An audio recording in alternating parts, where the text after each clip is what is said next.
Against Civilization, Readings and Reflections. John Zerzan. Head it and you will never think of civilization in RHE same way Aegean. Contemporary records indicate that, more than once, both rich and poor wished that the barbarians would deliver them from the Roman Empire. While some of the civilian population resisted the barbarians, with varying degrees of earnestness, and many more were simply inert in the presence of the invaders, some actively fought for the barbarians. In 378, for example, Balkan miners went over en masse to the Visigoths. In Gaul the invaders were sometimes welcomed as liberators from the imperial burden, and were even invited to occupy territory. Joseph Tainter. To combat cultural genocide one needs a critique of civilization itself. Gary Snyder. Visualize industrial collapse. Earth first. Forward. The thing I admire about Chicano village life in New Mexico is that beneath the sleek overlay of trucks and telephones lies the still vital infrastructure of an ancient and, until recently, undisturbed way of life. Men hunt elk and turkey. Women know plants. Curandera healers with their potent prophetic powers live among us. Everyone knows how to build a mud house, dig the irrigation ditch, grow corn, ride a horse, and navigate through the forest on a moonlit night. And despite the raging poverty that universally flattens land-based communities when they are conquered, colonized, and consumed, there is more happiness here than in any place I have known. It's a simple happiness, nothing fancy, a here and now contentment, a story told at the gas pump, an invitation to go fishing, a twist of language that illuminates the irony of history. Living here, I have learned not to contemplate a trip to the dump or the village store without carrying with me an extra 20 minutes, or an hour, to give and receive. Such experiences reinforce what, after decades of research and dozens of social change movements, I have long suspected. That it is not just contemporary industrial society that is dysfunctional, it is civilization itself. That we humans are born to be creatures of the land and the sea and the stars, that we are relations to the animals, cohorts to the plants. And that our well-being, and the well-being of the very planet, depend on our pursuance of our given place within the natural world. It is against these musings that I celebrate the coming of John Zerzan's accomplishment of an anthology harboring the best of civilized people's critiques of civilization.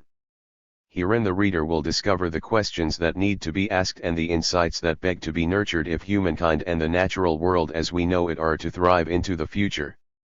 This book is that important. Chelis Glendinning Chimayo, New Mexico. July 26, 1998. 11. John Zerzan. In's the first edition of Against Civilization 1999. The general perspective referred to by its title has begun to make sense to a growing number of people.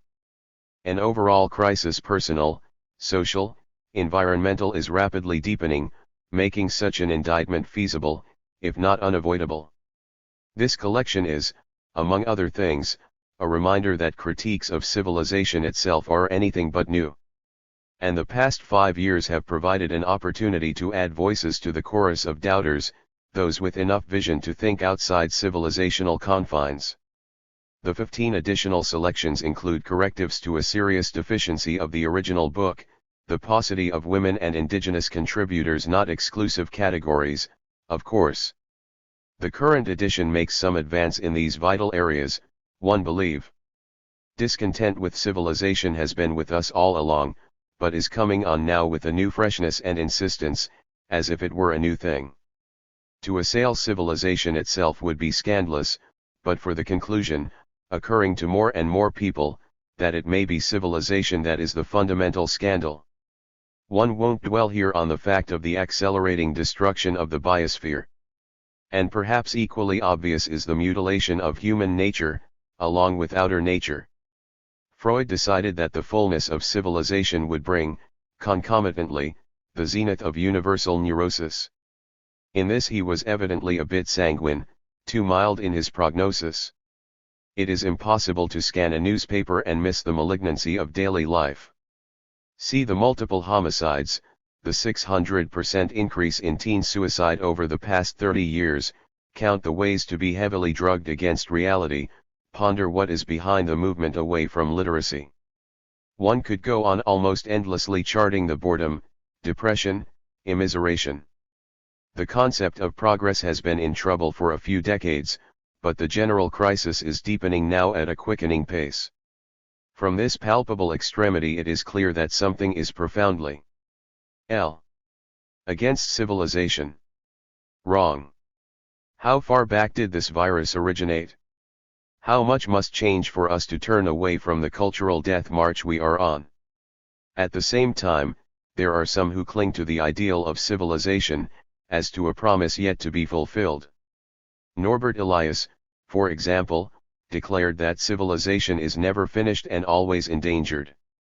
More persuasive is the sobering view of what civilization has already wrought, as in today's deadening and deadly convergence of technological processes and mass society.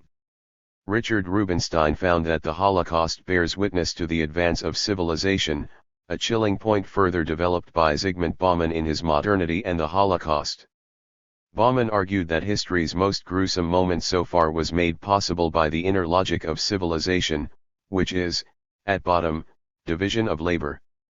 This division of labor, or specialization, works to dissolve moral accountability as it contributes to technical achievement, in this case to the efficient, industrialized murder of millions. But isn't this too grim a picture to account for all of it? What of other aspects, like art, music, literature, are they not also the fruit of civilization? To return to Bauman and his point about Nazi genocide, Germany was after all the land of Goethe and Beethoven, arguably the most cultural or spiritual European country. Of course we try to draw strength from beautiful achievements, which often offer cultural criticism as well as aesthetic uplift. Does the presence of these pleasures and consolations make an indictment of the whole less unavoidable? Speaking of unfulfilled ideals, however, it is valid to point out that civilization is indeed never finished and always endangered. And that is because civilization has always been imposed, and necessitates continual conquest and repression. Marx and Freud, among others, agreed on the incompatibility of humans and nature, which is to say, the necessity of triumph over nature, or work. Obviously related is Kenneth Boulding's judgment that the achievements of civilization have been paid for at a very high cost in human degradation, suffering, inequality, and dominance. There hasn't been unanimity as to civilization's most salient characteristic. For Morgan it was writing, for Engels, state power, for Child, the rise of cities. Renfrew nominated insulation from nature as most fundamental. But domestication stands behind all these manifestations, and not just the taming of animals and plants, but also the taming of human instincts and freedoms. Mastery, in various forms, has defined civilization and gauged human. -2. Introduction. Achievement. To name, to number, to time, to represent symbolic culture is that array of masteries upon which all subsequent hierarchies and confinements rest. Civilization is also separation from an original wholeness and grace. The poor thing we call our human nature was not our first nature, it is a pathological condition. All the consolations and compensations and prosthetics of an ever more technicized and barren world do not make up for the emptiness.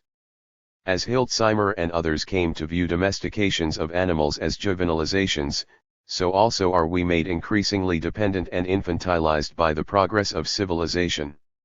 Little wonder that myths, legends, and folklore about gardens of Eden, golden ages, Elysian fields, lands of Kakan, and other primitivist paradises are a worldwide phenomenon. This universal longing for an aboriginal, unalienated state has also had its dark flip side, a remarkable continuity of apocalyptic beliefs and prophets of doom, two sides of the same coin of a deep unhappiness with civilization. Centuries of the persistence of utopias in the literature and politics of the West have more recently been replaced by a strong dystopian current, as hope seems to be giving way to nightmare apprehensions.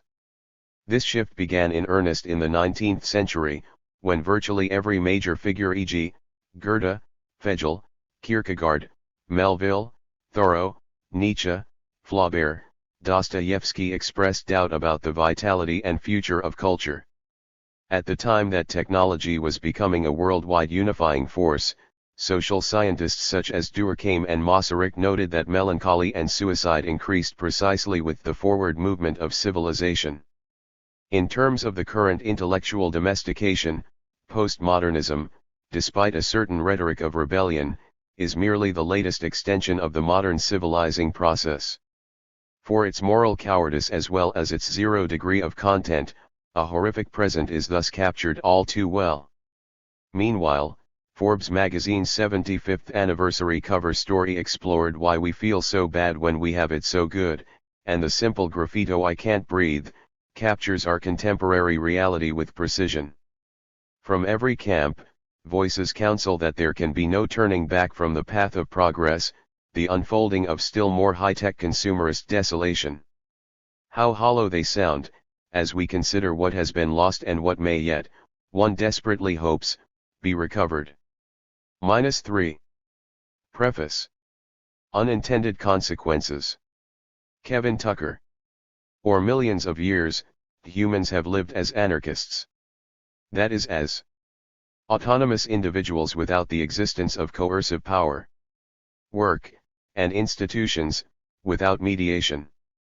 The state of nature may more appropriately be called the natural anti-state. It was never paradise, the walled gardens, or utopia, the perfect place of the imagination, it just was. But it's not simply a historical thing either. The linear thought of reason would have us believe so, being led by the prophets of production, Moses, Smith, Marx, etc. Anarchy is in our bones. It's the way we act, it's the way that millions of years of evolution have shaped us. As Paul Shepard puts it, we are beings of the Paleolith, gatherer-hunters, primitives, beings of this earth. But something happened. This is no great mystery, and no matter how devoted we are to the gods of progress and production, we all know things aren't going too great. We've been led astray. To try and confront what that means, we must first understand what we are. The life of nomadic gatherer-hunters is intrinsically different from the spiritually dead world of modernity, the current face of the global, technological civilization. Gatherer-hunters themselves are no different though. There are no born primitives or born civilized, but people born of different time and place, and a large portion of us who had the misfortune of being born in the latter category. Nomadic gatherer-hunter societies typify egalitarianism. They are, as they must be by their nature, flexible and organic. Being nomadic means being adaptive, that is the key to anarchy. When there are droughts, societies can move to more hospitable regions. Boundaries, where they exist at all, are defined by the center rather than arbitrary lines or markers. Who is at one site at any particular time is fluid, and there are no strangers.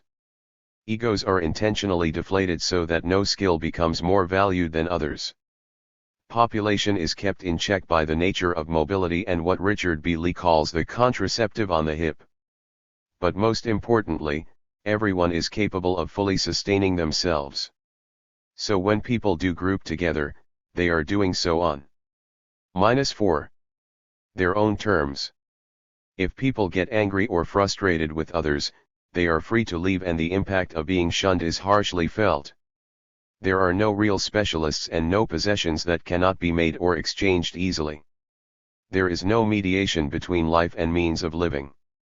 The nomadic gatherer-hunters live in an entirely sacred world. Their spirituality reaches as far as all of their relations. They know the animals and plants that surround them, and not only ones of immediate importance. They speak with what we would call inanimate objects, but they can speak the same language. They know how to see beyond themselves and are not limited to the human languages that we hold so dearly.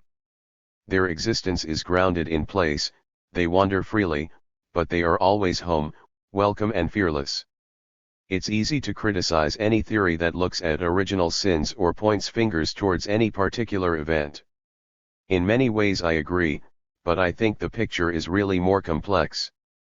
At no point was there a conscious decision to be civilized or a point when people stopped listening to the earth. Instead, there are certain things that have happened and have had serious implications for the way we deal with each other and the earth around us. I don't think that the first people to domesticate plants and animals knew what they did would turn the world they loved into something to eventually fear. Or that growing the fear of wildness would eventually mean destroying everything outside the barriers of the gardens to ensure that they did not creep in. It's really doubtful that the first people to settle in one area thought they were taking steps toward a life of warfare. Or that having more children would mean a constant and increasing state of growth. It's doubtful that the first people to become largely dependent upon stored foods would realize that this would mean the creation of coercive power and break the egalitarianism that a group of autonomous people had. Of course, none of us will ever know for sure what was being thought or why these things were being done. There's no shortage of theories about the origins of domestication, sedentism, or surplus orientation, but for all practical purposes those theories are really irrelevant. Why steps were taken in the first place does not change the fact that those steps have carried a number of implications. When each of those steps was taken, something significant did happen and a trail of unintended consequences connects those events with where we are now. -5. Against civilization. But this is not a sign that governments or power is merely some benign force. Politicians and profiteers know that they are destroying the planet and poisoning all life, they just see money as more important. Their choices are hardly unintended compared to the person who unthinkingly plugs into an electrical outlet or pours gasoline into a car. Powermongers will act in their own interest, but their power relies on our complacency with the terms they have poured us in. This doesn't mean that every person involved is necessarily aware or that they should be damned, that doesn't get us very far. But what is obvious is that our situation is getting increasingly worse. With the growing dependency on fossil fuels, we are stealing from the future in a way never known before. We are standing in a rather familiar position, like the Cahokia, Chacoan, Maya, Aztec, Mesopotamian, and Roman civilizations before us.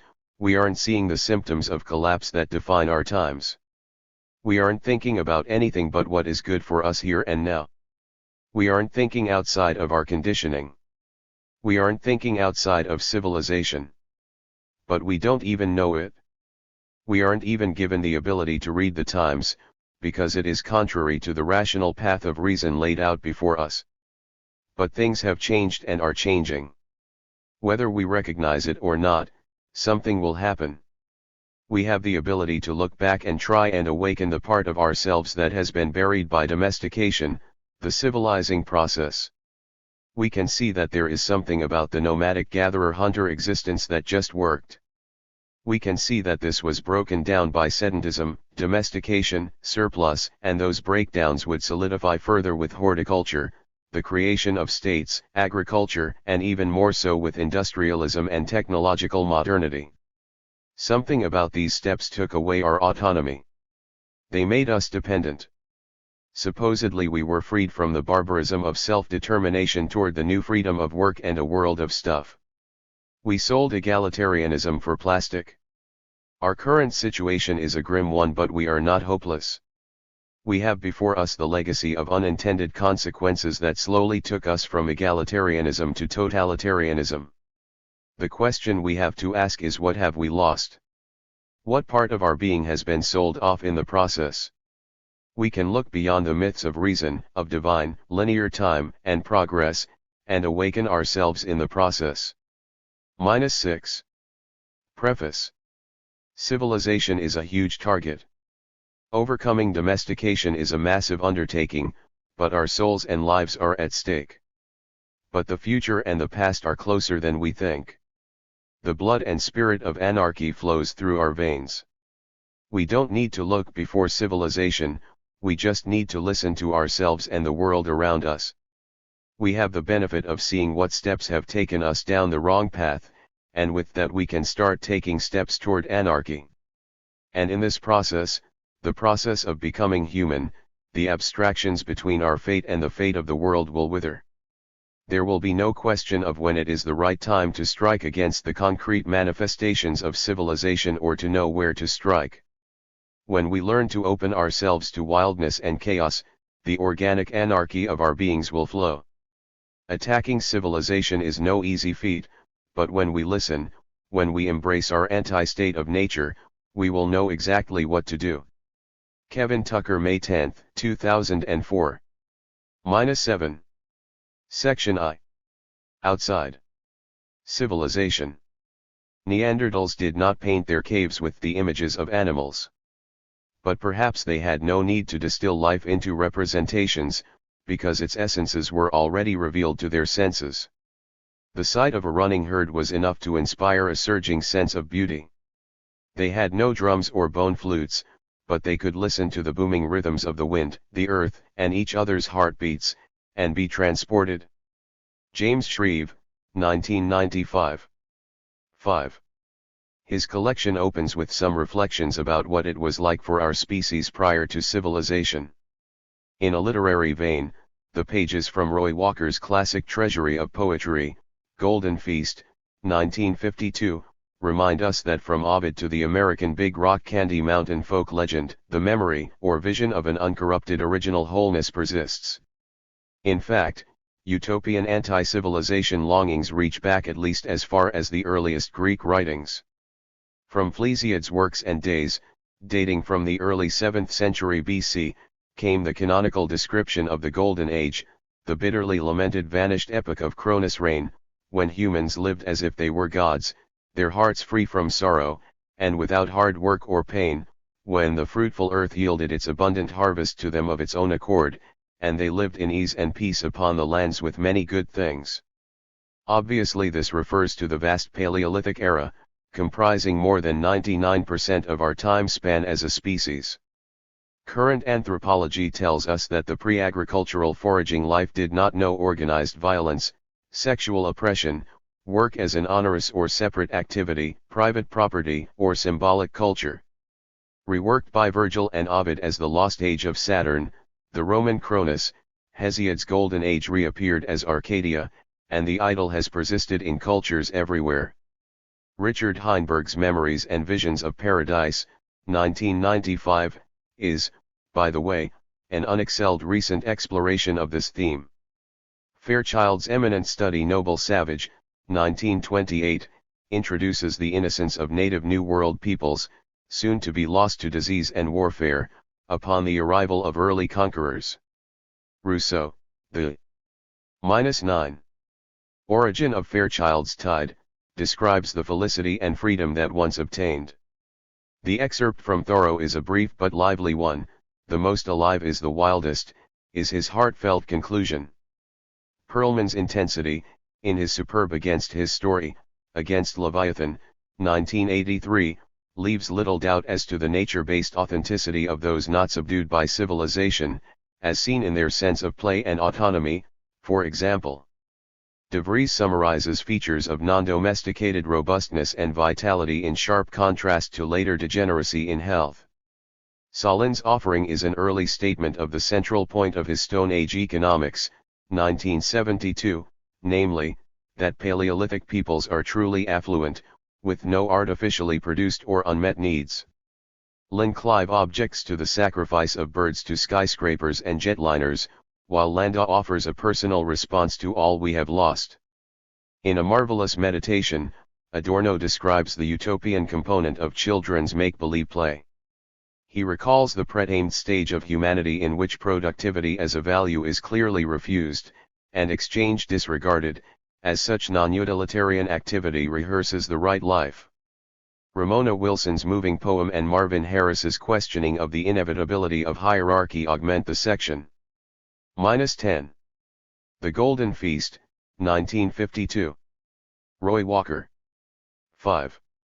The fullest Roman expression of the Golden Age theme is in Ovid, a poet who completed his education at Athens.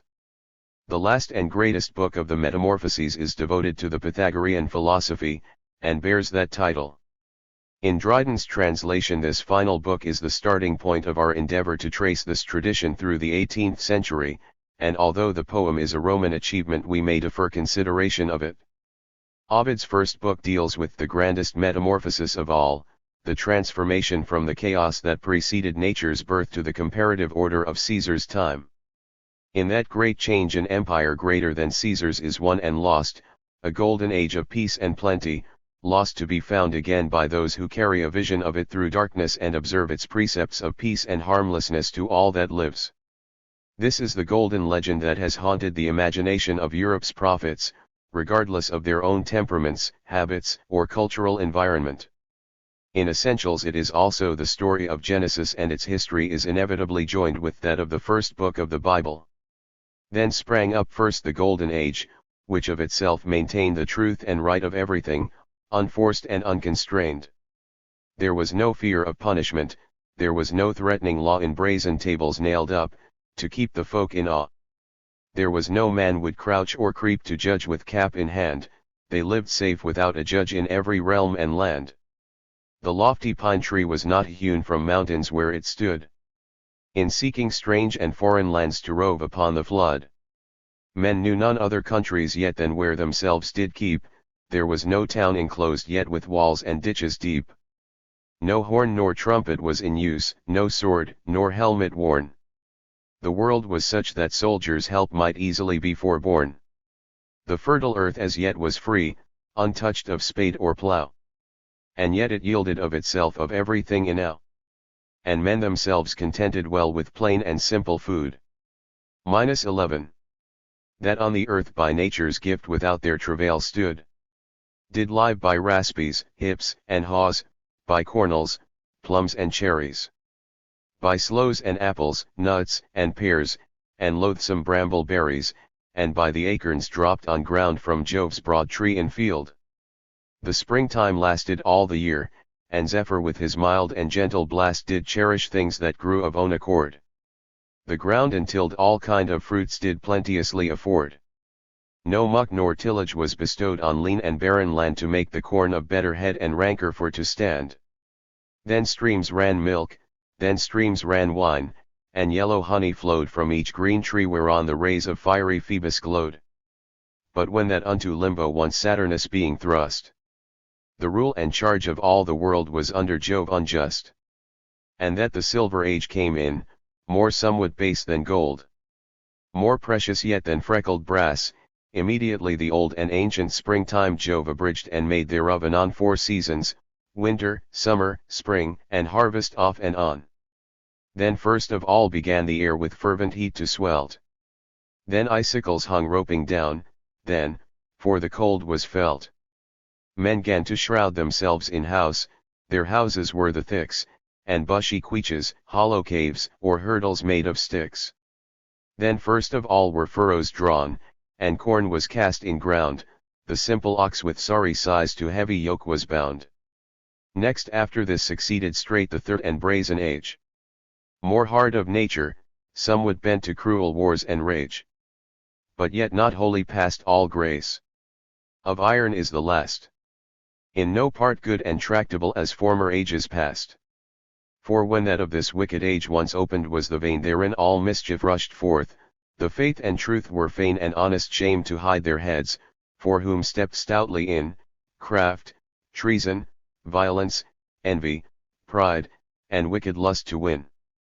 The shipman hoists his sails to wind, whose names he did not know, and ships that erst in tops of hills and mountains high did grow, did leap and dance on uncouth waves, and men began to bound with darrels and ditches drawn in length the free and fertile ground, which was as common as the air and light of sun before. Not only corn and other fruits, for sustenance and for store, were now exacted of the earth, but eft they gan to dig. -12. Roy Walker, The Golden Feast. And in the bowels of the earth insatiably to rig. For riches couched, and hidden deep in places near to hell. The spurs and stirrers unto vice, and foes to doing well. Then hurtful iron came abroad, then came forth yellow gold more hurtful than the iron far, then came forth battle bold that fights with both, and shakes his sword in cruel bloody hand. Men lie by ravin and by stealth, the wandering guest doth stand in danger of his host, the host in danger of his guest. And fathers of their sons-in-law, yea, seldom time doth rest between born brothers such accord and love as ought to be.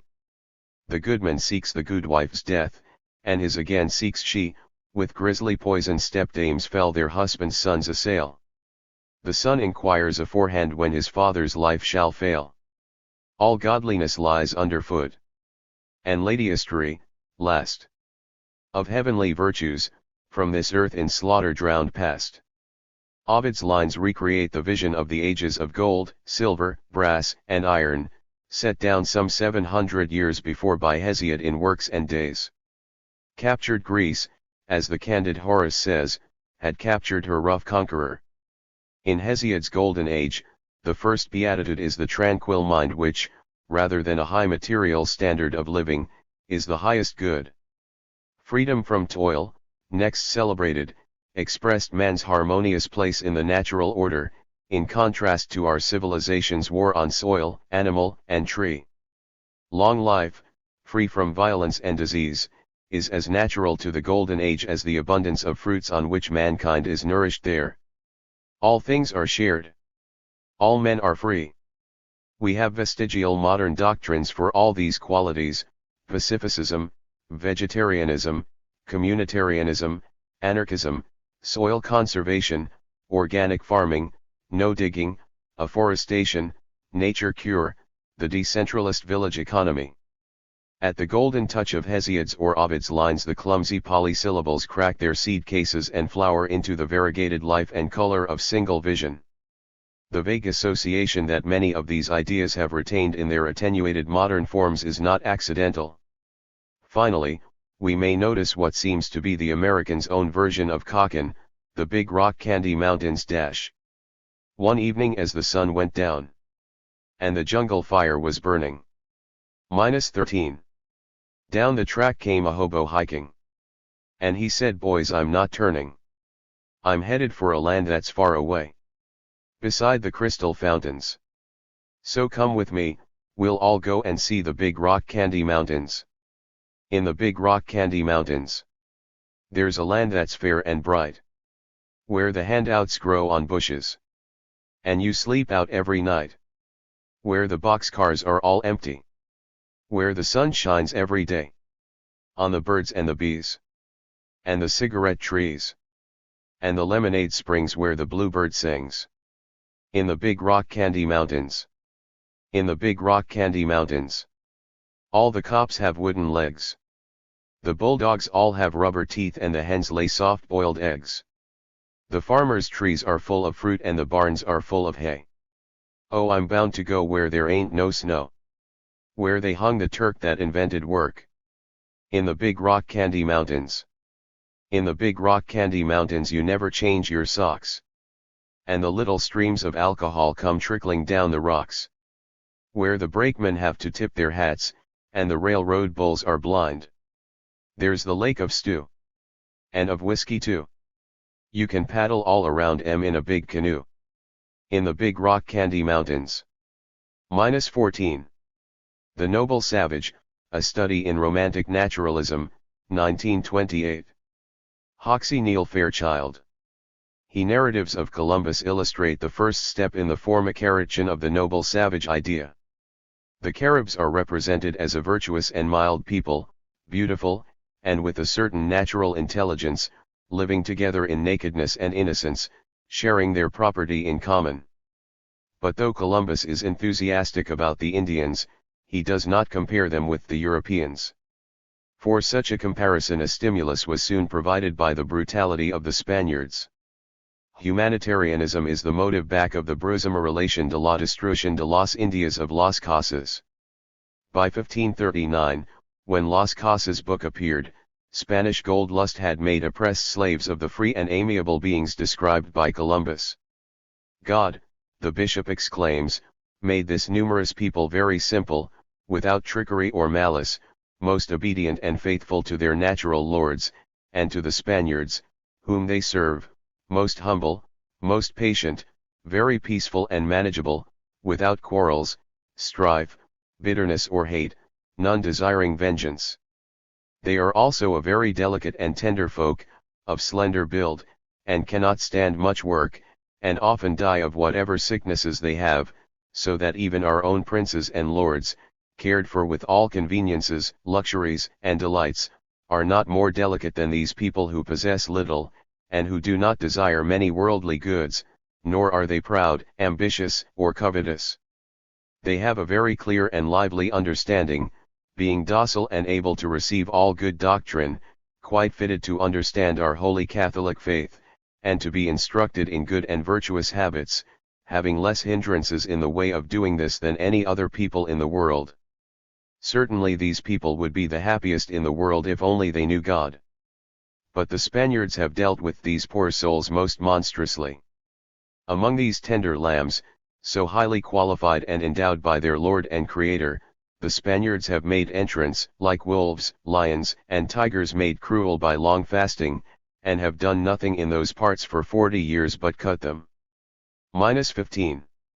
In pieces, slaughter them, torture them, afflict them, torment them and destroy them by strange sorts of cruelty never before seen or read or heard, so that of the 3 million and more souls who inhabited the island of Hispaniola, there are now no more than 200 natives of that land. The pleasant impression made upon the Indians by the comparative clemency of Columbus has been completely eradicated. The Indians began to see that these men could not have come from heaven. The apostle to the Indians is terribly in earnest. He knows the Indians, and loves them as a father loves his children. He does not claim perfection for them, but he recognizes them as perfectible. He does not assert their superiority to the Spaniards, but his indignation against his countrymen contains the germs of such an assertion. English views of savage life tend to be less highly colored and enthusiastic than those of the Spanish and French. But though it seems probable that the noble savage is chiefly a product of Latin minds, Professor Chinard slightly underestimates the extent to which English explorers gave support to the cult of the Indian. There are, for example, decidedly sympathetic passages in the voyage of Sir Francis Drake from New Spain to the northwest of California. This celebrated voyage was begun in 1577. The narrator reports that the savages here natives of Brazil go stark naked, but he does not philosophize upon this observation. The naturals seem to be a civil and gentle folk. Our general went to prayer, at which exercise they were attentive and seemed greatly to be affected with it. The savages, indeed, worship the whites as gods, at first making sacrifice to them by tearing their own flesh, and when this is frowned upon by the voyagers, bringing offerings of fruit. The savage king and his people crown Drake with flowers, with one consent and with great reverence, joyfully singing a song. They wish the English to remain with them forever. Our departure seemed so grievous to them, that their joy was turned into sorrow. Incidents such as these are ready-made for literary treatment. Strenuous efforts were being made to boom Virginia as a field of colonization. This may partly account for the enthusiasm of Philip Amatus and Arthur Barlow in their first voyage made to the coast of Virginia. These gentlemen find the natives fearless and trustful. They are a handsome and goodly people, and in their behavior as mannerly and civil as any in Europe. Later it is reported, we found the people most gentle, loving, and faithful, void of all guile and treason, and such as live after the manner of the golden. -16. Hoxie Neal Fairchild, the noble savage. Age. This comparison with the Golden Age is particularly interesting. When men began to think of the American Indian in terms of traditional literary formulas, they were well on the way toward the formation of the noble savage idea. A very influential account was doubtless Raleigh's discourse of the large, rich, and beautiful empire of Guyana. The portions of this account which are of interest to us deal with various tribes along the Orinoco River, a region which is the habitat of the noble savage at his noblest and most savage. Raleigh's opinion of the natives is consistently favorable. Of one tribe he says, "These Tivitivas are a very goodly people and very valiant, and have the most manly speech and most deliberate that ever I heard, of what nation soever. This tribe relies for sustenance entirely on the bounty of nature. They never eat of anything that is set or sown, and as at home they use neither planting nor other manurance, so when they come abroad, they refuse to feed of aught, but of that which nature without labour bringeth forth. Raleigh agrees with many other voyagers in ascribing rare physical beauty to the savages. Of a cacique's wife he writes, "In all my life I have seldom seen a better favoured woman.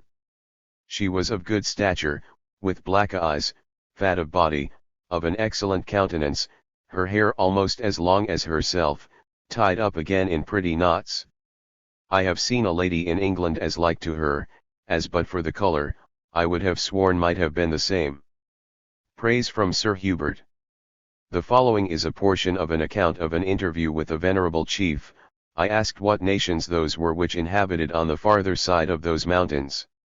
He answered with a great sigh, as a man which had inward feeling of the loss of his country and liberty, especially for that his eldest son was slain in a battle on that side of the mountains, whom he most entirely loved, that he remembered in his father's lifetime, etc., etc. After he had answered thus, for he desired leave to depart, saying that he had for to go, that he was old and weak and was every day called for by death, which was also his own phrase. This topiawary is held for the proudest and wisest of all the Aranokpani, and so he behaved himself towards me in all his answers at my return, as I marvelled to find a man of that gravity and judgment, and of so good discourse, that had no help of learning nor breed. This sketch of the old cacique is executed with a significant relish.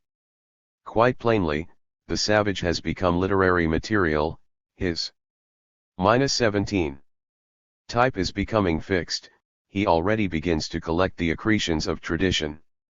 Just as he is, topiawary is ready to step into an exotic tale. He is the prototype of Shaktas and Chingachgook. The effect on English writers of such accounts as those we have been examining is shown in Michael Drayton's poem, To the Virginian Voyage Dash. And cheerfully at sea. Success you still entice. To get the pearl and gold. And ours to hold Virginia. Earth's only paradise. Where nature hath in store fowl, venison, and fish. And the fruitful st soil. Without your toil. 3 harvests more. All greater than you wish. To whom the golden age still nature's laws doth give. No other cares attend. But them to defend from winter's rage. That long there doth not live. Virginia reminds the poet both of the earthly paradise and the golden age, and the second stanza quoted brings an unconsciously ironical reminder of the land of Cochin. Here we see that fusion of contemporary observation with old tradition on which the noble savage idea depends. -18. Discourse on the Origins of Inequality, 1754. Jean-Jacques Rousseau. Oman, whatever country you may come from, whatever your opinions may be, listen, here is your history as I believed it to read, not in the books of your fellow men, who are liars, but in nature, which never lies.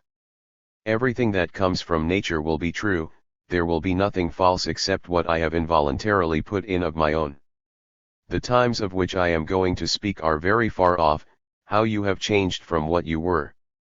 It is, so to speak, the life of your species that I am going to describe to you according to the qualities you received, which your education and habits have been able to corrupt but have not been able to destroy.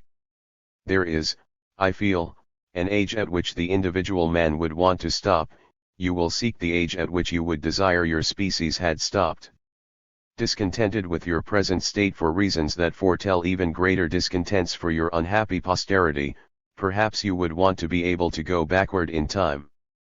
This sentiment must be the eulogy of your first ancestors, the criticism of your contemporaries, and the dread of those who will have the unhappiness to live after you. Stripping this being, so constituted, of all the supernatural gifts he could have received and of all the artificial faculties he could only have acquired by long progress, considering him, in a word, as he must have come from the hands of nature, I see an animal less strong than some, less agile than others, but all things considered, the most advantageously organized of all. I see him satisfying his hunger under an oak, quenching his thirst at the first stream, finding his bed at the foot of the same tree that furnished his meal, and therewith his needs are satisfied. The earth, abandoned to its natural fertility and covered by immense forests never mutilated by the axe, offers at every step storehouses and shelters to animals of all species. Men, dispersed among the animals, observe and imitate their industry, and thereby develop in themselves the instinct of the beasts, with the advantage that whereas each species has only its own proper 19 instinct, man perhaps having none that belongs to him appropriates them all to himself, feeds himself equally well with most of the diverse foods which the other animals share, and consequently finds his subsistence more easily than any of them can. The savage man's body being the only implement he knows, he employs it for various uses of which, through lack of training, our bodies are incapable. Our industry deprives us of the strength and agility that necessity obliges him to acquire. If he had an axe, would his wrist break such strong branches? If he had a sling, would he throw a stone so hard? If he had a ladder, would he climb a tree so nimbly? If he had a horse, would he run so fast? Give civilized man time to assemble all his machines around him and there can be no doubt that he will easily overcome savage man. But if you want to see an even more unequal fight, put them, naked and disarmed, face to face, and you will soon recognize the advantage of constantly having all of one's strength at one's disposal, of always being ready for any event, and of always carrying oneself, so to speak, entirely with one. Hobbes claims that man is naturally intrepid and seeks only to attack and fight. An illustrious philosopher thinks, on the contrary, and Cumberland and Pufendorf also affirm, that nothing is so timid as man in the state of nature, and that he is always trembling and ready to flee at the slightest noise he hears, at the slightest movement he perceives. That may be so with respect to objects he does not know, and I do not doubt that he is frightened by all the new spectacles that present themselves to him every time he can neither discern the physical good and evil to be expected nor compare his strength with the dangers he must run. Rare circumstances in the state of nature, where all things move in such a uniform manner, and where the face of the earth is not subject to those brusque and continual changes caused by the passions and inconstancy of united peoples. But savage man, living dispersed among the animals and early finding himself in a position to measure himself against them, soon makes the comparison, and sensing that he surpasses them in skill more than they surpass him in strength, he learns not to fear them any more. Pit a bear or a wolf against a savage who is robust, agile, courageous, as they all are, armed with stones and a good stick, and you will see that the danger will be reciprocal at the very least, and that after several similar experiences wild beasts, which do not like to attack each other, will hardly attack man willingly, having found him to be just as wild as they. -20. With regard to animals that actually have more strength than man has skill, he is in the position of the other weaker species, which nevertheless subsist. But man has the advantage that, no less adept at running than they and finding almost certain refuge in trees, he always has the option of accepting or leaving the encounter and the choice of flight or combat. Let us add that it does not appear that any animal naturally makes war upon man except in case of self-defense or extreme hunger, or gives evidence of those violent antipathies toward him that seem to announce that one species is destined by nature to serve as food for the other. These are, without doubt, the reasons why Negroes and savages trouble themselves so little about the wild beasts they may encounter in the woods. In this respect the Caribs of Venezuela, among others, live in the most profound security and without the slightest inconvenience. Although they go nearly naked, says François Correal, they nevertheless expose themselves boldly in the woods armed only with bow and arrow, but no one has ever heard that any of them were devoured by beasts. Other more formidable enemies, against which man does not have the same means of defense, are natural infirmities, infancy, old age, and illnesses of all kinds, sad signs of our weakness, of which the first two are common to all animals and the last belongs principally to man living in society. I even observe on the subject of infancy that the mother, since she carries her child with her everywhere, can nourish it with more facility than the females of several animals, which are forced to come and go incessantly with great fatigue, in one direction to seek their food and in the other to suckle or nourish their young. It is true that if the woman should die, the child greatly risks dying with her, but this danger is common to 100 other species, whose young are for a long time unable to go and seek their nourishment themselves. And if infancy is longer among us, so also is life. Everything remains approximately equal in this respect, although there are, concerning the duration of the first age and the number of young, other rules which are not within my subject. Among the aged, who act and perspire little, the need for food diminishes with the faculty of providing for it, and since savage life keeps gout and rheumatism away from them, and since old age is, of all ills, the one that human assistance can least relieve, they finally die without it being perceived that they cease to be, and almost without perceiving it themselves. 21. With regard to illnesses, I shall not repeat the vain and false declamations against medicine made by most people in good health. Rather, I shall ask whether there is any solid observation from which one might conclude that in countries where this art is most neglected, the average life of man is shorter than in those where it is cultivated with the greatest care. And how could that be, if we give ourselves more ills than medicine can furnish remedies? The extreme inequality in our way of life, excess of idleness in some, excess of labor in others, the ease of stimulating and satisfying our appetites and our sensuality, the overly refined foods of the rich, which nourish them with binding juices and overwhelm them with indigestion, the bad food of the poor, which they do not even have most of the time, so that their want inclines them to overburden their stomachs greedily when the occasion permits, late nights, excesses of all kinds, immoderate ecstasies of all the passions, fatigues and exhaustion of mind, numberless sorrows and afflictions which are felt in all conditions and by which souls are perpetually tormented. These are the fatal proofs that most of our ills are our own work, and that we would have avoided almost all of them by preserving the simple, uniform, and solitary way of life prescribed to us by nature. If she destined us to be healthy, I almost dare affirm that the state of reflection is a state contrary to nature, and that the man who meditates is a depraved animal.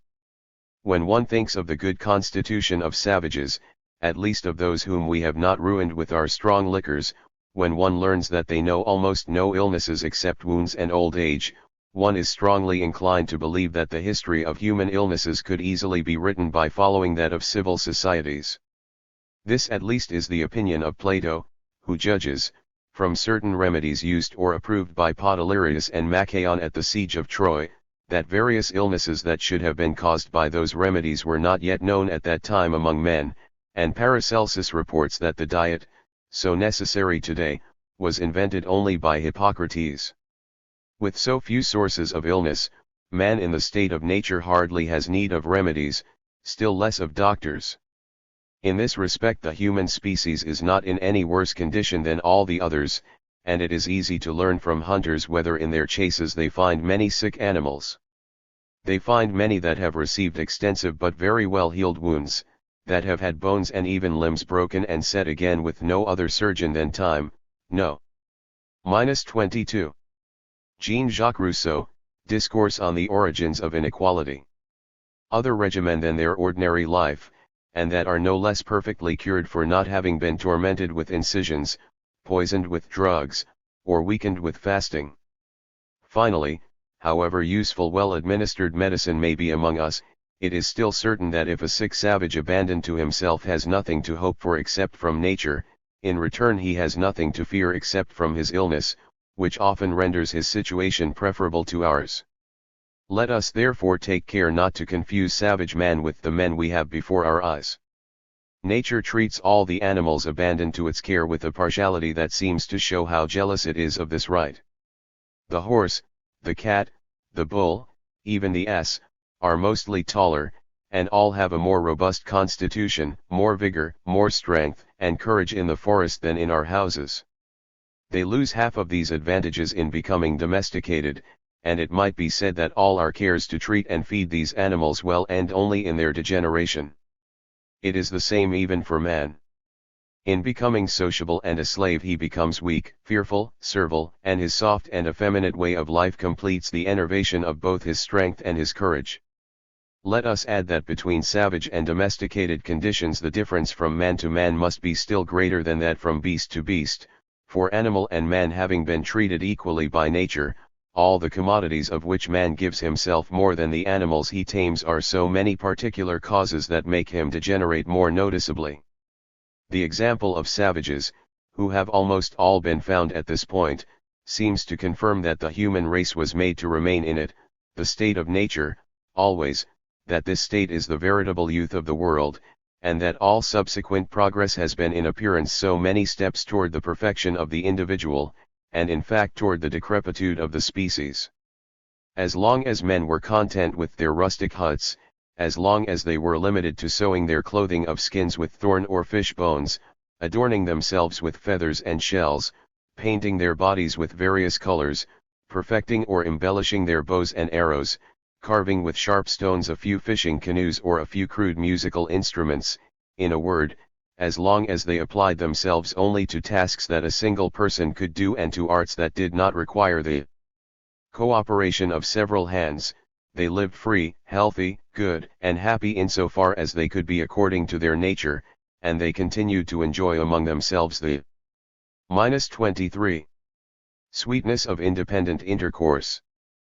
But from the moment one man needed the help of another, as soon as they observed that it was useful for a single person to have provisions for two, equality disappeared, property was introduced, labor became necessary, and vast forests were changed into smiling fields which had to be watered with the sweat of men, and in which slavery and misery were soon seen to germinate and grow with the crops.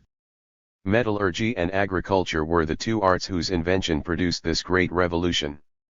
For the poet it is gold and silver, but for the philosopher it is iron and wheat which have civilized men and ruined the human race. 24. Excursions, 1863. Henry David Thoreau. Sigh. A. Believe in the forest, and in the meadow, and in the night in which the calm grows. We require an infusion of hemlock spruce or arborvitae in our tea. There is a difference between eating and drinking for strength and from mere gluttony. The Hottentots eagerly devour the marrow of the kudu and other antelopes raw, as a matter of course. Some of our northern Indians eat raw the marrow of the Arctic reindeer, as well as various other parts, including the summits of the antlers, as long as they are soft. And herein, perchance, they have stolen a march on the cooks of Paris. They get what usually goes to feed the fire. This is probably better than stall-fed beef and slaughterhouse pork to make a man of. Give me a wildness whose glands no civilization can endure as if we lived on the marrow of kudus devoured raw. There are some intervals which border the strain of the wood thrush, to which I would migrate wild lands where no settler has squatted, to which, methinks, I am already acclimated. The African hunter coming tells us that the skin of the eland, as well as that of most other antelopes just killed, emits the most delicious perfume of trees and grass. I would have every man so much like a wild antelope, so much a part and parcel of nature, that his very person should thus sweetly advertise our senses of his presence, and remind us of those parts of nature which he most haunts. I feel no disposition to be satirical. When the trapper's coat emits the odor of musquash even, it is a sweeter scent to me than that which commonly exhales from the merchant's or the scholar's garments. When I go into their wardrobes and handle their vestments, I am reminded of no grassy plains and flowery meads which they have frequented, but of dusty merchants' exchanges and libraries rather. A tan skin is something more than respectable, and perhaps olive is a fitter color than white for a man a denizen of the woods. The pale white man. I do not wonder that the African pitied him. Darwin the naturalist says, a white man bathing by. 25. The side of a Tahitian was like a plant bleached by the gardener's art, compared with a fine, dark green one, growing vigorously in the open fields. Ben Jonson exclaims. How near to good is what is fair? So I would say. How near to good is what is wild? Life consists with wildness. The most alive is the wildest. Not yet subdued to man, its presence refreshes him. One who pressed forward incessantly and never rested from his labors, who grew fast and made infinite demands on life, would always find himself in a new country or wilderness, and surrounded by the raw material of life. he would be climbing over the prostrate stems of primitive forest trees. -26. Against his story, against Leviathan. 1983. Freddie Perlman. 5. He managers of Gulag's islands tell us that the swimmers, crawlers, walkers, and flyers spent their lives working in order to eat. These managers are broadcasting their news too soon. The varied beings haven't all been exterminated yet. You, reader, have only to mingle with them, or just watch them from a distance, to see that their waking lives are filled with dances, games, and feasts. Even the hunt, the stalking and feigning and leaping, is not what we call work, but what we call fun.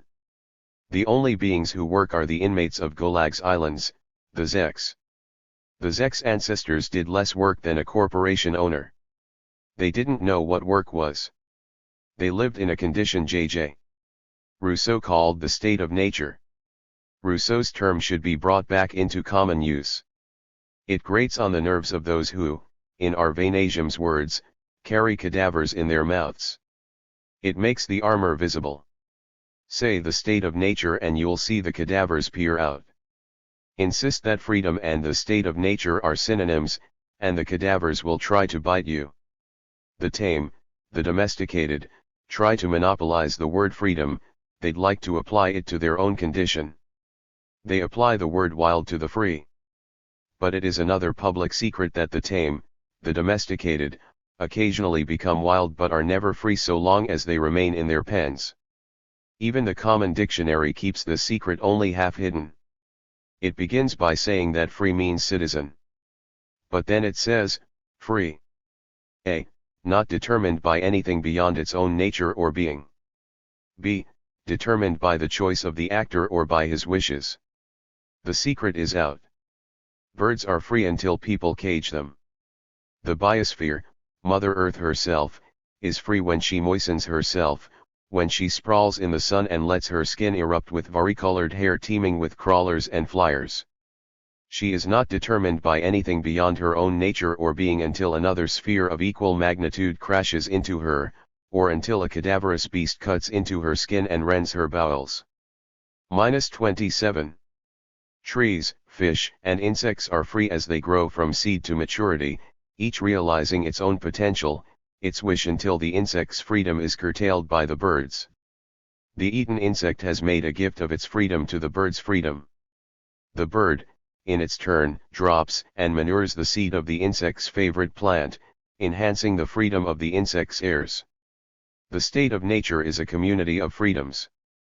Such was the environment of the first human communities, and such it remained for thousands of generations. Modern anthropologists who carry Gulag in their brains reduce such human communities to the motions that look most like work, and give the name gatherers to people who pick and sometimes store their favorite foods. A bank clerk would call such communities savings banks.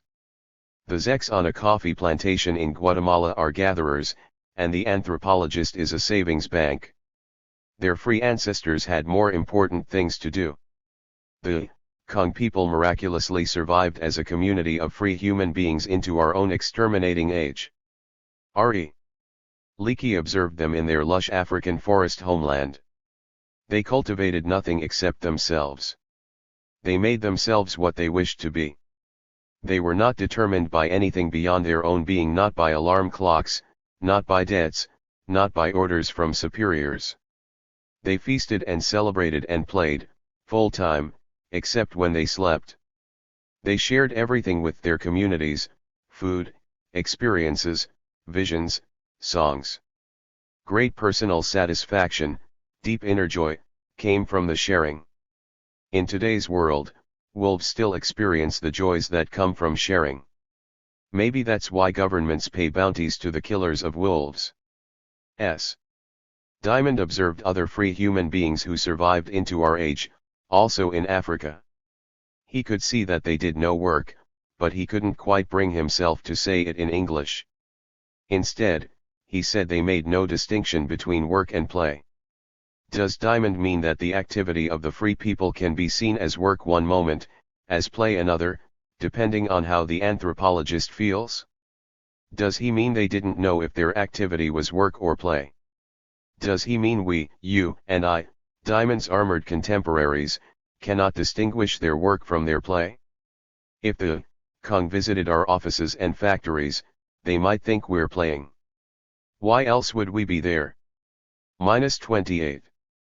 Freddie Perlman, against his story, against Leviathan. I think Diamond meant to say something more profound. A time and motion engineer watching a bear near a berry patch would not know when to punch his clock. Does the bear start working when he walks to the berry patch, when he picks the berry, when he opens his jaws? If the engineer has half a brain, he might say the bear makes no distinction between work and play. If the engineer has an imagination, he might say that the bear experiences joy from the moment the berries turn deep red, and that none of the bear's motions are work. Leakey and others suggest that the general progenitors of human beings, our earliest grandmothers, originated in lush African forests, somewhere near the homeland of the Kung. The conservative majority, profoundly satisfied with nature's unstinting generosity, happy in their accomplishments, at peace with themselves and the world, had no reason to leave their home. They stayed. A restless minority went wandering. Perhaps they followed their dreams. Perhaps their favorite pond dried up. Perhaps their favorite animals wandered away. These people were very fond of animals, they knew the animals as cousins. The wanderers are said to have walked to every woodland, plain, and lake shore of Eurasia. They walked or floated to almost every island. They walked across the land bridge near the northern land of ice to the southernmost tip of the double continent which would be called America. The wanderers went to hot lands and cold, to lands with much rain and lands with little. Perhaps some felt nostalgia for the warm home they left. If so, the presence of their favorite animals, their cousins, compensated for their loss. We can still see the homage some of them gave to these animals on cave walls of Altamira, on rocks in Abrigo del Sol in the Amazon Valley. Some of the women learned from birds and winds to scatter seeds. Some of the men learned from wolves and eagles to hunt. But none of them ever worked. And everyone knows it. The armored Christians who later discovered these communities knew that these people did no work, and this knowledge grated on Christian nerves, it rankled, it caused cadavers to peep out. The Christians spoke of women who did lurid dances in their fields instead of confining themselves to chores.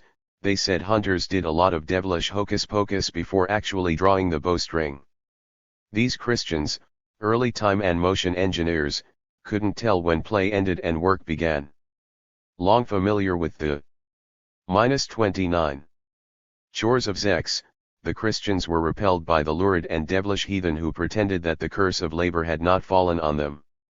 The Christians put a quick end to the hocus pocus and the dances, and saw to it that none could fail to distinguish work from play. Our ancestors, I'll borrow Turner's term and call them the possessed, had more important things to do than to struggle to survive. They loved nature and nature reciprocated their love.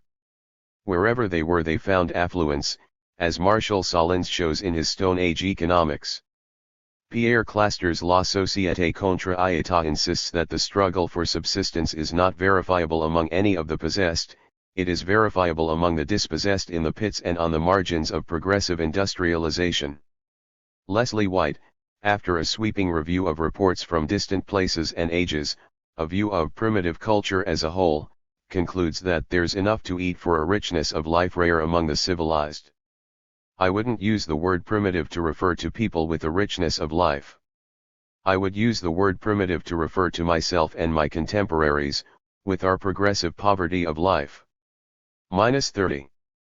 Primitive Man and His Food, 1952. Arnold de Vries. The defective state of modern man has had its effects upon medicine and the very study of disease. Dr. E.A.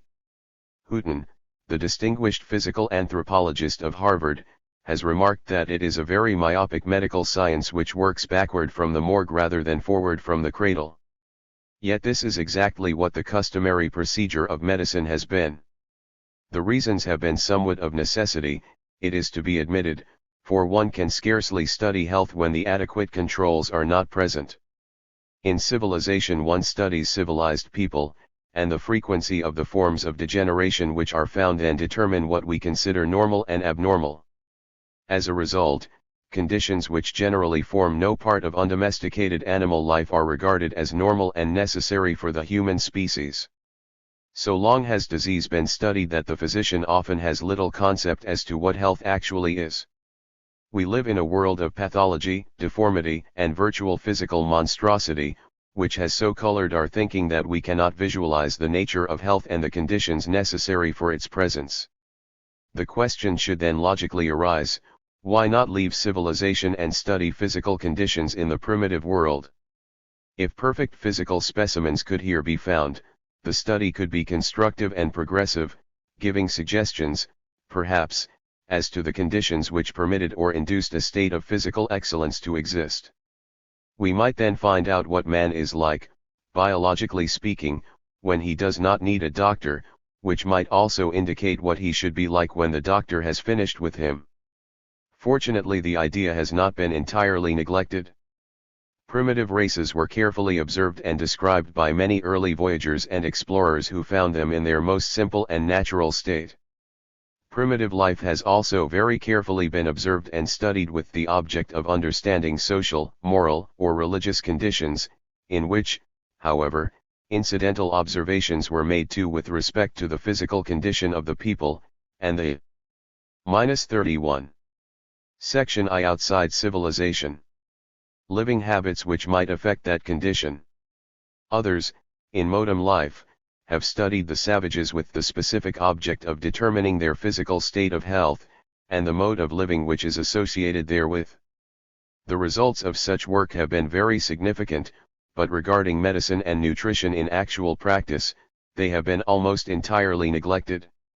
The common view that primitive man is generally short-lived and subject to many diseases is often held by physician as well as layman, and the general lack of sanitation, modern treatment, surgery, and drugs in the primitive world is thought to prevent maintenance of health at a high physical level. For the average nutritionist, it is quite natural to feel that any race not having access to the wide variety of foods which modern agriculture and transportation now permit could not be in good health. These assumptions have helped to determine existing therapeutic methods, and they have largely prevented serious consideration that might be based upon factual data. But the facts are known, and these comprise a very interesting and important story. They indicate that, when living under near isolated conditions, apart from civilization and without access to the foods of civilization, primitive man lives in much better physical condition than does the usual member of civilized society. When his own nutrition is adequate and complete, as it often is, he maintains complete immunity to dental caries. His teeth are white and sparkling, with neither brushing nor cleansing agents used, and the dental arch is broad, with the teeth formed in perfect alignment. The facial and body development is also good. The face is finely formed, well set and broad. The body is free from deformity and proportioned as beauty and symmetry would indicate desirable. The respective members of the racial group reproduce in homogeneity from one generation to the next. There are few deviations from the standard anthropological prototype. One individual resembles the other in facial form, looking much like sisters or brothers, with the chief differences in appearance being in size. Reproductive efficiency is such as to permit parturition with no difficulty and little or no pain. There are no prenatal deformities. Resistance to infectious disease is high, few individuals being sick, and these usually rapidly recovering. The degenerative diseases are rare, even in advanced life, some of them being completely unknown and unheard of by the primitive. Mental complaints are equally rare, and the state of happiness and contentment is one. -32. Arnold de Vries, Primitive Man and His Food. Scarcely known by civilized man. The duration of life is long, the people being yet strong and vigorous as they pass the proverbial 70 mark, and living in many cases beyond a century. These are the characteristics of the finest and most healthful primitive races, who live under the most ideal climatic and nutritional conditions.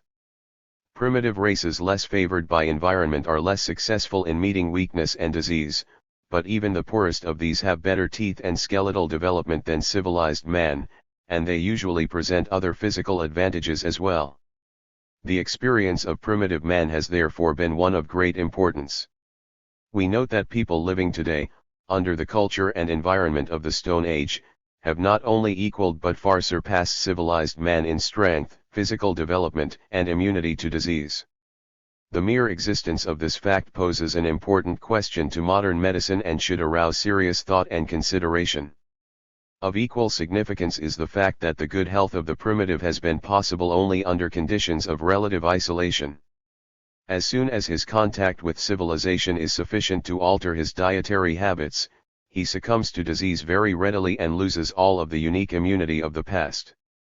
The teeth decay, facial form ceases to be uniform, deformities become common, reproductive efficiency is lowered, mental deficiency develops, and the duration of life is sharply lowered. It would hence appear that the nutritional habits of primitive man are responsible for his state of health. So long as the native foods remain in use, there are no important physical changes, and the bacterial scourges are absent, even though a complete lack of sanitation would indicate that pathogenic bacteria might be present.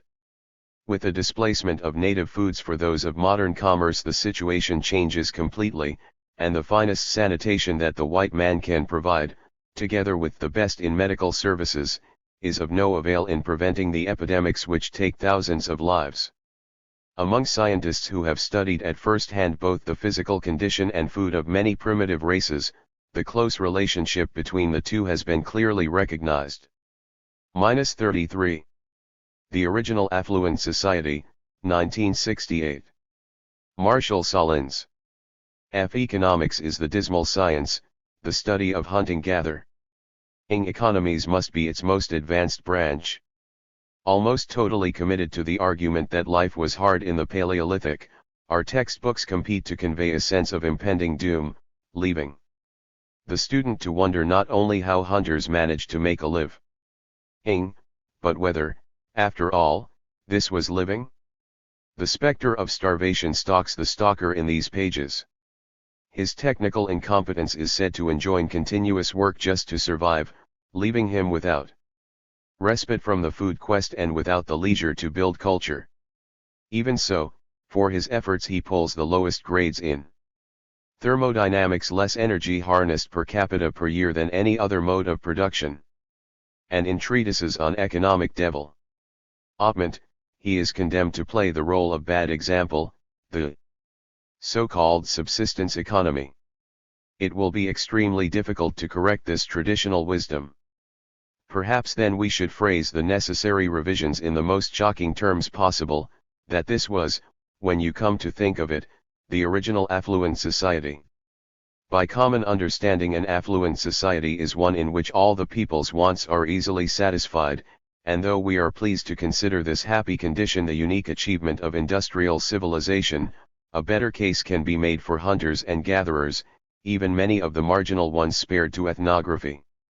For wants are easily satisfied, either by producing much or desiring little, and there are, accordingly, two possible roads to affluence. The Galbraithian course makes assumptions peculiarly appropriate to market economies, that man's wants are great, not to say infinite, whereas his means are limited, although improvable.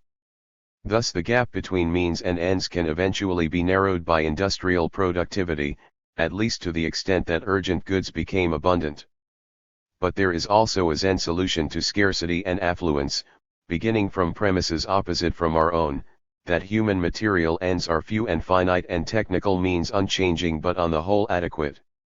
34.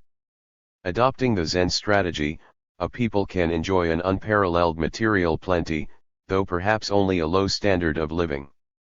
That, I think, describes the hunters. The traditional dismal view of the hunters fix is pre-anthropological. It goes back to the time Adam Smith was writing, and maybe to a time before anyone was writing. But anthropology, especially evolutionary anthropology, found it congenial, even necessary theoretically, to adopt the same tone of reproach.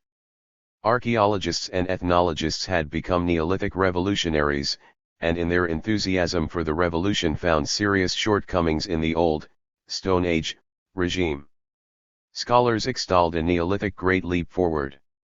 Some spoke of a changeover from human effort to domesticated energy sources, as if people had been liberated by a new labor-saving device, although in fact the basic power resources remained exactly the same, plants and animals, the development occurring rather in techniques of appropriation, i.e., domestication.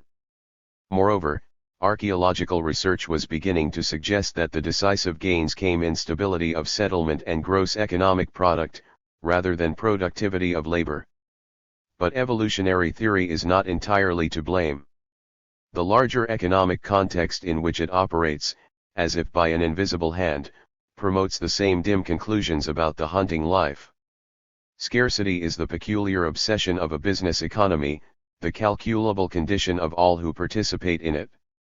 The market makes freely available a dazzling array of products, all these good things within a man's reach but never his grasp, for one never has enough to buy everything. To exist in a market economy is to live out a double tragedy, beginning in inadequacy and ending in deprivation.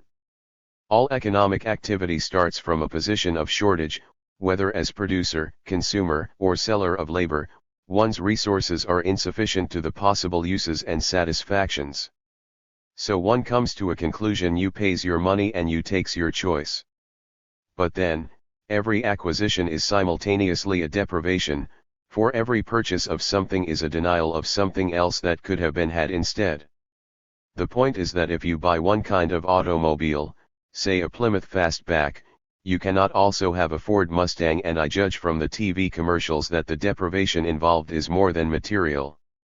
Inadequacy is the judgment decreed by our economy, and thus the axiom of our economics, the application of scarce means against alternate ends. We stand sentenced to life at hard labor. It is from this anxious vantage that we look back on the -35 hunter. But if modern man, with all his technical advantages, still hasn't got the wherewithal, what chance has this naked savage with his puny bow and arrow? Having equipped the hunter with bourgeois impulses and Paleolithic tools, we judge his situation hopeless in advance. Scarcity is not an intrinsic property of technical means. It is a relation between means and ends. We might entertain the empirical possibility that hunters are in business for their health, a finite objective, and bow and arrow are adequate to that end. A fair case can be made that hunters often work much less than we do, and rather than a grind the food quest is intermittent, leisure is abundant, and there is more sleep in the daytime per capita than in any other conditions of society. Perhaps certain traditional formulae are better inverted: the amount of work per capita increases with the evolution of culture and the amount of leisure per capita decreases. Moreover, hunters seem neither harassed nor anxious. A certain confidence, at least in many cases, attends their economic attitudes and decisions. The way they dispose of food on hand, for example, as if they had it made. This is the case even among many present marginal hunters who hardly constitute a fair test of Paleolithic economy but something of a supreme test. Considering the poverty in which hunter and gatherers live in theory, it comes as a surprise that Bushmen who live in the Kalahari enjoy a kind of material plenty.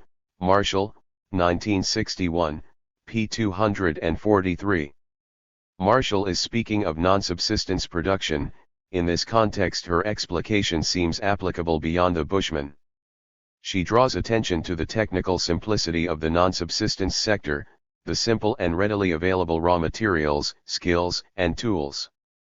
But most important, wants are restricted. A few people are happy to consider few things their good fortune. The restraint is imposed by nomadism. Of the hunter, it is truly said that this wealth is a burden, at least for his wife. Goods and mobility are therefore soon brought into contradiction, and to take liberties with a line of Latimore's, the pure nomad remains a poor nomad. It is only consistent with their mobility, as many accounts directly say, that among hunters needs are limited, avarice inhibited, and Warner, 1937-1958, p. 137, makes this very clear, for the Mernjan portability is a main value in the economic scheme of things. A similar case of affluence without abundance can be made for the subsistence sector. McCarthy and MacArthur's time motion study in Arnhem Land, 1960, indicates the food quest is episodic. -36. Marshall Solins, The Original Affluent Society. And discontinuous, and per capita commitment to it averages less than 4 hours a day. The amount of daytime sleep and rest is unconscionable. Clearly, the Aborigines fail to build culture not from lack of time but from idle hands. McCarthy and MacArthur also suggest that the people are working under capacity. They might have easily procured more food, that they are able to support unproductive adults who may, however, do some craft work, and that getting food was not strenuous or exhausting. The Arnhem Land study, made under artificial conditions and based only on short-run observations, is plainly inconclusive in itself. Nevertheless, the Arnhem Land data are echoed in reports of other Australians and other hunters. Two famous explorers of the earlier 19th century made estimates of the same magnitude for the Aborigines' subsistence activities, 2 to 4 hours a day. Air, 1845, 2, pages 252, 255, Gray, 1841, 2, pages 261 to 63. Slash and burn agriculture, incidentally, may be more labor-intensive. Conklin, for example, figures that 1,200 man-hours per adult per year are given among the Hananu simply to agriculture. Conklin, 1957, p. 151. This figure excludes other food-connected activities, whereas the Australian data include time spent in the preparation of food as well as its acquisition. The Arnhem Landers' punctuation of steady work with sustained idleness is also widely attested in Australia and beyond. In Lee's paper he reported that productive members of Kung Bushman camps spend 2 to 3 days per week in subsistence. We have heard similar comments in other papers at the symposium. Hadza women were said to work 2 hours per day on the average in gathering food, and one concludes from James Woodburn's excellent film that Hadza men are much more preoccupied with games of chance than chances of game. Woodburn and Hudson, 1966. In addition, evidence on hunter-gatherers' economic attitudes and decisions should be brought to bear. Harassment is not implied in the descriptions of their nonchalant movements from camp to camp, nor indeed is the familiar condemnations of their laziness. A certain issue is posed by exasperated comments on the prodigality of hunters, their inclination to make a feast of everything on hand, as if, one Jesuit said of the Montagnais, the game they were to hunt was shut up in a stable. Legion's relation of 1634, in Kenton, 1927,1, p. 182. Not the slightest thought of, or care for, what the morrow may bring forth, wrote Spencer and Gillen, 1899, p. 53. Two interpretations of this supposed lack of foresight are possible. -37. Either they are fools, or they are not worried, that is, as far as they are concerned, the morrow will bring more of the same. Rather than anxiety, it would seem the hunters have a confidence born of affluence, of a condition in which all the people's wants, such as they are generally easily satisfied. This confidence does not desert them during hardship. It can carry them laughing through periods that would try even a Jesuit's soul, and worry him so that, as the Indians warn, he could become sick. I saw them, the Montagnais, in their hardships and their labors, suffer with cheerfulness. I found myself, with them, threatened with great suffering. They said to me, "We shall be sometimes 2 days, sometimes 3, without eating, for lack of food. Take courage, Chian, let thy soul be strong to endure suffering and hardship, keep thyself from being sad, otherwise thou will be sick." See how we do not cease to laugh, although we have little to eat. Legion's relation of 1634, in Kenton, 1927,1, p. 129.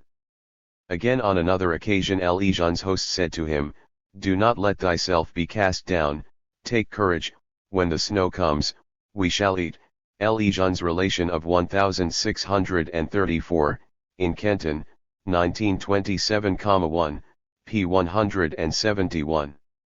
Which is something like the philosophy of the Penan of Borneo: if there is no food today there will be tomorrow, expressing, according to Needham, a confidence in the capacity of the environment to support them, and in their own ability to extract their livelihood from it, 1954, p. 230. 38. Birds Combat Civilization, 1985. Lynn Clive. But mankind truly was not meant to fly, and birds keep trying to tell us so. As people and their flying machines continue to overpopulate the skies, not only do plane-to-plane collisions increase, but bird-to-plane collisions drastically increase as well, especially since new technology has created sleeker and quieter engines which sneak up on birds and scarcely give them any warning of their approach. Needless to say, it is the birds which must attempt to change their natural flight patterns to avoid fatal collisions. Seagulls have become a particularly confounding nuisance to airport officials in Michigan. As their natural feeding grounds along the Great Lakes become more and more polluted, they drift inland. Wet runways peppered with worms and grasshoppers provide a perfect new feeding ground for seagulls. Cherry Capital Airport near Traverse City has reported large flocks of seagulls, as many as 150 at a time. Approximately 1,200 plane-bird collisions occur each year, causing $20 to $30 million in damage. Such collisions prove fatal for the birds, of course. However, they have also been responsible for many aircraft crashes fatal to human beings. 62 people were killed in 1960 near Boston when a propeller-driven plane sucked in several starlings and lost power. Birds seem to be waging all-out war against the U.S. Air Force.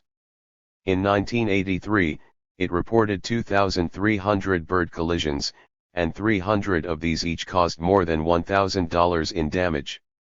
This past summer in Great Britain, a U.S. Air Force crew was forced to bail out of their FL-11 jet when a 12-pound goose smashed into the protective covering on the nose of the jet.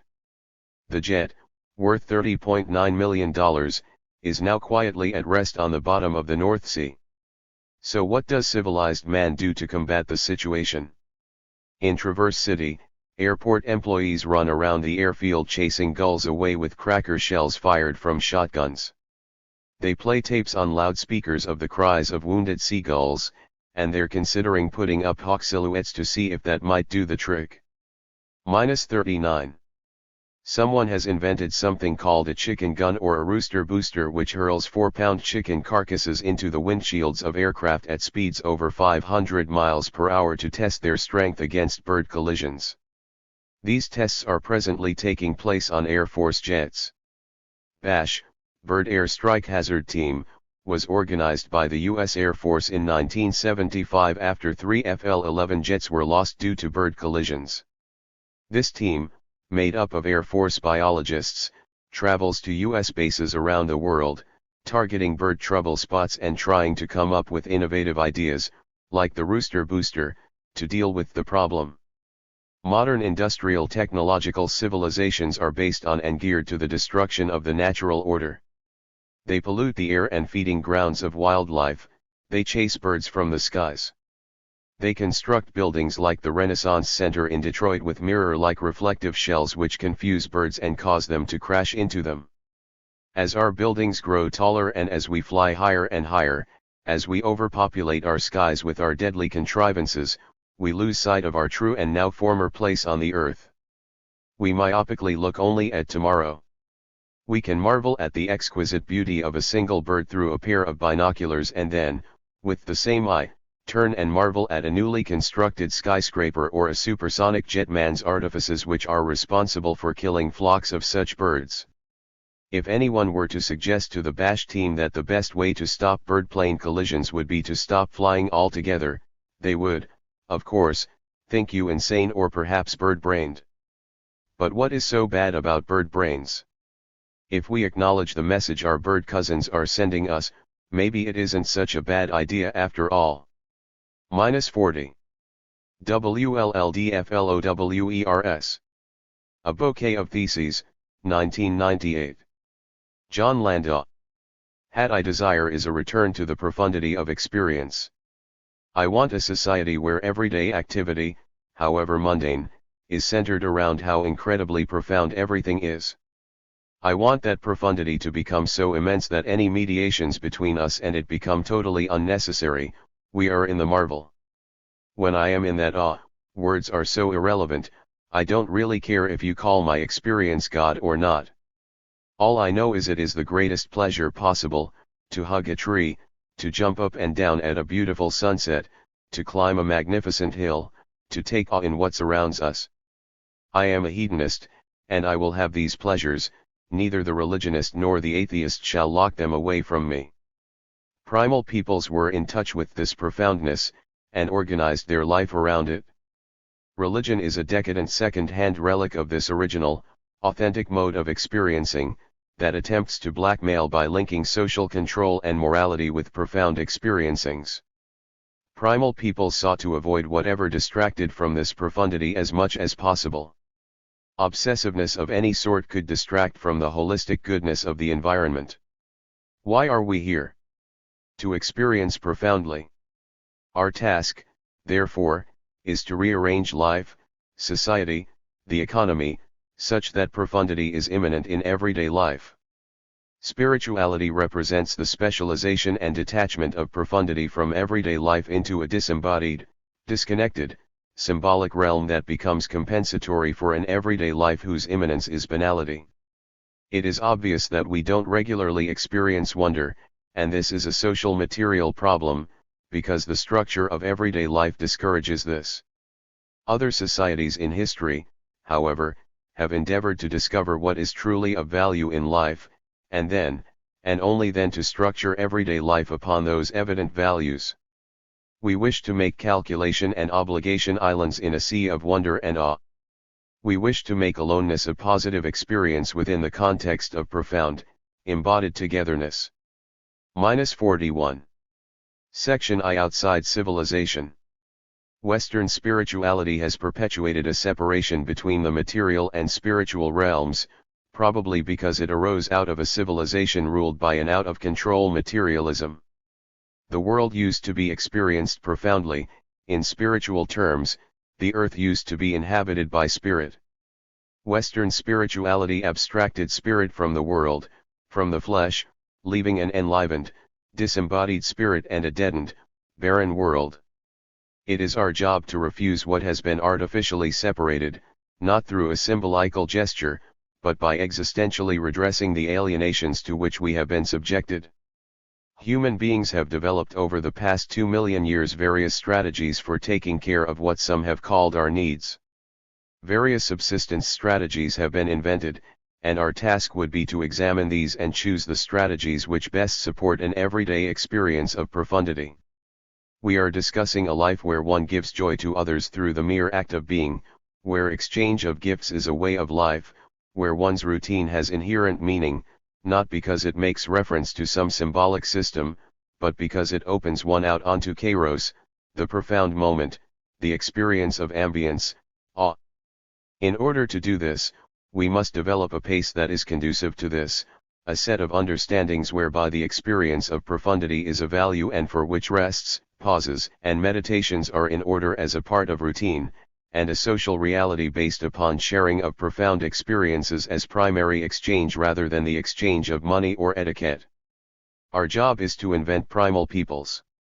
Through our imagination and what little we do know, there is no evidence against such group movement. We must imagine these primeval peoples, in order to create an incredible myth, in order to live it, to become it. Silence was a great future of such times. People gestured towards the world. Experiences of awe, wonder were everyday affairs. Because people lived outside, they had a much greater oxygen content. They lived in a perpetual oxygen bath, which produces highs, heightens the sense of taste and smell, and is very relaxing. Anyone who has camped out in the open air knows this experience. The energetic connection with the surroundings was immense, an incredible exchange on all levels was constantly taking place. It is within the context of this immenseness that our words, our rationality, our technical pragmatics seem so narrow, so very small. Far from being primitive, these were people enjoying and interested in. -42. John Landau, Wildflowers, a Bouquet of Theses. Preserving immenseness. This is no idealism. A concrete experience in nature can demonstrate the incredible power of the outdoors. One may engage in an intense, strenuous experience with others for a few hours, a night hike or some such, and then afterwards meander about in total silence, gesturing at most, exploring movement, smells, and impulses. This will give a taste of how rich it all is. This is what we have lost in our narrow obsessiveness with technicality. What Zen practitioners strive for a lifetime for, our ancestors had by birthright. Sure, they didn't know how to make a water wheel or how to harness electricity, they didn't want to, they had better things to do. It is even remotely conceivable that they did know of these things, in potential form at least, but saw them as trivial to the process of life. In the silence, all of the chit-chat and all of the worries and all of the monuments fade. In the isness, what need to leave one's mark? What need to become immortal through art or culture? Disappearance is erasing the record, off track, no trails, no history. One is in the disappearance already. All one needs is to lose track, to stop recording, to turn off the tape machine, to disappear. It's all right. It's okay to disappear. Do so now. The grass in front of you is all that ever was or will be. It has no memory, no future. Just silence. So when we know this rich heritage, when we reach into the heart of our being and know that humans very like ourselves lived a good 2 million years in this way of being, we are awed, and the scum at the top of the pond, the curdled milk of history, our obsession with technicality, pours off and we are left with the pure froth of being. -43. Minima Moralia. Reflections from Damaged Life, 1947. Theodore Adorno. Oi Shop. Hebel, in a surprising entry in his diary, asks what carrot takes away life's magic in later years. It is because in all the brightly colored contorted marionettes, we see the revolving cylinder that sets them in motion, and because for this very reason the captivating variety of life is reduced to wooden monotony. A child seeing the tightrope walkers singing, the pipers playing, the girls fetching water, the coachman driving, thinks all this is happening for the joy of doing so. He can't imagine that these people also have to eat and drink, go to bed and get up again. We, however, know what is at stake. Namely, earning a living, which commandeers all those activities as mere means, reduces them to interchangeable, abstract labor time. The quality of things ceases to be their essence and becomes the accidental appearance of their value. The equivalent form mars all perceptions. What is no longer irradiated by the light of its own self-determination as joy in doing, pales to the eye. Our organs grasp nothing sensuous in isolation, but notice whether a color, a sound, a movement is there for its own sake or for something else. Wearied by a false variety, they steep all in gray, disappointed by the deceptive claim of qualities still to be there at all, while they conform to the purposes of appropriation, indeed largely owe their existence to it alone. Disenchantment with the contemplated world is the sensorium's reaction to its objective role as a commodity world. Only when purified of appropriation would things be colorful and useful at once. Under universal compulsion the two cannot be reconciled. Children, however, are not so much, as Hebel thought, subject to illusions of captivating variety, as still aware, in their spontaneous perception, of the contradiction between phenomenon and fungibility that the resigned adult no longer sees, and they shun it. Play is their defense. The unerring child is struck by the peculiarity of the equivalent form. Use value becomes the form of manifestation, the phenomenal form of its opposite, value. -44. Theodore Adorno, Minima Moralia. In his purposeless activity the child, by a subterfuge, sides with use value against exchange value. Just because he deprives the things with which he plays of their mediated usefulness, he seeks to rescue in them what is benign towards men and not what subserves the exchange relation that equally deforms men and things. The little trucks travel nowhere and the tiny barrels on them are empty, yet they remain true to their destiny by not performing, not participating in the process of abstraction that levels down that destiny, but instead abide as allegories of what they are specifically for. Scattered, it is true, but not ensnared, they wait to see whether society will finally remove the social stigma on them, whether the vital process between men and things, praxis, will cease to be practical. The unreality of games gives notice that reality is not yet real. Unconsciously they rehearse the right life. The relation of children to animals depends entirely on the fact that utopia goes disguised in the creatures whom Marx even begrudged the surplus value they contribute as workers. In existing without any purpose recognizable to men, animals hold out, as if for expression, their own names, utterly impossible to exchange. This makes them so beloved of children, their contemplation so blissful. I am a rhinoceros, signifies the shape of the rhinoceros. Fairy tales and operettas know such images, and the ridiculous question, how do we know that Orion is really called Orion, rises to the stars. -45. Our Kind, 1989. Marvin Harris. And humans exist without some people ruling and others being ruled? The founders of political science did not think so. I put for a general inclination of mankind, a perpetual and restless desire for power after power, that ceaseth only in death, declared Thomas Hobbes. Because of this innate lust for power, Hobbes thought that life before, or after, the state was a war of every man against every man, solitary, poor, nasty, brutish, and short. Was Hobbes right? Do humans have an unquenchable desire for power that, in the absence of a strong ruler, inevitably leads to a war of all against all? To judge from surviving examples of bands and villages, for the greater part of prehistory our kind got along quite well without so much as a paramount chief, let alone the all-powerful English Leviathan king and mortal god, whom Hobbes believed was needed for maintaining law and order among his fractious countrymen. Modern states with democratic forms of government dispense with hereditary leviathans, but they have not found a way to dispense with inequalities of wealth and power backed up by an enormously complex system of criminal justice. Yet for 30,000 years after takeoff, life went on without kings, queens, prime ministers, presidents, parliaments, congresses, cabinets, governors, mayors, police officers, sheriffs, marshals, generals, lawyers, bailiffs, judges, district attorneys, court clerks, patrol cars, paddy wagons, jails, and penitentiaries. How did our ancestors manage to leave home without them? Small populations provide part of the answer.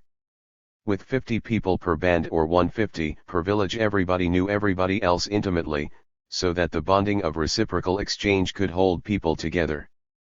People gave with the expectation of taking and took with the expectation of giving. Since chance played a great role in the capture of animals, collection of wild foodstuffs, and the success of rudimentary forms of agriculture, the individuals who had the luck of the catch on one day needed a handout on the next. So the best way for them to provide for their inevitable rainy day was to be generous. As expressed by the anthropologist Richard Gould. -46. Marvin Harris, Our Kind. The greater the amount of risk, the greater the extent of sharing. Reciprocity is a small society's bank. In reciprocal exchange, people do not specify how much or exactly what they expect to get back or when they expect to get it. That would besmirch the quality of the transaction and make it similar to mere barter or to buying and selling. The distinction lingers on in societies dominated by other forms of exchange, even capitalist ones. For we do carry out a give and take among close kin and friends that is informal, uncalculating, and imbued with a spirit of generosity. Teenagers do not pay cash for their meals at home or for the use of the family car, wives do not bill their husbands for cooking a meal, and friends give each other birthday gifts and Christmas presents. but much of this is marred by the expectation that our generosity will be acknowledged with expressions of thanks. Where reciprocity really prevails in daily life, etiquette requires that generosity be taken for granted. As Robert Denton discovered while doing fieldwork among the Simei of central Malaysia, no one ever says thank you for the meat received from another hunter. Having struggled all day to lug the carcass of a pig home through the jungle heat, the hunter allows his prize to be cut up into equal portions, which he then gives away to the entire group. Denton explains that to express gratitude for a portion received indicates that you the kind of ungenerous person who calculates how much you give and take.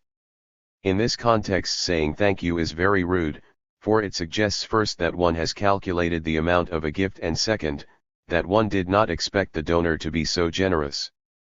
To call attention to one's generosity is to indicate that others are in debt to you and that you expect them to repay you. It is repugnant to egalitarian peoples even to suggest that they have been treated generously. Richard Lee tells how he learned about this aspect of reciprocity through a revealing incident. To please the Kung, he decided to buy a large ox and have it slaughtered as a present.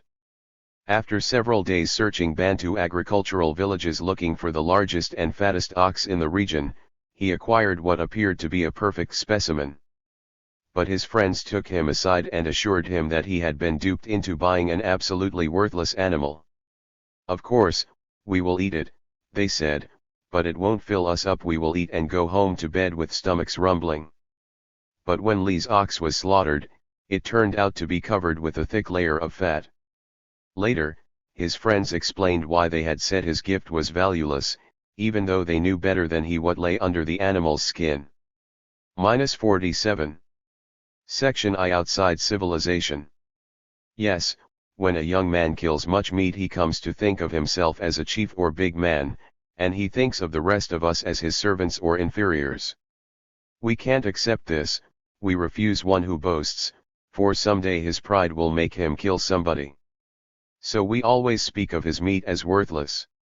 This way we cool his heart and make him gentle. Lee watched small groups of men and women returning home every evening with the animals and wild fruits and plants that they had killed or collected. They shared everything equally, even with campmates who had stayed behind and spent the day sleeping or taking care of their tools and weapons. Not only do families pool that day's production, but the entire camp residents and visitors alike shares equally in the total quantity of food available. The evening meal of any one family is made up of portions of food from each of the other family's resident. Foodstuffs are distributed raw or are prepared by the collectors and then distributed. There is a constant flow of nuts, berries, roots, and melons from one family fireplace to another until each personal resident has received an equitable portion. The following morning a different combination of foragers moves out of camp, and when they return late in the day, the distribution of foodstuffs is repeated. What Hobbes did not realize is that it was in everybody's best interest in small, prestate societies to maintain each other's freedom of access to the natural habitat. Suppose a Kung with a Hobbesian lust for power were to get up and tell his campmates, "From now on, all this land and everything on it belongs to me. I'll let you use it, but only with my permission and on the condition that I get first choice of anything you capture, collect, or grow." His campmates, thinking that he had certainly gone crazy, would pack up their few belongings, take a 20 or 30-mile walk, make a new camp, and resume their usual life of egalitarian reciprocity, leaving the man who would be king alone to exercise a useless sovereignty. To the extent that political leadership exists at all among Bandan village societies, it is exercised by individuals called headmen, who lack the power to compel others to obey their orders. But can a leader be powerless and still lead? -48. Spokane Museum, 1952. Ramona Wilson. 5. Has are not relics from lost people, lost lands. I know where they are. Give me that digging tool. I'll show you where in the spring we get roots. The wind will come, as it does, blowing our dresses and hair as we bend with certainty, the pink flowers in our hands, the earth dropping through our fingers. -49. Section 2. The coming of civilization. -50. The life of savages is so simple, and our societies are such complicated machines. The Tahitian is so close to the origin of the world, while the European is close to its old age. The contrast between them and us is greater than the difference between a newborn baby and a doddering old man. They understand absolutely nothing about our manners or our laws, and they are bound to see in them nothing but shackles disguised in 100 different ways. Those shackles could only provoke the indignation and scorn of creatures in whom the most profound feeling is a love of liberty. Denis Diderot, 1774. Aulz Simons posits civilization as virtually complete from its inception, as if domestication occurred in a kind of qualitative quantum leap. Such a provocative thesis would surely make that moment all the more compelling an object of study, the most important turning point in our history as a species. In the clash between pre-civilization and the ensemble of ways to control and harness life that has all but extinguished it, what was at stake? In Shakespeare's As You Like It, the losing side can be seen in the exiled duke's defense of wilderness, its tongues in trees and sermons in stone and good in everything. 2.5 centuries later, in a place more tangible than the forest of Arden, Smuhila, elder of a Columbia Plateau tribe, issued a similar plaint. You ask me to plow the ground. Shall I take a knife and tear my mother's bosom? Then when I die she will not take me to her bosom to rest. You ask me to dig for stone. Shall I dig under her skin for her bones? Then when I die I cannot enter her body to be born again. You ask me to cut grass and sell it, and be rich like white men. But how dare I cut off my mother's hair? -51. The selections that follow provide some sense of the vast range of this struggle, and something of its many facets, its texture, and its fruits. Civilization's victory has had the most profound impact, both on the natural world and on our species viscerally, culturally, and in every other way. From Diderot in the 18th century, to George Marsh late in the 19th, up to the present in a mounting profusion and emphasis that reflects the growing crisis, we can see with increasing clarity what a truly monumental, cataclysmic watershed was the triumph of civilization. This small sampling can only suggest the scope and depth of that cataclysm. -52. The Earth as Modified by Human Action, 1907. George P. Marsh. Destructiveness of Man. And has too long forgotten that the earth was given to him for usufruct alone, not for consumption, still less for profligate waste. Nature has provided against the absolute destruction of any of her elementary matter, the raw material of her works, the thunderbolt and the tornado, the most convulsive throes of even the volcano and the earthquake, being only phenomena of decomposition and recomposition. But she has left it within the power of man irreparably to derange the combinations of inorganic matter and of organic life, which through the night of eons she had been proportioning and balancing, to prepare the earth of this habitation, when in the fullness of time his Creator should call him forth to enter into its possession. Apart from the hostile influence of man, the organic and the inorganic world are, as I have remarked, bound together by such mutual relations and adaptations as secure, if not the absolute permanence and equilibrium of both, a long continuance of the established conditions of each at any given time and place, or at least, a very slow and gradual succession of changes in those conditions. But man is everywhere a disturbing agent. Wherever he plants his foot, the harmonies of nature are turned to discords. The proportions and accommodations which ensured the stability of existing arrangements are overthrown. Indigenous vegetable and animal species are extirpated, and supplanted by others of foreign origin, spontaneous production is forbidden or restricted, and the face of the earth is either laid bare or covered with a new and reluctant growth of vegetable forms and with alien tribes of animal life. These intentional changes and substitutions constitute, indeed, great revolutions, but vast as is their magnitude and importance, they are, as we shall see, insignificant in comparison with the contingent and unsought results which have flowed from them. -53. The fact that, of all organic beings, man alone is to be regarded as essentially a destructive power, and that he wields energies to resist which nature, that nature whom all material life and all inorganic substance obey, is wholly impotent, tends to prove that, though living in physical nature, he is not of her, that he is of more exalted parentage, and belongs to a higher order of existences, than those which are born of her womb and live in blind submission to her dictates. There are, indeed, brute destroyers, beasts and birds and insects of prey all animal life feeds upon, and, of course, destroys other life, but this destruction is balanced by compensations. It is, in fact, the very means by which the existence of one tribe of animals or of vegetables is secured against being smothered by the encroachments of another, and the reproductive powers of species which serve as the food of others are always proportioned to the demand they are destined to supply. Man pursues his victims with reckless destructiveness, and while the sacrifice of life by the lower animals is limited by the cravings of appetite, he unsparingly persecutes, even to extirpation, thousands of organic forms which he cannot consume. The earth was not, in its natural condition, completely adapted to the use of man, but only to the sustenance of wild animals and wild vegetation. These live, multiply their kind in just proportion, and attain their perfect measure of strength and beauty, without producing or requiring any important change in the natural arrangements of surface or in each other's spontaneous tendencies, except such mutual repression of excessive increase as may prevent the extirpation of one species by the encroachments of another. In short, without man, lower animal and spontaneous vegetable life would have been practically constant in type, distribution, and proportion, and the physical geography of the earth would have remained undisturbed for indefinite periods, and been subject to revolution only from slow development, from possible unknown cosmical causes, or from geological action.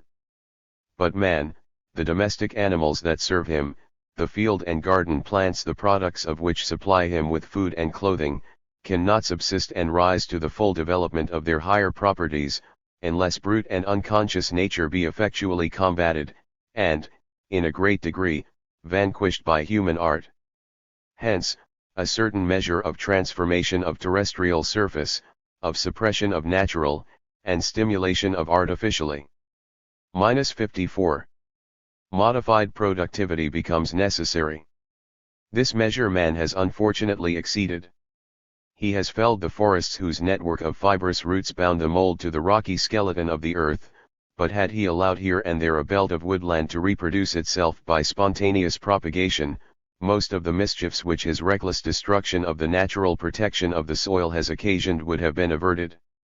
He has broken up the mountain reservoirs, the percolation of whose waters through unseen channels supplied the fountains that refreshed his cattle and fertilized his fields, but he has neglected to maintain the cisterns and the canals of irrigation which a wise antiquity had constructed to neutralize the consequences of its own imprudence.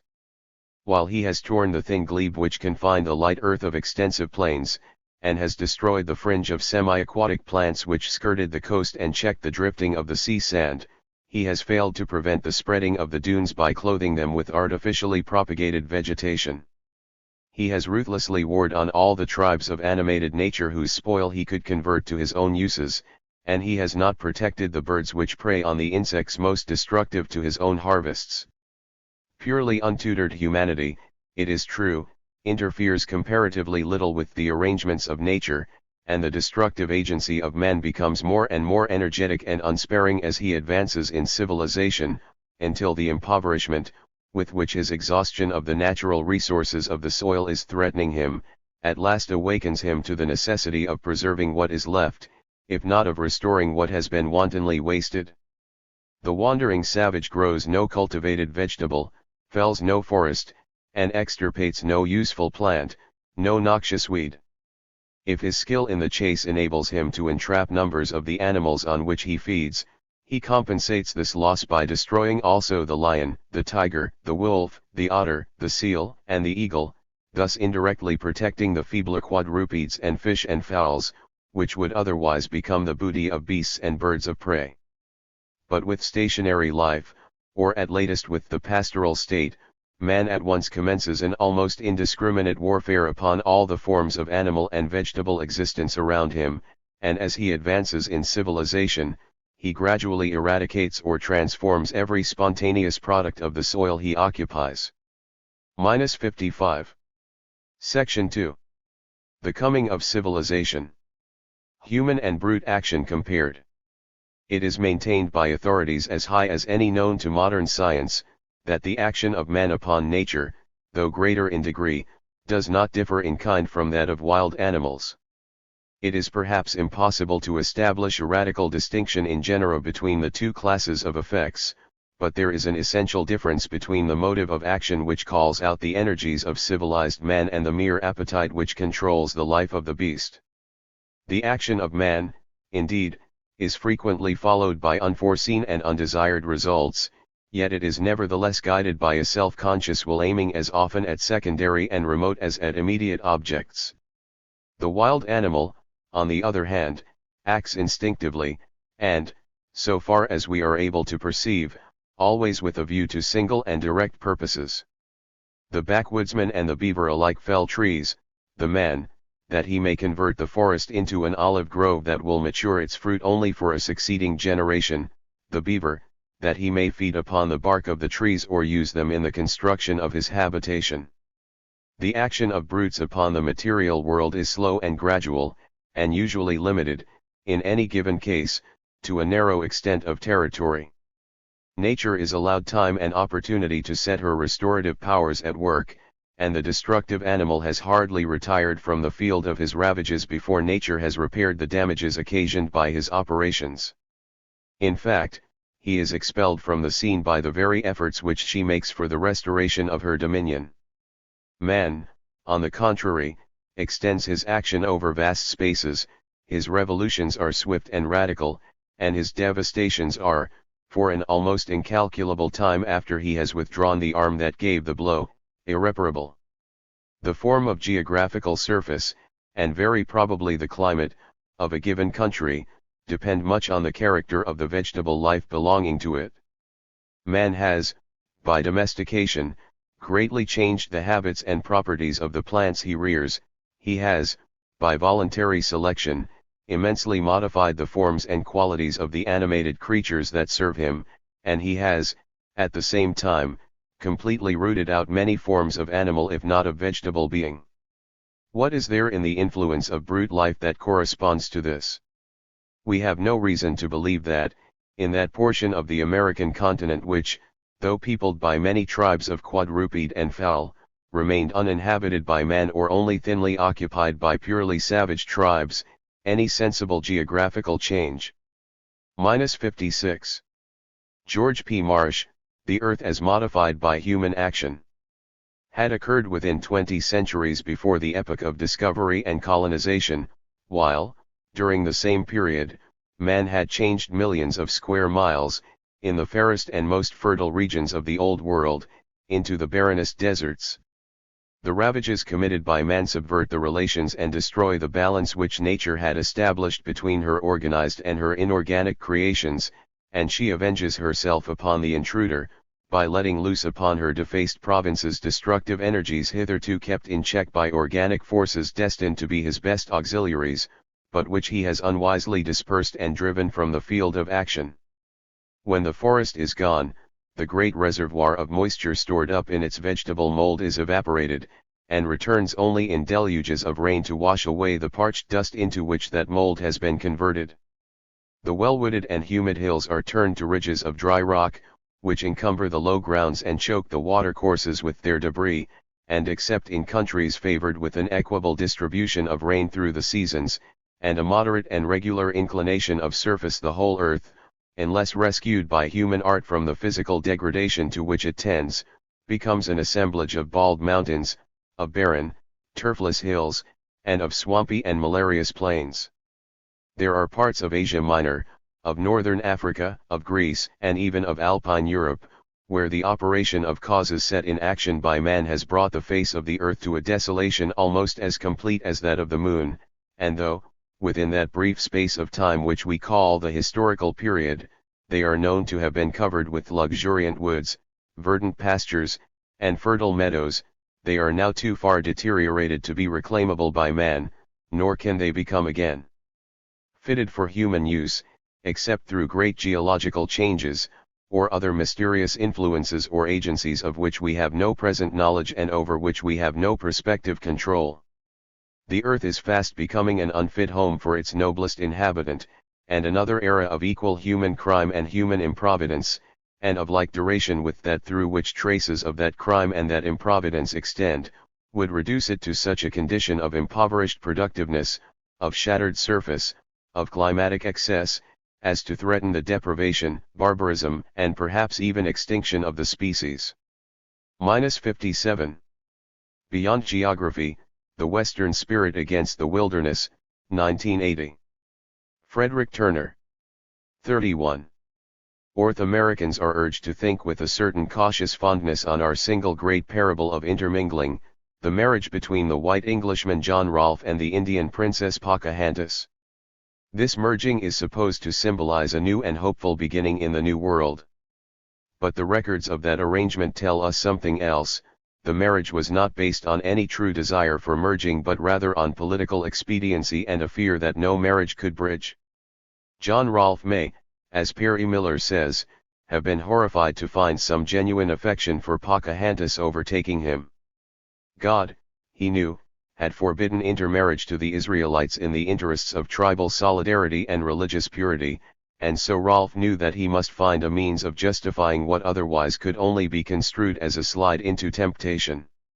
So he did, professing, and maybe believing at last, that he had entered into this marriage for the good of this plantation, for the honor of our country, for the glory of God, for my own salvation, and for converting to the true knowledge of God and Jesus Christ, an unbelieving creature. On any other terms the marriage would be a wretched instigation hatched by him who seeketh and delighteth in man's destruction.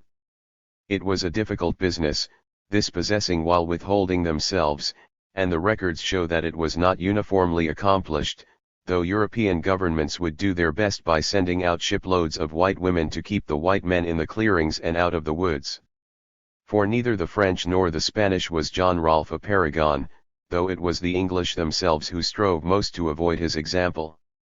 From their earliest days in the New World the English evinced an official desire both stern and shrill to keep the colonists together and to keep the natives at a safe distance.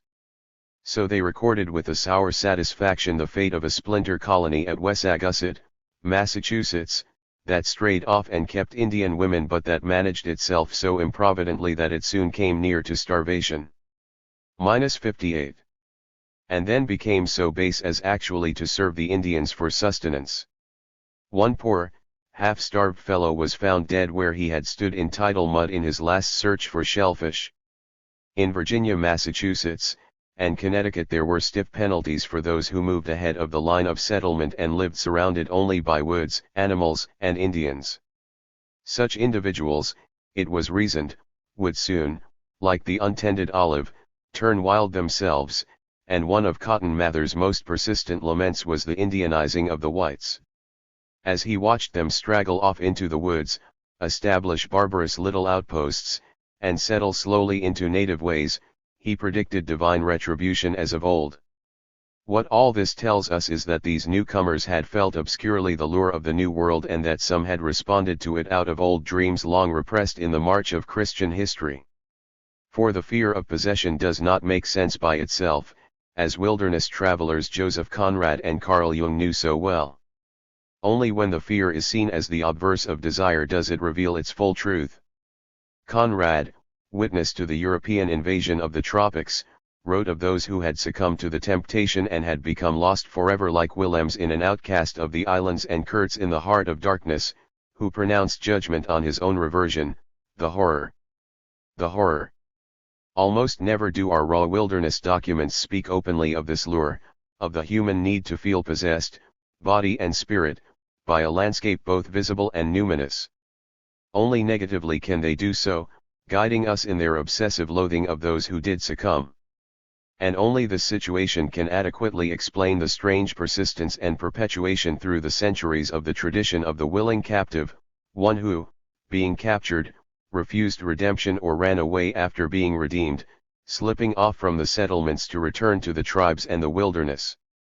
They were variously called renegades, white Indians, squaw men, or simply degenerates, and we might imagine that their shadowy careers would have been consigned to a silence beyond obloquy. But it is not so. Instead, their stories have come down to us, loaded, true enough, with all the weight that can be assigned scapegoats, but they have survived, and this is significant. Never as popular because never as useful, even as cautionary tales, as the orthodox captivity narratives, their persistence tells us of other visions of New World contact that haunted the whites even in the very midst of their victories.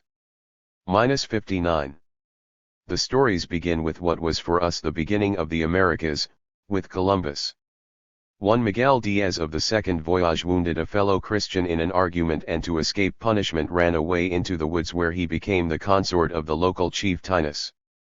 Like most of his kind, history loses track of him here, but his defection was thought worthy of record in his own time, a strange footnote to conquest. Then, following like an apparition the traces of further conquests, there are the renegades of Cortés, Narvaez, and Soto. Though, as we have seen, Gonzalo Guerrero was not with Cortés as he pushed off from Cuba for an unknown empire, one would have thought from the diligence with which that driven leader searched for Guerrero that he was indispensable to the success of the expedition. Maybe in some way he was. With Narvaez there were at least two who preferred to remain with the Indians rather than wander on into unknown dangers, guided only by the hope of coming out once again into Christian territory. Doroteo Teodoro, a Greek, went inland with the Indians and never came out again, though years later Soto's men would catch word out of the thicket that he still lived with his adopted people. And Lope de Oviedo, our strongest man, turned away from the entreaties of Vaca to escape and stayed on with the natives while Vaca and the others slipped northward in the night. On the baffled and trackless Soto expedition there were numerous deserters, notably, from a white point of view, Francisco de Guzman, bastard son of a Seville Hidalgo, a Hidalgo named Mancano, and another named Firiata, a Levantine. And there was an unnamed Christian described by the Portuguese knight who chronicled the expedition. The Indians came in peace, and said that the Christian who remained there would not come. The governor wrote to him, sending ink and paper, that he might answer. The purport of the letter stated his determination to leave Florida, reminded him of his being a Christian, and that he was unwilling to leave him among heathen, that he would pardon the error he had committed in going to the Indians, should he return, and that if they should wish to detain him, to let the governor know by writing. The Indian who took the letter came back, bringing no other response than the name and the rubric of the person written on the back, to signify that he was alive. -60. We have record too of several black slave defectors, notably Carlos and Gomez, both of whom are known to have lived among the Indians for many years. These were presumed to have so little stake in civilization that their actions could more easily be disregarded by their Spanish masters. Not so easily dealt with, or even entertained, was the possibility that some members of Raleigh's lost colony had survived by merging and migrating inland with Manteo's people. Almost 2 centuries after John White and his party had panted through the sandy seaside woods in much belated relief of the colonists and had come upon that tree with its interrupted message, the old sentinel trunk was still being pointed out to the curious as evidence of that tragedy. Expeditions were compulsively sent out in 1602, 1608 and 1610 to find some trace of the colonists, even if fatal, but all failed since they could not see the clues. In 1654 friendly Indians showed another expedition evidence that some of the missing colonists had revisited the site of the old fort, but so unthinkable was the alternative of survival through merging that this hint too was left unexamined. So, for the same reason, were other hints, before and after, including those from John Smith who had knowledge of whites living somewhere inland from Chesapeake Bay, and from a German traveler, John Ledyard, who heard in North Carolina of a nation of bearded men living some miles southwest of where he was. Still the hints of survival persisted and in the 18th century were so strong that they compelled North Carolina's pioneer naturalist/historian John Lawson to acknowledge them. The Indians of this place tell us, he notes, that several of their ancestors were white people and could talk in a book as we do, the truth of which is confirmed by the grey eyes being frequently found amongst these Indians and no others. But Lawson could not let the spectacle of miscegenation pass without censure. The evidence of it drove him to remark that the colony had miscarried for want of timely supplies from England, or through the treachery of the natives, for we may reasonably suppose that the English were forced to cohabit with them for relief and conservation, and that in the process of time they conformed themselves to the manners of their Indian relations, and thus we see how apt human nature is to degenerate. 61. It was only in the last decade of the 19th century, when the menace of merging was dead, that a white historian, Stephen B. Weeks, could put all this information together and make the appropriate inference. And this was that the 1,587 colonists, being destroyed piecemeal by the vengeful natives of the mainland, took what they could carry and went to Mantio's people on Croatoan. Together these two groups left Croatoan, which was only a seasonal home for the natives, and moved inland by slow stages, away from the hostiles of the Outer Banks area. They were subsequently encountered on the Lumbee River in the mid-18th century, when Scots and Huguenot settlers pushed into the area. And their descendants are there to this day in what is now Robeson County. Here one may meet striking mixed bloods who trace themselves back to that intermingling on the Outer Banks, and who carry on the names of the lost colonists. Even while the search for the lost colonists was vainly going on, others of the English were becoming lost under the very eyes of the orthodox, and of these none excited greater opprobrium and more continuing vengeance than Thomas Morton of Massachusetts. With the single exception of a long section detailing the bestiality, trial and execution of one Thomas Granger, another horrid example of the temptation to mix in the wilderness, there is no more luminous passage in Governor Bradford's long chronicle of the early years of Massachusetts than that on Morton. This is so because no one transgressed so flagrantly and almost joyously against the powerful taboo that kept the English from mingling with all that surrounded them. The man had come out from England in 1622. By the summer of 1626 he had usurped his partner's prerogatives in a settlement venture near the present town of Quincy, and was master of a heterogeneous group of indentured servants and local Indians. It was not merely that Morton was trading with the Indians and supplying them with guns, powder, and spirits, for by Bradford's admission as well as by other contemporaneous accounts we know that Morton was by no means alone in this practice.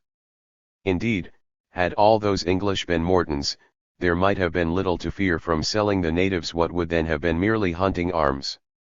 What deeply rankled was that Morton was actively encouraging the intermingling of whites and Indians, and that in doing this he was accomplishing what was so much feared, the Americanization of the English. 62. Frederick Turner, Beyond Geography. In the spring of 1627 Morton presided over the erection of a maypole at the place he suggestively and salaciously styled Mare Mount or Murray Mount. It was too much. A party under the command of the doughty Miles Standish broke in upon the mongrels, arrested Morton, and subsequently deported him, hoping that this would be the end of it. But the man would come back again and again to the scene of his transgression and his triumph. And again the English authorities would hound and persecute him. Throughout the New England winter of 1644-45 they kept the old man in a draughty jail, in irons, and without charges, and when at last they let him loose he was broken. When he died old and crazy, the English were satisfied that this threat no longer existed. But they could not lay to rest that larger threat of which Morton had been but a particular carrier, for it kept appearing. The wilderness that had spawned it would recede by the year and mile, and with it the Indians, but all along the gnawing frontier where contact was still to be had there was the profoundly disturbing and puzzling phenomenon of Indianization. On the other hand, there were but few examples of Indians who had volunteered to go white and who had remained so. And even the missionaries, to say nothing of their lay captors, seemed ashamed of the pathetic show these converts made. Observing a prisoner exchange between the Iroquois and the French in Upper New York in 1699, Cadwallader Colden is blunt, notwithstanding the French commissioners took all the pains possible to carry alone the French, that were prisoners with the Five Nations, and they had full fiberty from the Indians, few of them could be persuaded to return. Nor, he has to admit, is this merely a reflection on the quality of French colonial life, for the English had as much difficulty in persuading their redeemed to come home, despite what Colden would claim were the obvious superiority of English ways. No arguments, no entreaties, nor tears of their friends and relations, could persuade many of them to leave their new Indian friends and acquaintance. Several of them that were by the caressings of their relations persuaded to come home, in a little time grew tired of our manner of living, and run away again to the Indians, and ended their days with them. On the other hand, Indian children have been carefully educated among the English, clothed and taught, yet, I think, there is not one. 63. Instance, that any of these, after they had liberty to go among their own people, and were come to age, would remain with the English, but returned to their own nations, and became as fond of the Indian manner of life as those that knew nothing of a civilized manner of living. And, he concludes, what he says of this particular prisoner exchange has been found true on many other occasions. Benjamin Franklin was even more pointed.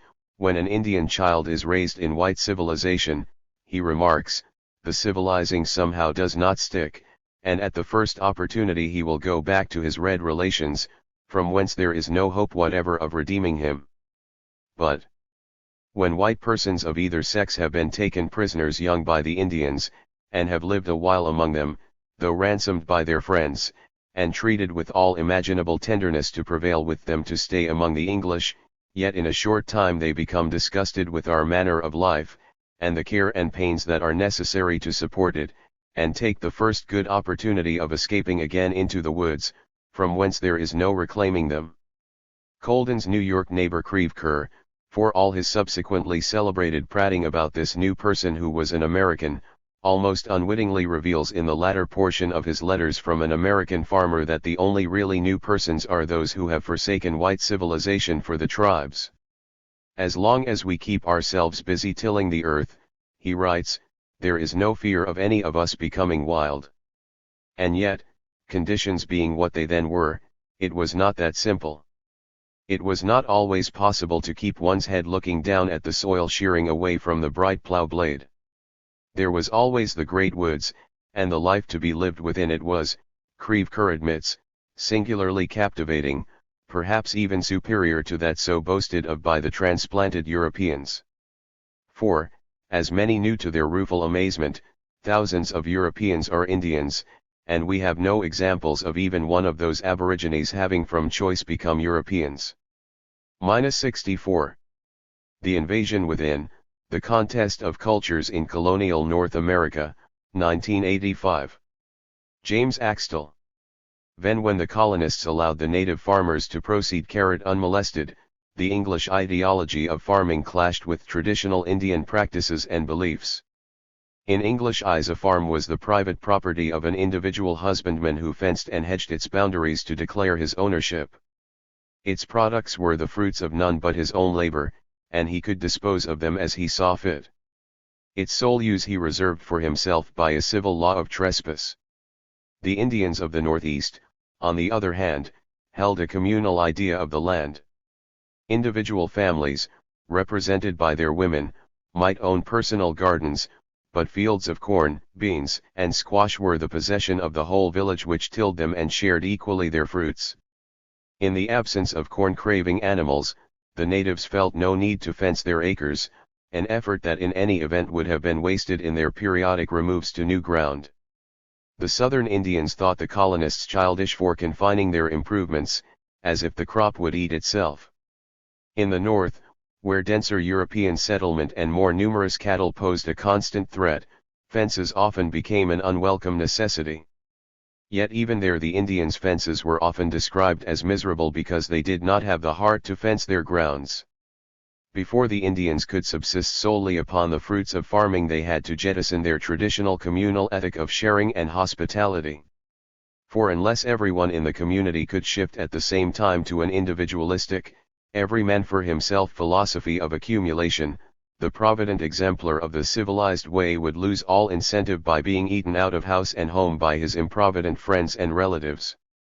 Such a shift was doubly difficult to effect because the missionaries themselves preached a gospel message of charity that seemed to deny the meaner spirit of capitalism.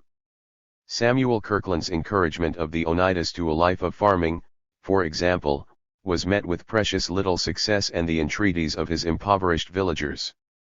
65. Section 2. The coming of civilization. For food, requests that he could not in conscience deny. For as they reminded him, you have often exhorted us to be charitable to our neighbors and hospitable to our foreign brethren, when they came this way, and if it be near the end of the week invite them to tarry over the Sabbath, and hear Christ's gospel, or good news. By sharing what they had with those in need, the Indians seemed to most Englishmen to have no care for the future, to be squandering the wealth of the earth upon the lazy and shiftless. But in the eyes of some, they appeared to be fulfilling the scriptures beyond those who professed to believe them, in that of taking no thought of tomorrow. It was this double obstacle, the ingrained communalism of the natives and the inconsistent philosophies of the missionaries, that in the end prevented farming from becoming the economic salvation of the Indians in the colonial period. The English failure to reduce the natives to industry can have perhaps no more eloquent epitaph than the petition of the Mohegan Indians to the Assembly of Connecticut in 1789.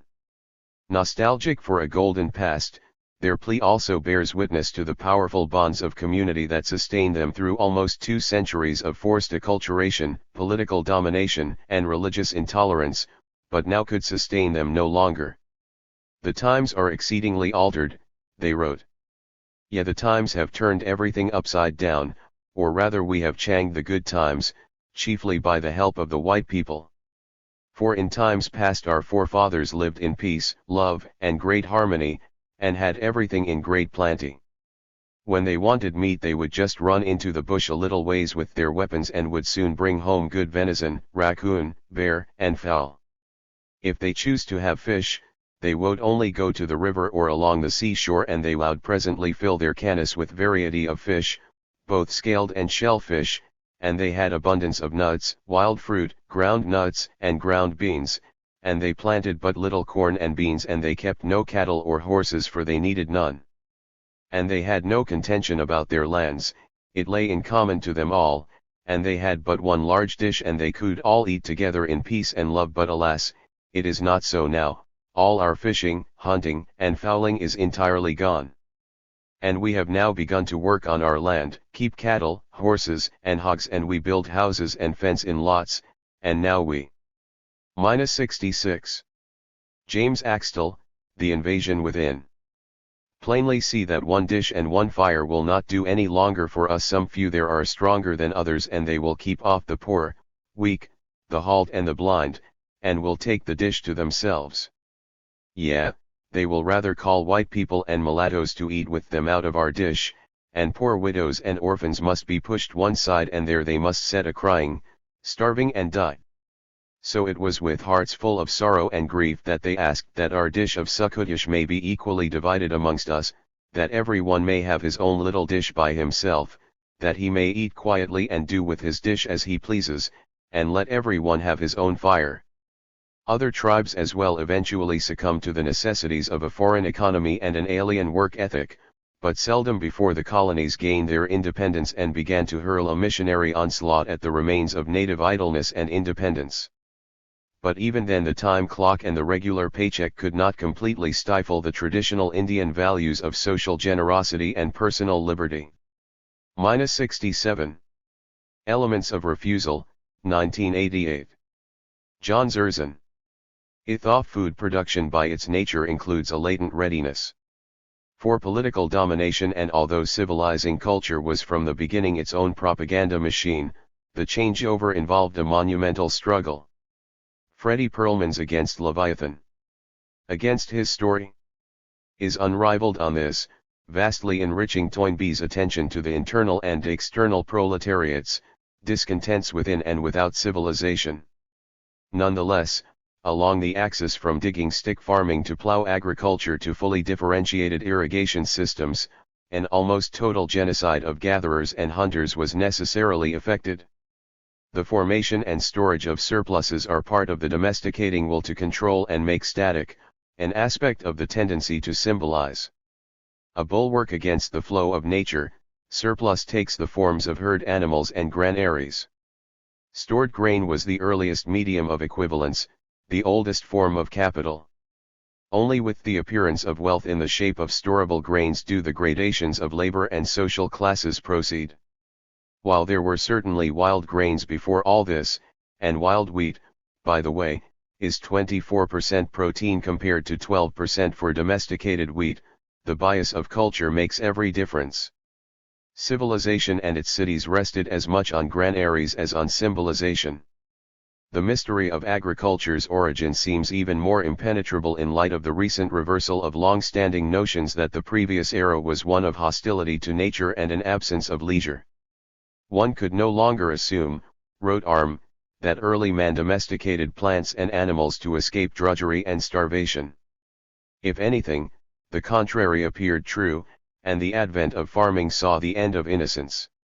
For a long time, the question was, why wasn't agriculture adopted much earlier in human evolution? More recently, we know that agriculture, in Cohen's words, is not easier than hunting and gathering and does not provide a higher quality, more palatable, or more secure food base. Thus the consensus question now is, why was it adopted at all? -68. Many theories have been advanced, none convincingly.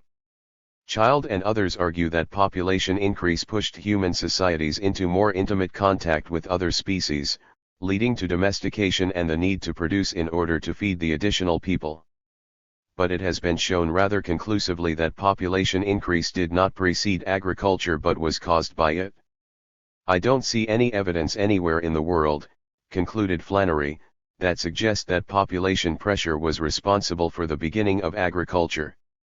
Another theory has it that major climatic changes occurred at the end of the Pleistocene, about 11,000 years ago, which upset the old hunter-gatherer life world and led directly to the cultivation of certain surviving staples. Recent dating methods have helped demolish this approach. No such climatic shift happened that could have forced the new mode into existence. Besides, there are scores of examples of agriculture being adopted or refused in every type of climate.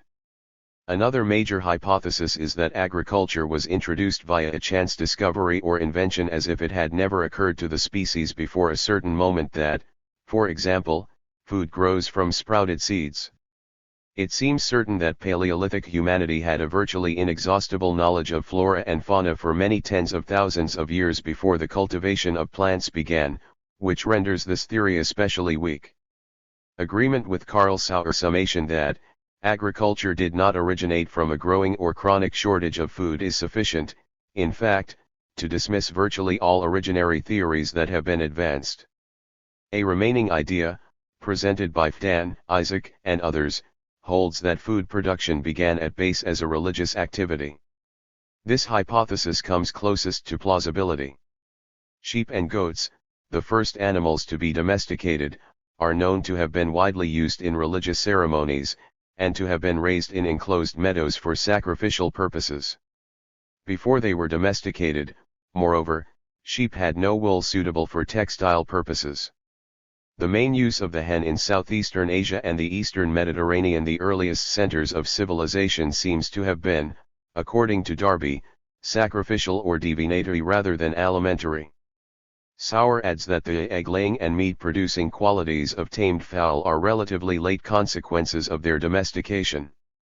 Wild cattle were fierce and dangerous, neither the docility of oxen nor the modified meat texture of such castrates could have been foreseen. Cattle were not milked until centuries after their initial captivity. -69. And representations indicate that their first known harnessing was to wagons in religious processions. Plants, next to be controlled, exhibit similar backgrounds so far as is known.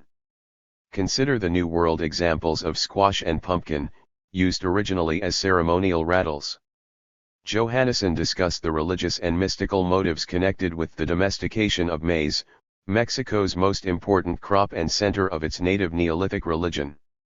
Likewise, Anderson investigated the selection and development of distinctive types of various cultivated plants because of their magical significance. The shamans, I should add, were well placed in positions of power to introduce agriculture via the taming and planting involved in ritual and religion, sketchily referred to above.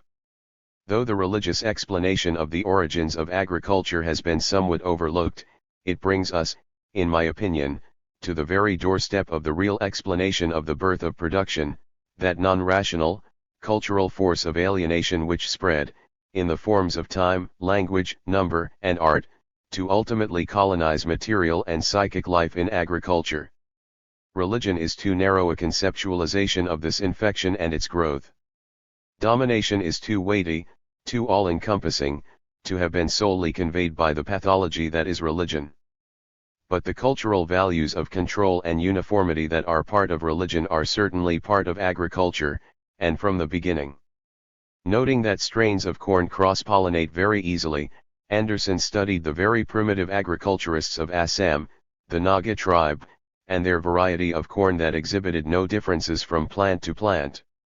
True to culture, showing that it is complete from the beginning of production, the Naga kept their varieties so pure only by a fanatical adherence to an ideal type. This exemplifies the marriage of culture and production in domestication, and its inevitable progeny, repression, and work. The scrupulous tending of strains of plants finds its parallel in the domesticating of animals, which also defies natural selection and re-establishes the controllable organic world at a debased, artificial level. Like plants, animals are mere things to be manipulated. A cow, for instance, is seen as a kind of machine for converting grass into milk. Transmuted from a state of freedom to that of helpless parasites, these animals become completely dependent on man for survival. In domestic mammals, as a rule, the size of the brain becomes relatively smaller as specimens are produced that devote -70 more energy to growth and less to activity. Placid, infantilized, typified perhaps by the sheep, most domesticated of herd animals, the remarkable intelligence of wild sheep is completely lost in their tamed counterparts. The social relationships among domestic animals are reduced to the crudest essentials. Non-reproductive parts of the life cycle are minimized, courtship is curtailed, and the animal's very capacity to recognize its own species is impaired. Farming also created the potential for rapid environmental destruction, and the domination over nature soon began to turn the green mantle that covered the birthplaces of civilization into barren and lifeless areas. Vast regions have changed their aspect completely, estimates Zeuner, always to quasi-drier condition, since the beginnings of the Neolithic. Deserts now occupy most of the areas where the high civilizations once flourished, and there is much historical evidence that these early formations inevitably ruined their environments. Throughout the Mediterranean basin and in the adjoining Near East and Asia, agriculture turned lush and hospitable lands into depleted, dry, and rocky terrain. In Critias, Plato described Attica as a skeleton wasted by disease, referring to the deforestation of Greece and contrasting it to its earlier richness. Grazing by goats and sheep, the first domesticated ruminants, was a major factor in the denuding of Greece, Lebanon, and North Africa, and the desertification of the Roman and Mesopotamian empires. Another, more immediate impact of agriculture, brought to light increasingly in recent years, involved the physical well-being of its subjects. Lee and Devore's researches show that the diet of gathering peoples was far better than that of cultivators, that starvation is rare, that their health status was generally superior, and that there is a lower incidence of chronic disease. Conversely, Farb summarized, production provides an inferior diet based on a limited number of foods, is much less reliable because of blights and the vagaries of weather, and is much more costly in terms of human labor expended.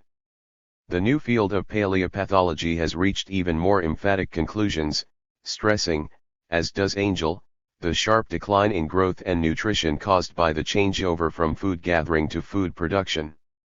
Earlier conclusions about lifespan have also been revised. Although eyewitness Spanish accounts of the 16th century tell of Florida Indian fathers seeing their fifth generation before passing away, it was long believed that primitive people died. -71. Section 2. The coming of civilization. In their 30s and 40s. Robson, Boyden, and others have dispelled the confusion of longevity with life expectancy and discovered that current hunter-gatherers, barring injury and severe infection, often outlive their civilized contemporaries. During the industrial age only fairly recently did lifespan lengthen for the species, and it is now widely recognized that in Paleolithic times humans were long-lived animals, once certain risks were past. De Vries is correct in his judgment that duration of life dropped sharply upon contact with civilization. Tuberculosis and diarrheal disease had to await the rise of farming, measles and bubonic plague the appearance of large cities, wrote Jared Diamond. Malaria, probably the single greatest killer of humanity, and nearly all other infectious diseases are the heritage of agriculture.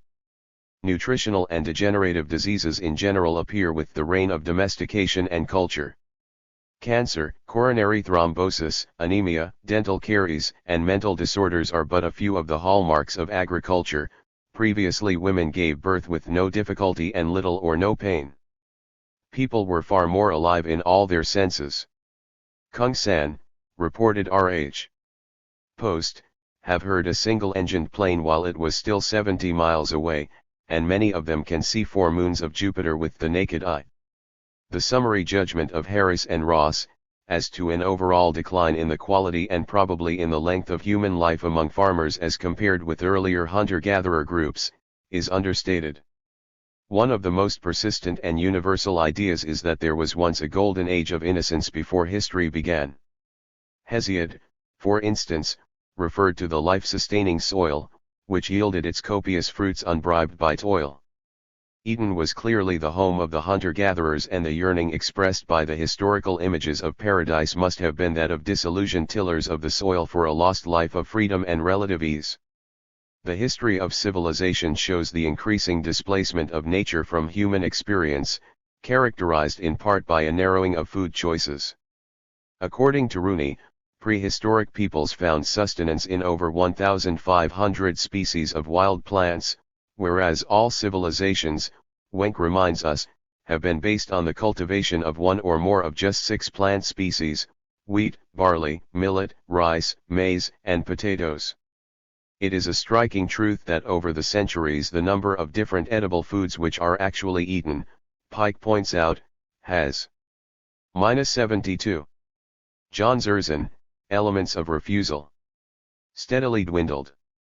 The world's population now depends for most of its subsistence on only about 20 genera of plants, while their natural strains are replaced by artificial hybrids and the genetic pool of these plants becomes far less varied.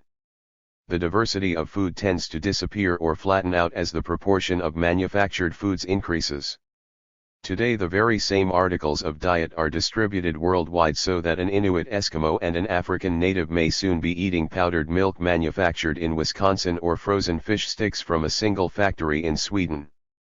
A few big multinationals such as Unilever, the world's biggest food production company, preside over a highly integrated service system in which the object is not to nourish or even to feed, but to force an ever-increasing consumption of fabricated, processed products upon the world. When Descartes enunciated the principle that the fullest exploitation of matter to any use is the whole duty of man, our separation from nature was virtually complete and the stage was set for the Industrial Revolution. 350 years later the spirit lingers in the person of Jean Vorst, curator of France's Museum of Natural History, who pronounces that our species, because of intellect, can no longer recross a certain threshold of civilization and once again become part of a natural habitat. He further states, expressing perfectly the original and persevering imperialism of agriculture, as the earth in its primitive state is not adopted to our expansion, man must shackle it to fulfill human destiny. The early factories literally mimicked the agricultural model, indicating again that at base all mass production is farming. The natural world is to be broken and forced to work. One thinks of the mid-American prairies where settlers had to yoke 6 oxen to plow in order to cut through the soil for the first time. Or a scene from the 1870s in The Octopus by Frank Norris, in which gang plows were driven like a great column of field artillery across the San Joaquin Valley, cutting 175 furrows at once. Today the organic, what is left of it, is fully mechanized under the aegis of a few petrochemical corporations. Their artificial fertilizers, pesticides, herbicides, and near monopoly of the world's seed stock define a total environment that integrates food production from planting to consumption. 73. Nature and Madness, 1982. Paul Shepard. After nearly 10,000 years of living with apprehension about food and the binding force of its psychic disablement, it is not surprising that civilized people find it difficult to understand the absence of such worries among hunting-gathering peoples, making them seem careless and imprudent. The repressed distrust of the mother and the maternal earth can then be redirected onto those blithe savages, picturing them as unfeeling for the well-being of their families and coarsely inured to hunger and the other imagined afflictions of a brutish life. This scornful fantasy is easily enough projected upon the rest of brute creation, making it easier to believe that all animals are insentient. It is not only an abstract Mother Earth who is the victim of this psychic deformity, but all wild things. Characteristically, farmers and townsmen do not study and speculate on wild animals or think them in their poetic mystery and complex behaviors. With civilization, typically fewer than 20 kinds of plants and animals in one village were tended, herded, sheltered, planted, cultivated, fertilized, harvested, cured, stored, and distributed. Sacrifice and other ceremonial activity were restricted accordingly. Even the gradual broadening of agriculture to embrace many more kinds of organisms left it far short of the rich cosmos of the hunter. Civilization increased the separation between the individual and the natural world as it did the child from the mother, amplifying an attachment that could be channeled into aggression. The farmer and his village brethren assumed an executive task of food production, storage, and distribution that would weigh heavily on them for the same reason that all executives wear out their nerves and glands: responsibility in a situation of certain failure, if not this year, then next, or the year after that. Being held responsible for things beyond their control is especially crushing for children, for whom the world may become hopelessly chaotic. They, in their chores of go-tending or other work tasks, like the adults who managed the domesticated community, were vulnerable to -74. Weather, marauders, pests, and the demons of earth and air. Blights and witherings were inevitable, bringing not only food shortage but emotional onslaughts. The judgment is guilt, for which the penalty is scarcity. In such a world the full belly is never enough. Like the dour Yankee farmer who sees in the clear blue sky of a Vermont spring day a damned weather breeder, abundance would only set the mark by which shortage would be measured. But quantity was not the only variable. As the diversity of foods diminished, the wild alternatives becoming scarcer and more distant from villages, the danger of malnutrition increased. It is widely observed that domesticated varieties of fruits and vegetables differ from their wild ancestors in carbohydrate/protein/fat ratios as well as vitamin and mineral content. Where selection is for appearance, size, storability, or even taste, some food value may be lost. Virtually all the processes that aid storage or preservation have a similar price in decline of quality. The point is that the lack of food is not the only spur to a kind of trophic obsession, but the hungers of those who are superficially well fed might also add to this general picture of chronic preoccupation with food. The argument can be made that anything that fixates the individual's attention on food can be associated with ontogenetic regression. I mean not only the infantile impatience to eat and the whole alimentary oral-anal romance to which he is so responsive, but the typical conservatism of older children and adolescents. The first, perhaps because of a sensitivity to strong or strange new flavors; the second, because of a psychic state in which the groping for a new selfhood is partly one of recognition of codes that identify a group. Teenagers are the weakest gourmets because they have not yet achieved a confident enough identity to free themselves to develop personal preferences. The young are wary about what they eat, probably for adaptive as well as culturally functional reasons. The young of hunter societies are probably cautious too, and certainly such cultures had a highly developed sense of food taboos. Nonetheless, the small foraging band ate dozens of kinds of flesh, including invertebrates, and scores of kinds of roots, nuts, vegetables, and leaves. The idea that this range was born of desperation is not supported by the evidence. There were certainly seasonal opportunities and choices, but apparently to be human is to be omnivorous, to show an open, experimental attitude toward what is edible, guided by an educated taste and a wide range of options. As -75. Among all peoples, what is eaten or not eaten had cultural limits among hunter-foragers, but these did not prevent somebody in a group from eating at least some parts of almost anything. The food-producing societies that succeeded the hunter-gatherers attempted to make virtue of defect by intensifying the cultural proscriptions on what was to be eaten in a world where, for most people, there were fewer choices than their archaic ancestors enjoyed. And how was this tightening of the belt and expanded contempt achieved? It was built into the older child and adolescent. It could be frozen at that level as part of a more general developmental check. It may have been inevitable in the shift from totemic to caste thought about animals, corresponding to the change from hunting to farming, in which wild animals ceased to be used as metaphors central to personal identity, to be less involved with analogies of assimilation and incorporation. The growth of self-identity requires coming to terms with the wild and uncontrollable within. Normally the child identifies frightening feelings and ideas with specific external objects. The sensed limitations of such objects aid his attempts to control his fears. As the natural containers for these projected feelings receded with the wilderness, a lack of substitutes may have left the child less able to cope and thus more dependent, his development impaired. Perhaps there was no more dramatic change in the transition from hunting-gathering to farming than in the kind and number of possessions. Among archaic people who use no beasts of burden, true possessions are few and small. What objects are owned are divided between those privately held and those in which there is a joint interest. Among the latter, such as religious objects or the carcass of a game animal, the individual shares obligations as well as benefits, but in neither case does he accumulate or seem to feel impoverished. The wariness of gifts and the lack of accumulation found in these people are not due to nomadism, for the desire would still be evident. Nor can these characteristics be explained away as a culturally conditioned materialism, as that would beg the question.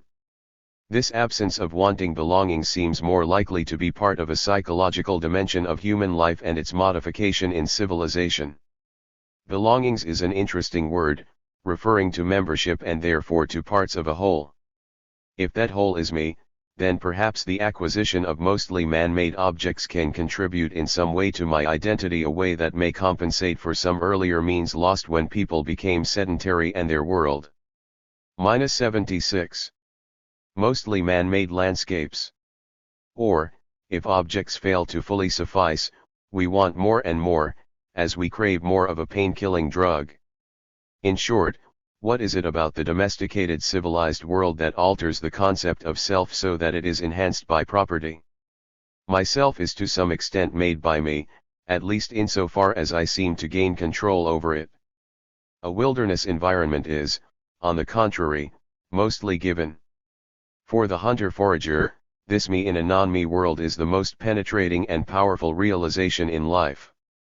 The mature person in such a culture is not concerned with blunting that dreadful reality but with establishing lines of connectedness or relationship. Formal culture is shaped by the elaboration of covenants and negotiations with the other. The separation makes impossible a fuzzy confusion, there is no vague identity with nature, but rather a lifelong task of formulating and internalizing treaties of affiliation. The forms and terms of that relationship become part of a secondary level of my identity, the background, or gestalt. This refining of what I am not is a developmental matter, and the human life cycle conforms to stages in its progress. Now consider the process in a world in which that other has mostly disappeared. Food, tools, animals, structures, whole landscapes are man-made. Even to me personally they seem more made than given and serve as extensions of that part of the self which I determine. My infantile ego glories in this great consuming I am. Everything in sight belongs to me in the same sense as my members, legs, arms, hands, and so on. The buildings, streets, and cultivated fields are all continuous with my voluntary nervous system, my tamed, controlled self. In the ideology of farming, wild things are enemies of the tame, the wild other is not the context but the opponent of my domain. Impulses, fears, and dreams, the realm of the unconscious, no longer are represented by the community of wild things with which I can work out a meaningful relationship. The unconscious is driven deeper and away with the wilderness.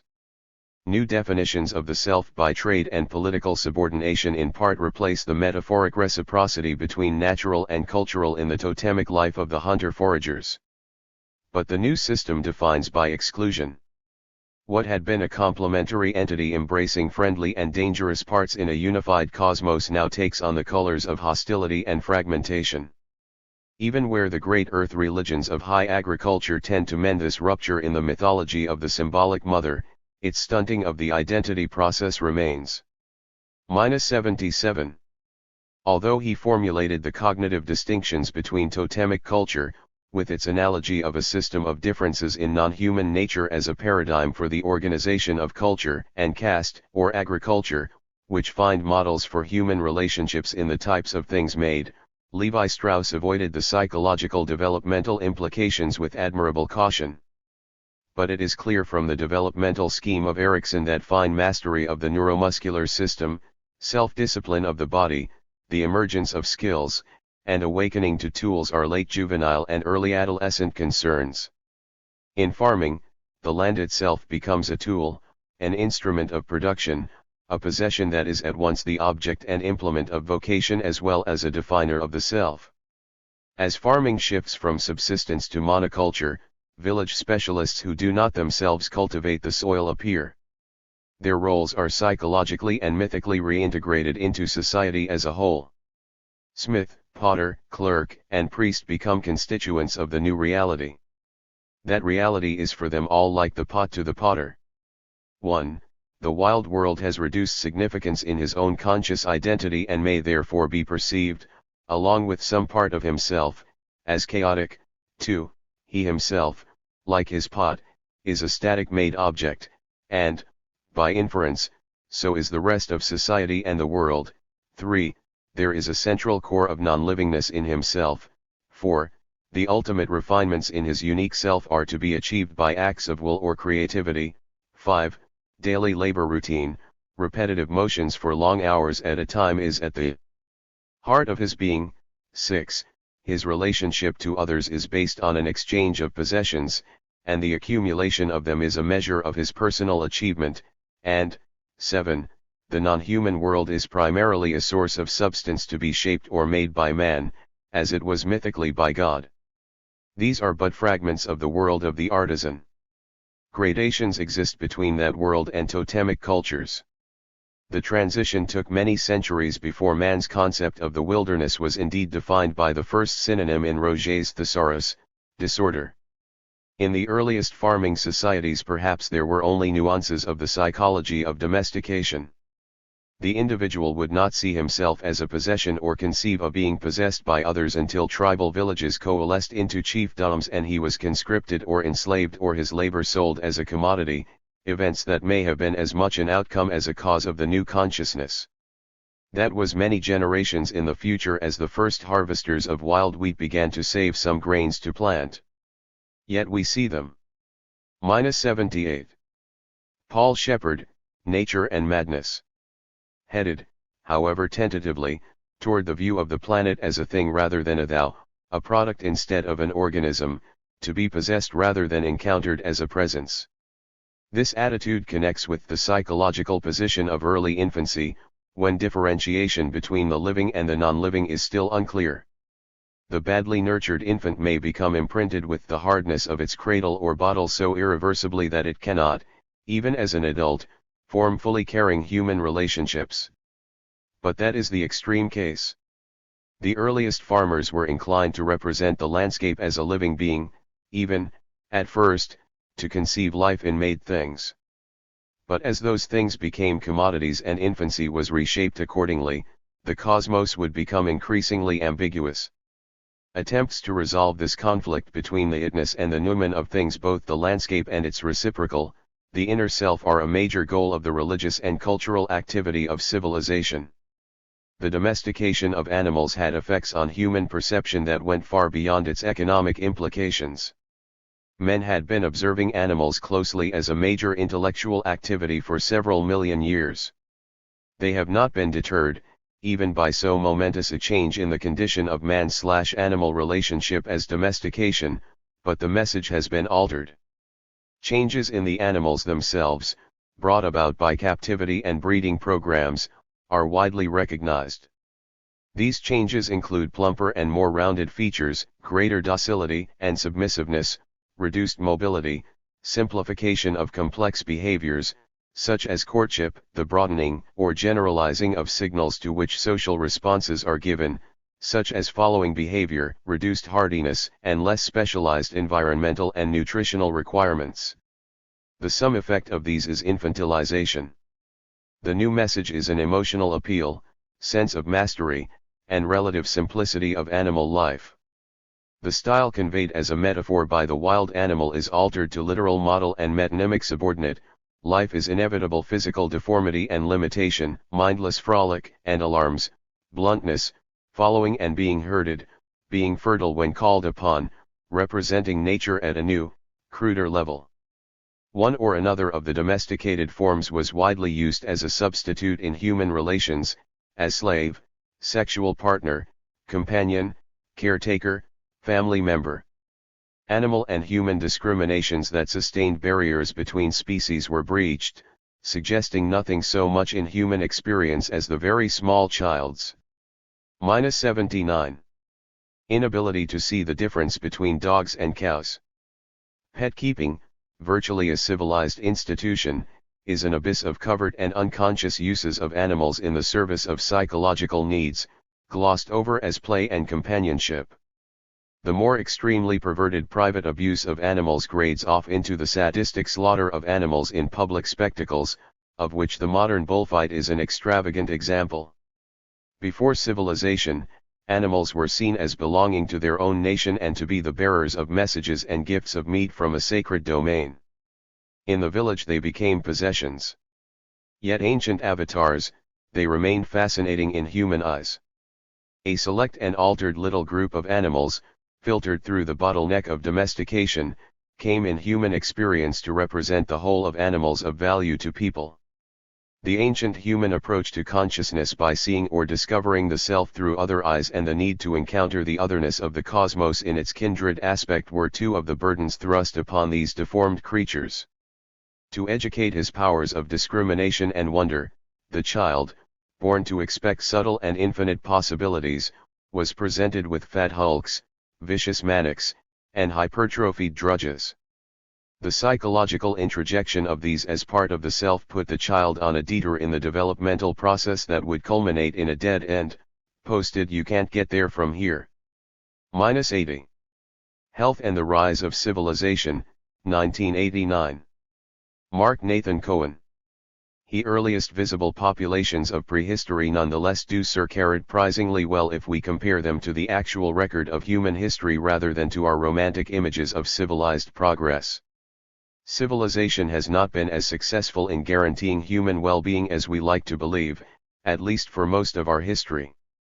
Apparently, improvements in technology and organization have not entirely offset the demands of increasing population. Too many of the patterns and activities of civilized lifestyles have generated costs as well as benefits. There is no evidence either from ethnographic accounts or archaeological excavations to suggest that rates of accidental trauma or interpersonal violence declined substantially with the adoption of more civilized forms of political organization. In fact, some evidence from archaeological sites and from historical sources suggests the opposite. Evidence from both ethnographic descriptions of contemporary hunters and the archaeological record suggests that the major trend in the quality and quantity of human diets has been downward. Contemporary hunter-gatherers, although lean and occasionally hungry, enjoy levels of caloric intake that compare favorably with national averages for many major countries of the Third World and that are generally above those of the poor in the modern world. Even the poorest recorded hunter-gatherer group enjoys a caloric intake superior to that of impoverished contemporary urban populations. Prehistoric hunter-gatherers appear to have enjoyed richer environments and to have been better nourished than most subsequent populations, primitive and civilized alike. Whenever we can glimpse the remains of anatomically modern human beings who lived in early prehistoric environments still rich in large game, they are often relatively large people displaying comparatively few signs of qualitative malnutrition. The subsequent trend in human size and stature is irregular but is more often downward than upward in most parts of the world until the 19th or 20th century. -81. The diets of hunter-gatherers appear to be comparatively well balanced, even when they are lean. Ethnographic accounts of contemporary groups suggest that protein intakes are commonly quite high, comparable to those of affluent modern groups and substantially above world averages. Protein deficiency is almost unknown in these groups, and vitamin and mineral deficiencies are rare and usually mild in comparison to rates reported from many third-world populations. Archaeological evidence suggests that specific deficiencies, including that of iron, anemia, vitamin D, rickets, and, more controversially, vitamin C, scurvy, as well as such general signs of protein-calorie malnutrition as childhood growth retardation have generally become more common in history rather than declining. Among farmers, increasing population required more and more frequent cropping of land and the use of more and more marginal soils, both of which further diminished returns for labor. This trend may or may not have been offset by such technological improvements in farming as the use of metal tools, specialization of labor, and efficiencies associated with large-scale production that tend to increase individual productivity as well as total production.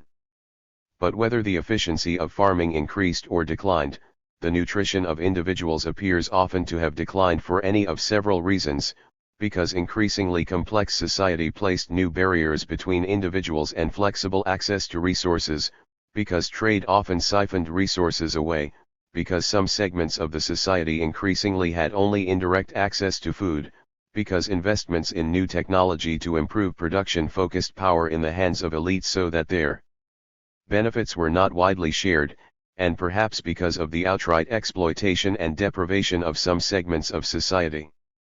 In addition, more complex societies have had to devote an increasing amount of their productive energy to intergroup competition, the maintenance of intragroup order, the celebration of the community itself, and the privilege of the elite, rather than focusing on the biological maintenance of individuals. In any case, the popular impression that nutrition has improved through history reflects 20th century affluence and seems to have as much to do with class privilege as with an overall increase in productivity. Neither the lower classes of prehistoric and classical empires nor the contemporary Third World have shared in the improvement in caloric intake.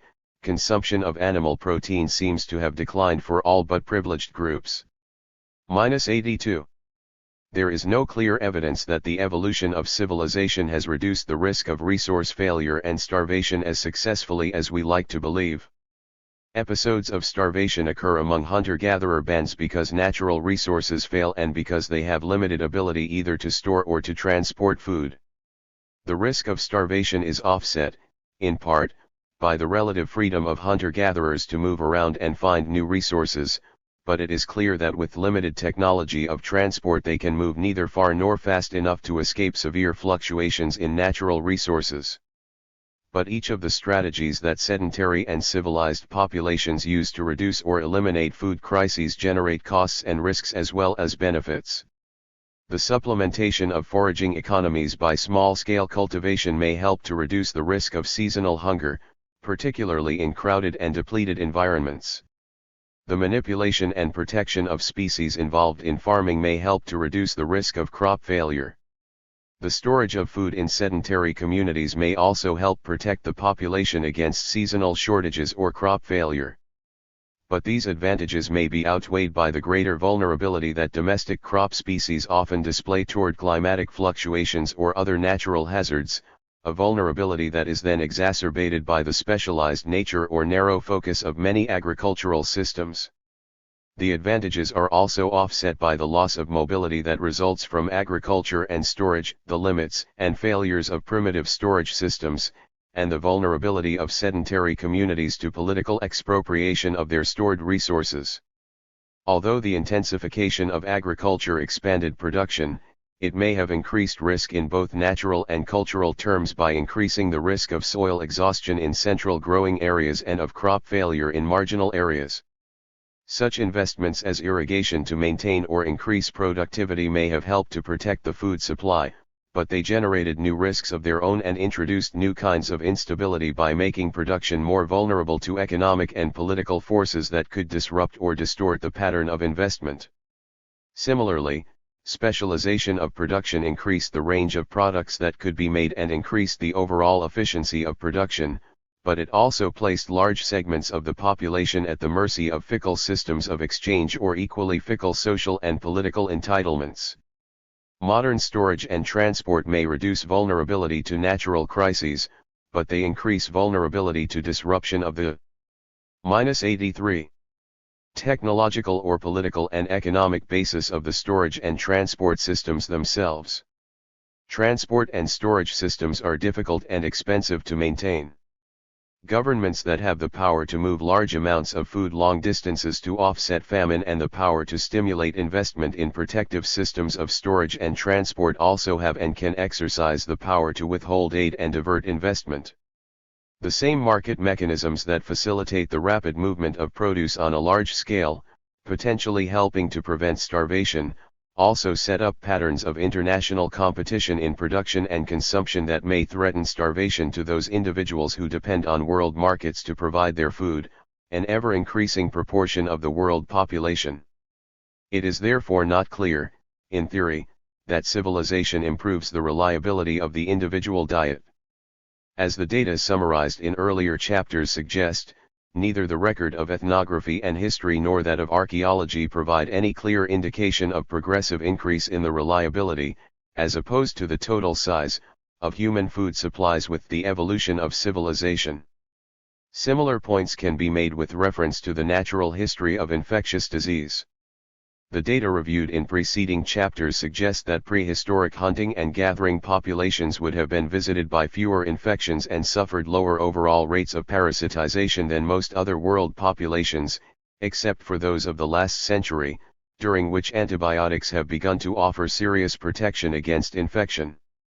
The major infectious diseases experienced by isolated hunting and gathering bands are likely to have been of two types: zoonotic diseases, caused by organisms whose life cycles were largely independent of human habits, and chronic diseases, handed directly from person to person, the transmission of which were unlikely to have been discouraged by small group size.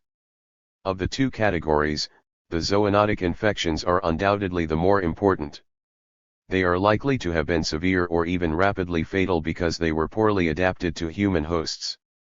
Moreover, zoonotic diseases may have had a substantial impact on small populations by eliminating productive adults. But in another respect their impact would have been limited because they did not pass from person to person. By virtue of mobility and the handling of animal carcasses, hunter-gatherers are likely to have been exposed to a wider range of zoonotic infections than are more civilized populations. Mobility may also have exposed hunter-gatherers to the travelers. -84. Diarrhea phenomenon in which local microvariants of any parasite, including zoonoses, placed repeated stress on the body's immune response. The chronic diseases, which can spread among small isolated groups, appear to have been relatively unimportant, although they undoubtedly pose a burden of disease that can often be rapidly eliminated by 20th century medicine. First, such chronic diseases appear to provoke relatively little morbidity in those chronically exposed. Moreover, the skeletal evidence suggests that even yaws and other common low-grade infections, periostitis, associated with infections by organisms now common to the human environment were usually less frequent and less severe among small, early mobile populations than among more sedentary and dense human groups. Similar arguments appear to apply to tuberculosis and leprosy, judging from the record of the skeletons. Even though epidemiologists now concede that tuberculosis could have spread and persisted in small groups, the evidence suggests overwhelmingly that it is primarily a disease of dense urban populations. Similarly, chronic intestinal infestation by bacterial, protozoan, and helminth parasites, although displaying significant variation in occurrence according to the natural environment, generally appears to be minimized by small group size and mobility. At least, the prevalence of specific parasites and the parasite load, or size of the individual dose, is minimized, although in some environments mobility actually appears to have increased the variety of parasites encountered. Ethnographic observations suggest that parasite loads are often relatively low in mobile bands and commonly increase as sedentary lifestyles are adopted. Similar observations imply that intestinal infestations are commonly more severe in sedentary populations than in their more mobile neighbors. The data also indicate that primitive populations often display better accommodation to their indigenous parasites, that is, fewer symptoms of disease in proportion to their parasite load, than we might otherwise expect. The archaeological evidence suggests that, insofar as intestinal parasite loads can be measured by their effects on overall nutrition, for example, on rates of anemia, these infections were relatively mild in early human populations but became increasingly severe as populations grew larger and more sedentary. In one case where comparative analysis of archaeological mummies from different periods has been undertaken, there is direct evidence of an increase in pathological intestinal bacteria with the adoption of sedentism. -85. In another case, analysis of feces has documented an increase in intestinal parasites with sedentism. Many major vector-borne infections may also have been less important among prehistoric hunter-gatherers than they are in the modern world. The habits of vectors of such major diseases as malaria, schistosomiasis, and bubonic plague suggest that among relatively small human groups without transportation other than walking, these diseases are unlikely to have provided anything like the burden of morbidity and mortality that they inflicted on historic and contemporary populations. Epidemiological theory further predicts the failure of most epidemic diseases ever to spread in small isolated populations or in groups of moderate size connected only by transportation on foot. Moreover, studies on the blood sera of contemporary isolated groups suggest that, although small size and isolation is not a complete guarantee against the transmission of such diseases in the vicinity, the spread from group to group is at best haphazard and irregular. The pattern suggests that contemporary isolates are at risk to epidemics once the diseases are maintained by civilized populations, but it seems to confirm predictions that such diseases would and could not have flourished and spread because they would not reliably have been transmitted in a world inhabited entirely by small and isolated groups in which there were no civilized reservoirs of diseases and all transportation of diseases could occur only at the speed of walking human beings. In addition, overwhelming historical evidence suggests that the greatest rates of morbidity and death from infection are associated with the introduction of new diseases from one region of the world to another by processes associated with civilized transport of goods at speeds and over distances outside the range of movements common to hunting and gathering groups. Small-scale societies move people among groups and enjoy periodic aggregation and dispersal, but they do not move the distances associated with historic and modern religious pilgrimages or military campaigns, nor do they move at the speed associated with rapid modern forms of transportation. The increase in the transportation of people and exogenous diseases seems likely to have had far more profound effects on health than the small burden of travelers' diarrhea imposed by the small-scale movements of hunter-gatherers. Prehistoric hunting and gathering populations may also have had one other important advantage over many more civilized. -86. Groups. Given the widely recognized, and generally positive or synergistic, association of malnutrition and disease, the relatively good nutrition of hunter-gatherers may further have buffered them against the infections they did encounter. In any case, the record of the skeletons appears to suggest that severe episodes of stress that disrupted the growth of children, acute episodes of infection or epidemics and/or episodes of resource failure and starvation, did not decline and if anything became increasingly common with the evolution of civilization in prehistory. There is also evidence, primarily from ethnographic sources, that primitive populations suffer relatively low rates of many degenerative diseases compared, at least, to the more affluent of modern societies, even after corrections are made for the different distribution of adult ages. Primitive populations, hunter-gatherers, subsistence farmers, and all groups who do not subsist on modern refined foods, appear to enjoy several nutritional advantages over more affluent modern societies that protect them from many of the diseases that now afflict us. High-bulk diets, diets with relatively few calories in proportion to other nutrients, diets low in total fat, and particularly low in saturated fat, and diets high in potassium and low in sodium, which are common to such groups, appear to help protect them against a series of degenerative conditions that plague the more affluent of modern populations, often in proportion to their affluence. Diabetes mellitus appears to be extremely rare in primitive groups, both hunter-gatherers and farmers, as are circulatory problems, including high blood pressure, heart disease, and strokes. Similarly, disorders associated with poor bowel function, such as appendicitis, diverticulosis, hiatal hernia, varicose veins, hemorrhoids, and bowel cancers, appear rare. Rates of many other types of cancer, particularly breast and lung, appear to be low in most small-scale societies, even when corrected for the small proportion of elderly often observed. Even those cancers that we now consider to be diseases of underdevelopment, such as Burkitt's lymphoma and cancer of the liver, may be the historical product of changes in human behavior involving food storage or the human-assisted spread of vector-borne infections. The record of the skeleton suggests, through the scarcity of metastases in bone, that cancers were comparatively rare in prehistory. The history of human life expectancy is much harder to describe or summarize with any precision because the evidence is so fragmentary and so many controversies are involved in its interpretation. -87. Section 2. The coming of civilization. But once we look beyond the very high life expectancies of mid-20th century affluent nations, the existing data also appear to suggest a pattern that is both more complex and less progressive than we are accustomed to believe. Contrary to assumptions once widely held, the slow growth of prehistoric populations need not imply exceedingly high rates of mortality. Evidence of low fertility and/or the use of birth control by small-scale groups suggests, if we use modern life tables, that average rates of population growth very near zero could have been maintained by groups suffering only historically moderate mortality, life expectancy of 25 to 30 years at birth with 50 to 60% of infants reaching adulthood, figures that appear to match those observed in ethnographic and archaeological samples, that would have balanced fertility, which was probably below the averages of more sedentary modern populations.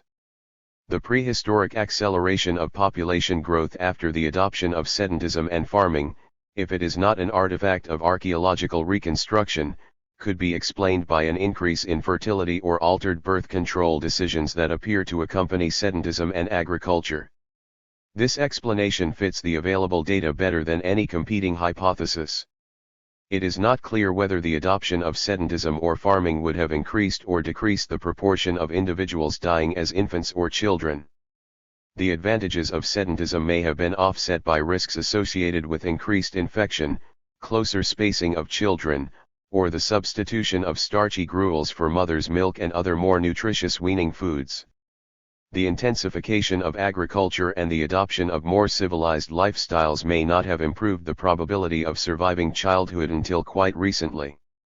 Rates of infant and child mortality observed in the smallest contemporary groups, or reconstructed with less certainty among prehistoric groups, would not have embarrassed most European countries until sometime in the 19th century and were, in fact, superior to urban rates of child mortality through most of the 19th century, and much of the 20th century in many third-world cities.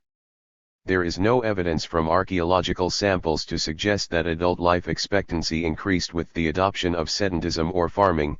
There is some evidence, complicated by the effects of a probably acceleration of population growth on cemetery samples, to suggest that adult life expectancy may actually have declined as farming was adopted. In later stages of the intensification of -88. Mark Nathan Cohen, Health and the Rise of Civilization. Agriculture and the Development of Civilization. Adult life expectancy most often increased and often increased substantially, but the trend was spottier than we sometimes realize.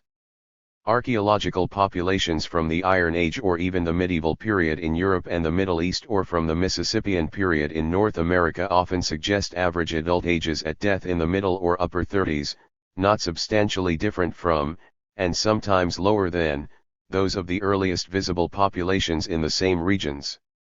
Moreover, the historic improvement in adult life expectancy may have resulted at least in part from increasing infant and child mortality and the consequent select nature of those entering adulthood as epidemic diseases shifted their focus from adults to children.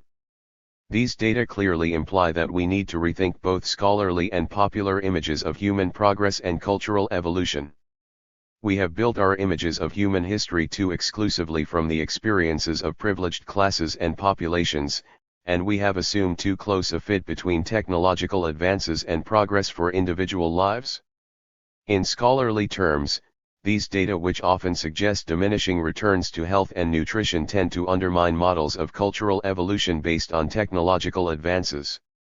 They add weight to theories of cultural evolution that emphasize environmental constraints, demographic pressure, and competition and social exploitation, rather than technological or social progress, as the primary instigators of social change.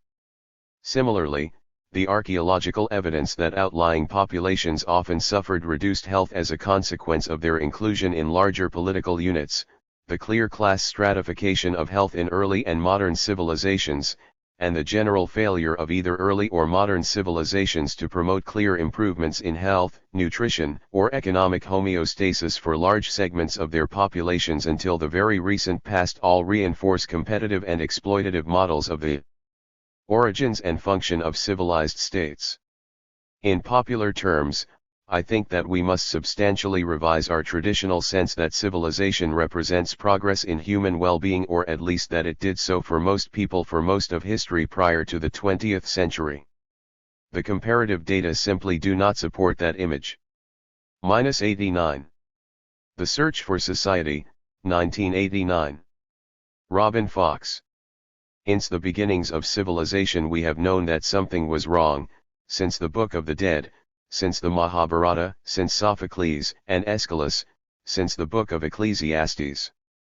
It has been variously diagnosed: the lust for knowledge of the Judaic first parents, the hubris of the Greeks, the Christian sin of pride, the Confucian disharmony with nature, the Hindu/Buddhist overvaluation of existence.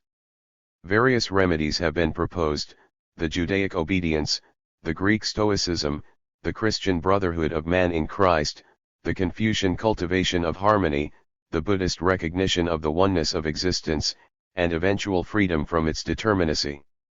None of them has worked. Or, as the cynic would have it, none of them has been tried. The 19th century advanced the doctrine of inevitable progress allied to its 18th century legacy of faith in reason and human perfectibility through education. We thought, for a brief period, recent history, that we could do anything.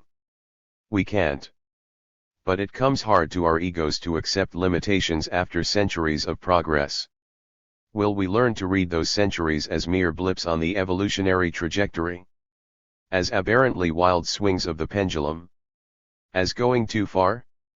Will we come to understand that consciousness can only exist out of context for so long before it rebels against its unnatural exile?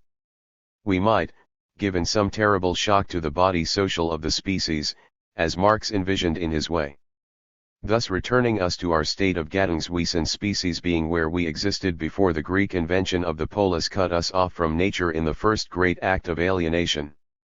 -90. My name is Chelis and I'm in recovery from Western civilization, 1994. Chelis Glendinning. The emergence of this infirmity had been a long time coming, in slow and continual evolution ever since the initiation of a psychic and ecological development some 10,000 years before.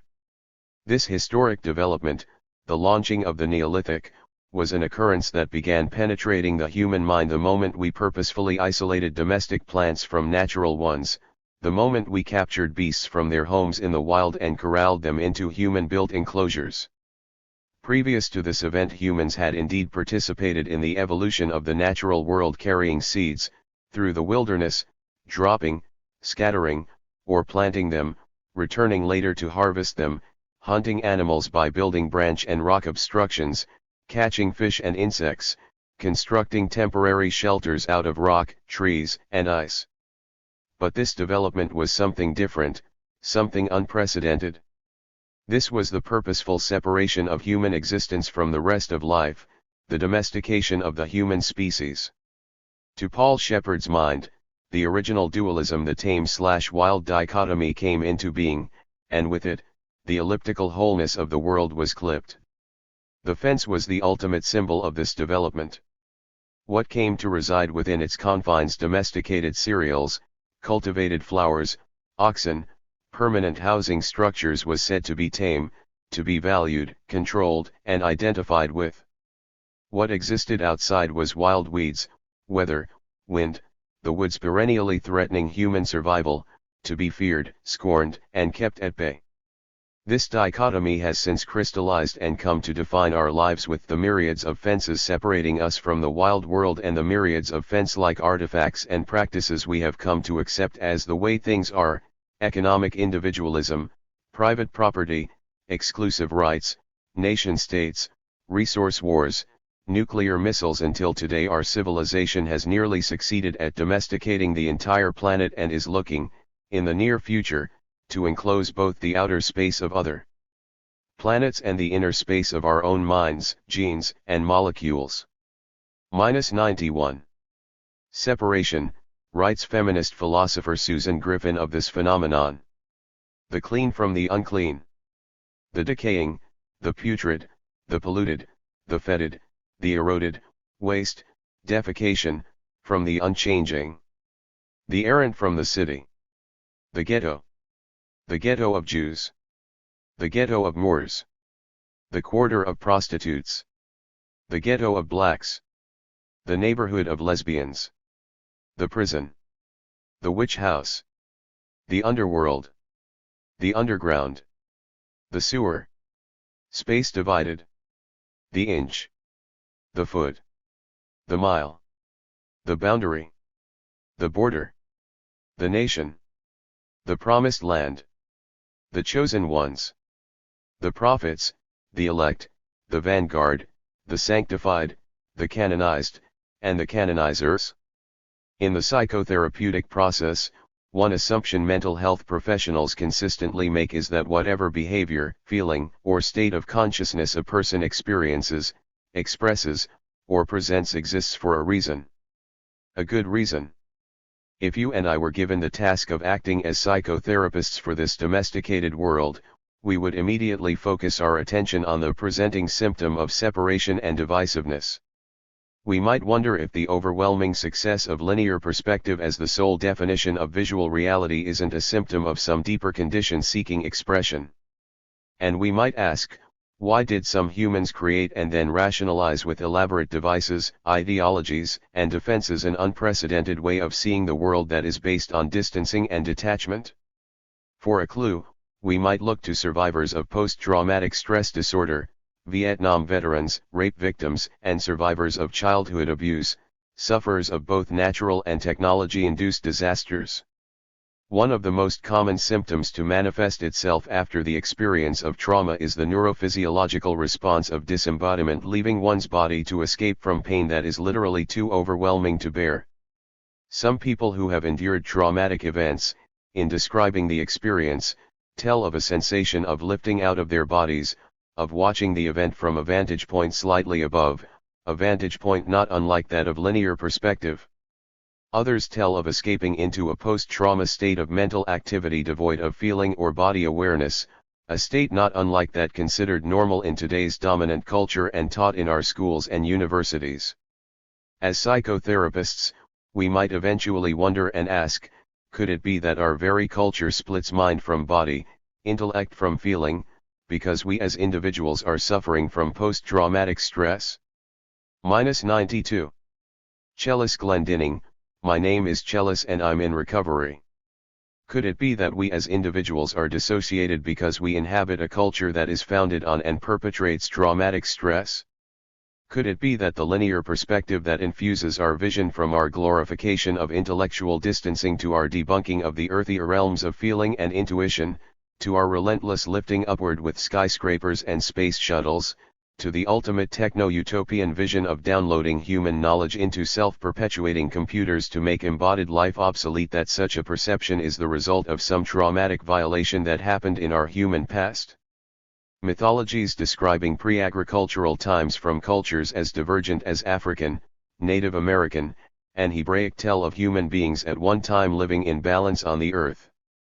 The Western world claims at least 5 traditions that describe an earlier, better period: the Hebrew Garden of Eden, the Sumerian Dilemma, the Iranian Garden of Yuma, the Egyptian Tepzepi, and the Greek Golden Age. Ovid's words in Metamorphoses are among the most cited and most revealing. Penalties and fears there were none, nor were threatening words inscribed on unchanging bronze, nor did the suppliant crowd fear the words of its judge, but they were safe without protectors. Not yet did the pine cut from its mountain tops descend into the flowing waters to visit foreign lands, nor did deep trenches gird the town, nor were there straight trumpets, nor horns of twisted brass, nor helmets, nor swords. Without the use of soldiers the peoples in safety enjoyed their sweet repose. Earth herself, unburdened and untouched by the hoe and unwounded by the plowshare, gave all things freely. Most of these mythic legends go on to tell of a fall consistently depicted as a lowering of the quality of human character and culture. In recent decades such stories may have appeared to us as quaint allegories, bedtime stories, or the stuff of a good film. But today, from our situs within the psychological and ecological crises of Western civilization, these stories become dreams so transparent we barely need to interpret them. According to myths of the Bantu of southern Africa, God was driven away from the earth by humanity's insensitivity to nature. The Yurok of Northern California say that at a certain point in history, people disrupted nature's balance with their greed. The biblical story of Eden tells of a great fall when Adam and Eve removed themselves from the garden and came to know evil. 93. In his work with survivors of post-traumatic stress, psychotherapist and author Terry Kellogg emphasizes the fact that abusive behaviors, whether we direct them toward ourselves, other people, or other species, are not natural to human beings. People enact such behaviors because something unnatural has happened to them and they have become damaged. With this important insight in mind, we might consider that the fall described in myths around the world was not a preordained event destined to occur in the unfoldment of human consciousness, as some linear progressive New Age thinkers posit, nor was it the result of what the Bible terms original sin, which carries with it the onus of fault and blame. We might consider that this historic alteration in our nature, or at least in how we express our nature, came about as the result of something unnatural that happened to us. What could this something be? Because we are creatures who were born to live in vital participation with the natural world, the violation of this participation forms the basis of our original trauma. This is the systemic removal of our lives from our previously assumed elliptical participation in nature's world, from the tendrils of earthy textures, the seasons of sun and stars, carrying our babies across rivers, hunting the sacred game, the power of the life force. It is a severance that in the Western world was initiated slowly and subtly at first with the domestication of plants and animals, grew in intensity with the emergence of large-scale civilizations, and has developed to pathological proportion with mass technological society until today you and I can actually live for a week or a month without smelling a tree, witnessing the passage of the moon, or meeting an animal in the wild, much less knowing the spirits of these beings or fathoming the interconnections between their destinies and our own. Original trauma is the disorientation we experience, however consciously or unconsciously, because we do not live in the natural world. It is the psychic displacement, the exile, that is inherent in civilized life. It is our homelessness. 94. Society Against the State, 1977. Pierre Clas. XS. In conclusion, let us return to the exemplary world of the Tupi-Guarani. Here is a society that was encroached upon, threatened, by the irresistible rise of the chiefs. It responded by calling up from within itself and releasing forces capable, albeit at the price of collective near suicide, of thwarting the dynamic of the chieftainship, of cutting short the movement that might have caused it to transform the chiefs into law-giving kings. On one side, the chiefs, on the other, and standing against them, the prophets. These were the essential lines of Tupi-Guarani society at the end of the 15th century. And the prophetic machine worked perfectly well, since the Carré were able to sweep astonishing masses of Indians along behind them, so spellbound, as one would say today, by the language of those men that they would accompany them to the point of death. What is the significance of all that? Armed only with their word, the prophets were able to bring about a mobilization of the Indians. They were able to accomplish that impossible thing in primitive society, to unify, in the religious migration, the multifarious variety of the tribes. They managed to carry out the whole program of the chiefs with a single stroke. Was this the ruse of history? A fatal flaw that, in spite of everything, dooms primitive society to dependency. There is no way of knowing. But, in any case, the insurrectional act of the prophets against the chiefs conferred on the former, through a strange reversal of things, infinitely more power than was held by the latter. So perhaps the idea of the spoken word being opposed to violence needs to be amended. While the primitive chief is under the obligation of innocent speech, primitive society can also, given quite specific conditions, lend its ear to another sort of speech, forgetting that it is uttered like a commandment.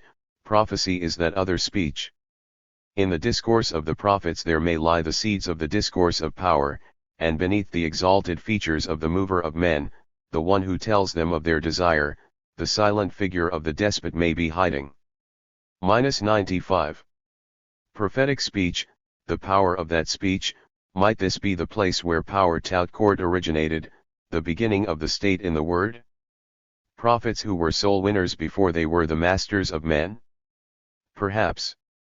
But even in the extreme experience of prophetism, extreme in that the Tupi-Guarani society had doubtless reached, whether for demographic reasons or others, the furthest limits that define a society as primitive, what the savages exhibit is the continual effort to prevent chiefs from being chiefs, the refusal of unification, the endeavor to exorcise the one, the state.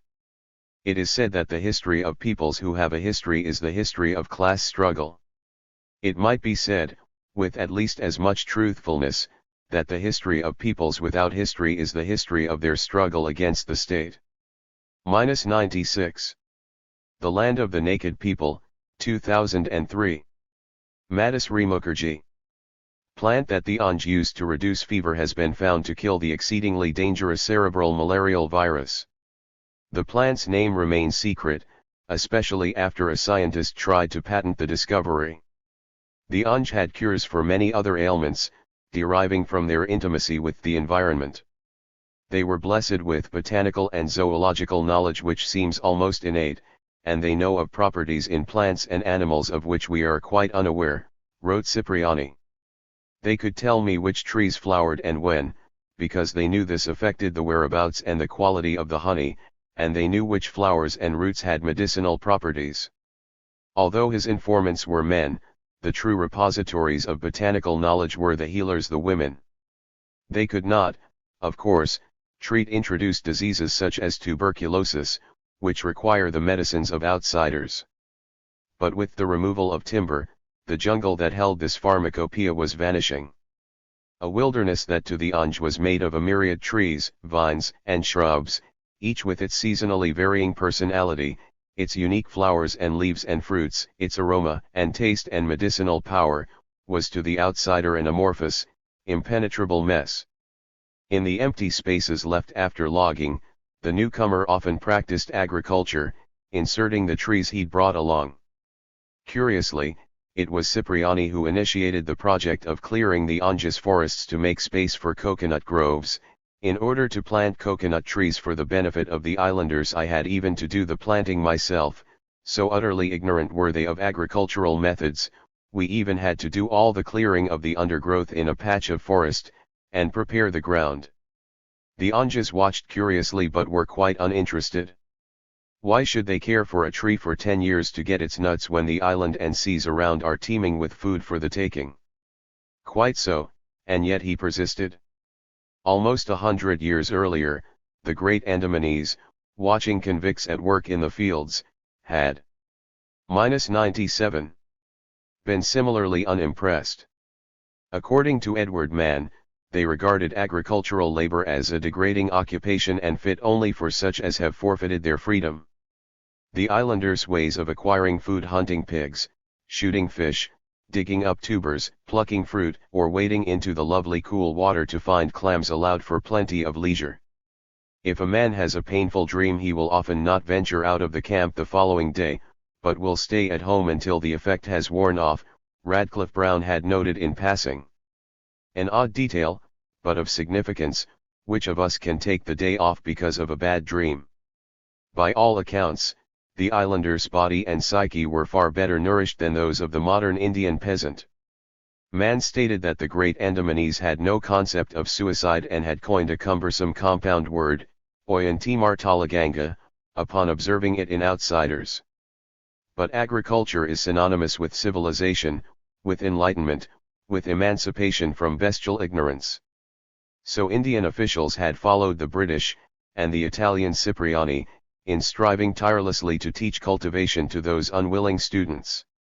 The Jarawa contact trips often involved the planting of coconuts, which the jungles promptly dug up and ate. Unfortunately, agriculture was a double-edged sword. Its advent allowed many more mouths to be fed and encouraged humans to multiply. But, as scientist and writer Jared Diamond relates, the balance between food and population was never quite right. Time and time again people became too numerous for their fields to support, and so they migrated and conquered until they reached the ends of the earth and nowhere left to go. Hunter-gatherers were the only peoples who knew how to live within their means. Gobalambe Little Andaman had been the Anja's universe. Their worldview and perhaps even their psyches were wrapped around its contours. Every beach, every stream, every redwood tree, every beehive they used to know and cherish. -98. Reading and Writing, 2001. Robert Wolfe. When we talk about education, we mean all that is involved in making us fit to live in civilized society. I remember the time I spent with people we would call primitive. They could not read because they had no use for it. That does not mean they were stupid. Being educated has little to do with being intelligent.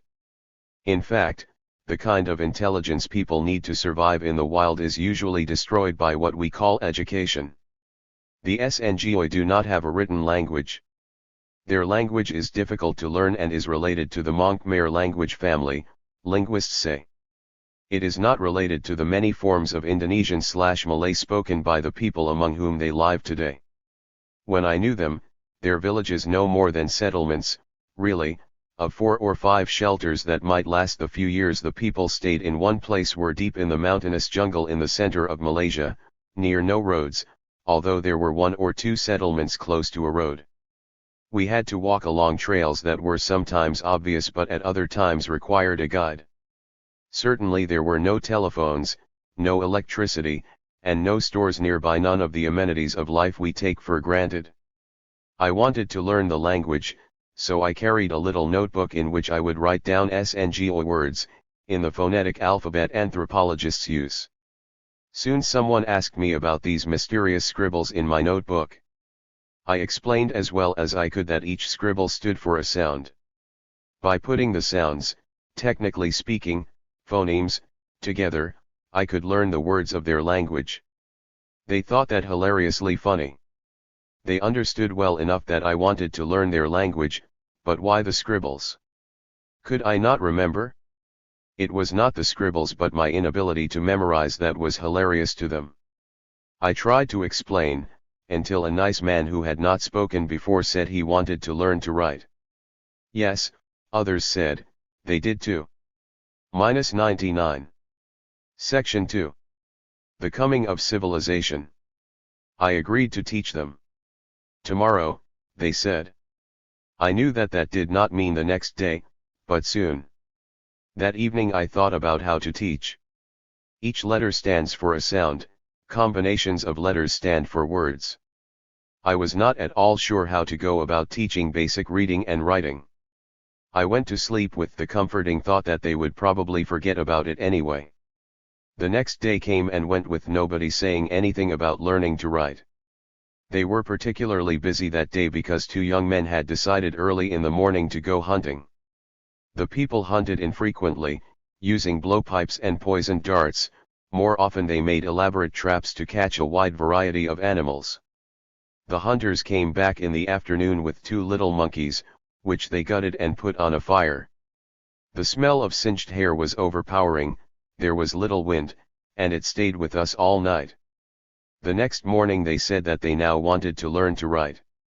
The entire village sat around, about a dozen people of all ages, including small children. I wrote in the dirt, A stands for the sound A. I scribbled again, B stands for the sound but. We all repeated A and but a few times. Now put these two sounds together to make a word, I said. They all sang out A but. That did not make a word, however. Now the other way, I urged. They said, in unison, but A.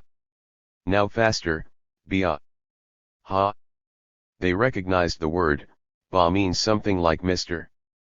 Their name for me at that time was Ba Wu.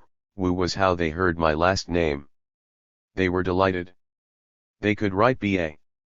They danced around, sang to each other, made jokes. More, they said. We want more. So very soon we learned other letters and put them together to make other words. After the first hour I realized that they were far ahead of me. After all, they knew the language. I not only did not know their language but also was ignorant about how to teach the rudiments of writing. They corrected me when I said a word with the wrong emphasis or the wrong tone. Their language has a variety of strange and harsh consonants that don't exist in Malay, which on the whole is a very soft language. Malay/Indonesian is thought to be the mother language of, for instance, the Polynesian languages that have many vowel sounds and few consonants. -100. Robert Woolf, Reading and Writing. It was astonishing how easily and how well all of them memorized. It seemed that anything they heard and understood once, they knew. The first principle of education, we learn, is repetition. A teacher in our world repeats and repeats and repeats until it is drilled into a student's memory. That is how we think we have to teach. The SNGOI, after seeing and hearing a letter once, knew it. No need to repeat anything. Later I learned that this is not unusual.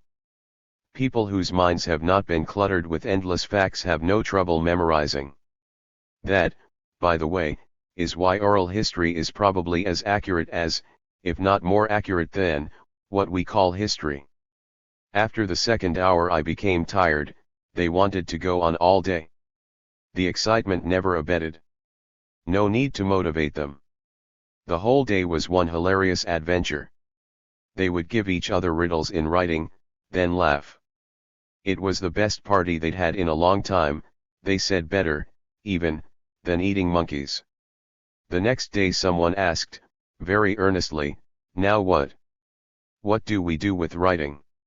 What could they do with writing? There was nothing written in their language.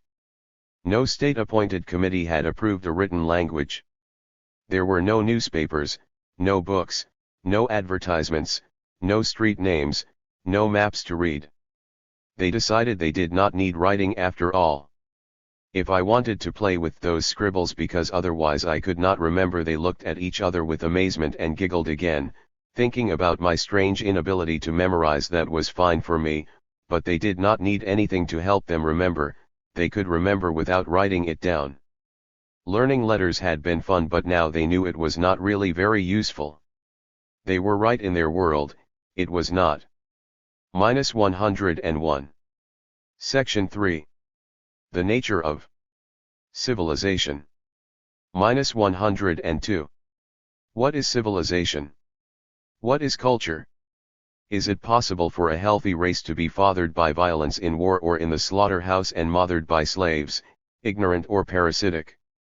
Where is the historian who traces the rise and fall of nations to the standing of women? Agnes Ryan, 1952. Ct. S. And Section 2, Chellis Glendinning suggests that civilization sprang forth after a long period in which its latent domesticating aspects slowly developed. A gradual, almost imperceptible, growth of specialization, or division of labor, may well have abetted the slippage toward a qualitatively new world of separation and control, as I have argued in Elements of Refusal, 1988, and Future Primitive, 1994. It seems evident that a struggle of contrary urges was involved. Civilization never triumphs without a struggle. In this section we are concerned with what civilization is, fundamentally. Does it have an inner logic? What is its core nature? At or near its center, its sheer authoritarianism must be recognized. Michael Mann, 1990, saw it this way. In non-civilized societies, escape from the social cage was possible. Authority was freely conferred, but recoverable power, permanent and coercive, was unattainable. A related fact is that every civilization in recorded history has routinely engaged in systematic and bloody warfare. It is hard to think of greater control, not to mention the grisly consequences, than that displayed by the institution of war. Technology is another central locus of domination. Hans Jonas provides an apt description of this modern juggernaut, a cardinal fruit of the will to domesticate. -103. The danger of disaster attending the Baconian ideal of power over nature through scientific technology arises not so much from the shortcomings of its performance as from the magnitude of its success. Civilization extends control over the natural and personal worlds, to ever greater lengths, in the direction of absolute manipulation.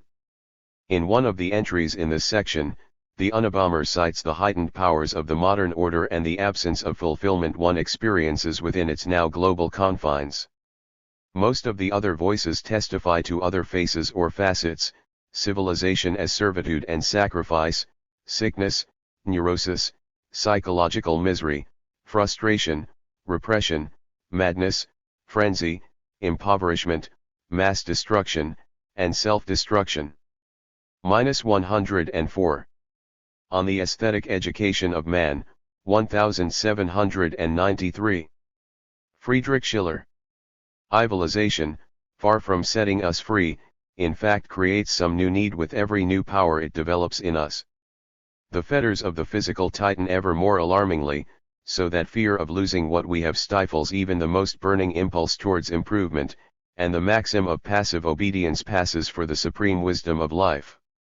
Have I not perhaps been too hard on our age in the picture I have just drawn? That is scarcely the reproach I anticipate. Rather a different one, that I have tried to make it prove too much. Such a portrait, you will tell me, does indeed resemble mankind as it is today, but does it not also resemble any people caught up in the process of civilization, since all of them, without exception, must fall away from nature by the abuse of reason before they can return to her by the use of reason. It was civilization itself which inflicted this wound upon modern man. Once the increase of empirical knowledge, and more exact modes of thought, made sharper divisions between the sciences inevitable, and once the increasingly complex machinery of state necessitated a more rigorous separation of ranks and occupations, then the inner unity of human nature was severed too, and a disastrous conflict set its harmonious powers at variance. The intuitive and the speculative understanding now withdrew in hostility to take up positions in their respective fields, whose frontiers they now began to guard with jealous mistrust, and with this confining of our activity to a particular sphere we have given ourselves a master within, who not infrequently ends by suppressing the rest of our potentialities. While in the one a riotous imagination ravages the hard-won fruits of the intellect, in another the spirit of abstraction stifles the fire at which the heart should have warmed itself and the imagination been kindled. Thus, however much the world as a whole may benefit through this fragmentary specialization of human powers, it cannot be denied that the individuals affected by it suffer under the -105. Section 3. The nature of civilization. Curse of this cosmic purpose. Athletic bodies can, it is true, be developed by gymnastic exercises, beauty only through the free and harmonious play of the limbs. In the same way, the keying up of individual functions of the mind can indeed produce extraordinary human beings, but only the equal tempering of them all, happy and complete human beings. And in what kind of relation would we stand to either past or future ages, if the development of human nature were to make such sacrifice necessary? We would have been the serfs of mankind, for several millennia we would have done slaves' work for them, and our mutilated nature would bear impressed upon it the shameful marks of this servitude. Man only plays when he is in the fullest sense of the word a human being, and he is only fully a human being when he plays. 106. Theory of Four Movements and General Destinies, 1846. Charles Fourier. After the catastrophe of 1793, illusions were swept away, and political science and moral philosophy were permanently stained and discredited. From that point, it became clear that all this acquired knowledge was useless. We had to look for the social good in some new science, and open new avenues for political genius. It was evident that neither the philosophes or their rivals knew any remedies for social misery. Under either set of dogmas, the most shameful scourges would persist, poverty among them. Such was the first consideration that led me to suspect the existence of a social science, as yet unknown, and prompted me to attempt to discover it. I was not scared off by my lack of learning. I set my sights on the honor of grasping what 25 centuries of scholars had not been able to figure out.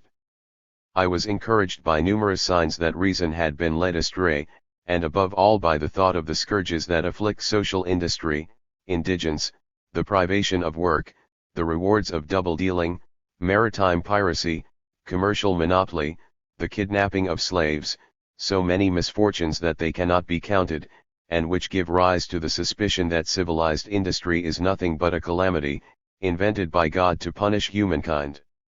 Given this premise, I assumed that this industry constituted some sort of disruption of the natural order, that it was carried out, perhaps, in a way that contradicted God's wishes, that the tenacity of so many scourges could be attributed to the absence of some arrangement willed by God, and unknown to our savants. Finally, I thought that if human societies are infected, as Montesquieu believed, with a sickness of listlessness, with an inward vice, with a secret, hidden venom, the remedy might be found by avoiding the paths followed by our uncertain sciences that had failed to provide a remedy for so many centuries. 107. Civilization and its Discontents, 1930. Sigmund Freud. He come upon a contention which is so astonishing that we must dwell upon it. This contention holds that what we call our civilization is largely responsible for our misery, and that we should be much happier if we gave it up and returned to primitive conditions. I call this contention astonishing because, in whatever way we may define the concept of civilization, it is a certain fact that all the things with which we seek to protect ourselves against the threats that emanate from the sources of suffering are part of that very civilization. How has it happened that so many people have come to take up this strange attitude of hostility to civilization? I believe that the basis of it was a deep and long-standing dissatisfaction with the then existing state of civilization, and that on that basis a condemnation of it was built up, occasioned by certain specific historical events. I think I know what the last but one of those occasions were. I am not learned enough to trace the chain of them far back enough in the history of the human species, but a factor of this kind hostile to civilization must already have been at work in the victory of Christendom over the heathen religions. For it was very closely related to the low estimation put upon earthly life by the Christian doctrine.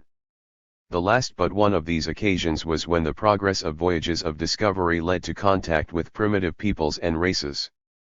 In consequence of insufficient observation and a mistaken view of their manners and customs, they appeared to Europeans to be leading a simple, happy life with few wants, a life such as was unattainable by their visitors with their superior civilization. Later experience has corrected some of those judgments. In many cases the observers had wrongly attributed to the absence of complicated cultural demands what was in fact due to the bounty of nature and the ease with which the major human needs were satisfied. The last occasion is especially familiar to us. It arose when people came to know about the mechanism of the neuroses, which threatened to undermine the modicum of happiness. 108. Sigmund Freud, Civilization and its Discontents. Enjoyed by civilized men. It was discovered that a person becomes neurotic because he cannot tolerate the amount of frustration which society imposes on him in the service of its cultural ideals, and it was inferred from this that the abolition or reduction of those demands would result in a return to possibilities of happiness. There is also an added factor of disappointment. During the last few generations, mankind has made an extraordinary advance in the natural sciences and in their technical application, and has established his control over nature in a way never before imagined. The single steps of this advance are common knowledge, and it is unnecessary to enumerate them. Men are proud of those achievements, and have a right to be. But they seem to have observed that this newly won power over space and time, this subjugation of the forces of nature, which is the fulfillment of a longing that goes back thousands of years, has not increased the amount of pleasurable satisfaction which they may expect from life, and has not made them feel happier. If the development of civilization has such a far-reaching similarity to the development of the individual, and if it employs the same methods, may we not be justified in reaching the diagnosis that, under the influence of cultural urges, some civilizations, or some epochs of civilization, possibly the whole of mankind, have become neurotic? 109. Civilization and the Primitive, 1995. John Landau. What is primitive? Primitive is trusting, trusting, trusting. It is naked. It is moving. Through language to ecstasy. The language of the body, of vocal cords, of dreams and vital ideas. The language of smells. Primitive is the naked foot touching the naked ground. Primitive is not without ideas, but ideas that hold together, embrace, and integrate the instincts. Primitive is dancing, the body moving on impulses. Primitive is letting go of confusion, embracing multiplicity. Primitive is getting lost in all you can be. Primitive is drifting, it is mastery of power expressed. It is bodies congregated in howling, painted packs. It is passion expressing itself in form, it is cunning grounding itself in stalking, it is cruelty creating itself through sensual ritual. Primitive is combat as love, pain as coming closer, bewilderment as free fall into the ocean of being. It is wet, it is covered in mud, it is amniotic. Primitive is the gathering of plant and animal spirits, it is the hunting of mystery. It is difference bounding wild through fields of color, running free from ideals for the dangerous traps they are, fascinated all the same. Primitive is trusting the earth, the ground beneath one's feet. What is civilization? Civilization is distrust, it is out of touch, it is pretense without play, pretending it is not. Civilization is only not, it makes sure it is not. It must have negation or it ceases to exist. Civilization is either / or. Civilization is a place for everything and everything in its place, but nowhere except in its place, while primitive is no place for anything, for verb is all, as activity or rest. Civilization is the search for extraterrestrial life, the desire to leave the earth. Civilization is disdain of the dirt, the soil, the mud. Civilization is being chained to the mind of ideals, any ideals. 110. John Landau, Civilization and the Primitive. Civilization is perfection wreaking havoc on a squirming, squiggling, writhing, bumbling, blustering creature. It is the machine, fragmentation, the violation of integrity into coordinated parts. It is homelessness, exiled everywhere, therefore colonizing all it sees. It is life frustrated, frustrated, frustrated. It is manipulation. It is the belief that only the good maintains the universe, for without it all would collapse, therefore, it is the demonizing of all it calls evil. It is the domination of paranoia, and therefore the paranoia of domination.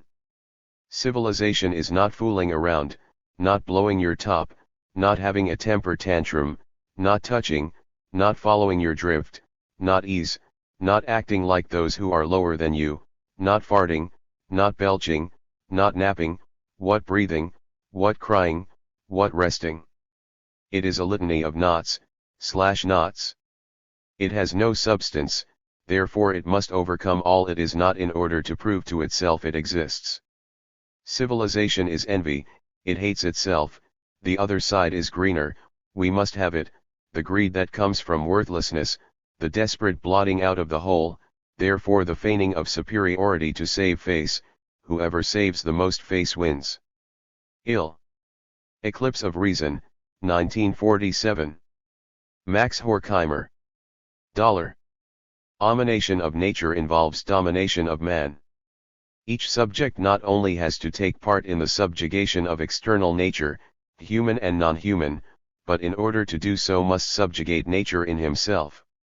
Domination becomes internalized for domination's sake. What is usually indicated as a goal, the happiness of the individual, health, and wealth, gains its significance exclusively from its functional potentiality. These terms designate favorable conditions for intellectual and material production. Therefore, self-renunciation of the individual in industrialist society has no goal transcending industrialist society. Such abnegation brings about rationality with reference to means and irrationality with reference to human existence. Society and its institutions, no less than the individual himself, bear the mark of this discrepancy. Since the subjugation of nature, in and outside of man, goes on without a meaningful motive, nature is not really transcended or reconciled but merely repressed. Resistance and revulsion arising from this repression of nature have beset civilization from its beginnings, in the form of social rebellions as in the spontaneous peasant insurrections of the 16th century or the cleverly staged race riots of our own day, as well as in the form of individual crime and mental derangement.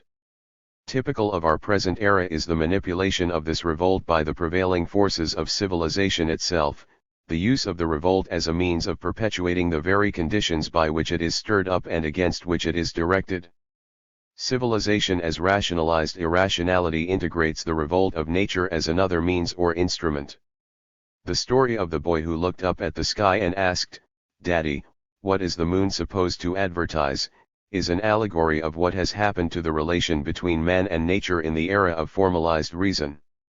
On the one hand, nature has been stripped of all intrinsic value or meaning. On the other, man has been stripped of all aims except self-preservation. He tries to transform. -112. Max Horkheimer, Eclipse of Reason. Everything within reach into a means to that end. Every word or sentence that hints of relations other than pragmatic is suspect. When a man is asked to admire a thing, to respect a feeling or attitude, to love a person for his own sake, he smells sentimentality and suspects that someone is pulling his leg or trying to sell him something. Though people may not ask what the moon is supposed to advertise, they tend to think of it in terms of ballistics or aerial mileage. The complete transformation of the world into a world of means rather than of ends is itself the consequence of the historical development of the methods of production. As material production and social organization grow more complicated and reified, recognition of means as such becomes increasingly difficult, since they assume the appearance of autonomous entities. As long as the means of production are primitive, the forms of social organization are primitive. Speculative thought, from the economic point of view, was doubtless a luxury that, in a society based on group domination, only a class of people exempt from hard labor could afford. The intellectuals, for whom Plato and Aristotle were the first great European spokesmen, owe their very existence, and their leisure to indulge in speculation, to the system of domination from which they try to emancipate themselves intellectually. The vestiges of this paradoxical situation can be discovered in various systems of thought. Today, and this is certainly progress, the masses know that such freedom for contemplation crops up only occasionally. It was always a privilege of certain groups, which automatically built up an ideology hypostatizing their privilege as a human virtue, thus it served actual ideological purposes, glorifying those exempt from manual labor. Hence the distrust aroused by the group. In our era the intellectual is, indeed, not exempt from the pressure that the economy exerts upon him to satisfy the ever-changing demands of reality. Consequently, mediation, which looked to eternity, is superseded by pragmatic intelligence, which looks to the next moment. Instead of losing its character as a privilege, speculative thought is altogether liquidated, and this can hardly be called progress. It is true that in this process nature has lost its awesomeness, its qualitas occulti, but, completely deprived of the chance to speak through the minds of men even in the distorted language of these privileged groups, nature seems to be taking its revenge. 113. Section 3. The nature of civilization. Modern insensitivity to nature is indeed only a variation of the pragmatic attitude that is typical of Western civilization as a whole. The forms are different. The early trapper saw in the prairies and mountains only the prospects of good hunting. The modern businessman sees in the landscape an opportunity for the display of cigarette posters. The fate of animals in our world is symbolized by an item printed in newspapers of a few years ago. It reported that landings of planes in Africa were often hampered by herds of elephants and other beasts.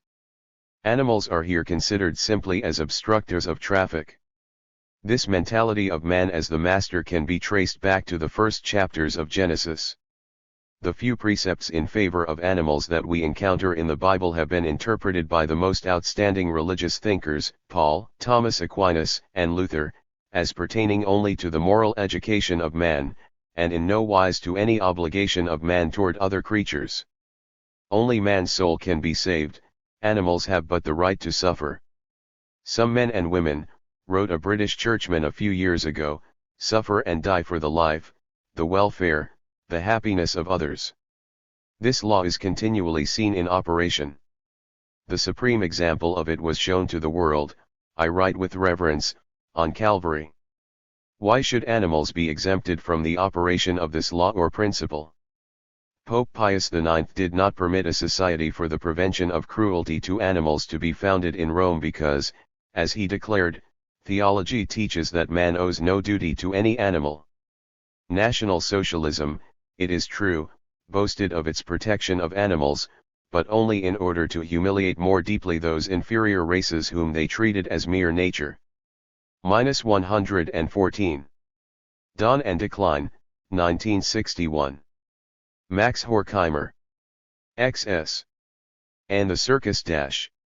Through the image of the elephant in the circus, man's technological superiority becomes conscious of itself. With whip and iron hooks, the ponderous animal is brought in. On command, it raises its right, its left foot, its trunk, describes a circle, lies down laboriously, and finally, as the whip is being cracked, it stands on two legs which can barely support the heavy body. For many hundreds of years, that's what the elephant has had to do to please people. But one should say nothing against the circus or the act in the ring. It is no more foreign, no more inappropriate, probably more suitable to the animal than the slave labor for whose sake it entered human history. In the arena, where the elephant looks like the image of eternal wisdom as it confronts the stupidity of the spectators, and where, among fools, it makes a few foolish gestures for the sake of peace and quiet, the objective unreason of the compulsory service which serves the rational purpose of the Indian timber market still reveals itself. That men depend on such labor to then be obliged to subject themselves to it as well is ultimately their own disgrace. The enslavement of the animal as the mediation of their existence through work that goes against their own and alien nature has the result that that existence is as external to them as the circus act is to the animal. Rousseau had an intimation of this when he wrote his prize-winning essays. Civilization as Stultification. 115. Was civilization a mistake? 1997. Richard Heinberg. Having been chosen whether as devil's advocate or sacrificial lamb, I am not sure to lead off this discussion on the question, was civilization a mistake? I would like to offer some preliminary thoughts. From the viewpoint of any non-civilized person, this consideration would appear to be steeped in irony. Here we are, after all, some of the most civilized people on the planet, discussing in the most civilized way imaginable whether civilization itself might be an error. Most of our fellow civilians would likely find our discussion, in addition to being ironic, also disturbing and pointless. After all, what person who has grown up with cars, electricity, and television would relish the idea of living without a house, and of surviving only on wild foods? Nevertheless, despite the possibility that at least some of our remarks may be ironic, disturbing, and pointless, here we are. Why? I can only speak for myself. In my own intellectual development, I have found that a critique of civilization is virtually inescapable for two reasons. The first has to do with certain deeply disturbing trends in the modern world. We are, it seems, killing the planet. Revisionist wise use advocates tell us there is nothing to worry about. Dangers to the environment, they say, have been wildly exaggerated. To me, this is the most blatant form of wishful thinking. By most estimates, the oceans are dying, the human population is expanding far beyond the long-term carrying capacity of the land, the ozone layer is disappearing, and the global climate is showing worrisome signs of instability. Unless drastic steps are taken, in 50 years the vast majority of the world's population will likely be existing in conditions such that the lifestyle of virtually any undisturbed primitive tribe would be paradise by comparison. Now, it can be argued that civilization per se is not at fault, that the problems we face have to do with unique economic and historical circumstances.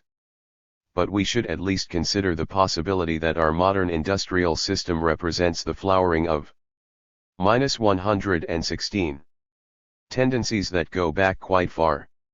This, at any rate, is the implication of recent assessments of the ecological ruin left in the wake of the Roman, Mesopotamian, Chinese and other prior civilizations. Are we perhaps repeating their errors on a gargantuan scale? If my first reason for criticizing civilization has to do with its effects on the environment, the second has to do with its impact on human beings. As civilized people, we are also domesticated. We are to primitive peoples as cows and sheep are to bears and eagles. On the rental property where I live in California, my landlord keeps 2 white domesticated ducks. These ducks have been bred to have wings so small as to prevent them from flying. This is a convenience for their keepers, but compared to wild ducks, these are pitiful creatures. Many primal peoples tend to view us as pitiful creatures, too, though powerful and dangerous because of our technology and sheer numbers. They regard civilization as a sort of social disease. We civilized people appear to act as though we were addicted to a powerful drug, a drug that comes in the forms of money, factory-made goods, oil, and electricity. We are helpless without this drug, so we have come to see any threat to its supply as a threat to our very existence. Therefore we are easily manipulated by desire, for more, or fear, that what we have will be taken away, and powerful commercial and political interests have learned to orchestrate our desires and fears in order to achieve their own purposes of profit and control.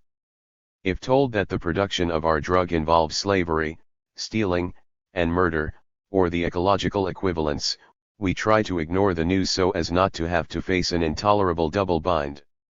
Since our present civilization is patently ecologically unsustainable in its present form, it follows that our descendants will be living very differently in a few decades, whether their new way of life arises by conscious choice or by default. If humankind is to choose its path deliberately, I believe that our deliberations should include a critique of civilization itself, such as we are undertaking here. The question implicit in such a critique is, what we have done poorly or thoughtlessly in the past that we can do better now. It is in this constructive spirit that I offer the comments that follow. What is primitivism? The image of a lost golden age of freedom and innocence is at the heart of all the world's religions, is one of the most powerful themes in the history of human thought, and is the earliest and -117 most characteristic expression of primitivism, the perennial belief in the necessity of a return to origins. As a philosophical idea, primitivism has had as its proponents, Lao Tzu, Rousseau, and Thoreau, as well as most of the pre-Socratics, the medieval Jewish and Christian theologians and 19th and 20th century anarchist social theorists, all of whom argued, on different bases and in different ways, the superiority of a simple life close to nature. More recently, many anthropologists have expressed admiration for the spiritual and material advantages of the ways of life of the world's most primitive societies, the surviving gathering and hunting peoples who now make up less than 1/100% of the world's population. Meanwhile, as civilization approaches a crisis precipitated by overpopulation and the destruction of the ecological integrity of the planet, primitivism has enjoyed a popular resurgence, by way of increasing interest in shamanism, tribal customs, herbalism, radical environmentalism, and natural foods.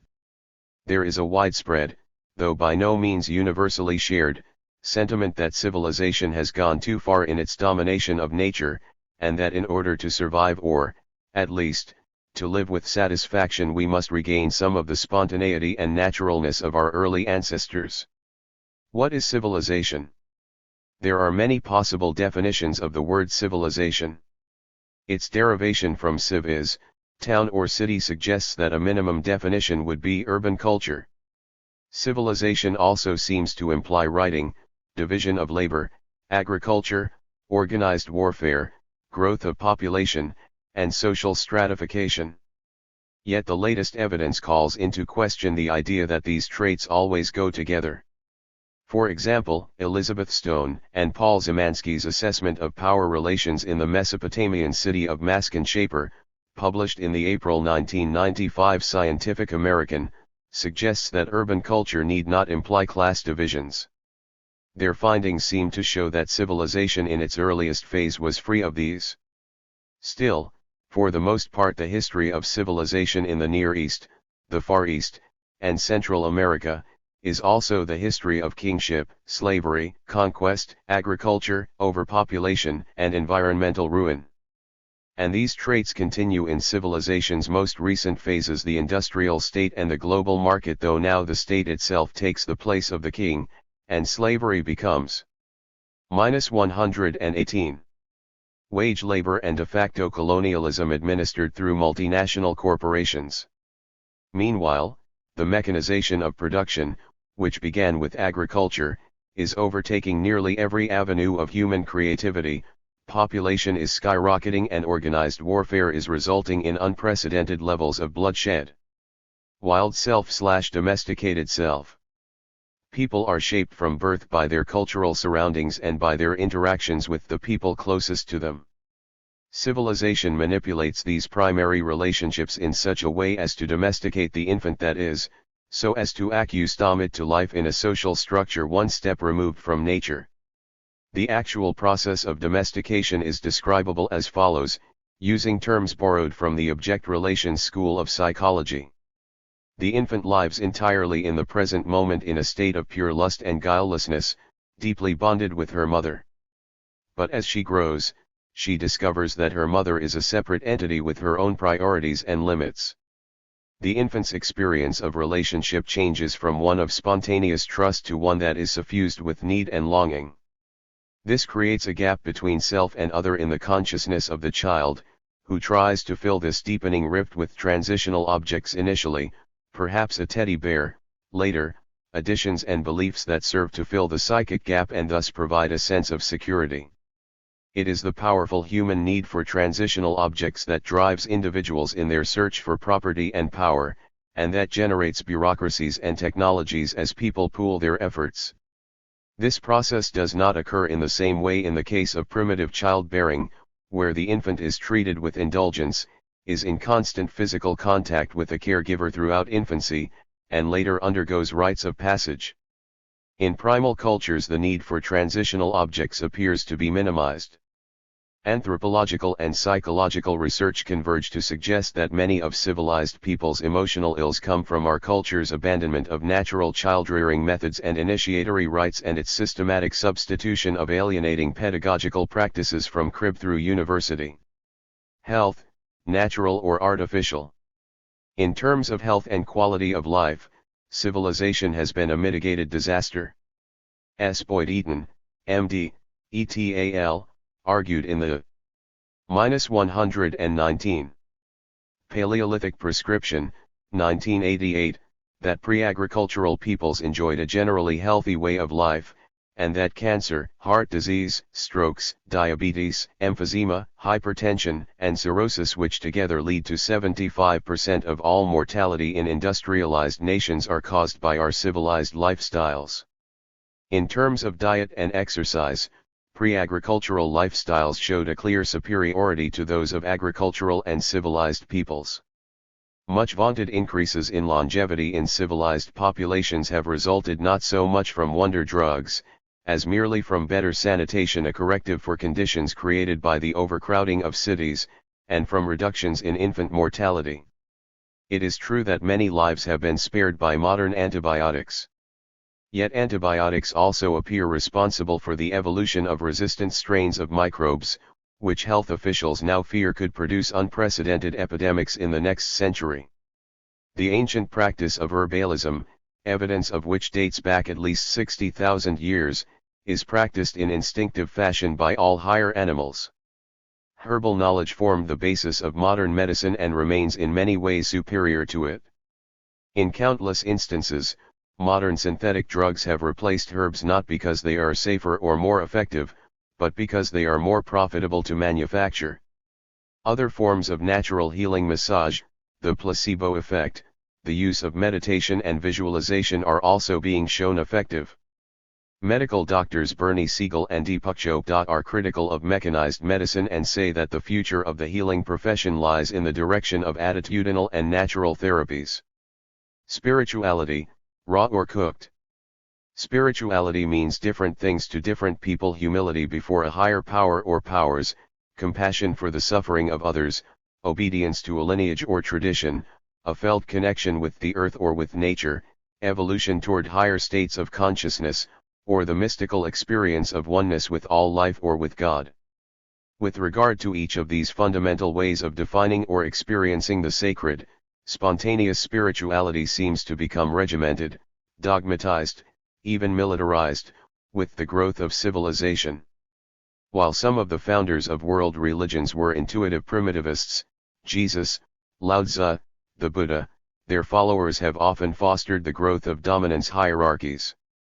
-120. The picture is not always simple, though.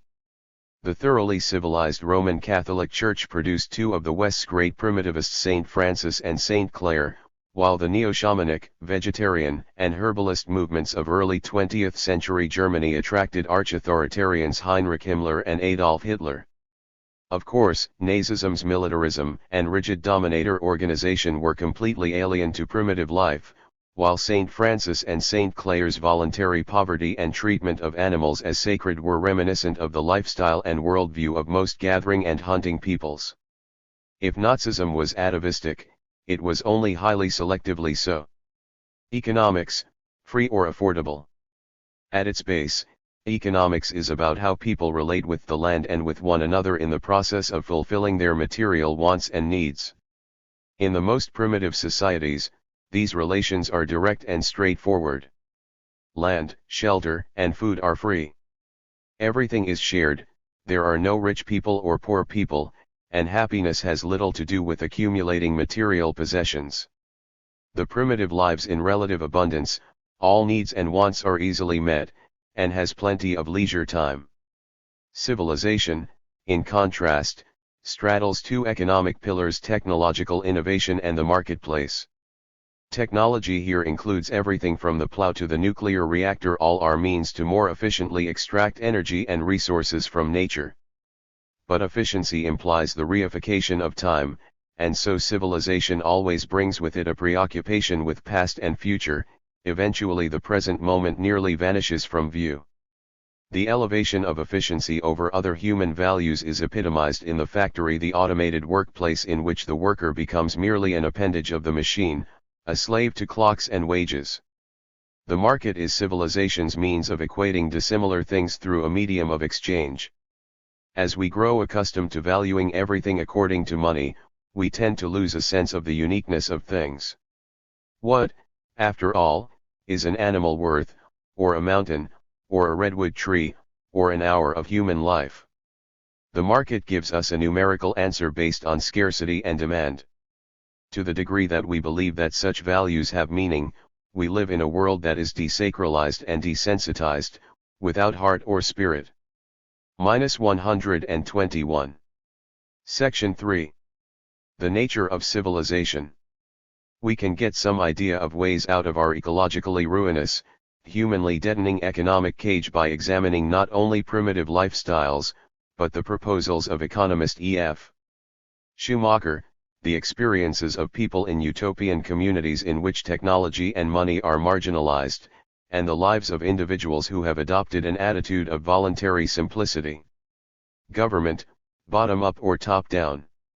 In the most primitive human societies there are no leaders, bosses, politics, laws, crime, or taxes. There is often little division of labor between women and men, and where such division exists both genders' contributions are often valued more or less equally. Probably as a result, many foraging peoples are relatively peaceful. Anthropologist Richard Lee found that the Kong Bushmen of southern Africa hate fighting, and think anybody who fought would be stupid. With agriculture usually come division of labor, increased sexual inequality, and the beginnings of social hierarchy. Priests, kings, and organized impersonal warfare all seem to come together in one package. Eventually, laws and borders define the creation of the fully fledged state. The state as a focus of coercion and violence has reached its culmination in the 19th and 20th centuries in colonialism, fascism, and Stalinism.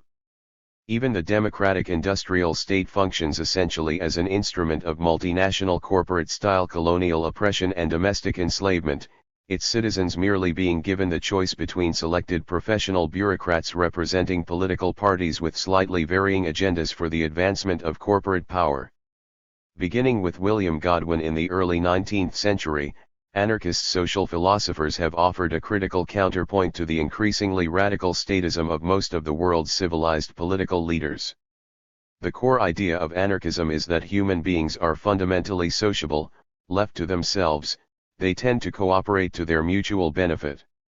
There will always be exceptions, but these are best dealt with informally and on an individual basis.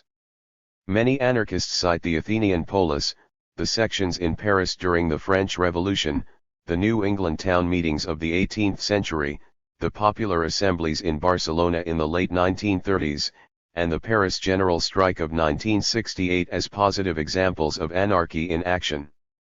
They point to the possibility of a kind of social ecology, in which diversity and spontaneity are permitted to flourish unhindered both in human affairs and in nature. -122. Richard Heinberg, was civilization a mistake? Civilization and nature. Civilized people are accustomed to an anthropocentric view of the world. Our interest in the environment is utilitarian, it is of value because it is of use, or potential use, to human beings if only as a place for camping and recreation. Primitive peoples, in contrast, tended to see nature as intrinsically meaningful. In many cultures prohibitions surrounded the overhunting of animals or the felling of trees.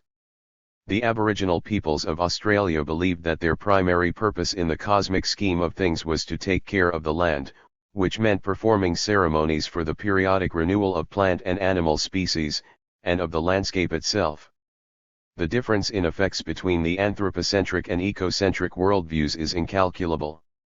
At present, we human beings, while considering ourselves the most intelligent species on the planet, are engaged in the most unintelligent enterprise imaginable, the destruction of our own natural life support system. We need here only mention matters such as the standard treatment of factory-farmed domesticated food animals, the destruction of soils, the pollution of air and water, and the extinctions of wild species, as these horrors are well documented. It seems unlikely that these could ever have arisen but for an entrenched and ever-deepening trend of thinking that separates humanity from its natural context and denies inherent worth to non-human nature. -123. Here, a small history of a mining town in the American Southwest. Warren/Bisbee AZ, 1985. Barbara Moore. From the top rim downward, sheer cascades of colors, mauve, gold, rust, purple, pink, silver, blue, incandescent turquoise. Streaks of orange, streaks of fire, yellow streaks of toxic arsenic. Radioactive greens of lime and fungus. Each color spilled over the others, in corroded terraced levels, channeled by erosion, avalanched by rain, crusted, broken open, merged, each geologic texture, as though alive, crawling over the variegated lumps and rubble of the earthly flesh that came before. And over this, the solid spills of individual rocks, orthorhombic crystals, dredging gears, rusted out elbows, coils of wire, buttons, nails, hair curlers, stray lead bullets, all runneling, flowing in geological slow motion one over another down to the center of the hole. Deep, deep down. The entire technological history of the pit was thus laid bare to any observer, in concentric layer after layer, vast polychronic slide upon slide, sloping down from the first simple surface diggings, by hand and stick, of the pre-civilized beings, immemorial years ago, downward through sediments of beauty, sediments of grief, sediments of nothing very important or useful, sediments of historical overthrow, one solid layer of crushed bones, and then further down the notable sediments of great wealth and petrochemical power, sediments of capital gains, sediments of wrapping paper, one solid sedimentary level each of glass, electrical conducting alloy, and stockpiled war material. When first civilized beings arrived in the region, in wagons and on horseback, they found indigenous naked creatures squatting in the dirt, digging up small geological objects with bare hands and pointed sticks. Thus the pit's origin, in what was then only a slight depression of the earth, a sandy little dip. The objects sought by the natives were simple gemstones, turquoise, azurite, malachite, roughly polished and used ornamentally. In the childlike mental grasp of these early beings there was no concept of serious mining, a factor which helped account for their elimination. 124. With settlement, mining began in earnest. Men came from everywhere, attracted by the adventure. The pit grew into the largest intentional hole on the Earth's surface. Innovators, in the early years, introduced various subterranean approaches to the extraction of ores from Earth, but the straightforward digging of a hole, deeper and deeper into the ground, always seemed the most expeditious method for this terrain.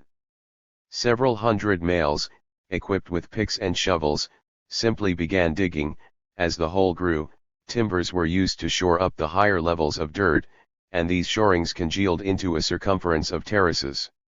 Later, tracks were built, for rail cars, and mules brought in to haul them. Deeper down, around and around, the workforce grew from a few hundred to thousands. When groundwater seeped into working levels, as it did more often at greater depths, giant sponges were brought in to soak up the intruding fluids. When water flooded in, violently, without warning, drowning hundreds of workers, and burying hundreds more beneath tons of collapsed earth, the sponges were hooked up behind the mule-drawn rail cars and dragged down and around the wet circumference, gradually soaking up the waters. The sponges were periodically wrung out by giant rollers, similar to old-fashioned washing machine wringers, into the rail cars, and the water hauled by more patient mules around and upward to the dry surface. The method was as simple as it was efficient. Drowned bodies were usually soaked up also, lodging in the sponge holes, and removed by the same process. If not, the bones were extracted by shovels from dried sediments at a later date. At great depths, the sponges were working constantly, and pipe systems were eventually installed to transport the fluids, which at some point became quite valuable. The first substances, ordinary gold, silver, copper. Gears. When the legendary gear ran out, no problem. It was followed in quick succession by equally enormous outpourings of nails, ball bearings, screws, the aforementioned lead bullets, and office paper clips. Car windshields and batteries alternated with hand grenades and gas masks. At one point cigarette lighters flowed out at the rate of 1,523 per minute in precise alternation with 1,523 cans of lighter fluid. This was troublesome when they ignited each other, due to worker error, and the entire level erupted in a blazing inferno of metallic flames reaching almost to the pit's rim. It burned for 3 nights and 3 days. Untold numbers of workers were lost, along with the tragic destruction of 8,632,948 cans of lighter fluid and 8,632,948 cigarette lighters. -125. When the smoke cleared, the pit revealed walls of char and molten rivulets. A season's rain was needed to wash down the blackness. This was a difficult time. The fire had sealed over, cauterized the hundreds of thousands of productive little holes from which such great abundance had recently poured. The earth was streaked with hardness, a surface meld of alloys from so many stray bullets, gears, paper clips, cigarette lighters, etc. Newly recruited work teams went down into the pit to dig with pickaxes and sledgehammers. As they shattered, uprooted, peeled back this fused metalloid carapace from large scarred flanks and thighs of the damaged inner hull, they uncovered raw blotches of more disgusting things, layers upon layers of half-corroded used sanitary napkins, douchebags, enema hoses, and syringes, broken rotten teeth, and the overwhelming stench of something dead. As before, but with increased efficiency, these nauseating items were gathered into large heaps and disposed of immediately. The death smell of course lingered until the production of aerosol cans. And then around the edges of these picked scabs, as it were, from around the nocturnal fringes of such terrible scars and unmentionable uses, something new began to ooze. A gooey substance, pellucid green in color. Shyly at first, and then with increasing ebullience, it crept and flowed and jiggled over the lower pit surface, covering over the recent devastation like an innocent vegetation or spring grass. Something about it invited tasting. Several workers vomited at the thought. But then one, then another and another, bent over and dipped a delicate forefinger in the happy green substance overwhelming their rubber boots, now, to the knees, and tasted. And found it good. Lime gelatin. It was mid-century. A difficult period had been experienced, but a challenging one. Then the deep well of ink turned red, viscid red, when managers went down to test it, their pens clogged, or the words they wrote all looked like death scrawls. And the air was saturated with a thick odor, unlike all others.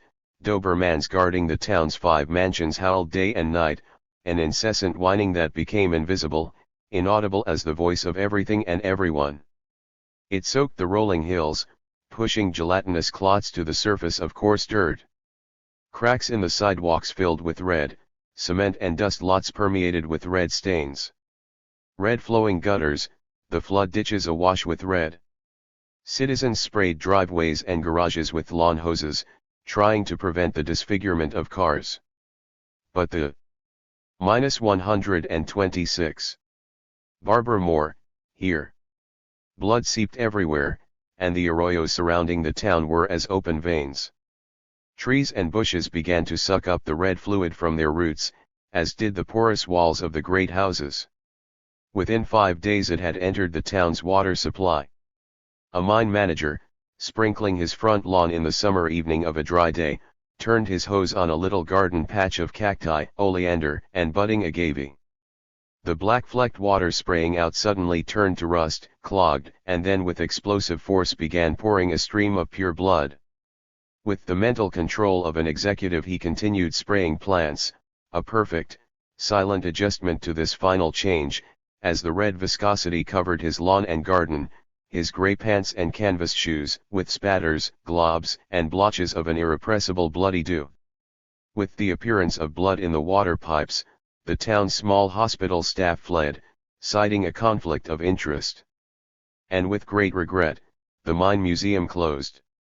The few visitors who did come, after the news got out, were reluctant to park their cars and then walk 25 yards through sticky, scarlet clots to the museum entrance. In high winds the clots moved, like tumbleweeds of blood. A bridge was built, to accommodate these tourists, but the gluey blobs continued to mass and ooze on the threshold and pile up against the museum windows. Beings not used to it found this offensive. With cessation of the tourist trade, the town's residents also realized the market shelves had grown quite bare, no food had been delivered for weeks. At this point the town council voted to become officially self-sufficient. Indeed, with blood flowing freely through all the town's plumbing, from home faucets, from drinking fountains in banks and gas stations and even the dusty park, most beings had become quite satisfied with this diet. Some worried about the town's isolation. Incoming roads were silent, mail to and from the outside world ceased. Rarely, a small private airplane flew over in the late afternoon, attempting colored postcard shots of the pit, but these were sensationalists, who never landed, who were not interested in the ordinary, daily life of the town. In a lonely show of spirit, the postmaster and 2 postal workers devised a combination stamp and postmark for the local mail. Using sponges soaked in blood from the bathroom tap, they dipped and affixed their bloody thumbprints to the top right-hand corner of every envelope dropped through their slots. Unfortunately, town residents had little to say to each other, by mail or otherwise. The post office closed. Eventually the postal workers were -127. Reemployed as trash burners at the dump site east of town. They now shovel great white and red heaps of paper products into the flames, blood-saturated napkins, tablecloths, and medical gowns that smolder and crackle thickly throughout the night, releasing a stench similar to burning corpse flesh, which, of course, everyone has grown used to. From its experience, the town has learned something profound about the nature of its own will, as of the mysterious hidden resources of the earth. Deeper and deeper, as it had descended into the dark downward and abysm not solely of time but of its own evolution, what it had dug with its historic fingers from this soiled hole, so to speak, was an implacable knowledge others could profit from, if others would, that the inexorable becomes the simply inextricable, and thus the normal, and vice versa.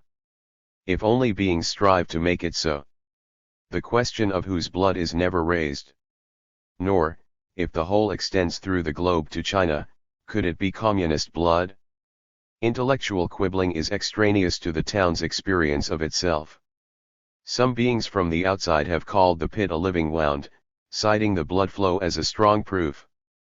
But morbid and negative metaphors do not make the world turn, as gears do, for example, or ball bearings. Or as now, the mining of blood. -128. Toward a History of Needs, 1978. Ivan Illich. Adernized poverty appears when the intensity of market dependence reaches a certain threshold. Subjectively, it is the experience of frustrating affluence which occurs in persons mutilated by their overwhelming reliance on the riches of industrial productivity. Simply, it deprives those affected by it of their freedom and power to act autonomously, to live creatively. It confines them to survival through being plugged into market relations. And precisely because this new impotence is so deeply experienced, it is with difficulty expressed. We are the witnesses of a barely perceptible transformation in ordinary language by which verbs that formerly designated satisfying actions are replaced by nouns that denote packages designed for passive consumption only. For example, to learn becomes acquisition of credits. A profound change in individual and social self-images is here reflected. And the layman is not the only one who has difficulty in accurately describing what he experiences. The professional economist is unable to recognize the poverty his conventional instruments fail to uncover. Nevertheless, the new mutant of impoverishment continues to spread. The peculiarly modern inability to use personal endowments, communal life, and environmental resources in an autonomous way infects every aspect of life where a professionally engineered commodity has succeeded in replacing a culturally shaped use value. The opportunity to experience personal and social satisfaction outside the market is thus destroyed. I am poor, for instance, when the use value of my feet is lost because I live in Los Angeles on the 35th floor. This new impotence-producing poverty must not be confused with the widening gap between the consumption of rich and poor in a world where basic needs are increasingly shaped by industrial commodities. That gap is the form traditional poverty assumes in an industrial society, and the conventional terms of class struggle appropriately reveal and reduce it. I further distinguish modernized poverty from the burdensome price exacted by the externalities which increased levels of production spew into the environment. It is clear that these kinds of pollution, stress, and taxation are unequally imposed. Correspondingly, defenses against such depredations are unequally distributed. But like -129. The new gaps in access, such inequities in social costs are aspects of industrialized poverty for which economic indicators and objective verification can be found. Such is not true for the industrialized impotence which affects both rich and poor. Where this kind of poverty reigns, life without addictive access to commodities is rendered either impossible or criminal. Making do without consumption becomes impossible, not just for the average consumer but even for the poor. All forms of welfare, from affirmative action to environmental action, are of no help.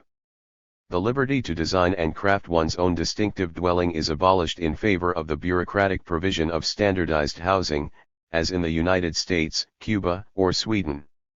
The organization of employment, skills, building resources, rules, and credit favor shelter as a commodity rather than as an activity. Whether the product is provided by an entrepreneur or an apparatchik, the effective result is the same: citizen impotence, our specifically modern experience of poverty. Wherever the shadow of economic growth touches us, we are left useless unless employed on a job or engaged in consumption.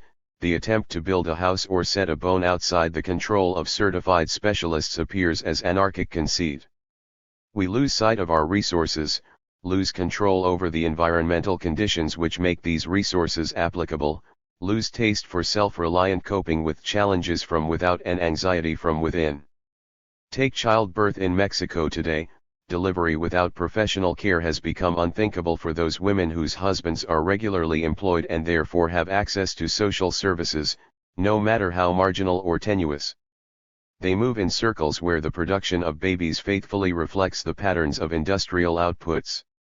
Yet their sisters in the slums of the poor or the villages of the isolated still feel quite competent to give birth on their own mats, unaware that they face a modern indictment of criminal neglect toward their infants. But as professionally engineered delivery models reach these independent women, the desire, competence, and conditions for autonomous behavior are being destroyed. For advanced industrial society, the modernization of poverty means that people are helpless to recognize evidence unless it has been certified by a professional, be he a television weather commentator or an educator. That organic discomfort becomes intolerably threatening unless it has been medicalized into dependence on a therapist. That neighbors and friends are lost unless vehicles bridge the separating distance, created by the vehicles in the first place. In short, most of the time we find ourselves out of touch with our world, out of sight of those for whom we work, out of tune with what we feel. -130. Modernity and the Holocaust, 1989. Zygmunt Bauman. The meaning of the civilizing process. He ideological myth deeply entrenched in the self-consciousness. Carrot of our Western society is the morally elevating story of humanity emerging from pre-social barbarity. This myth lent stimulus and popularity to, and in turn was given a learned and sophisticated support by, quite a few influential sociological theories and historical narratives. In view of this myth, long ago ossified into the common sense of our era, the Holocaust can only be understood as the failure of civilization, i.e., of human purposive, reason-guided activity, to contain the morbid natural predilections of whatever has been left of nature in man. Obviously, the Hobbesian world has not been fully chained. The Hobbesian problem has not been fully resolved. In other words, we do not have as yet enough civilization. The unfinished civilizing process is yet to be brought to its conclusion. If the lesson of mass murder does teach us anything, it is that the prevention of similar hiccups of barbarism evidently requires still more civilizing efforts. There is nothing in this lesson to cast doubt on the future effectiveness of such efforts and their ultimate results. We certainly move in the right direction, perhaps we do not move fast enough. As its full picture emerges from historical research, so does an alternative, and possible more credible, interpretation of the Holocaust as an event which disclosed the weakness and fragility of human nature, of the abhorrence of murder, disinclination to violence, fear of guilty conscience and of responsibility for immoral behavior, when confronted with the matter-of-fact efficiency of the most cherished among the products of civilization, its technology, its rational criteria of choice, its tendency to subordinate thought and action to the pragmatics of economy and effectiveness. The Hobbesian world of the Holocaust did not surface from its too shallow grave, resurrected by the tumult of irrational emotions. It -131 arrived, in a formidable shape Hobbes would certainly disown, in a factory-produced vehicle, wielding weapons only the most advanced science could supply, and following an itinerary designed by scientifically managed organization. Modern civilization was not the Holocaust's sufficient condition, it was, however, most certainly its necessary condition.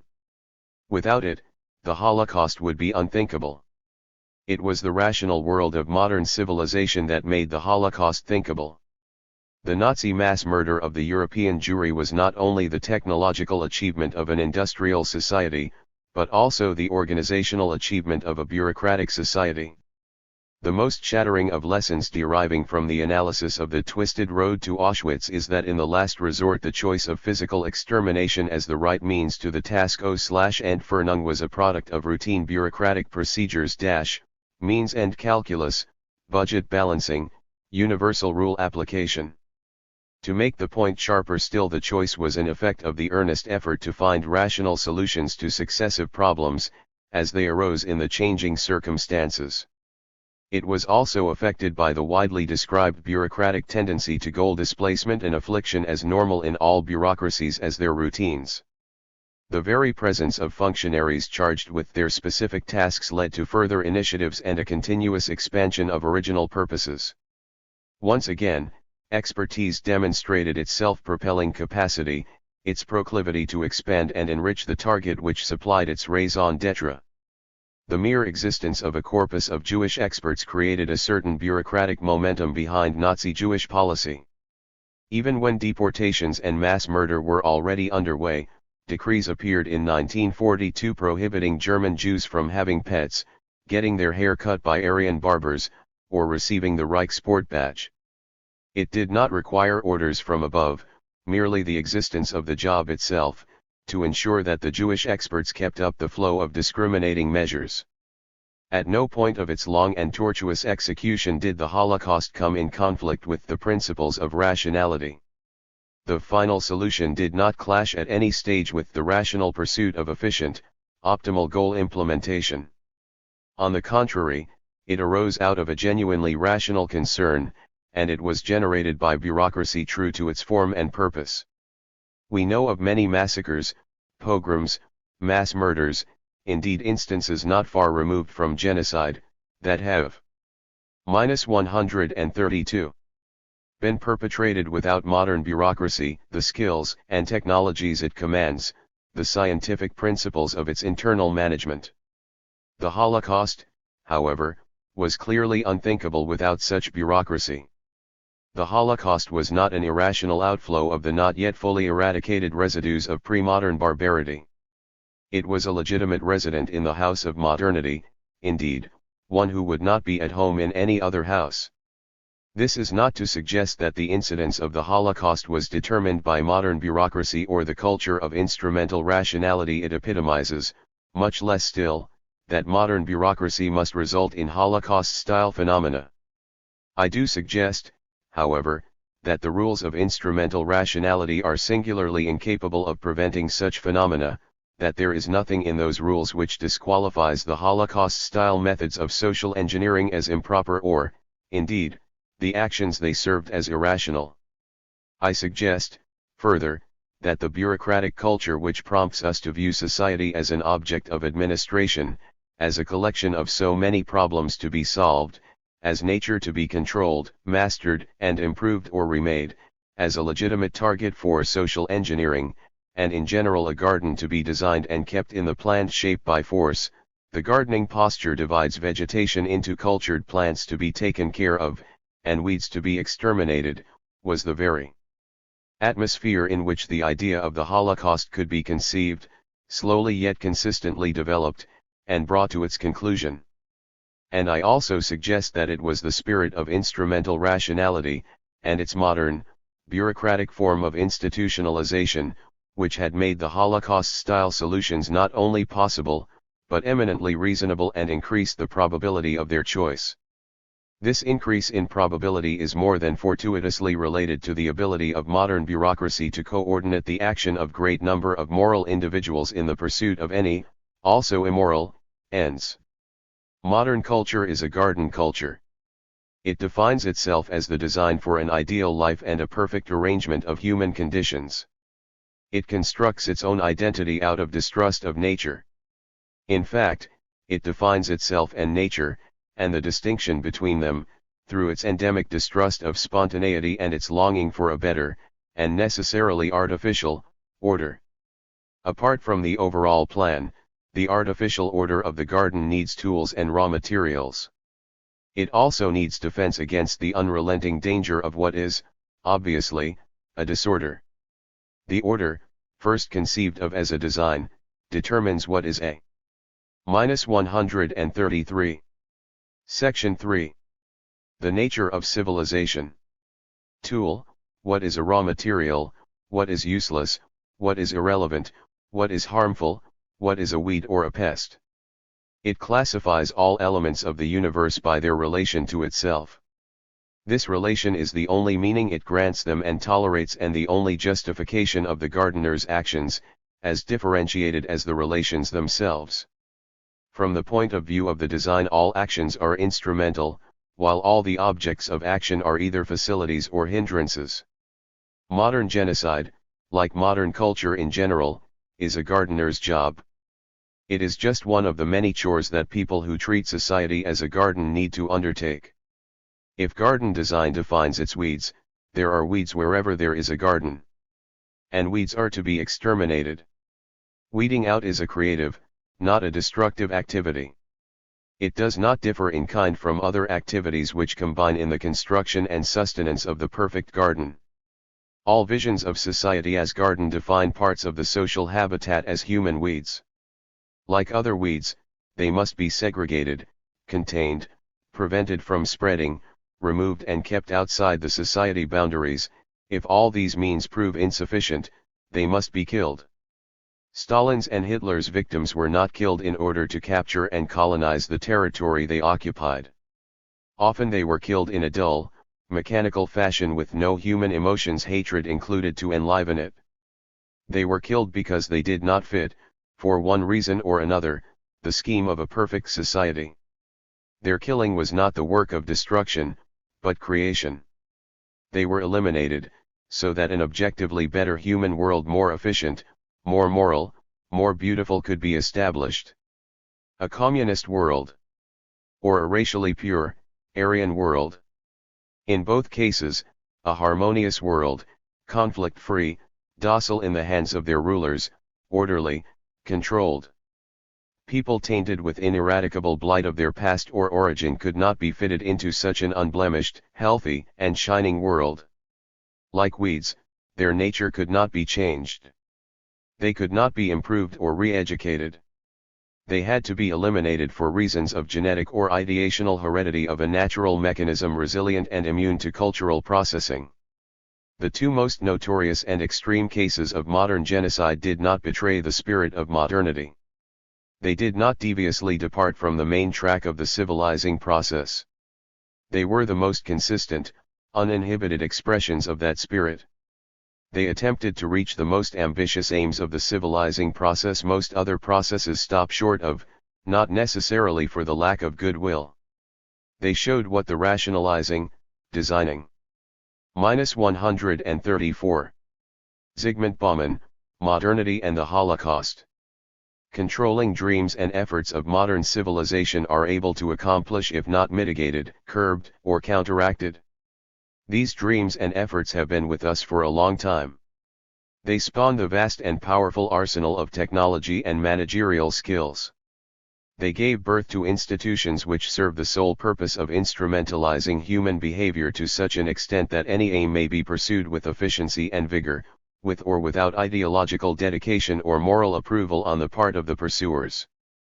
They legitimize the ruler's monopoly on ends and the confinement of the ruled to the role of means. They define most actions as means, and means as subordination to the ultimate end, to those who set it, to supreme will, to super-individual knowledge. Emphatically, this does not mean that we all live daily according to Auschwitz principles. From the fact that the Holocaust is modern, it does not follow that modernity is a Holocaust.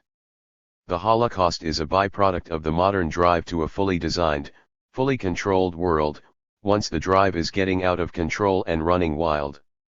Most of the time, modernity is prevented from doing so. Its ambitions clash with the pluralism of the human world, they stop short of their fulfillment for the lack of an absolute power absolute enough and a monopolistic agency monopolistic enough to be able to disregard, shrug off, or overwhelm all autonomous, and thus countervailing and mitigating, forces. -135. Civilization is like a jetliner, 1983. T. Fulano. 5. He night the Korean airliner crashed into the newspapers, I dreamed of a tornado. A tornado is a kind of spiral, which is the labyrinth and which is death. Death is very powerful right now. Instead of being a passage, death has become a kind of equipment failure, a technical slaughterhouse. Human and technical failure become indistinguishable when the unquestioning robot and the drooling sadist merge. I see the Soviet pilot being interviewed. He could be any Air Force gunslinger in any military machine. I'd do it again and even more and love every second of it. Of course he had the cooperation of the CIA and the US military, who listened in, taping it all, without issuing any warnings to save lives. That, after all, is certainly not their business. So we inch closer to midnight. Death's festival. Reagan, on a California surfboard of lies and hypocritical self-righteousness, rides the crest triumphant, saying that the downing of the KAL-007, how could it not be a spy plane with such a number, represents a major turning point in world history, adding, we can start preparing ourselves for what John F. Kennedy called a long twilight struggle. Another falsehood, crime flows into crime, from the extermination of the Indian savages to the wholesale massacres of Vietnamese natives. They've been fighting their twilight struggle for as long as anyone can remember, these evangelical maniacs, these scourges of the great darkness, these agents of entropy. But we must remember that the crash is representative, ultimately, of all air disasters, with its dash of militaristic insanity in a sense, only a variant of the technological frenzy thrown in for good measure. Civilization is like a jetliner, its east and west versions just the two wings, whose resistance holds the bulky, riveted monster aloft. Civilization is like a jetliner, noisy, burning up enormous amounts of fuel. Every imaginable and unimaginable crime and pollution had to be committed in order to make it go. Whole species were rendered extinct, whole populations dispersed. Its shadow on. -136. T. Fulano, civilization is like a jetliner. The waters resembles an oil slick. Birds are sucked into its jets and vaporized. Every part, as Gus Grim once nervously remarked about space capsules before he was burned up in one, has been made by the lowest bidder.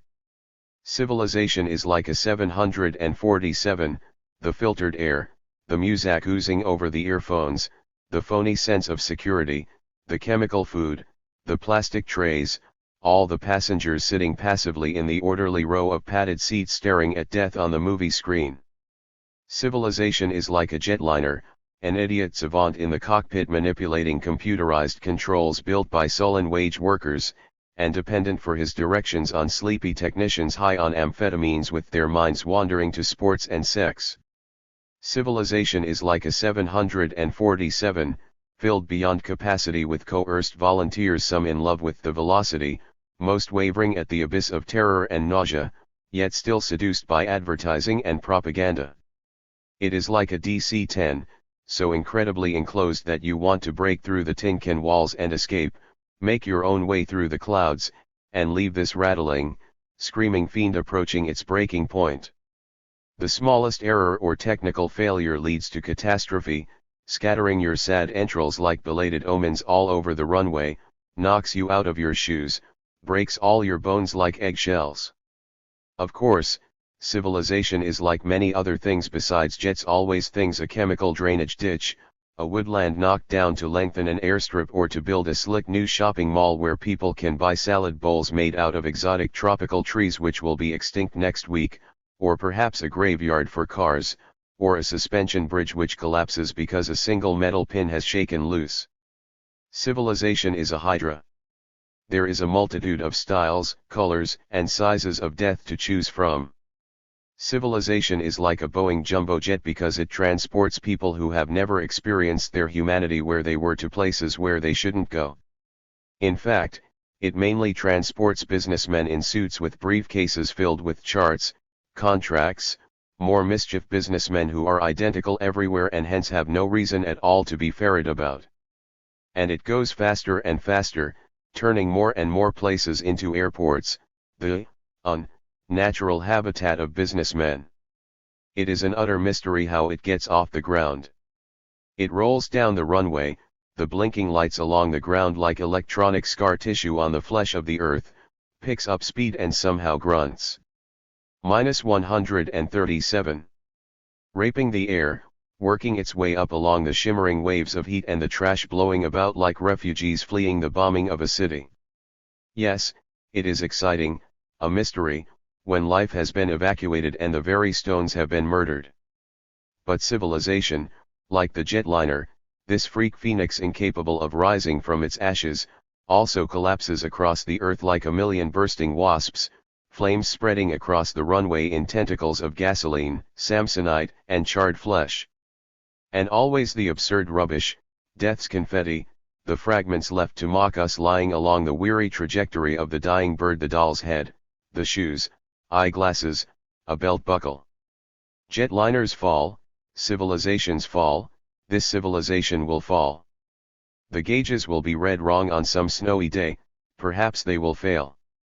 The wings, supposedly defrosted, will be too frozen to beat against the wind and the bird will sink like a millstone, first gratuitously skimming a bridge, because civilization is also like a bridge, from paradise to nowhere, a bridge laden, say, with commuters on their way to or from work, which is to say, to or from an airport, packed in their cars, wingless jetliners, like additional votive offerings to a ravenous Medusa. Then it will dive into the icy waters of a river, the Potomac perhaps, or the River Jordan, or Lethe. And we will be inside, each one of us at our specially assigned porthole, going down for the last time, like dolls' heads encased in plexiglass. -138. Industrial Society and Its Future, 1995. Unabomber, aka FC. 177. Needless to say, the scenarios outlined above do not exhaust all the possibilities. They only indicate the kinds of outcomes that seem to us most likely. But we can envision no plausible scenarios that are any more palatable than the ones we've just described. It is overwhelmingly probable that if the industrial technological system survives the next 40 to 100 years, it will by that time have developed certain general characteristics, individuals, at least those of the bourgeois type, who are integrated into the system and make it run, and who therefore have all the power, will be more dependent than ever on large organizations, they will be more socialized than ever and their physical and mental qualities to a significant extent, possibly to a very great extent, will be those that are engineered into them rather than being the results of chance, or of God's will, or whatever, and whatever may be left of wild nature will be reduced to remnants preserved for scientific study and kept under the supervision and management of scientists, hence it will no longer be truly wild. In the long run, say a few centuries from now, it is likely that neither the human race nor any other important organisms will exist as we know them today, because once you start modifying organisms through genetic engineering there is no reason to stop at any particular point, so that the modifications will probably continue until man and other organisms have been utterly transformed. 178. Whatever else may be the case, it is certain that technology is creating for human beings a new physical and social environment radically different from the spectrum of environments to which natural selection has adapted the human race physically. 139. And psychologically. If man is not adjusted to this new environment by being artificially re-engineered, then he will be adapted to it through a long and painful process of natural selection. The former is far more likely than the latter. 179. It would be better to dump the whole stinking system and take consequences. 140. The Old Way and Civilization, 1994. Tamarack Song. The old way is the way of living common to the native peoples of the earth, no matter what the era, culture, or region. It is also the way of the plants, the animals, the air, and the water. It is the way all things natural were, are, and will be. This timeless way is called old only by those who have abandoned it and now measure time in passing. Few humans in this day know it or live it. Civilization is the life way of peoples who control and regiment the natural order. It is the current life way of most humans, and of the animals, plants, and environments they have harnessed or domesticated to live it. A comparison. I recently met an elder who gave me a most beautiful description of the old way in 2 words: sharing and kindness. Exploring the folds and reflections of those 2 words gives a full and lush view of that life way. The same day another elder was speaking of the concerns she had for her grandchildren being exposed to the dominant culture. In elaborating on her fears, she gave a succinct, 3-word definition of civilization: individualism, the accumulation of possessions, and commercialism. This dichotomy leaves little wonder that the conqueror's first reaction to native peoples is often one of revulsion and subhuman classification. The conquerors see them as crazy savages, fighting against all odds in a war they cannot win. The most spiritual often appear to be the most warlike. The intruders cannot grasp that the people are defending what they see as their clear right to follow spirit. They are fighting for the very life and health of their mother. They see it as better to die in her defense than for them, and their generations to follow, to live a life of subjugation and enslavement. Such a life would mean being forced not only to witness, but to be an active part in, the slow poisoning and dismemberment of the sacred mother source. In the end the people can find pride in losing, while the civilized hordes can only find shame in winning. 141. Civilized people are still conquering native people, though with the complexity of the contemporary world political economic structure, perhaps not as conspicuously as in past centuries. With the consumption of every fast food burger goes a chunk of South American rainforest 4 times the area of my lodge. The rainforest is one of the last holdouts of the people. The purchase of every Japanese product pushes the Ainu, the indigenous, and Caucasian, old way Japanese people closer to the sea on the last, northernmost island they inhabit. Conquerors are prone to defining their morality quite narrowly, which helps justify their ways. For instance, they found it hard to reconcile the fact that the Hopi, whom they viewed as peaceful, agricultural, and very spiritual people, commonly had extramarital relations, while the Apache, whom they regarded as heartless plunderers, were morally conservative and very strict concerning mated fidelity. Even something as seemingly innocuous as dance was intolerable to the conquerors; they could not accept it as being more than just social entertainment. Native people, for whom dance is a central spiritual, psychological, and cultural expression, were equally surprised when they found out that civilized dance was just social. Some primary distinctions between civilized people and native people, the civilized change the world to suit themselves, while the native adapt themselves to the world as it is. The civilized are ever discontent with their present situation and dedicate their entire lives to changing it, while the native are ever thankful for the beauty and bounty they find themselves immersed in. The civilized dwell in the errors of the past and the hope of the future, while the native bask in the fullness of the moment. The civilized draw everything toward themselves while the native become of everything about them. The civilized grovel and beg as they contritely pray, while the native pridefully sing in praise, thanksgiving, and wonderment. The civilized have psychologists to help them adjust to their unreasonable lives, while the native live in the harmony of their environs. The civilized have religion, the native live religion. The civilized talk a lot, the native listen and learn. The civilized admire each other for what they are, the native admire each other for who they are. The civilized meet death lying in bed expending every effort to further extend life, while the native greet death upright, if possible, with their song of passing on their lips as they greet the new cycle. -142.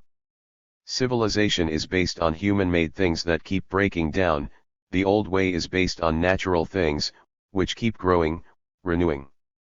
Human-made things need regular input, while natural things keep giving. Civilized people become enslaved to their possessions, ever working to maintain them, while native people are as free and unencumbered as the natural things that provide their needs. Work as a concept is known only to civilized people. It was born of the necessity to support the individualism and material opulence intrinsic to the life way. Where natives avoid unnecessary duplication by sharing tools and other resources, civilized people strive to individually possess whatever they use. They lead a catch-22 existence. They buy houses and cars so they can get jobs, then they have to keep their jobs so they can support their houses and cars. Their houses bulge with specialized rooms that are little used, while the lodges of the natives are small and open, designed for multiple usage of space. The material comparisons go on, but this will suffice to illustrate that civilized people are working largely for things they don't use. They are committed to payments, taxes, insurance, maintenance, utility bills, and so on, no matter if or how much their material goods are used. Their labor-saving devices actually save them little. The time saved is consumed by working elsewhere to pay for the tool, its fuel, maintenance, and the costs of storage. Some appliances, such as the washing machine, are not time savers for an additional reason: their advent enabled more consumption. Now people have more clothes and change and wash them more often, spending just as much time on laundry as before the machine. Native people require but an average of 2 hours a day to provide their needs and desires, no matter whether the environment is lush tropic or desert. Their rich cultures, strong families, and lavish handiworks attest to their bountiful spare time. Their labor applies directly to their needs, as opposed to the more abstract civilized concept of going to work to provide needs in a less direct way.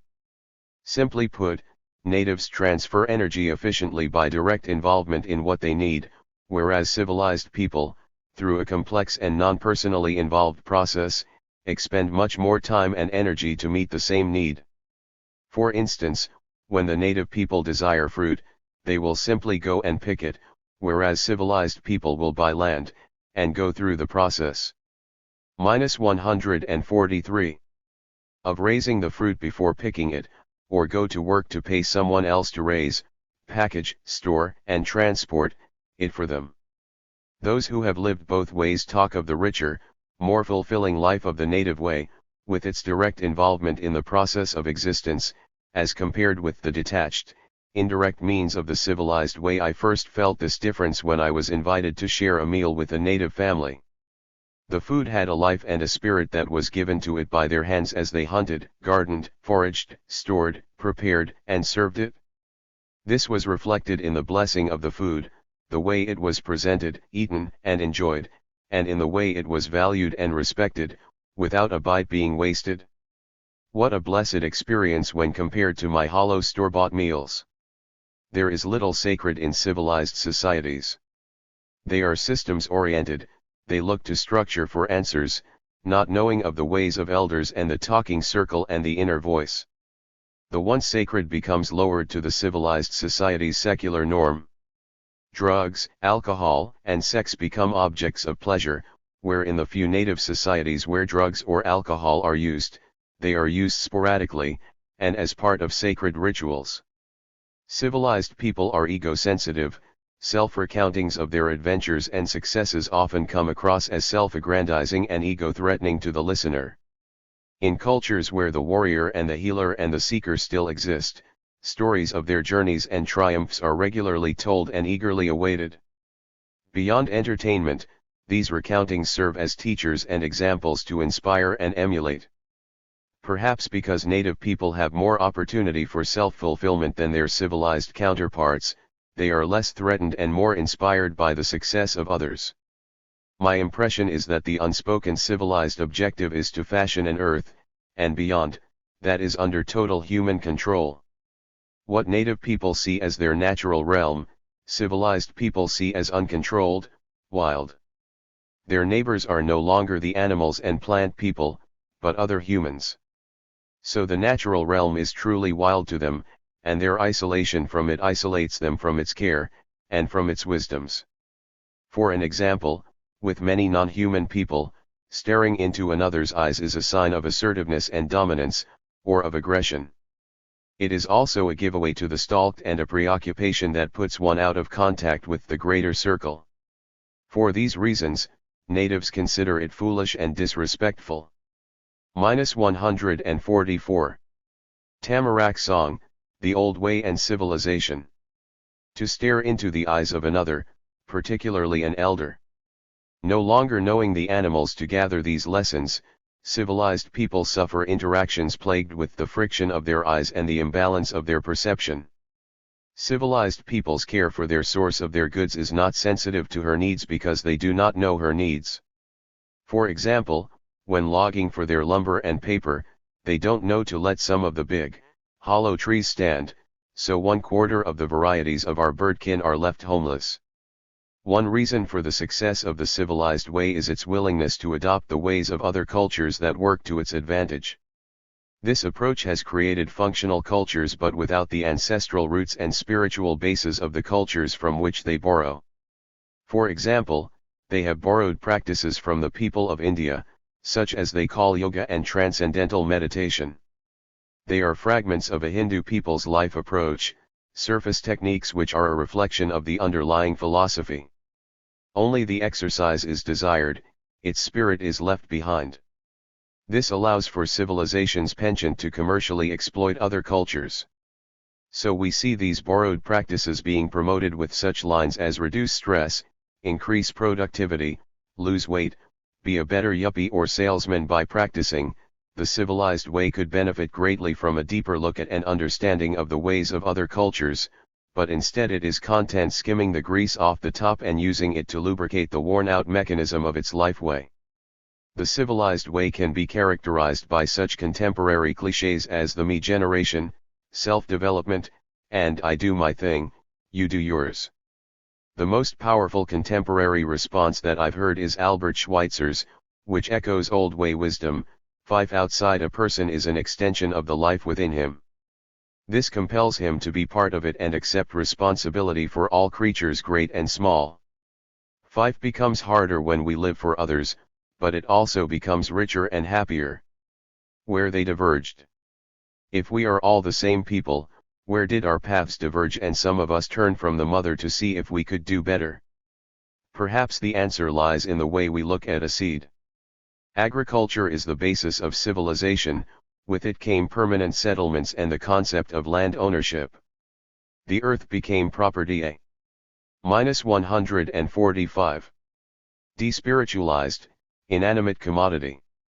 Now civilization had a foundation upon which to lay its cornerstones: the concentration of wealth and power, predatory trade and warfare, and the enslavement of humans, animals, plants, water, and minerals. The old way, based on foraging economies dependent upon a respectful relationship with earth, can give no root or nourishment to the above-mentioned civilized traits. Nor can it support cultural, economic, and political stratification. Instead, its small interactive groups, which share in spirit, strife, and pleasure, encourage a more personally involved, less bounded lifeway. Native village soil tillers became the transitional step between the old way and civilization. It is here that we first see powerful leaders, class systems, and wealthy individuals. It is also here where interest, rent, currency, and animal and human sacrifice make their entrance, as they are largely absent from the lifeways of foraging peoples. -146. Women/Wilderness, 1986. Ursula K. L. E. Guin. What Freud mistook for her lack of civilization is woman's lack of/loyalty to civilization. Lillian Smith. E. Civilized man says, I am self, I am master, all the rest is other outside, below, underneath, subservient. I own, I use, I explore, I exploit, I control. What I do is what matters.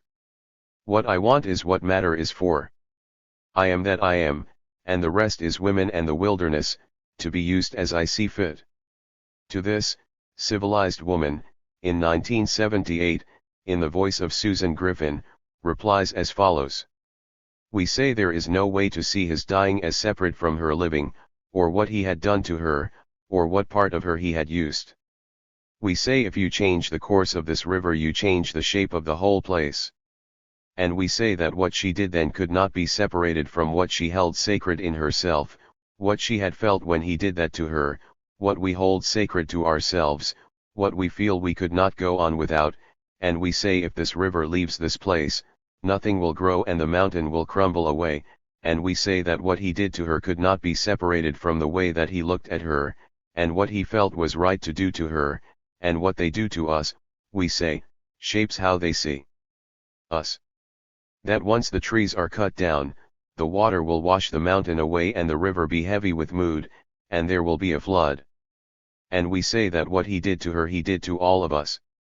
And that one act cannot be separated from another. And had he seen more clearly, we say, he might have predicted his own death. How if the trees grew on the hillside there would be no flood. And you cannot divert the river. We say look how the water. -147. Section 3. The nature of civilization.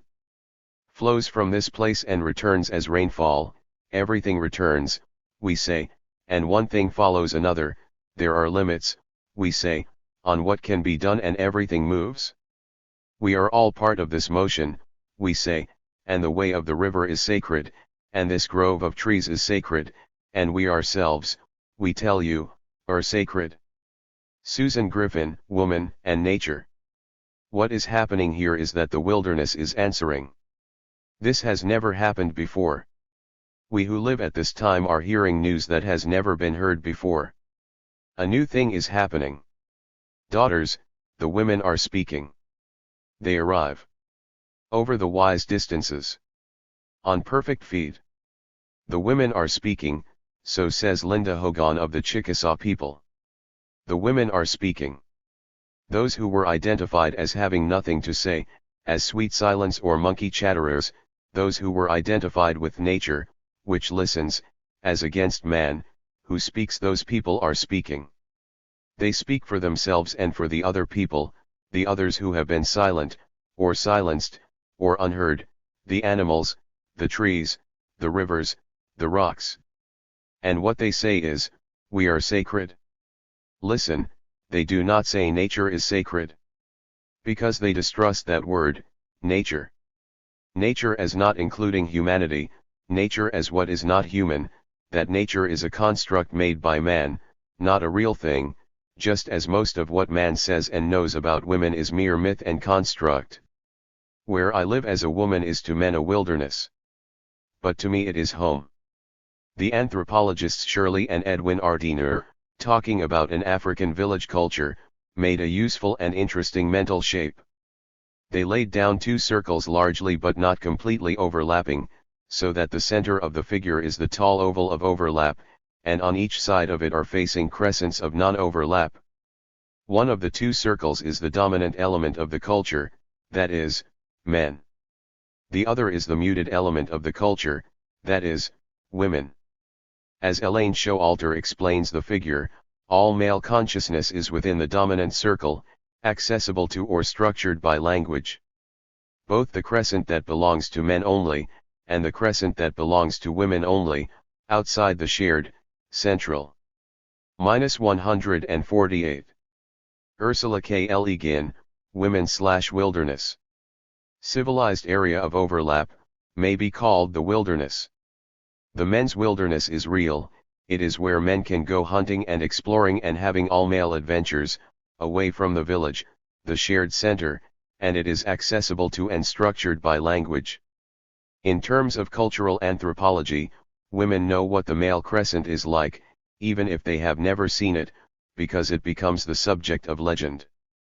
But men do not know what is in the wild, that is, the no man's land, the crescent that belongs to the muted group, the silent group, the group within the culture that is not spoken, whose experience is not considered to be part of human experience, that is, the women. Men live their whole lives within the dominant area. When they go off hunting bears, they come back with bear stories, and these are listened to by all, they become the history or the mythology of that culture. So the men's wilderness becomes nature, considered as the property of man. But the experience of women as women, their experience unshared with men, that experience is the wilderness or the wildness that is utterly other, that is, in fact, to man, unnatural. That is what civilization has left out, what culture excludes, what the dominants call animal, bestial, primitive, undeveloped, unauthentic, what has not been spoken, and when spoken, has not been heard, what we are just beginning to find words for, our words, not their words, the experience of women. For dominance identified men and women both, that is true wildness. Their fear of it is ancient, profound, and violent. The misogyny that shapes every aspect of our civilization is the institutionalized form of male fear and hatred of what they have denied, and therefore cannot know, cannot share, that wild country, the being of women. All we can do is try to speak it, try to say it, try to save it. Look, we say, this land is where your mother lived and where your daughter will live. This is your sister's country. You lived there as a child, boy or girl, you lived there, have you forgotten? All children are wild. You lived in the wild country. Why are you afraid of it? -149. Section 4. The Pathology of Civilization. -150. Set down there not knowing it was Seattle, I could not have told where I was. Everywhere frantic growth, a carcinomatous growth. Bulldozers rolled up the green forests and heaped the resulting trash for burning. The torn white lumber from concrete forms was piled beside gray walls. I wonder why progress looks so much like destruction. John Steinbeck, 1962. 5. His section cannot be cleanly separated from the preceding one. The distinction, such as it is one of emphasis. From pictures that help to reveal basic qualities of civilization, we shift in the direction of focusing on civilization's dynamics and what they portend, now and in the future. Fully established, mature civilization is what has to be grasped, in its malignant and metastasizing trajectory. There is little doubt what is in store, a steadily bleaker and more debased reality, with civilization's ideological defenses eroding to naught. Of course, there have always been some who could see through the massive fraud. Consider William Morris, writing in 1885, a banner year for ascendant industrial capitalism. One have no more faith than a grain of mustard seed in the future of civilization, which I know now is doomed to destruction, and probably before very long. What a joy it is to think of. And how often it consoles me to think of barbarism once more flooding the world, and real feelings and passions, however rudimentary, taking the place of our wretched hypocrisies. I used really to despair because I thought what the idiots of our day call progress would go on perfecting itself. Happily I know that all will have a sudden check. He was overly optimistic about the imminence of civilization's downfall, but the ranks of its critics, if this collection is any gauge at all, have certainly swelled since Morris registered his judgment. -151. Even some of the high priests of civilization have abandoned earlier enthusiasm or faith in its latest triumphs. In the contemporary era of high-tech mania and belief in the transcendent contributions of instantaneous computerized interaction, critics are beginning to multiply. By the mid-1970s even Marshall McLuhan came to some very uncelebratory conclusions. For example, electronic media reduce personal identity to vestigial levels that, in turn, diminish moral feeling to practically nothing. Other critics have recognized that postmodernism, far and away the reigning cultural zeitgeist, plays an essential and duplicitous role in the defense of civilization. Qualities like cynicism, relativism, and superficiality are part of this, but the postmodern gloss on society goes even further in its efforts to deflect opposition to civilized social existence. Frederick Jameson captures this aptly when he asks how it is possible for the most standardized and uniform social reality in history, by the merest ideological flick of the thumbnail, the most imperceptible of displacements, to re-emerge as the rich oil smear sheen of absolute diversity and the unimaginable and unclassifiable forms of human freedom. Postmodernism seems to go beyond mere denial, to actually affirm our ghastly present. Aversion to analysis, a key postmodern trait, can and does obscure that which needs to be seen for what it is, and confronted. -152. Conventional Lies, or Our Civilization, 1895. Max Nordau. His universal mental restlessness and uneasiness exerts a powerful and many-sided influence upon individual life. A dread of examining and comprehending the actualities of life prevails to a frightfully alarming extent, and manifests itself in 1,000 ways. The means of sensation and perception are eagerly counterfeited by altering the nervous system by the use of stimulating or narcotic poisons of all kinds, manifesting thereby an instinctive aversion to the realities of appearances and circumstances. It is true that we are only capable of perceiving the changes in our own organism, not those going on around us. But the changes within us are caused, most probably, by objects outside of us. Our senses give us a picture of those objects, whose reliability is surely more to be depended upon, when only warped by the imperfections in our normal selves, than when to these unavoidable sources of error is added a conscious disturbance in the functions of the nervous system caused by the use of various poisons. Only when our perceptions of things around us awake in us a feeling of positive discomfort, do we realize the necessity of warding off these unpleasant sensations, or of modifying them, until they become more agreeable.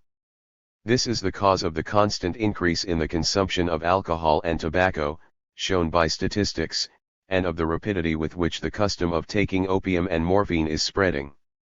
It is also the reason why the cultivated classes seize upon every new narcotic or stimulant which science discovers for them, so that we have not only drunkards and opium eaters among us, but confirmed chloral, chloroform and ether drinkers.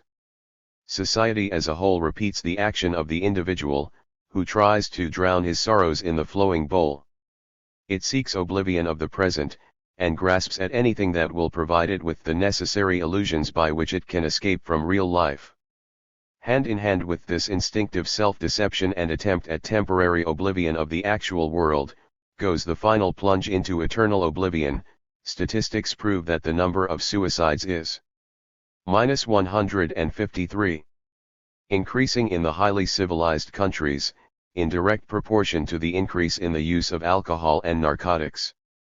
A dull sensation of irritation, sometimes self-conscious, but more often only recognized as a vague, irresistible discontent, keeps the aspiring in a state of gloomy restlessness, so that the struggle for existence assumes brutal and desperate phases, never known before.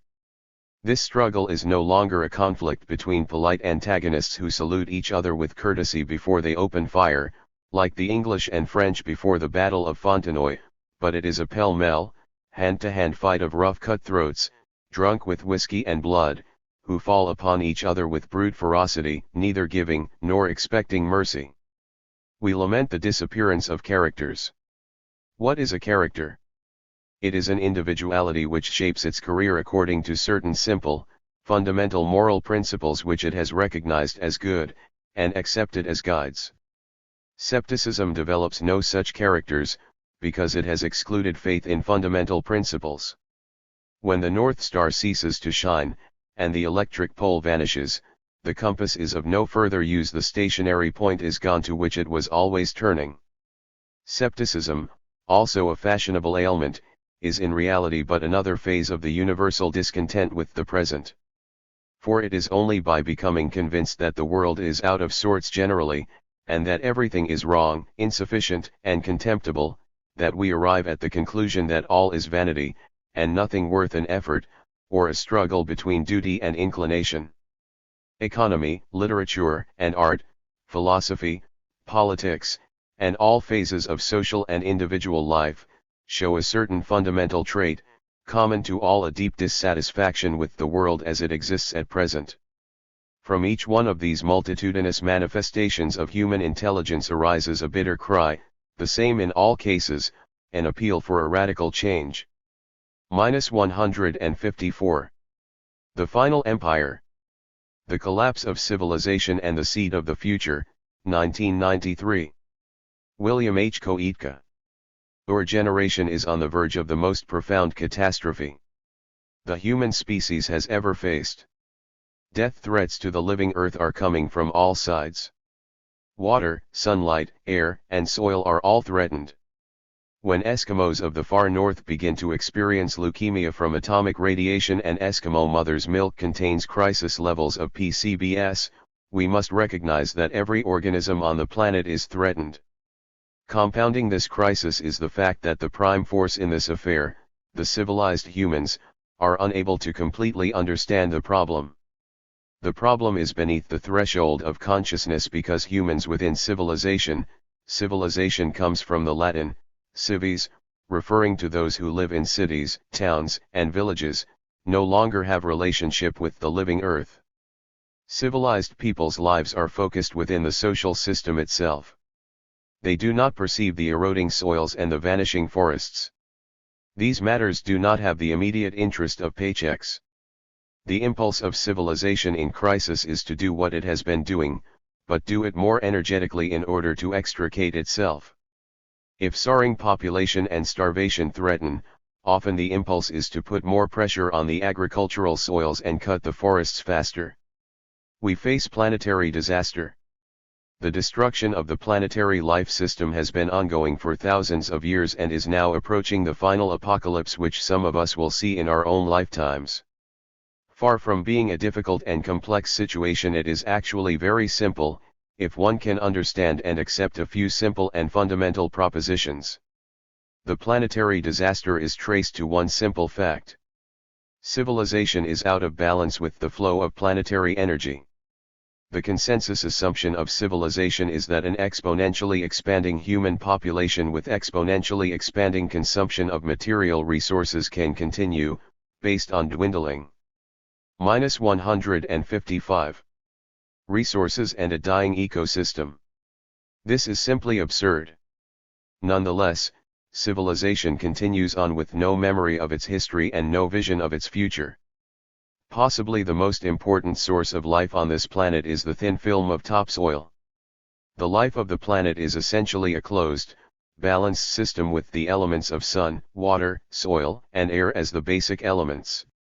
These elements work in concert to produce life and they function according to patterns that are based in the laws of physics, which we refer to as natural law. The soil depth and its richness is a basic standard of health of the living planet. As a general statement, we may say that when soil is lost, imbalance and injury to the planet's life occurs. In the geologic time span of the planet's life, this is a swift progression toward death. Even if only 1% of the soil is lost per 1,000 years, eventually the planet dies. If 1% is gained, then the living wealth, the richness, of the planet increases. The central fact must be held in mind of how slowly soil builds up. Soil scientists estimate that 300 to 1,000 years are required for the buildup of each inch of topsoil. The nourishment of the soil depends upon the photosynthetic production of the vegetative cover that it carries. There are wide differences in the net photosynthetic production of many possible vegetative covers. As a rule, it is the climax ecosystem of any particular region of the earth that is the most productive in translating the energy of the sun into the growth of plants and in turn into organic debris which revitalizes the soil. A climax ecosystem is the equilibrium state of the flesh of the earth. After a severe forest fire, or to recover from the injury of clear-cut logging, the forest organism slowly heals the wound by inhabiting the area with a succession of plant communities. Each succeeding community prepares the area for the next community. In general terms, an evergreen forest wound will be covered by tough small plants, popularly called weeds, and the grasses which hold down the topsoil and prepare the way for other grasses and woody shrubs to grow up on the wound. Weeds are the first aid crew on open ground. As a general rule, the first aid crew, the first community of plants to get in and cover the bare soil and hold it down, is the more simple plant community with the smallest number of species of plants, animals, insects, microorganisms and so forth. As the succession proceeds, the diversity, the number of species, increases, as does the NPP, until the climax system is -156. Reached again, an equilibrium is established.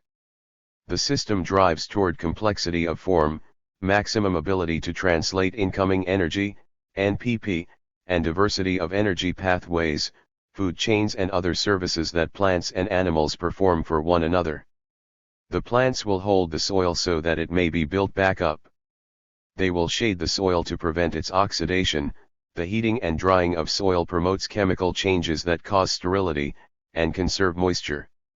Each plant takes up different combinations of nutrients from the soil so that specific succession communities prepare specific soil nutrients for specific plant communities that will succeed them. Following the preparation of the site by these plants, larger plants, alders, and other broadleaf trees will come in, and their lives and deaths will further prepare the microclimate and soil for the evergreens. These trees function as nurse trees for the final climax community, which will be conifers. Seedling Douglas fir, for example, cannot grow in sunlight and must have shade provided by these forerunner communities. The ecosystems of this earth receive injury from tornado, fire, or other events and then cycle back to the balanced state, the climax system. This is similar to the wound on a human arm that first bleeds, scabs over and then begins to build new replacement skin to reach its equilibrium state. The climax system then is a basic standard of health of the living earth, its dynamic equilibrium state. The climax system is the system that produces the greatest photosynthetic production. Anything that detracts from this detracts from the health of the ecosystem. Climax ecosystems are the most productive because they are the most diverse. Each organism feeds back some portion of energy to producers of energy that supports it, as well as providing energy to other pathways, and as these support systems grow, the mass and variety of green plants and animals increases, taking advantage of every possible niche. What might be looked at as a whole, unitary organ of the planet's living body, a forest or grassland, experiences increased health because of its diversity within. On a large scale, the bioregions and continental soils substantially support sea life by the wash-off, natural and unnatural, of organic fertility into aquatic and ocean environments. This is a further service that these whole ecosystems perform for other whole ecosystems. A few basic principles of the Earth's life in the cosmos have now been established. Balance is cosmic law. The Earth revolves around the Sun in a finely tuned balance. The heat budget of the planet is -157. A finely tuned balance. If the incoming heat declined, we would freeze, or if the planet did not dissipate heat properly, we would bum up. The climax ecosystem maintains a balance and stability century after century as the diverse flows of energies constantly move and cycle within it. In the same manner, the human body maintains balance, homeostasis, while motion of blood, digestion, and cell creation flow within it. The life of the earth is fundamentally predicated upon the soil. If there is no soil, there is no life as we know it. Some microorganisms and some other forms might still exist. The soil is maintained by its vegetative cover, and in optimal, balanced health, this cover is the natural climax ecosystem. If one can accept these few simple principles, then we have established a basis of communication upon which we may proceed. Anyone who cannot accept these principles must demonstrate that the world works in some other way. This must be done quickly because the life of the planet Earth hangs in the balance. We speak to our basic condition of life on Earth. We have heard of many roads to salvation.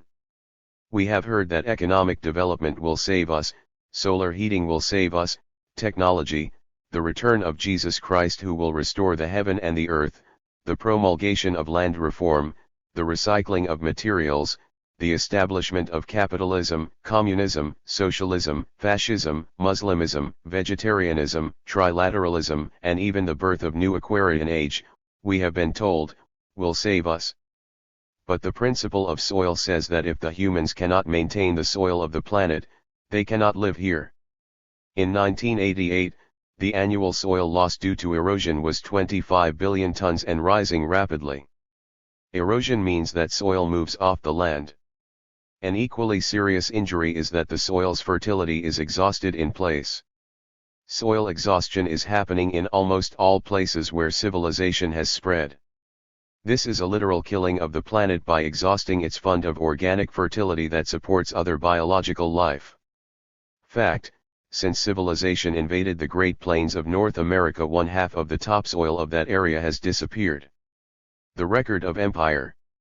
The 8,000-year record of crimes against nature committed by civilization include assaults on the topsoils of all continents. -15s. Forests, the greatest generators of topsoil, covered roughly 1/3 of the earth prior to civilization. By 1975 the forest cover was 1/4, and by 1980 the forest had shrunk to 1/5, and the rapidity of forest elimination continues to increase. If the present trends continue without interruption, 80% of the vegetation of the planet will be gone by 2040. The simple fact is that civilization cannot maintain the soil. 8,000 years of its history demonstrate this.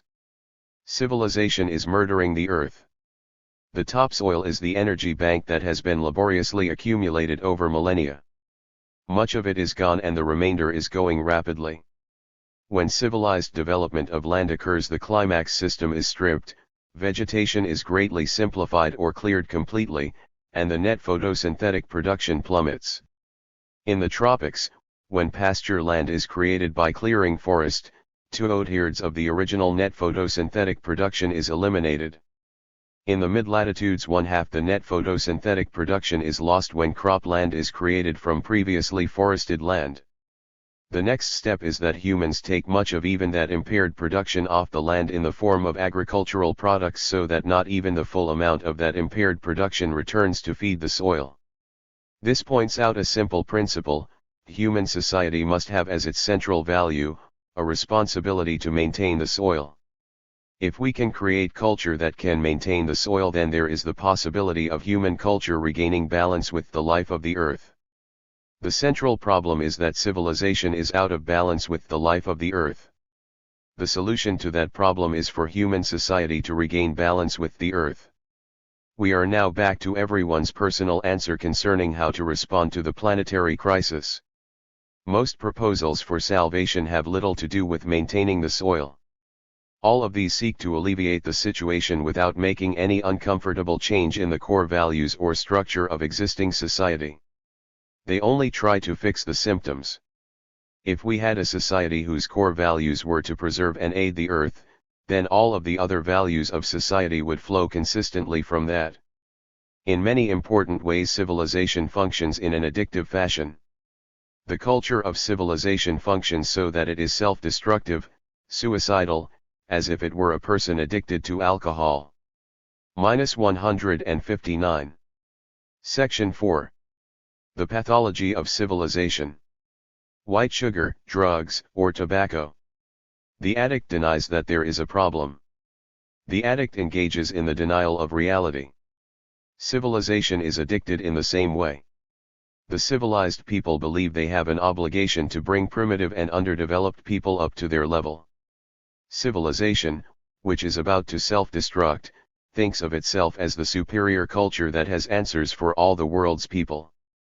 An addict, truly, is a person who is emotionally dependent on things, television, substances, personality routines, other people, mental ideologies, total immersion in some cause or work. If the object of dependency is removed, addicts will experience insecurity, discomfort, distress, the symptoms of withdrawal. Civilization is a cultural/mental view that believes security is based in instruments of coercion. The size of this delusion is such that the combined military expenditures of all the world's governments in 1987 were so large that all of the social programs of the United Nations could be financed for 300 years by this expenditure. Looking back at the simple principle which says that humans cannot live on this planet unless they can maintain the topsoil, demonstrates the delusion. The civilized denial of the imperative of maintaining topsoil, demonstrates the delusion. The delusion of military power does not lead to security, it leads to death. The civilized denial of the imperative of maintaining topsoil, and the addictive grasping to the delusion that security can be provided by weapons of death, is akin to the hallucination of an alcoholic suffering delirium tremens. The first step in the recovery of any addict is the recognition that what they have believed is a delusion. The alcoholic must come to see that just one more drink is not the answer. The workaholic must come to see that just a little more effort will not provide feelings of self-worth and a rounded life. The bulimic must come to see that just one more plate of food will not provide emotional wholeness. Civilization must come to see that its picture of reality is leading it to suicide. Here we have the whole of it. The problem is imbalance and the solution is to regain balance.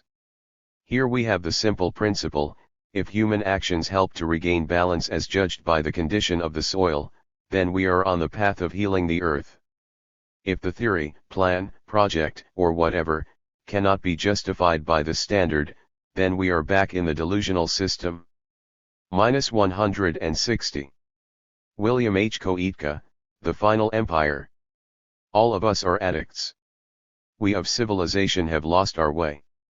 We are now functioning in a world of confusion and chaos. We must recognize that the delusional system of civilization, the mass institutions and our personal lives, function on a self-destructive basis. We live in a culture that is bleeding the earth to death, and we have been making long-range personal plans and developing careers within it. We strive towards something that is not to be. We must try to wake up and regain a vision of reality. We must begin taking responsibility for our lives and for the soil. This is a tall order. This will require study and forethought. Humans have never dealt with anything like this before. This generation is presented with a challenge that in its dimensions is cosmic. A cosmic question: will tens of millions of years of the proliferation of life on Earth die back to the microbes? This challenge presents us with the possibility of supreme tragedy or the supreme success. Creating a utopian paradise, a new Garden of Eden is our only hope. Nothing less will extricate us. We must create the positive, cooperative culture dedicated to life restoration and then accomplish that in perpetuity, or we as a species cannot be on Earth. -161. The Collapse of Complex Societies, 1988. Joseph A. Tainter. Understanding Collapse, the Marginal Productivity of Sociopolitical Change. D.F. OT only is energy flow required to maintain a sociopolitical system, but the amount of energy must be sufficient for the complexity of that system.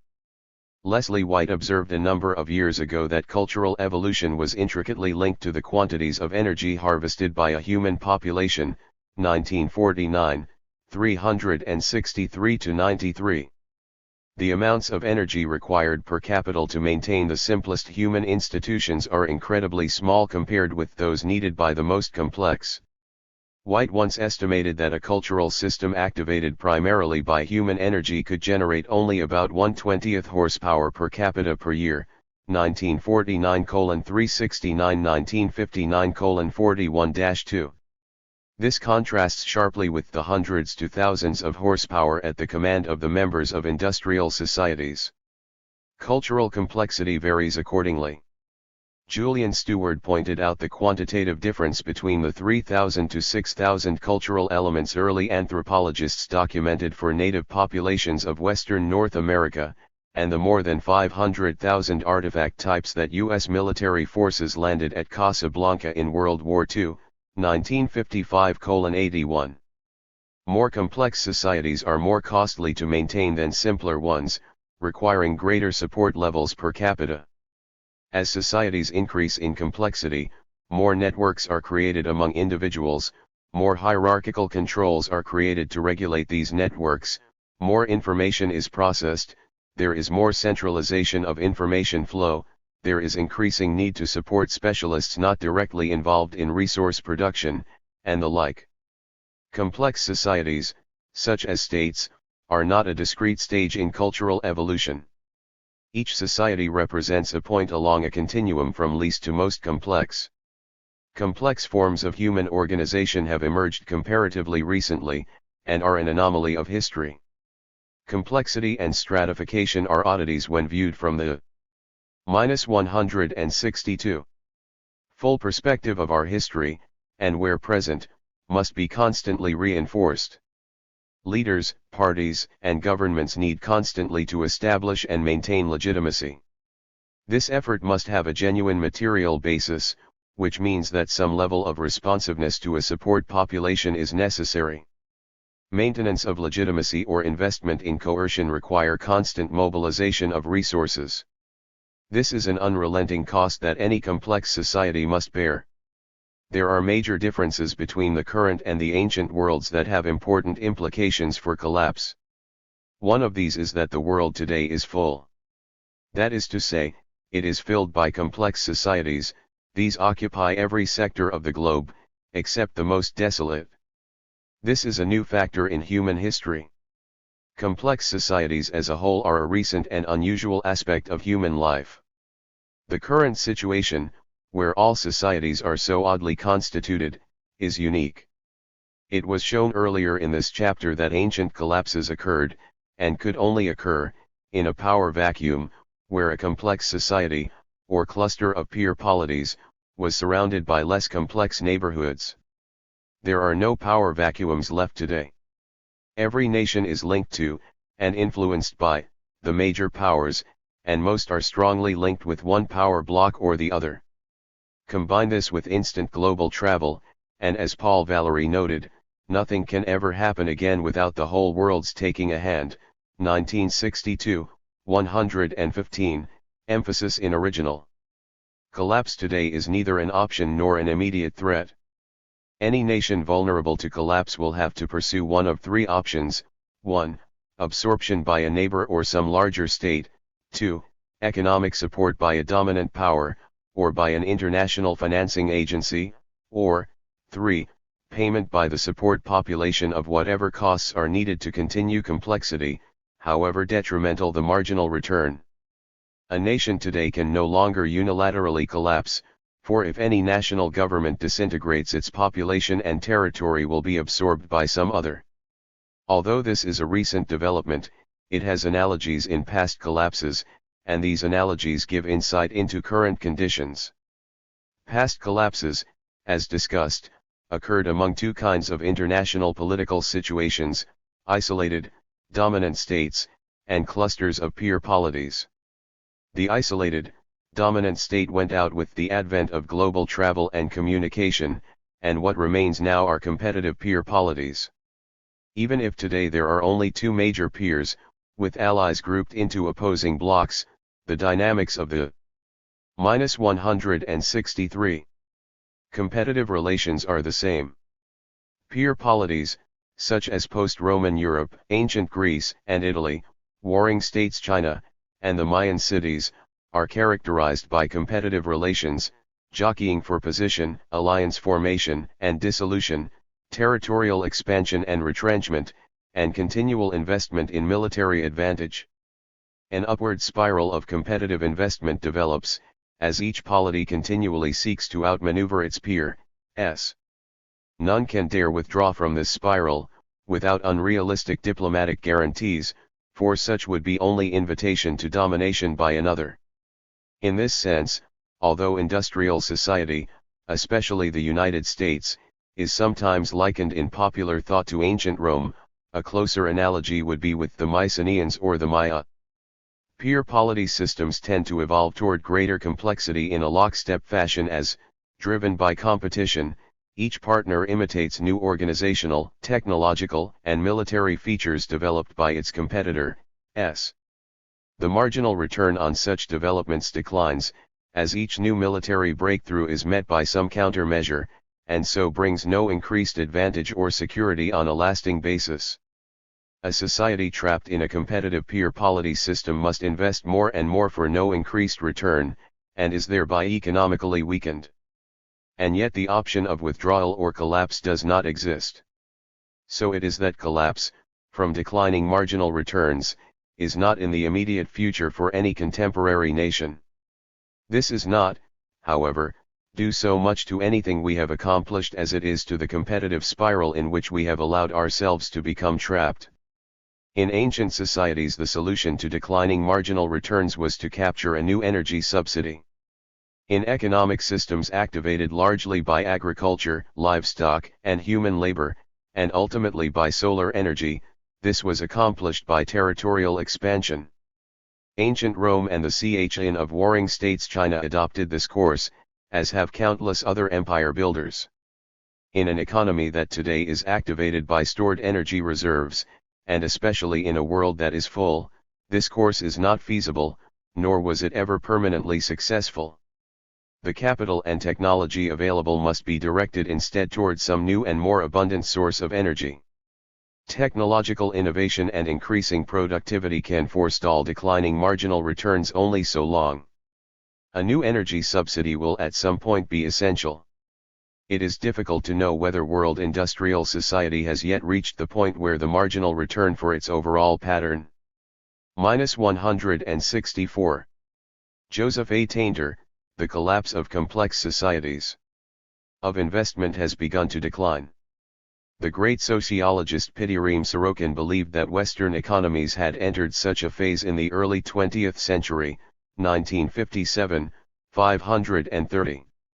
Xenophon Zolotas, in contrast, predicts that this point will be reached soon after the year 2000, 1981, 102-3. Even if the point of diminishing returns to our present form of industrialism has not yet been reached, that point will inevitably arrive.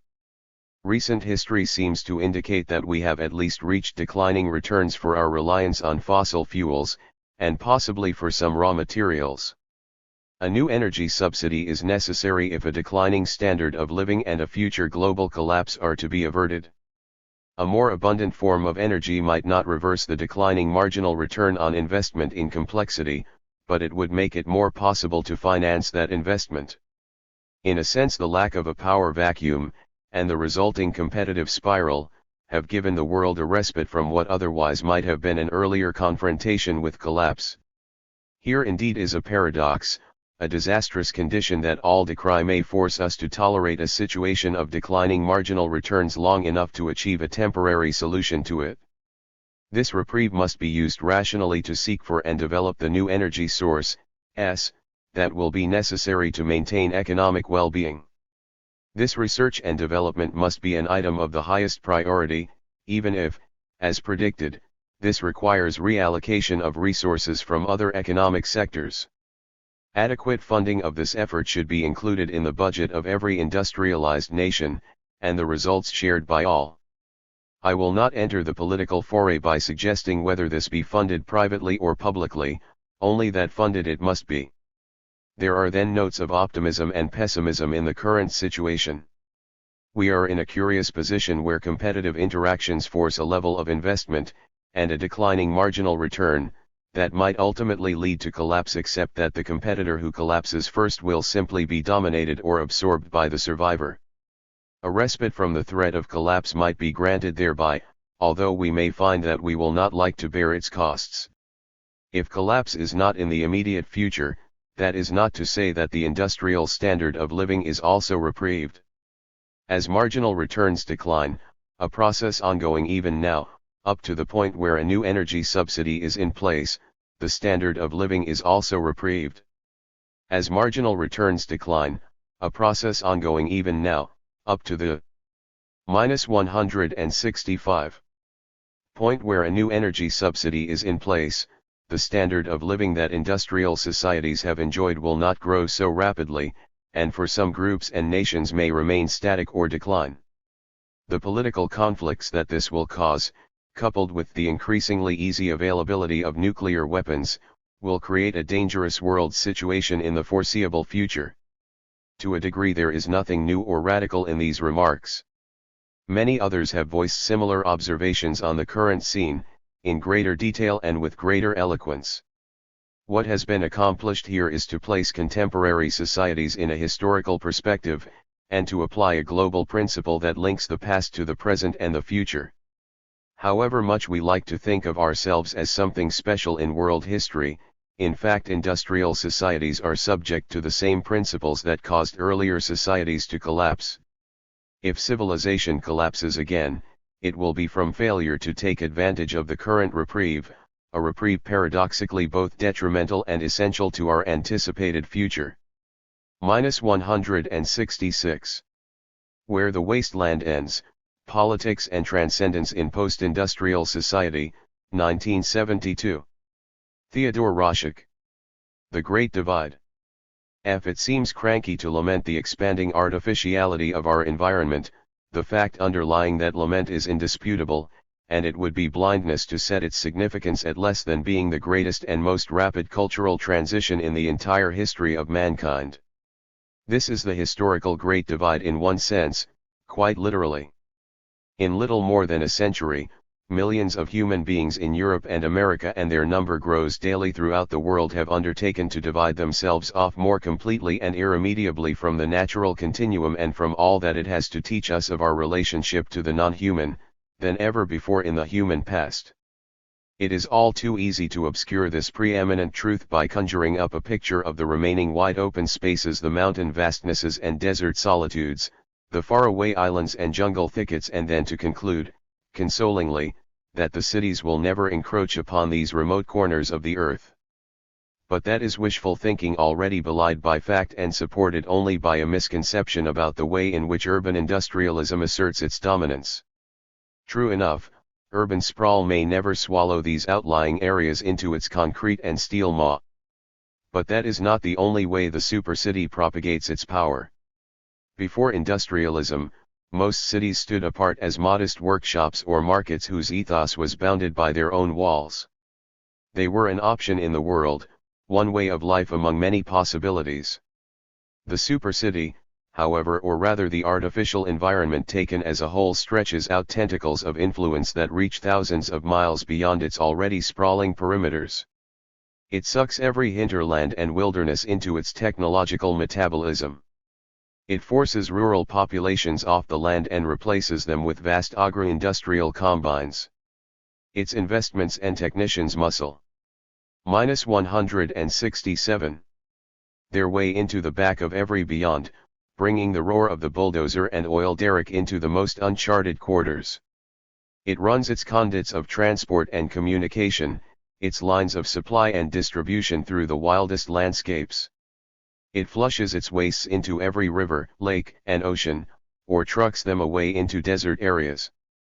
The world becomes its garbage can, including the capacious vault of the atmosphere itself, and surely outer space and the moon will in due course be enlisted for this unbecoming function, probably as the dumping ground for rocket-borne radioactive refuse. In our time, whole lakes are dying of industrial exhaust. The seemingly isolated races of Lapland and Tierra del Fuego find their foodstuffs riddled with methyl mercury or radioactivity and must appeal to civilized societies to rescue them from their plight. The Atmospheric Sciences Research Center of Scotia, New York, reported in December 1969 that there was no longer a breath of uncontaminated air to be found anywhere in the North American hemisphere, and predicted the universal use of artificial respirators throughout America within 2 decades. Thor Heyerdahl, sailing the Atlantic on the RA-2 expedition in 1970, reported finding not one oil-free stretch of water during the crossing.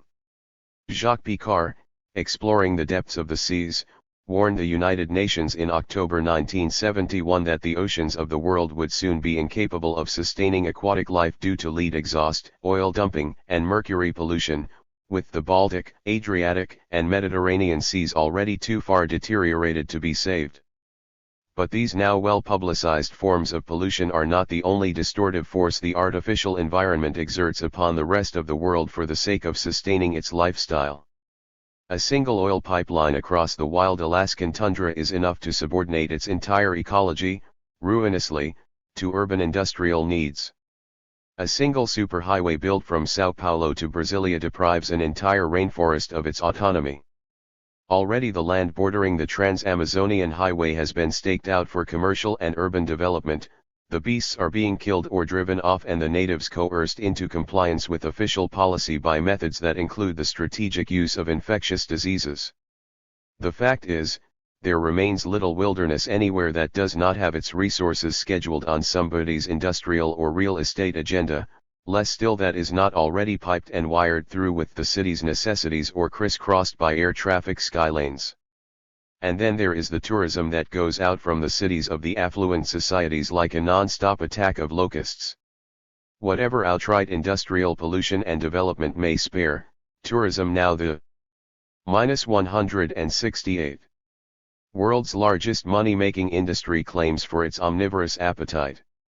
There are few governments that have the stamina and self-respect to hold out against the brutal pressure to turn their land and folkways into a commercial fraud for the opulent foreigners who flatter themselves that they are seeing the world. All the globe-trotters really see, of course, or want to see, is a bit of commercialized ethnic hokum and some make-believe wilderness. Just as the world becomes the dumping ground of the urban industrial societies, it also becomes their amusement park.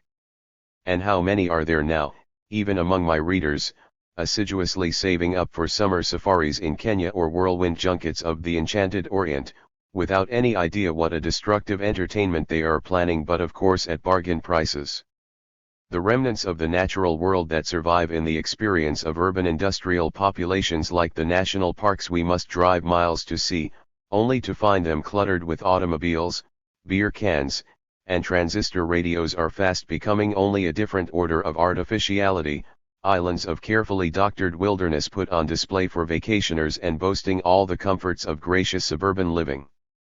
It is hard to imagine that within another few generations the globe will possess a single wild area that will be more than 30 minutes removed by helicopter from a television set, an air-conditioned deluxe hotel, and a Coca-Cola machine. By then, the remotest regions may well have been staked out for exotic tours whose price includes the opportunity to shoot a tiger or harpoon a whale as a souvenir of one's rugged vacation adventure. The natives will be flown in from central casting and the local color will be under the direction of Walt Disney Productions. The visitors, knowing no better, will conceive of the charade as getting away to nature. But in truth it will be only another, and a climactic aspect of the urban industrial expansion. What we have here is an exercise in arrogance that breaks with the human past as dramatically and violently as our astronauts in their space rockets break from the gravitational grip of the Earth. And the destination toward which we move is already clearly before us in the image of the astronaut. Here we have man encapsulated in a wholly man-made environment, sealed up and surviving securely in a plastic womb that leaves nothing to chance or natural process. Nothing irrational, meaning nothing man has not made, or made allowance for, can intrude upon the astronaut's life space. He interacts with the world beyond his metallic epidermis only by way of electronic equipment, even his wastes are stored up within his self-contained, mechanical envelope. As for the astronaut himself, he is -169. Section 4. The Pathology of Civilization. Almost invariably a military man. How significant it is that so much of our future, both as it appears in science fiction and as it emerges in science fact, should be dominated by soldiers, the most machine-tooled and psychically regimented breed of human being, men programmed and under control from within as from without. Can any of us even imagine a future for urban industrial society in which the heroes and leaders, those who explore the stars and handle the crises, are not such a breed of warrior technician? What is there left of the human being in our militarized space programs but a small knot of neural complexity not yet simulable by electronic means, obediently serving the great technical project at hand by integrating itself totally with the apparatus surrounding it. In this form, cushioned and isolated within a prefabricated, homeostatic life space and disciplined to the demands of the mechanisms which sustain it, the astronaut perfects the artificial environment. Here is a human being who may travel anywhere and say, I am not part of this place or that. I am autonomous. I make my own world after my own image. He is packaged for export anywhere in the universe. But ultimately all places become the same gleaming, antiseptic, electronic, man-made place, endlessly reproduced. Ambitious world planners, like the students of Buckminster Fuller, already foresee a global system of transportable geodesic domes that will provide a standardized environment in every quarter of the Earth. Something of such a world is with us now in the glassbox architecture of our jet-age airports and high-rise apartments. One can traverse half the Earth in passing from one such building to another, only to discover oneself in a structure indistinguishable from that which one has left. Even the piped-in music is the same. These are momentous developments. The astronautical image of man, and it is nothing but the quintessence of urban industrial society's pursuit of the wholly controlled, wholly artificial environment, amounts to a spiritual revolution. This is man as he has never lived before. It draws a line through human history that almost assumes the dimensions of an evolutionary turning point. So it has been identified by Teilhard de Chardin, who has given us the concept of the noosphere, a level of existence that is to be permanently dominated by human intellect and planning, and to which our species must now adapt if it is to fulfill its destiny. So, too, Victor Furkis has described technological man as a creature on the brink of an evolutionary breakthrough. Technology, by giving man almost infinite power to change his world and to change himself, has ushered. -170. Theodore Roszak, Where the Wasteland Ends. In what Furkis calls an existential revolution whose spirit is summarized by the words of Emmanuel Mestienne. We have now, or know how to acquire, the technical capability to do very nearly anything we want. Can we transplant hearts, control personality, order the weather that suits us, travel to Mars or Venus? Of course we can, if not now or in 5 years or 10 years, then certainly in 25 or in 50 or in 100. The Greek tragedians would have referred to such a declaration as hubris, the overweening pride of the doomed. It remains hubris but its moral edge becomes blunted as the sentiment descends into a journalistic cliché. Moreover, we have no Sophoclean operations analyst to give us a cost-benefit appraisal of its spiritual implications. The sensibility that accompanies technological omnipotence lacks the tragic dimension. It does not take seriously the terrible possibility that a society wielding such inordinate power may release reactive forces within the human psyche, as well as within the repressed natural environment, that will never allow it to survive for the 50 or 100 years it needs to exploit its capabilities. Our politics has become deeply psychological, a confrontation of sanities. But if our psychology is not itself to be debased by scientific objectification, then it must follow where liberated consciousness leads it, into the province of the dream, the myth, the visionary rapture, the sacramental sense of reality, the transcendent symbol. Psychology, we must remember, is the study of the soul, therefore the discipline closest to the religious life. An authentic psychology discards none of the insights gained from spiritual disciplines. It does not turn them into a scholarly boneyard for reductive interpretations, or regard them as an exotic and antiquated mysticism.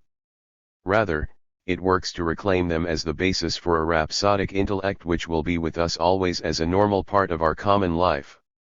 And suppose the reality we live by should experience such a revolution, what sort of political program would follow from that? Nothing less, I think, than that we should undertake to repeal urban industrialism as the world's dominant style of life. We should do this, not in a spirit of grim sacrifice, but in the conviction that the reality we want most to reside in lies beyond the artificial environment. And so we should move freely and in delight toward the true post-industrialism, a world awakened from its sick infatuation with power, growth, efficiency, progress as if from a nightmare. 171. The Parable of the Tribes, The Problem of Power in Social Evolution, 1995. Andrew Bart Schmookler. The ecosystem has been changed by civilization. To be sure, the old natural structures remain recognizable on the terrestrial landscape. But with the power of civilization over nature steadily growing, the old structures are subverted and replaced at an accelerating pace. The ancient and time-proven patterns of cooperation give way to a regime of domination. Where previously all were free though unwitting actors in a collective drama of mutual survival, with civilized man there arrived on the scene a single player to write the script for the whole. To secure a place in the old synergistic system, a life form had to serve the ecosystem as a whole. But, increasingly, the prerequisite for a continuing role in the drama of life is service to the single dominant animal. If you impinge upon the interests of man, out you go, wolves and bears and lions, who like the meat that man wants for himself, are eradicated or at best are forced to retreat to refuges. If you are useless to man, however teeming with life, you will be swept aside in favor of something that better serves the master. The magnificent forests are felled and replaced by the more paltry but more useful growths of man's cropland. The grains and cattle that fill men's bellies, these thrive and prosper. Life comes to be governed by a calculus that is fundamentally corrupt. The well-being of man is what rules, regardless of how small may be the human benefit in relation to the costs in well-being to others of God's creatures. Never before has a creature had the power to arrange the pattern of life for its selfish ends, so never before has the ecosystem been corrupted. So pervasive is the assumption of the human right to selfishness in the ecosystem might makes right that even the arguments for human restraint tend to be couched in terms of human self-interest. Natural environments have recreational value, species we extinguish might have proved later to have unforeseen usefulness to man. There is one more case for restraint based on enlightened self-interest. Just as synergy is nature's tool for long-term viability, so. 172. Also the wages of corruption are the long-run decadence and death of living systems. Man uses up the bases of his life. Look at civilization's most ancient homes, once fertile places, many of them now lie denuded of life's basic nutrients. Around the Mediterranean, across the Fertile Crescent, deforestation and overgrazing broke the grip by which the living system clung to the sacred soil. The spread of the deserts is accelerating. And for each bushel of corn that comes from Iowa, more than a bushel of its precious oil washes away. Man's corrupt pattern is feast and famine. In that order, the world's fisheries are overfished.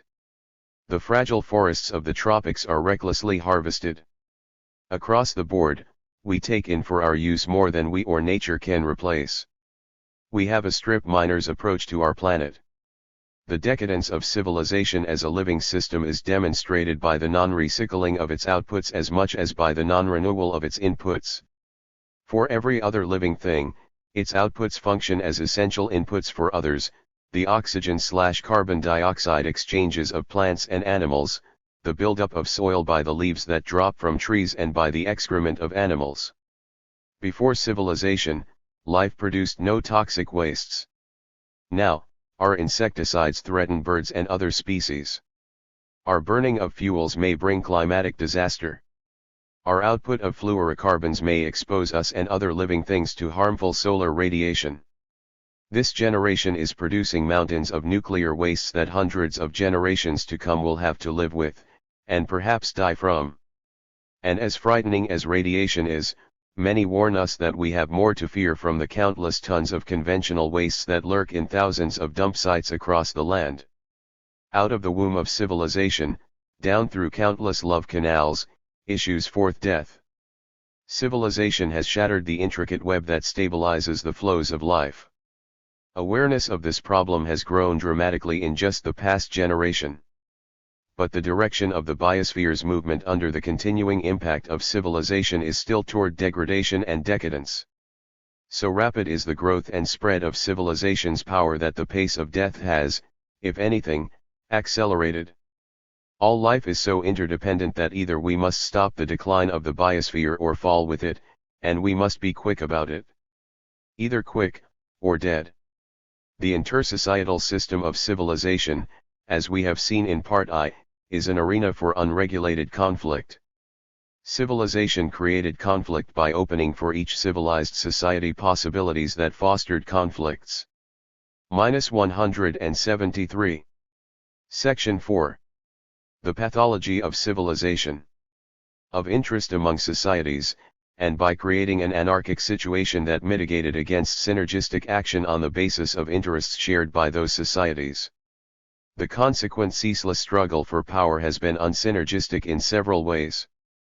First, conflict gains its role in the intersocietal system even against the wishes of mankind. The parable of the tribes shows how even if all or almost all wish to live in peace and safety, the structure of the intersocietal system prevents this optimal condition from prevailing. As the general historic plague of war comes to mankind uninvited, so too there occur specific wars no one wanted and other wars that, whether wanted or not, benefit no one. As I write, a war is ongoing between Iraq and Iran, of which it has been said, it is a war both sides are losing. Second, even when some benefit from the conflict, the struggle for power is almost invariably a minus-sum game, one in which the net gains of the winners are more than offset by the net losses of the losers. War is costly to wage, and the destruction wrought by it leaves the whole less than it was at the outset. But beyond those factors is a more important one akin to the economic idea of diminishing marginal utility. In most human affairs, the movement from some to much gives less benefit than the movement from none to some. It follows that the movement from some to none does more harm than the movement from some to much does good. Thus the conqueror who now governs two lands may be better off, but his gain is not commensurate with the loss of the vanquished who is dispossessed. The profit of gaining a slave is far less than the debit of losing one's liberty. Yet, the history of civilization is full of just such exchanges imposed by uncontrolled force. The pursuit of such conflict may be rational, in, again, the economic sense of the pursuit of self-interest, from the point of view of the stronger party who stands to gain, but it is irrational and unsynergistic from the point of view of the system as a whole. In natural systems, such choices do not arise, for the power to injure the whole for the sake of oneself is granted no one. The unprecedented anarchy of civilization's intersocietal system breaks down the order of synergy, making room for the corrupt regime of power. Third, the immediate costs of the corrupt rule of power are compounded by the long-term social evolutionary costs. Out of the strife comes a selective process leading people along a path different from what they would have chosen. The absence of an -174. Andrew Bart Schmookler, The Parable of the Tribes. Overarching synergy to assure that intersocietal interactions serve the common interests has condemned mankind to domination by ever-escalating power systems largely indifferent to the well-being of human beings or other living creatures. This unsynergistic determination of our social evolutionary destiny clearly endangers the long-term viability of the system. Never before has a living creature had in its repertoire of possible actions the virtual destruction of itself and other life on Earth. Always, there might have streamed out of the indifferent heavens some giant meteor or comet or asteroid to burst the thin film of life's bubble on this planet. But living things, having been designed with no other options, always served life. For the first time in more than 3 billion years of life, a living system is relentlessly creating the means not of self-preservation, but of self-destruction. -175. Critique of Cynical Reason, 1987. Peter Sloterdijk. Cynicism, the twilight of false consciousness. And indeed no longer was anyone to be seen who stood behind everything. Everything turned continually about itself. Interests changed from hour to hour. Nowhere was there a goal anymore. The leaders lost their heads. They were drained to the dregs and calcified. Everyone in the land began to notice that things didn't work anymore. Postponing the collapse left one path open. Percent. Franz Jung, Die Eroberung der Maschinen, 1921. He discontent in our culture has assumed a new quality, it appears as a universal, diffuse cynicism. The traditional critique of ideology stands at a loss before this cynicism. It does not know what button to push in this cynically keen consciousness to get enlightenment going. Modern cynicism presents itself as that state of consciousness that follows after naive ideologies and their enlightenment.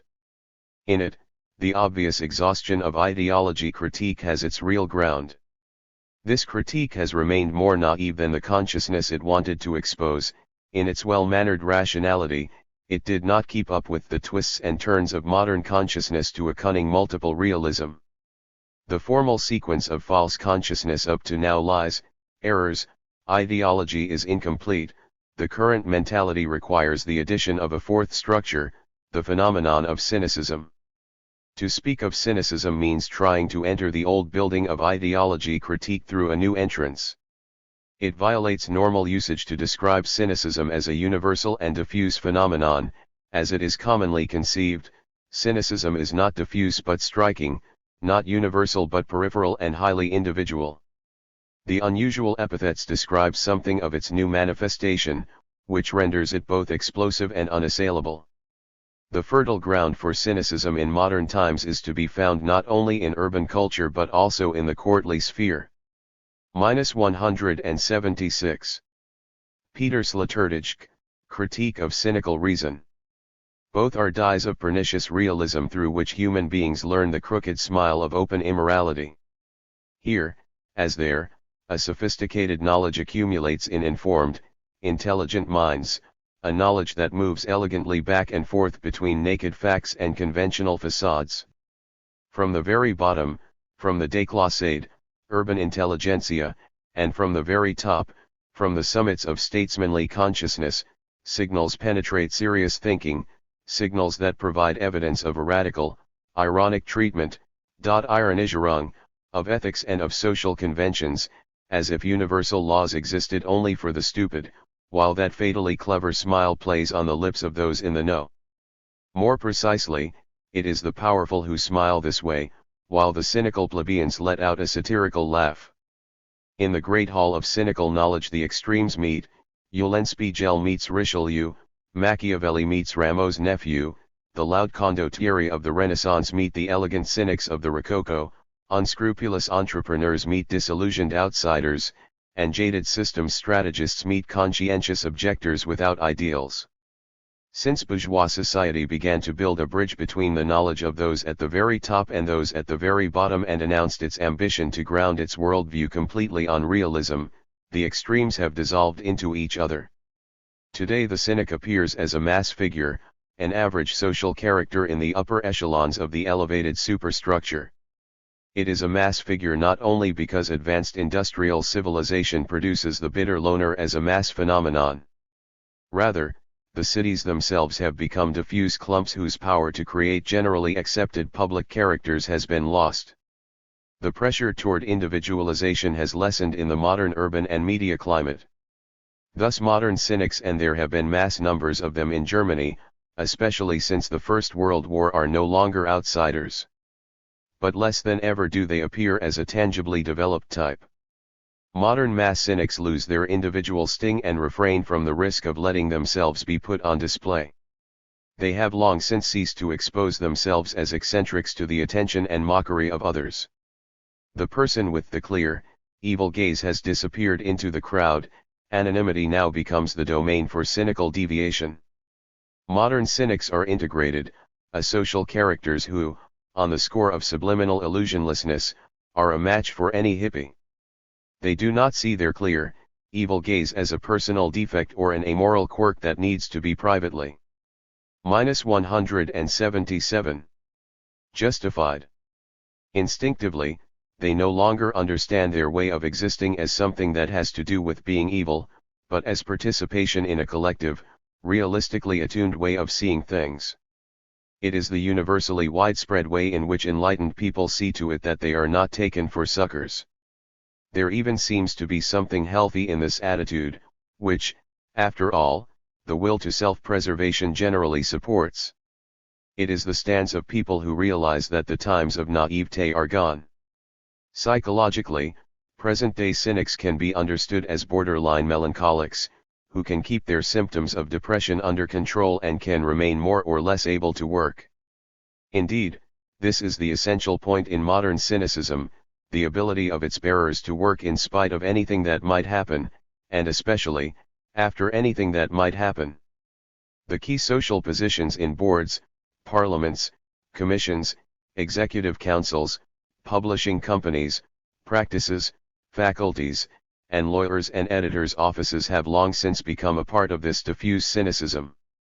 A certain chic bitterness provides an undertone to its activity. For cynics are not dumb, and every now and then they certainly see the nothingness to which everything leads. Their psychic, sealish, apparatus has become elastic enough to incorporate as a survival factor a permanent doubt about their own activities. They know what they are doing, but they do it because, in the short run, the force of circumstances and the instinct for self-preservation are speaking the same language, and they are telling them that it has to be so. Others would do it anyway, perhaps worse. Thus, the new, integrated cynicism even has the understandable feeling about itself of being a victim and of making sacrifices.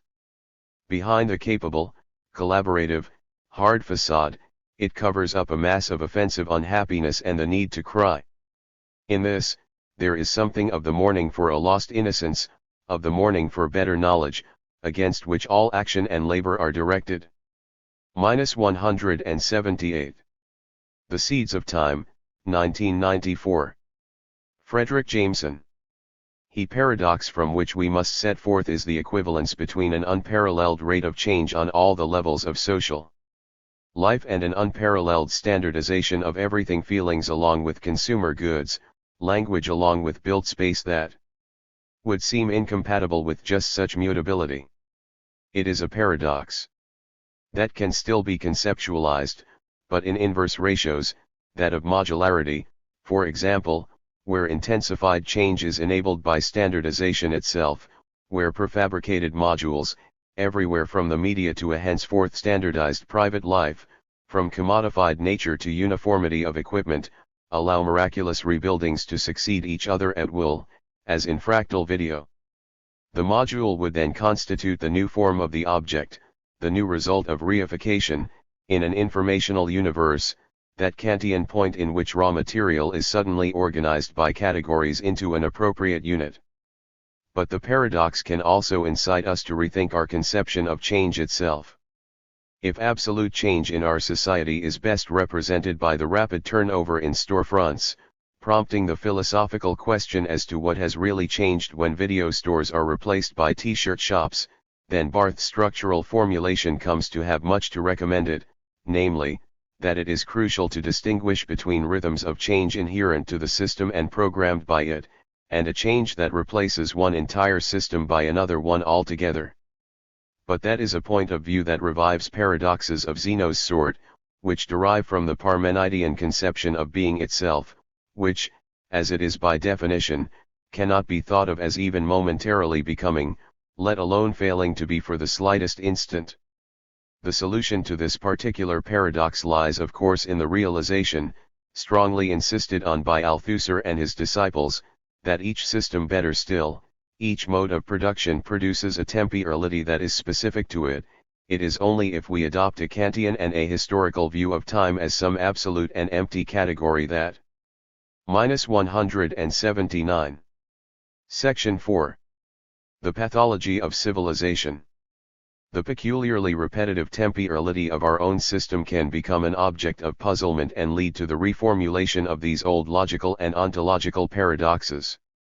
Yet it may not be without its therapeutic effects to continue for one long moment to be mesmerized by the vision attributed to Parmenides, which, however little it holds for nature, might well be thought to capture a certain truth of our social and historical moment, a gleaming science-fictional stasis in which appearances, simulacra, arise and decay ceaselessly, without the momentous stasis of everything that is flickering for the briefest of instants or even momentarily wavering in its ontological prestige. Here, it is as if the logic of fashion had, accompanying the multifarious penetration of its omnipresent images, begun to bind and identify itself with the social and psychic fabric in some ultimately inextricable way, which tends to make it over into the very logic of our system as a whole. The experience and the value of perpetual change thereby comes to govern language and feelings, fully as much as the buildings and the garments of this particular society, to the point at which even the relative meaning allowed by uneven development, or non-synchronous synchronicity, is no longer comprehensible, and the supreme value of the new and of innovation, as both modernism and modernization grasped it, fades away against a steady stream of momentum and variation that at some outer limit seems stable and motionless. What then dawns is the realization that no society has ever been so standardized as this one, and that the stream of human, social, and historical temporality has never flowed quite so homogeneously. Even the great boredom or ennui of classical modernism required some vantage point or fantasy subject position outside the system, yet our seasons are of the post-natural and post-astronomical television or media variety, triumphantly artificial by way of the power of their National Geographic or Weather Channel images, so that their great rotations in sports, new model cars, fashion, television, the school year or rentrée, etc. stimulate formerly natural rhythms for commercial convenience and reinvent such archaic categories as the week, the month, the year imperceptibly, without any of the freshness and violence of, say, the innovations of the French revolutionary calendar.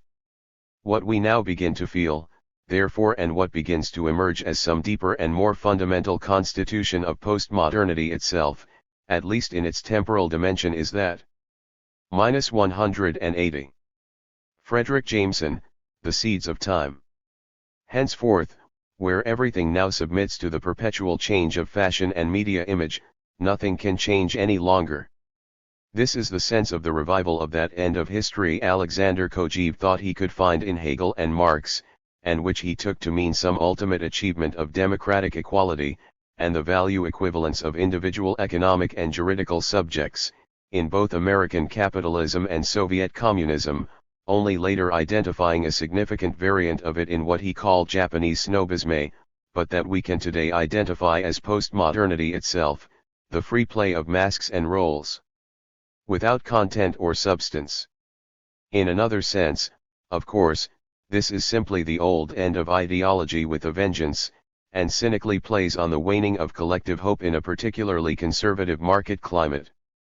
But the end of history is also the final form of the temporal paradoxes we have tried to dramatize here, namely, that a rhetoric of absolute change, or permanent revolution in some trendy and meretricious new sense, is, for the postmodern, no more satisfactory, but not less so, than the language of absolute identity and unchanging standardization cooked up by the great corporations, whose concept of innovation is best illustrated by the neologism and the logo and their equivalents in the realm of built space, lifestyle, corporate culture, and psychic programming.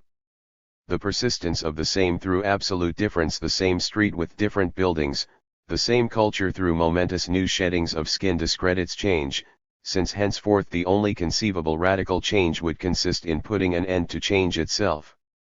But here the antinomy really does result in the blocking or paralysis of thought, since the impossibility of thinking another system except by way of the cancellation of this one ends up discrediting the utopian imagination itself, which is fantasized, as we shall see later, as the loss of everything we know experientially, from our libidinal investments to our psychic habits, and in particular the artificial excitements of consumption and fashion.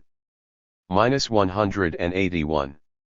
The medium is the medium, 1998, there is no equal. Labor of Ludd.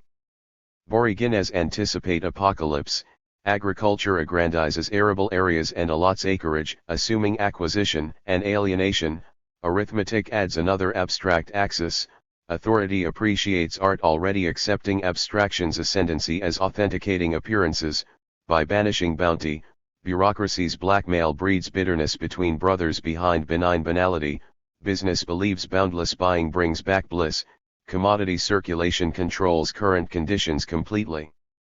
Calculating career compulsions can continue consumption, constantly creating cruel contradictions. Colonized consciousness conveniently corrects, dreams distill dormant desires, darkly divining domestication's demise, disrupting digital discourse dialectically demonstrates dooming domination's designer discipline, duplicity defeats double driveling duplication, equations empower everyday economics, essentially encoding estranged enterprise, elegant ecstasy ebbs. Environment equals Earth.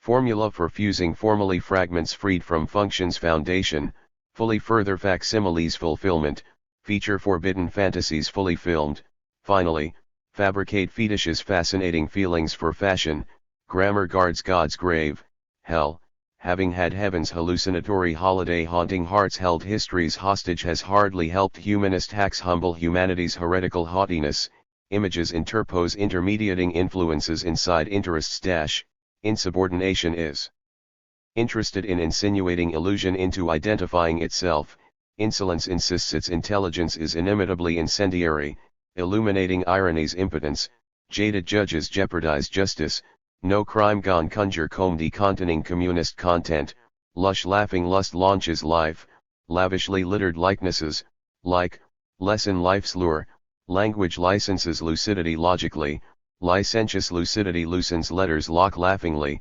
luminously liquidating leaden logic, languorous. Looting lampoons leisure. Modestly managing moss, schism, mutilates multitudes, matchless money. -182. Labor of LUDD, the medium is the medium. Makes mastery meaningless, modern mutiny must make meaning menace mediation, mimicry means mirrors measure matched, nowadays nihilism's nothing new, our offense? Outwitting our overseers overly optimistic overthrow of our original obliquity, private property produces parody portends productions ponderous planet punishing progress piss pure puns parody prayfully, qualities quintessence quickens, relentlessly replicating reality ripens revolts rigorously resisting representations recuperations, rewinding reality readies really radical reversals, school separates subjects, subjecting subjectivity so separation seems sane. Scholastic scavengers scrutinize signs showing signification scarcely sustains synthetic scarcity, theory that threatens to transform the totality transgresses tedium, tongue twisters tend to turn topsy-turvy the tyranny that things talking to themselves typifies, the training that teaches those throngs to trade themselves to time trembles, ultimately. Understanding urban upsurges unconscious urges uncovers undercurrents undermining uncannily utilities ugly unwitting velocity, videos vacuous veneer veils vast vulgarities, vanishing vitality, vehement veracity, vapid vanity, we wage war with words, whither wage works wearying world whenever we wield wit which wickedly widens wild wholeness while working wonders, corsizing existence extraordinary hostion sposes exchange, your yoke yields yet you yawn, zzzzz. -183. How nice to be civilized. 1993. De refractires. Assassinations, massacres, rape, torture, these crimes committed on the soil of what was once Yugoslavia are not the acts of uncontrollable savages, of educationless brutes. No doubt as children they respected the family order, are now more or less faithful followers of religions, earnest sports spectators, content with television. In a word, civilized folks, normal people doing what society expects them to. Each crime demonstrates the success of diverse processes of domestication which have come to be grouped under the heading of civilization. The killers, rapists, and perpetrators of massacres have exceptionally well internalized today's world's fundamental logic: to survive, other people must be destroyed. This mutual mangling takes different forms, such as economic competition or war. But the result is always the same: some must be trampled in order to give others the impression that they are living more and better. Being civilized signifies not taking your own life and those of others into consideration. It means letting your life be used, exploited, and dominated by the always superior interests of the collectivity where fate decreed that you would be born and live your life. And all for the financial, etc., gain of the authorities of the collectivity in question. In exchange for this submission, one is granted the possibility of being accepted as a human being. Being civilized, as well, signifies sacrificing your life, and those of others, when those in power attempt to solve their management problems with wars. Aside from a variety of benefits they offer, wars represent a very efficient means of directing feelings of frustration against people who, designated as prey, can then be oppressed, humiliated, and killed without qualms. Those who suffer, as with those who take pleasure in making others suffer, become nothing more than instruments of the conditions of social existence, conditions where lives are only important in relation to the use that can be made of them. 184. De Arafractires, how nice to be civilized.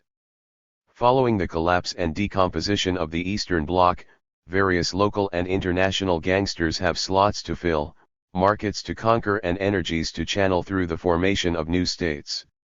To help slice up the pie, local political gangs have deftly played the religious and nationalist cards. And if these cards work effectively, unfortunately, it is because, for a portion of the population, this collapse and decomposition have not been perceived as openings towards increased freedom. On the contrary, people have experienced an immense emptiness, one that has been alleviated with nationalist and religious alienations which are often decked out in a tawdry grab bag of local history and culture. Instead of attempting to understand and attack the real causes of our material and psychological misery, too often people are thrown into a state of disarray. In response to this disarray, identities are presented as lost values to be recaptured, whereas these values are simply the ideological cement which is the prerequisite to founding and developing state entities propped up by alliances between local and world powers. Nor, in a climate of generalized terror, is there any hesitation to accomplish this by displacing populations and practicing ethnic cleansing in order to redistribute land. In this sense, don't the peace plan concocted in Geneva and hypothetical military intervention rubber stamp the UN's recognition of the dismemberment of the territory of former Yugoslavia? And if this is to be the price of pacification, everyone just closes their eyes to the cortege of horrors which is integral to every war. The humanitarian organizations, cynically baptized non-governmental, present the dismal paradox of inciting pity and indignation while at the same time impeding the possibility of spontaneous participation from which true human solidarity could be born. Today humanitarianism is a true lobby in a financial, human and media sense. But beyond generating money, humanitarianism carries out an educational task, channeling emotions and arousing feelings of indignation on a specific and regular basis, paving the way to military intervention in humanitarian wars which the state undertakes to supposedly respond to pressure from a public indignant about the very real massacre that they are powerlessly witnessing. This type of media treatment's only goal is to convince people that alone, by themselves, nothing can be done, the state is -185. In a position to come to the rescue and will watch out for their political and strategic interests. Everything is peachy because everyone consoles themselves with the thought that peace and democracy are a privilege, the proof being that elsewhere, over there, all is war and barbarism. Denouncing the horrors, collecting accounts from the local population, exhorting the government to intervene, the media have the starring role in this affair. Real recruiting sergeants. As to be expected, the media have carefully edited out any information about those in ex-Yugoslavia who oppose the war, carefully concealing information about the 1992 massacres in Zagreb and Sarajevo which put the finishing touches on repressing the movements against the war. These horrors are necessary in order to lay the basis for the right to intervene, to invent humanitarian wars and to create tribunals to judge the vanquished. The New World Order which is coming into being is cutting its teeth on small nation-state wars. It provides the arms, then comes to the rescue, basing its activities in each case on a flood of horrifying images. Thus exalting ethnic, national, and religious identities goes hand in hand with gang warfare to constitute a new hierarchy of godfathers.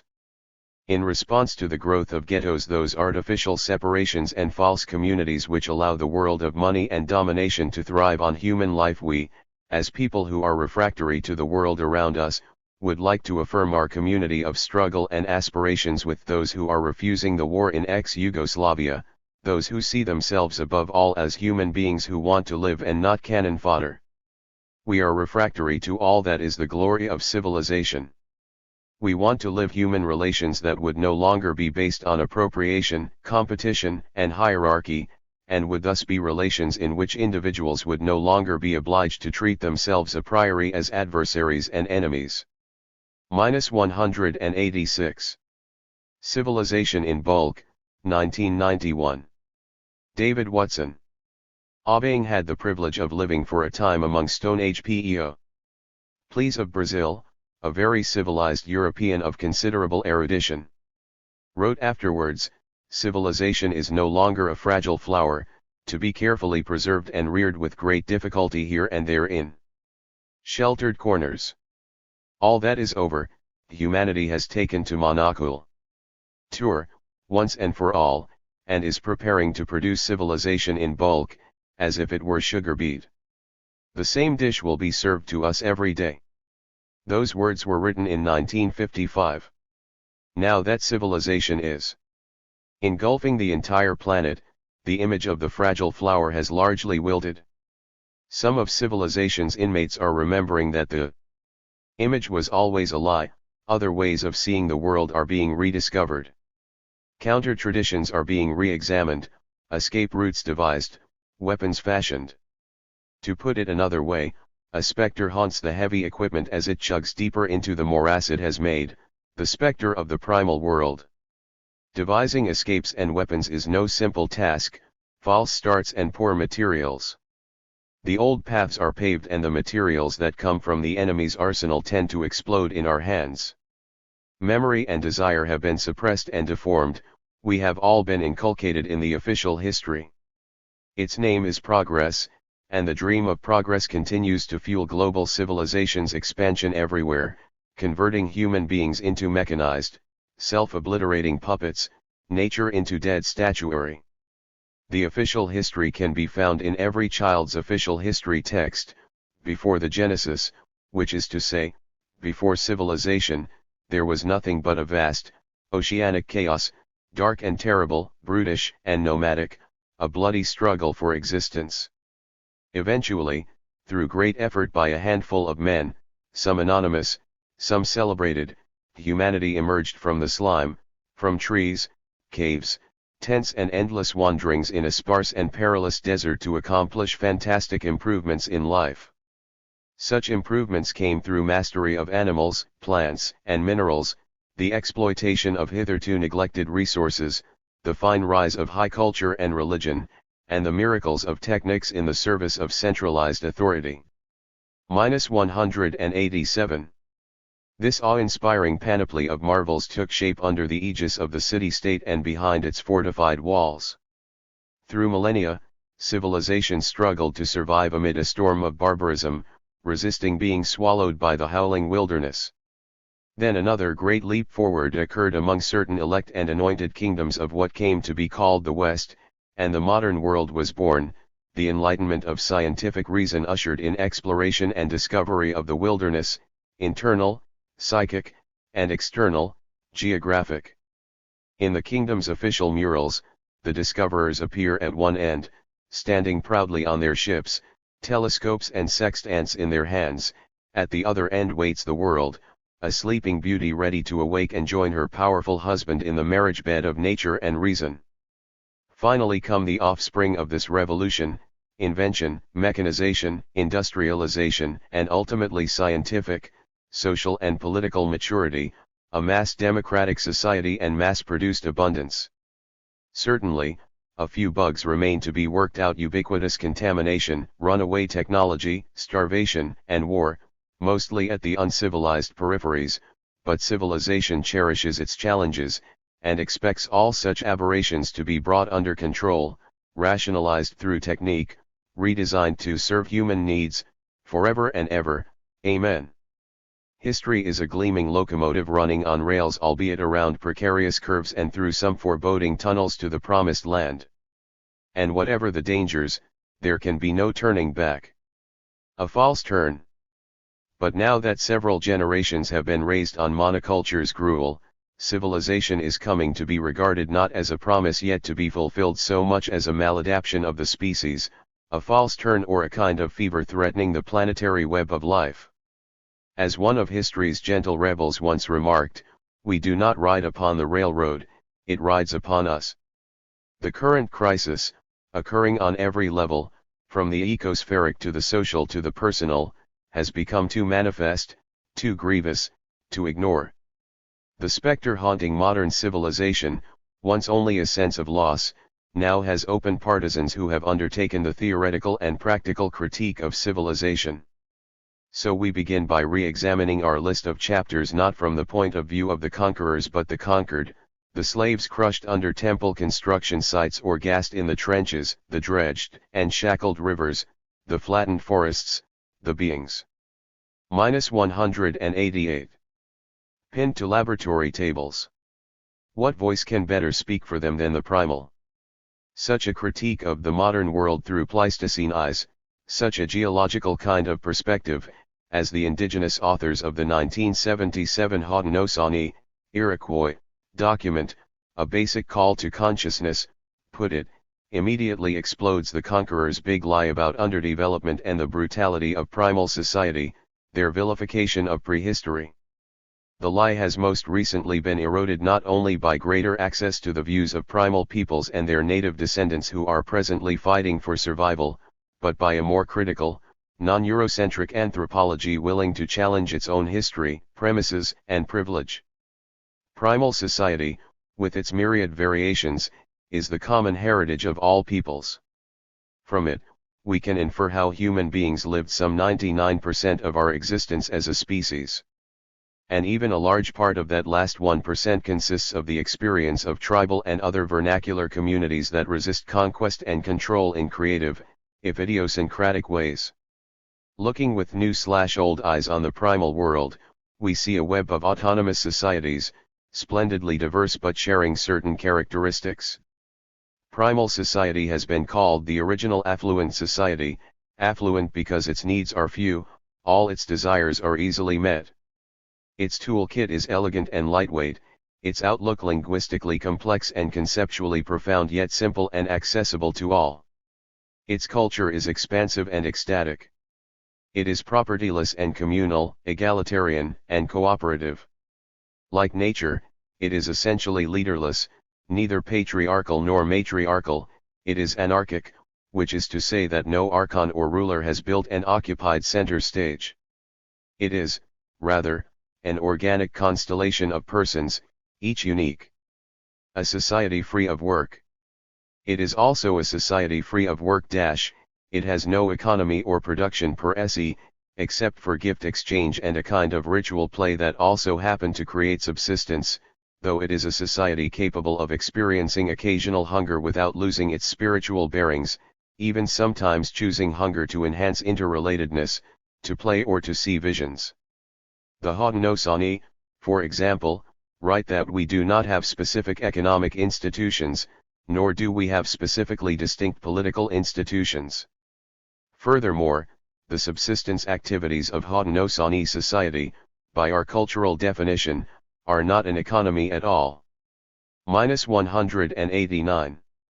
Hence, primal society's plenitude resides in its many symbolic, personal, and natural relationships, not in artifacts.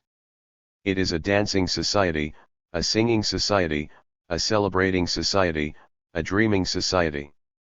Its philosophy and practice of what is called animism, a mythopoetic articulation of the organic unity of life discovered only recently by the West's ecologists, protects the land by treating its multiplicity of forms as sacred beings, each with its own integrity and subjectivity. Primal society affirms community with all of the natural and social world. Somehow this primal world, a world, as Lewis Mumford has observed, more or less corresponding to the ancient vision of the Golden Age, unravels as the institutions of kingship and class society emerge. How it happened remains unclear to us today. Perhaps we will never fully understand the mystery of that original mutation from egalitarian to state society. Certainly, no standard explanations are adequate. That radical discontinuity, in the words of Pierre Clastres, that mysterious emergence irreversible, fatal to primitive societies of the thing we know by the name of the state, how does it occur? Primal society maintained its equilibrium and its egalitarianism because it refused power, refused property. Kingship could not have emerged from the chief because the chief had no power over others. Clastres insists, primitive society is the place where separate power is refused, because the society itself, and not the chief, is the real locus of power. It is possible that we could approach this dissolution of original community appropriately only by way of mythic language like the old ones would have used. After all, only a poetic story could vividly express such a tragic loss of equilibrium. The latent potentiality for power and technique to emerge as separate domains had been previously kept at bay by the gift cycle, techniques of the sacred and the high level of individuation of society's members. Primal peoples, according to Clastres, had a very early premonition that power's transcendence conceals a mortal risk for the group, that the principle of an authority which is external and the creator of its own legality is a challenge to culture itself. It is the intuition of this threat that determined the depth of their political philosophy. For, on discovering the great affinity of power and nature, as the twofold limitation on the domain of culture, Indian societies were able to create a means for neutralizing the virulence of political authority. This, in effect, is the same process by which primal peoples neutralized the potential virulence of technique. They minimized the relative weight of instrumental or practical techniques and expanded. 190. The importance of techniques of seeing, ecstatic techniques. The shaman is, in Jerome Rotterberg's words, a technician of ecstasy, a protopoet whose technique hinges on the creation of special linguistic circumstances, i.e., of song and invocation. Technology, like power, is in such a way refused by the dynamic of primal social relations. But when technique and power emerge as separate functions rather than as strands inextricably woven into the fabric of society, everything starts to come apart. The unintended excrescence that grows out of human communities and then liquidates them, as Freddie Perlman called it, makes its appearance. A sorcery run amok, a golem-like thingness that outlives its fabricators. Somehow the gift cycle is ruptured, the hoop, the circle, broken. The community, as Clastres puts it, has ceased to exorcise the thing that will be its ruin, power and respect for power. A kind of revolution, or counter-revolution, takes place, when, in primitive society, the economic dynamic lends itself to definition as a distinct and autonomous domain, when the activity of production becomes alienated, accountable labor, levied by men who will enjoy the fruits of that labor. What has come to pass is that society has been divided into rulers and ruled, masters and subjects. The political relation of power precedes and founds the economic relation of exploitation. Alienation is political before it is economic, power precedes labor, the economic derives from the political, the emergence of the state determines the advent of classes. The emergence of authority, production, and technology are all moments within the same process. Previously, power resided in no separate sphere, but rather within the circle, a circle that included the human community and nature, non-human kin. Production and the economic were undivided as well, they were embedded in the circle through gift sharing which transcends and neutralizes the artifactuality or thingness of the objects passing from person to person. Animals, plants, and natural objects being persons, even kin, subsistence is therefore neither work nor production, but rather gift, drama, reverence, reverie. Technique also had to be embedded in relations between kin, and thus open, participatory, and accessible to all, or it was entirely personal, singular, visionary, unique, and untransferable. Equilibrium exploded. The great affinity of power and nature, as CLAS Trace puts it, explains the deep cleft between them when power divides and -191 polarizes the community. For the primal community, to follow Mircea Eliade's reasoning, the world is at once open and mysterious. Nature at once unveils and camouflages the supernatural which constitutes the basic and unfathomable mystery of the world. Mythic consciousness apprehends and intervenes in the world, participates in it, but this does not necessitate a relation of domination. It does not mean that one has transformed cosmic realities into objects of knowledge. These realities still keep their original ontological condition. The trauma of disequilibrium exploded what contemporary pagan feminists have called power within and generated power over. What were once mutualities became hierarchies. In this transformation, gift exchange disappears, gift exchange with nature disappears with it. What was shared is now hoarded, the mystery to which one once surrendered now becomes a territory to be conquered. All stories of the origins become histories of the origins, of the master. The origin of the world is retold as the origin of the state. Woman, who through the birth process exemplifies all of nature and who maintains life processes through her daily activities of nurturance of plants, animals, and children, is suppressed by the new transformer hero. Male power, attempting to rival the fecundity of woman, simulates birth and nature's fecundity through the manufacture of artifacts and monuments. The womb, a primordial container, a basket or bowl, is reconstituted by power into the city walls. Thus, as Frederick W. Turner puts it in Beyond Geography, the Western spirit against the wilderness, the rise to civilization might be seen not so much as the triumph of a progressive portion of the race over its lowly, nature-bound origins as a severe, aggressive volte-face against all unimproved nature, the echoes of which would still be sounding millennia later when civilized men once again encountered the challenges of the wilderness beyond their city walls. No explanation and no speculation can encompass the series of events that burst community and generated class society and the state. But the result is relatively clear: the institutionalization of hierarchic elites and the drudgery of the dispossessed to support them, monoculture to feed their armed gangs, the organization of society into work battalions, hoarding, taxation and economic relations, and the reduction of the organic community to lifeless resources to be mined and manipulated by the archon and his institutions. The chief features of this new state society, writes Mumford, constant in varying proportions throughout history, are the central -192 ization of political power, the separation of classes, the lifetime division of labor, the mechanization of production, the magnification of military power, the economic exploitation of the weak, and the universal introduction of slavery and forced labor for both industrial and military purposes. In other words, a mega-machine made up of two major arms, a labor machine and a military machine. The crystallization of a fluid, organic community into a pseudo-community, a giant machine, was in fact the first machine, the standard definition of which, Mumford notes, is a combination of resistant parts, each specialized in function, operating under human control, to utilize energy and perform work.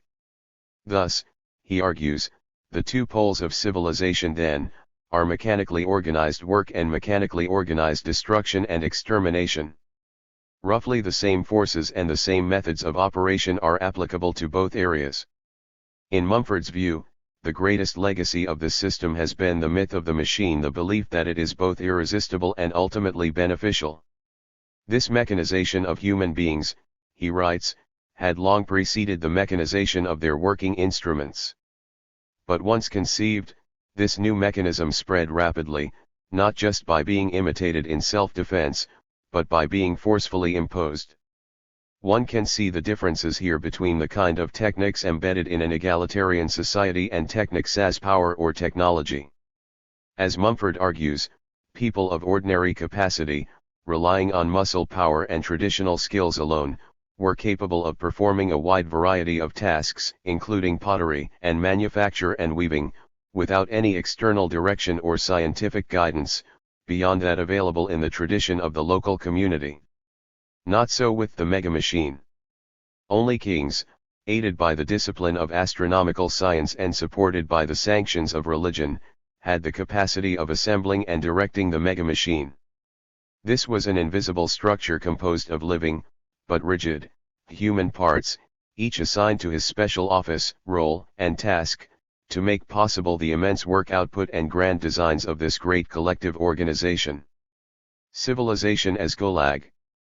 In his intuitive history of the mega-machine, Freddie Perlman describes how a Sumerian NC or overseer, lacking the rationalizations of the ideology of progress which are routinely used to vaccinate us against our wildness, might see the newly issued Colossus. -193. Section 4. The pathology of civilization. He might think of it as a worm, a giant worm, not a living worm but a carcass of a worm, a monstrous cadaver, its body consisting of numerous segments, its skin pimpled with spears and wheels and other technological implements. He knows from his own experience that the entire carcass is brought to artificial life by the motions of the human beings trapped inside, the Zeks who operate the springs and wheels, just as he knows that the cadaverous head is operated by a mere Zek, the head Zek. It is no accident that Freddie chose the word Zek, a word meaning Gulag prisoner that he found in Solzhenitsyn's work. It was not only to emphasize that civilization has been a labor camp from its origins, but to illuminate the parallels between the ancient embryonic forms and the modern global work machine presently suffocating the earth. While the differences in magnitude and historical development are great enough to account for significant contrasts, essential elements shared by both systems elements outlined above position both civilizations in a polarity with primal community. At one extreme stands organic community, an organism, in the form of a circle, a web woven into the fabric of nature. At the other is civilization, no longer an organism but organic fragments reconstituted as a machine, an organization, no longer a circle but a rigid pyramid of crushing hierarchies, not a web but a grid expanding the territory of the inorganic. According to official history, this grid is the natural outcome of an inevitable evolution. Thus natural history is not a multiverse of potentialities but rather a linear progression from Prometheus' theft of fire to the International Monetary Fund. 1,000,000 and more years of species life experienced in organic communities are dismissed as a kind of waiting period in anticipation of the few thousand years of imperial grandeur to follow. The remaining primal societies, even now being dragged by the hair into civilization's orbit along its blood-drenched frontier, are dismissed as living fossils, lacking in evolutionary promise, as one philosopher characterized them, awaiting their glorious inscription into the wondrous machine. Thus, as Freddie Perlman argued, imperialism is far from being the last stage of civilization but is embedded in the earliest stages of the state and class society. So there is always a brutal frontier where there is empire and always empire where there is civilization. The instability and rapidity of change as well as the violence and destructiveness of the change both belie empire's claim to natural legitimacy, suggesting once more an evolutionary wrong turn, a profoundly widening disequilibrium. -194. David Watson, Civilization in Bulk. The frontier expands along two intersecting axes, centrifugal and centripetal. In the words of Stanley Diamond, civilization originates in conquest abroad and repression at home. Each is an aspect of the other. Thus outwardly, empire is expressed geographically, northern Canada, Malaysia, the Amazon, etc., the ocean bottoms, even outer space, and biospherically, disruption of weather and climate, vast chemical experiments on the air and water, elimination and simplification of ecosystems, genetic manipulation. But the process is replicated internally on the human spirit. Every Zek finds an empire in miniature wired to the very nervous system. So, too, is repression naturalized, the permanent crisis in character and the authoritarian plague legitimate. It starts with frightened obedience to the archon or patriarch, then moves by way of projection to a violent, numbed refusal of the living subjectivity and integrity of the other whether found in nature, in woman, or in conquered peoples. At one end of the hierarchic pyramid stands unmitigated power, at the other, submission mingles with isolation, fragmentation, and rage. All is justified, by the ideology of progress, conquest and subjugation of peoples, ruin of lands and sacrifice zones for the empire, self-repression, mass addiction to imperial spoils, the materialization of culture. Ideology keeps the work and war machines operating. Ultimately, this vortex brings about the complete objectification of nature. Every relationship is increasingly instrumentalized and technicized. Mechanization and industrialization have rapidly transformed the planet, exploding ecosystems and human communities with monoculture, industrial degradation and mass markets. The world now corresponds more closely to the prophetic warnings of primal peoples than to the hollow advertising claims of the industrial system, the plants disappearing and the animals dying, the soils denuded along with the human spirit, vast oceans poisoned, the very rain turned corrosive and deadly, human communities at war with one another over diminishing spoils, and all poised on the brink of an even greater annihilation at the push of a few buttons within reach of stunted, half-dead heads in fortified bunkers. Civilization's railroad leads not only to ecocide, but to evolutionary suicide. Every empire lurches toward the oblivion it fabricates and will eventually be covered with sand. Can a world worth inhabiting survive the ruin that will be left? -195. Memories and Visions of Paradise, 1995. Richard Heinberg. Sci. X5. In the last few years I have come to see that the economic and social foundations of civilization are inherently corrupt and corrupting. Only through a monumental act of insensitivity can one ignore the anguish of the native peoples of the world, who have endured 500 years, or more, of uninterrupted pillage and oppression at the hands of civilized conquerors. And in many respects the situation only seems to be getting worse. Recently the U.S. Congress approved a global trade agreement that creates a non-democratic de facto world government whose reins rest securely in the hands of huge and unimaginably wealthy transnational corporations, an agreement that promises to inflict vastly increased economic hardship on indigenous peoples everywhere. The forces of centralization and power have succeeded beyond their wildest dreams. The entire planet is becoming one great marketplace, with every last tree and stream, and the labor of nearly every human being, available to the highest bidder. Industrial civilization is invading every last corner of the globe, foreclosing every alternative, narrowing our options to two: participate or die. But participation is death, too. As the global population increases, as wealth and power become more concentrated, and as resources, habitats, and species disappear, disaster looms. Perhaps I did indeed sound too optimistic a note back in 1989. But my real point was not that paradise is just around the corner. In fact, even then I believed that, if many current trends continue unabated, the next century is likely to be one of unprecedented horror and suffering for billions of people and for the rest of nature as well. My point then and now, rather, is that this devastation is not the inevitable outworking of human nature. It reflects neither our origin nor our ultimate destiny, which I take to be no more sinister than those of any other creature on this planet. It seems to me that we human beings, and particularly we civilized humans, are wounded and sick. We reproduce catastrophe because we ourselves are traumatized both as a species and -196. Richard Heinberg, Memories and Visions of Paradise. Individually, beginning at birth. Because we are wounded, we have put up psychic defenses against reality and have become so cut off from direct participation in the multidimensional wildness in which we are embedded that all we can do is to navigate our way cautiously through a humanly designed day-to-day substitute world of symbols, a world of dollars, minutes, numbers, images, and words that are constantly being manipulated to wring the most possible profit from every conceivable circumstance. The body and spirit both rebel. Yet we together or any one of us can in principle return at any time to our true nature, wild, whole, and free. This, it seems to me, has been the message of every true prophet. Whether through acquaintance with our inner child, through meditation, through wordless play with small children or animals, or through a deep encounter with the wilderness, we can choose to activate the part of ourselves that still remembers how to feel, love, and wonder. Yes, we have a lot of work ahead and a lot of minds to change before we can together create sustainable, diverse, decentralized cultures and leave behind oppression, racism, sexism, and economic parasitism.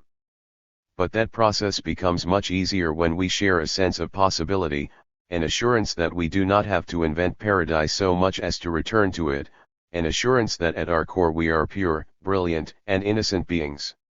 Our task is not to create ever more elaborate global structures to enforce social and environmental justice, though I sympathize with the motives of people who work toward that end, but to strip away the artificiality that separates us from the magical simplicity that is our wild biotic birthright. The paradise myth continues to transform my vision. Someday, perhaps, human beings will be a blessing to the biosphere of this planet. I can imagine new, wild cultures in which people will put more emphasis on laughter and play than on power and possessions, in which our intellects will be engaged in the challenge of increasing the diversity of life rather than merely in finding new ways to exploit it.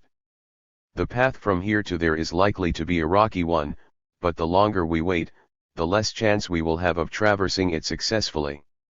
-197. They're always telling me I'm too angry, 1995. Christos. 5. Especially when I mention land theft or rape or genocide, they go to therapy to understand themselves. Pound anonymous pillows safely with a stranger in the closed room of improper behavior. There is no pillow I'm angry with. As far as I'm concerned, I'm too tired to be angry enough, angry that I can't go anyplace without seeing demeaning images and outright lies about Indian people. I'm livid that we can't even keep the few pitiful acres we have left, if they happen to have uranium or copper or coal. Furious that I never feel safe alone on the streets. Angry that other people of color are sometimes as oppressive as whites, because whites taught them everything they think they know about Indians. Riled that an Indian friend asked me why I hang out with all those black people. Angry with myself that I wasn't fast enough to say, why do you hang out with all those damn white folks? Steaming mad that a million people in this country, which is no longer in a recession, have no place to live, while office buildings sit empty for years. Enraged that you can buy a submachine gun in Florida, about any other kind of gun any place you want, while the army and the cops amass more than enough weapons to kill every person on earth. Furious that my cousin got shot in the head and lives now barely able to say his name. I'm mad as hell at alcohol, crack and child abuse. I could easily kill several million random white folks just to feel a little balance on this poor earth. -198. But I've known since I was little that no matter how many of us they kill, it's only okay for us to help them kill other brown folks, or to cheat each other, or hate each other, or to buy stuff and imitate whiteness, or to act like our own people are the real problems and we're above it all. This is the pillow I'm hitting without any repercussions. Angry that women are in therapy, while men have increased tenfold raping and murdering. Furious with child porn, the use of children to sell toilet paper and laundry soap. Spitting with rage at intolerance, starvation, waste, greed, all of which are reflected in myself despite my efforts to seek balance.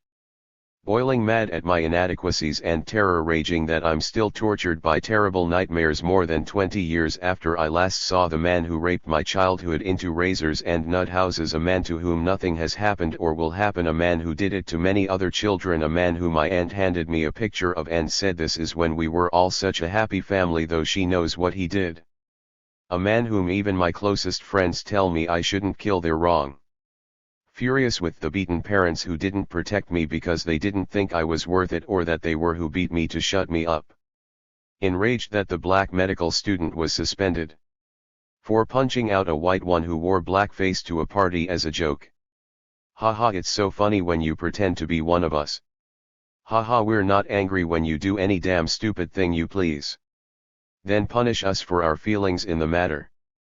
Haha, we love it when you buy your children fake teepees and headdresses and books by whites of our stories with pictures of us as pink charming savages.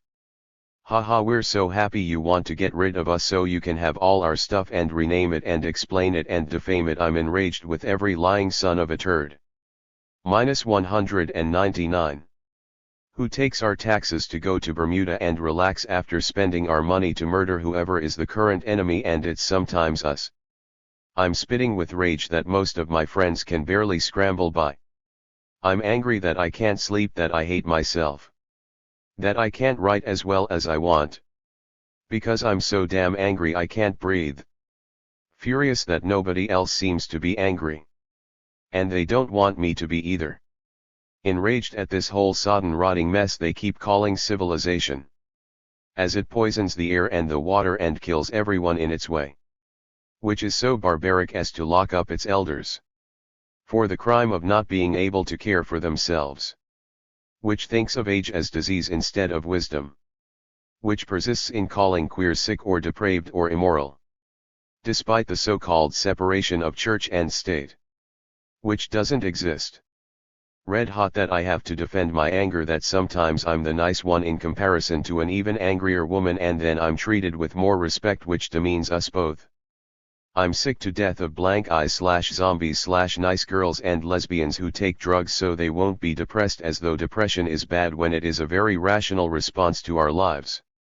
And I have spent my life living inside numbing depression. Without drugs, gritting my teeth through another hour and resisting suicide.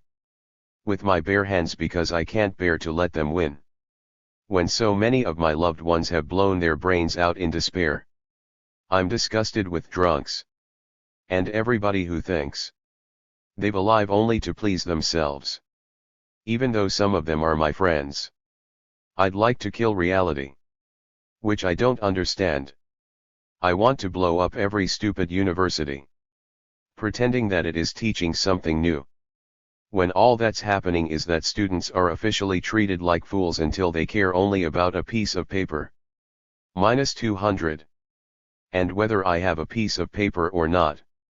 All the pieces of paper, all the degrees are burning up in my anger. Everyone will have to face each other as human. I'm sick of everyone who asks what do you do?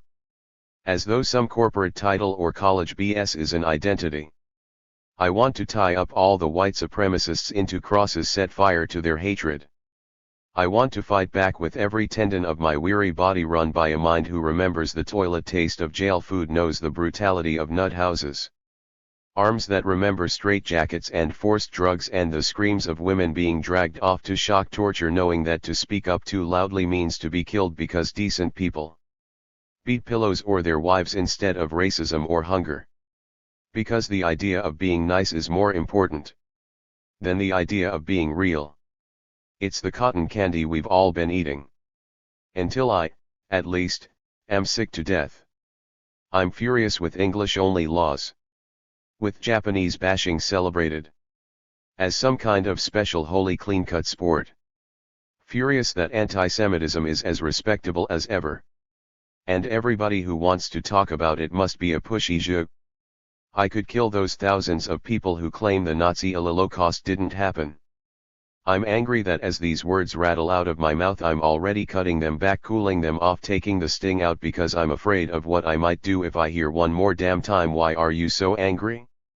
Raging that common sense and kindness are passé, not quite with it. Angry that breast cancer kills twice as many women as men who have died of AIDS/SIDA, but we're all still paying attention to the poor men as usual. I'm blowing my top about clear cuts, abuse of resources, abuse of workers, torture of animals for testing cosmetics. -201. Section 4. The Pathology of Civilization. With the terrifying idea that wearing fur makes a woman sexy or special, with the largest slave labor force in the world, which is called the U.S. Bureau of Prisons. Sick of everyone watching light-filled shadows on a screen. More important than life. That your average citizen spends more time adoring those shadows than speaking to their own children. I'm furious with my incoherence. My inability to affect almost everything in my life. I'm angry with everyone who said some appallingly stupid thing. about peace pipes or powwows or totem poles or teepees. Furious that the accepted ways to solve our pain are to pay somebody to listen to us, or to adopt some party line without deviation, and preach it to everyone else, or to get high or to buy yet another piece of crap we don't really need or to disappear into games. Angry with organized and disorganized religions which fill people's lives with ignorant laws or hocus pocus or convince them that pain is holy.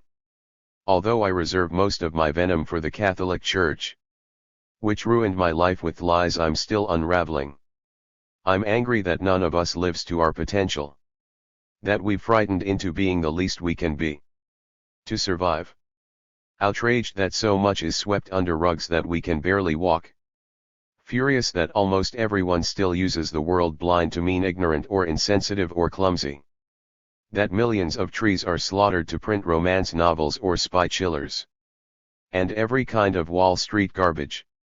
Until I'm ashamed to put words to paper at all. Most of us can hardly function. Poisoned by corporate nonsense. Assaulted with unnecessary chemicals. Making somebody who hates us a nice fat profit. Angry that my back hurts all the time. From cleaning the houses of the lazy wealthy for 20 years.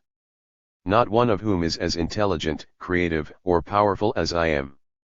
Angry that I'm going to die this angry. And probably not be able to change a damn thing. -202. Christos, they're always telling me I'm too angry. Enraged that every place I go is inaccessible. Even when they've altered the bathrooms inside because it's the law. When a chair still can't get up the outside stairs or in the door. At the braille signs inside elevators where there are none outside it. Furious with ignorance and apathy, those smug cousins in every family. I can't shut my heart to the pain thudding all around us. Fleer in my hands are all the faces of those I've seen begging. In doorways, on freeway ramps, on sidewalks. Begging for change for a meal or a drink. Whose desperation is now against the law. This is just the scratched raw surface of my anger. Which is fueled by the righteousness of knowing we don't have to live this way. We could embrace our profound connections. And our deep differences. Learn from each other. Honor each other. Begin to live without torturing. If you aren't as angry as I am, we probably shouldn't try to talk to each other. Because I'm furious with your fear of anger. I'm angry that others are always telling me that they feel them same way I do, but they're afraid to say so. Or they don't know how. Or they'd lose their job or their lover. If you can speak, you can be angry. If you can't speak, bang your fork. If you're furious with me because I haven't mentioned something you're angry about, get busy and write it yourself. There is no such beast as too angry. I'm a canary down this mine of apathy. Singing and singing, my yellow throat on fire. With this sacred holy purifying spirit of anger. For Iofemi Philoian. -203. Man and Technics, a Contribution to a Philosophy of Life, 1931. Oswald Spengler. Sci.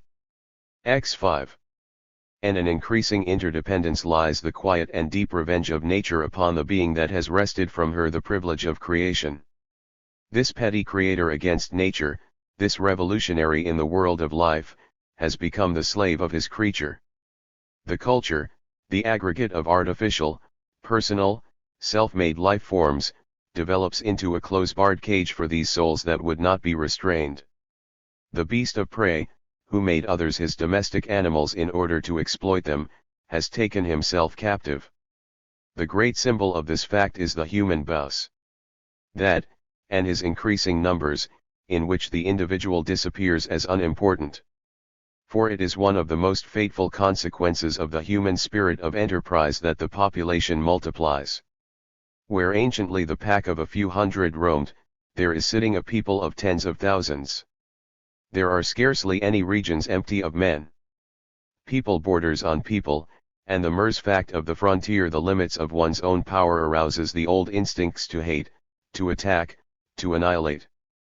The frontier, of whatever kind it may be, even the intellectual frontier, is the mortal foe of the will to power. It is not true that human technics saves labor.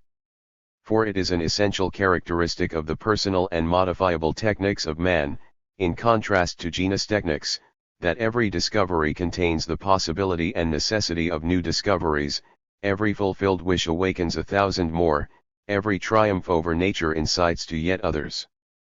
The soul of this beast of prey is ever hungry, his will never satisfied that the curse that lies upon this kind of life, but also the grandeur inherent in its destiny.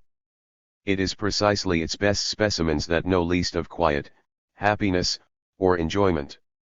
And no discoverer has ever accurately foreseen the practical effect of his act. The more fruitful the leader's work, the greater the need of executive hands. And so, instead of killing the prisoners taken from hostile tribes, men begin to enslave them, so as to exploit their bodily strength. This is the origin of slavery, which must, therefore, be precisely as old as the slavery of domestic animals. 204. Oswald Spengler, Man and Technics. Man, evidently, was tired of merely having plants and animals and slaves to serve him, and robbing nature's treasures of metal and stone, wood and yarn, of managing her water in canals and wells, of breaking her resistances with ships and roads, bridges and tunnels and dams. Now he meant, not merely to plunder her of her materials, but to enslave and harness her very forces so as to multiply his own strength. This monstrous and unparalleled idea is as old as the Faustian culture itself. Already in the 10th century we meet with technical constructions of a wholly new sort. Already the steam engine, the steamship, and the air machine are in the thoughts of Roger Bacon and Albertus Magnus. And many a monk busied himself in his cell with the idea of perpetual motion.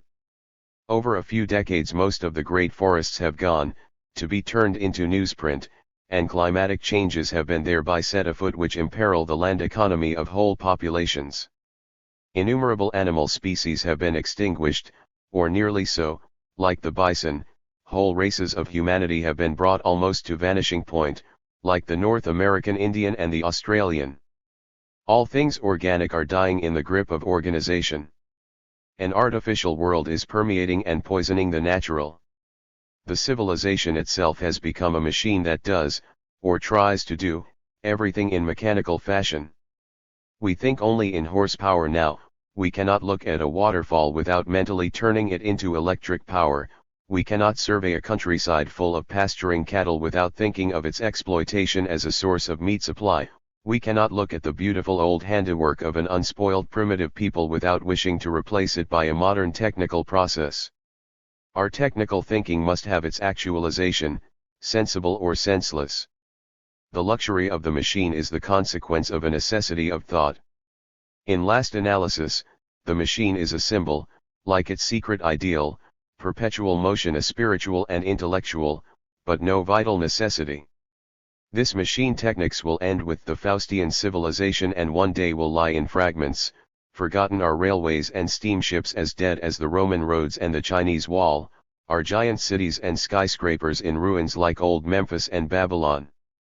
The history of this technics is fast drawing to its inevitable close. It will be eaten up from within, like the grand forms of any and every culture. When, and in what fashion, we know not. 205. In Search of Noble Ancestors, 1992. John Mohawk. Mages of Stone Age man that appear in commercial entertainment media tell us volumes about the ideas and ambitions of our time and culture. A not bad example appearing in recent years was the movie starring Daryl Hannah called Clan of the Cave Bear. It offered a view of life of humans some 70 millennia ago. The character played by Hannah was allegedly a fully modern human Homo sapiens. She was with a people who were not quite fully Homo sapiens. We are left to conclude they were Neanderthal, or Neo-Neanderthal, or some such anthropological grouping.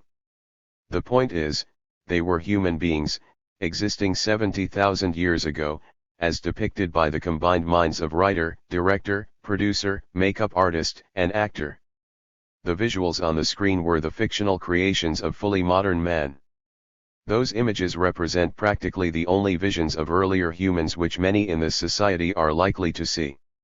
According to these visions, hunter-gatherer society was generally prelingual. The people spoke a proto-language of guttural utterances and childlike gestures.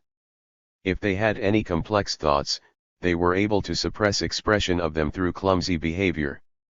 They appeared, quite frankly, to have suffered brain damage. Indeed, brain damage may have been afoot in these depictions, but it had nothing to do with life circa 70,000 BC. The brain damage exists in our own time, and for good reason. Contemporary hierarchically socialized, man feels obligated to present ancient peoples as brutes capable of only rudimentary intelligence, condemned to generally incoherent thinking.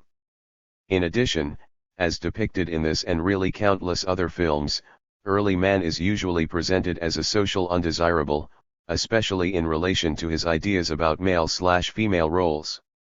Practically anyone who watches the vision unfold on the silver screen will be entranced by it, engulfed in the emotions it triggers. It is easy to forget it is a piece of fiction, wholly fabricated to entire and thrill and do whatever ancient man is capable of doing on film to separate the unwary viewer from the price of -206. Admission to the theater. I submit that exercises such as clan are a reflection of current culture. Caveman bashing is as old as the information that human culture preceded our culture. The old caricatures depicted caveman carrying a club, wearing colorful animal skin garb, and dragging a woman by the hair into the cave. That image was a comment upon the people who drew it. It helped set the stage for later, more sophisticated efforts. A phenomenon is at play here which illuminates the conservatism of culture and the disinformation techniques of class society which serve to form people's expectations and which limit their experience in the world. Contemporary society is filled with popular lies, masked sometimes in the form of art and sometimes in the form of serious study. A motion picture which made the rounds recently was Native Son, the story of a violent black man written in the 1940s by a black man. With apologies to the author, Native Son was exactly what white, middle-class chic intelligentsia wanted to read about the nature of a black man. It fit their mold, and they embraced it enthusiastically. I think that is why many Native American writers offer us stories about Indian alcoholism and hopelessness, and it is why such works win praise and prizes in the art world. I am not arguing here that there is not plenty of pain and oppression suffered by American Indians, but rather that there is a dark side to the critics. It is a dark side that enables people to embrace so emotionally the color purple because it reaffirms what they already believe to be true about them, in this case black men, to the point it is almost a cynically good economic bet for writers from a minority to write the most gruesome expose of life in the bowels of their culture. That kind of writing allows art critics to point self-righteously to its power of emotion, its humanness. What is rarely represented in such novels/movies are so-called primitive people who have problem-solving skills, who are emotionally stable, who are likable unless they are victims. The primitive people of clan are homely, one might say unkempt. They move awkwardly, uncertainly. They are hunters and gatherers who live miserably. The message in the visuals is strong, they are inferior. Hannah is the emerging future better-looking, somehow more human. She violates a taboo of the tribe, she touches a weapon to save a child's life and is punished. It's painful to watch. It also is, in my humble opinion, a grossly unfair depiction of Paleolithic humankind. Permit me for a moment to indulge in a bit. -207. Of awe directed at humans of the big game hunting period. I don't want to sound as though the era was filled with Stone Age Conan the Barbarian types, for nothing could be further from the truth. However, the evidence does suggest that ancient hunters were excellent long-distance runners, had good skills at trapping and stampeding large game, and that they developed cultures which lasted an extremely long time as distinct material cultures. Modern humans owe a lot to that long period of hunter-gatherers, not the least of which was probably the ability to inhabit most of the areas of the earth. From the rainforests to the Arctic, the first humans to inhabit the globe were hunter-gatherers, and no one has successfully colonized any place that they did not live. Not bad, for folks whose, on-screen, vocabulary was limited to a few grunts. To be perfectly honest, we have many gaps in our knowledge about ancient peoples. We don't know, for example, if they had complex languages. The stone artifacts, the bone fragments, the cave drawings are silent about tongues. It is possible they had a complex language or, more likely, hundreds of complex languages. It is possible that some words from their languages have survived into modern English. Anything is possible. We don't know much about ancient people's religion either. That they had religion seems quite universally acknowledged. That it involved, at some point, the expectation of life or something akin to consciousness after death, we can postulate. We can believe that ancient people believed that animals possessed spirits as humans possessed spirits, and that the success of the hunt depended on placating some spirits in some manner.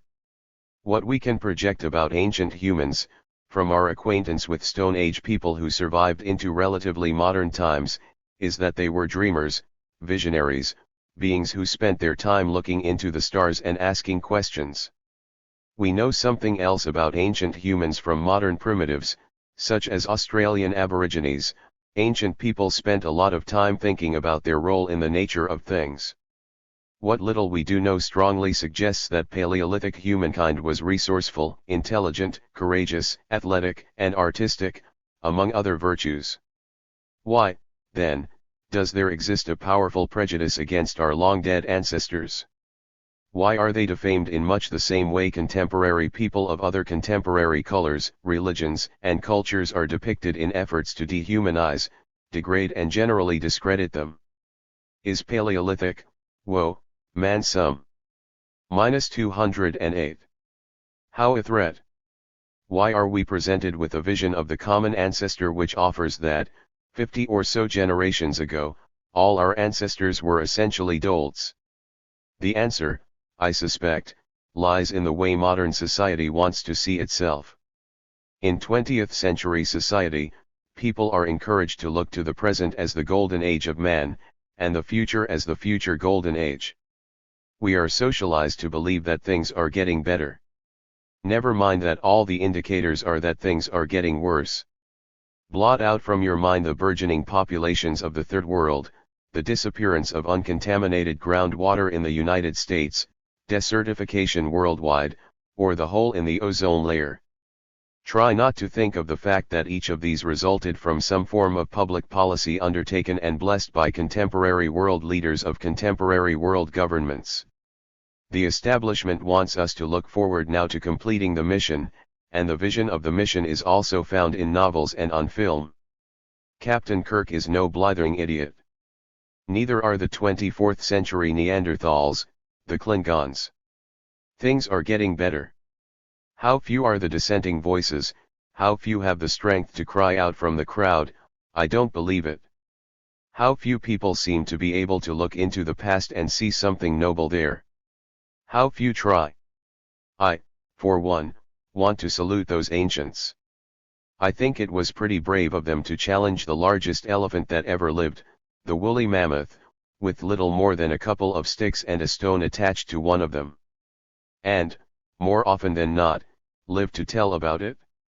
I think it was nobler to stalk and kill a thunderous beast than it is to order ground meat wrapped in paper and styrofoam meat that was grown on land needed by peasants who can't get enough protein to survive, irreplaceable rainforest land, which is being ground, literally, into hamburger for Burger King. I can understand why they gave thanks to the animal's spirit when they killed it, saw themselves as kin to the creatures they depended on, constructed reality around dreams and visions instead of computers and statistical lies. I can understand why their cultures lasted so long. But I can't believe they were brutish and stupid. Those terms are relative, of course, but I don't think it's true. What we know about modern primitives is that they are absolutely sane and coherent people until an alien society abuses them beyond recognition. -209. Section 4. The Pathology of Civilization. Primitive people are subjected to bad press because they represent two ideas that are dangerous to the powers that be. First, they are in the past and the powers that be act as though it is always and irreversibly harmful to think positively about the ancient past. I suggest exactly the opposite. Given the choice of finding our species' identity in clear thinking, caring, sharing, and fully human ancestors, as opposed to creatures who act like members of an outlaw motorcycle gang in animal skins, I think there is little question which is healthier. The vision of crude ancestors whose crudeness penetrates far into the era of fully modern human beings gives us permission to be less than we are capable of being. Thus dismissed, we are discouraged from thinking about their lives, their thoughts, their aspirations for their progeny, ourselves, our connections to them. Had we considered the ancients to be intelligent, resourceful, thoughtful, and in every positive way human, we would also be encouraged to respect their thoughts, their lives, their evolution into our time. We would be empowered to think as they thought, to share the responsibilities they envisioned, and to share their dreams. Novels like Lord of the Flies required reading in my adolescence present quite a different message about the nobility of the human species. Movies like Thunderdome carry that message into a desolate and recycled primitive future. Interestingly, danger and crisis often bring out the best in people, not the worst. The idea that the past was brutish and the future without civilization is brutish serves to reinforce the myth that humanity is less human without the rules and guidance of modern hierarchical society. The second message, the one I think is even more destructive than the first, is that all primitives do is essentially trite, built on useless superstition, and unworkable. Primitive people paid a lot of attention to dreams, to dreaming, to thinking about the universe, the interrelationship of humans and animals, to the transformation of the consciousness of animals to human. Primitives were a complex lot. Within that complexity lies the potential for a whole realm of consciousness which modern society finds unacceptable, indeed dangerous. The reason for this, of course, is that the glue of modern society depends, to a considerable extent, on the premise that people are not required to do their own thinking. If primitive people thought about everything, spent time thinking about relationship of wolf spirits to water spirits, it is also a fair generalization that modern. -210. John Mohawk, In Search of Noble Ancestors. People think about practically nothing. The average individual has been socialized to believe that all the thinking necessary to the great mysteries of life is being done for him or her. That was probably the first crime done by the advent of modern civilization.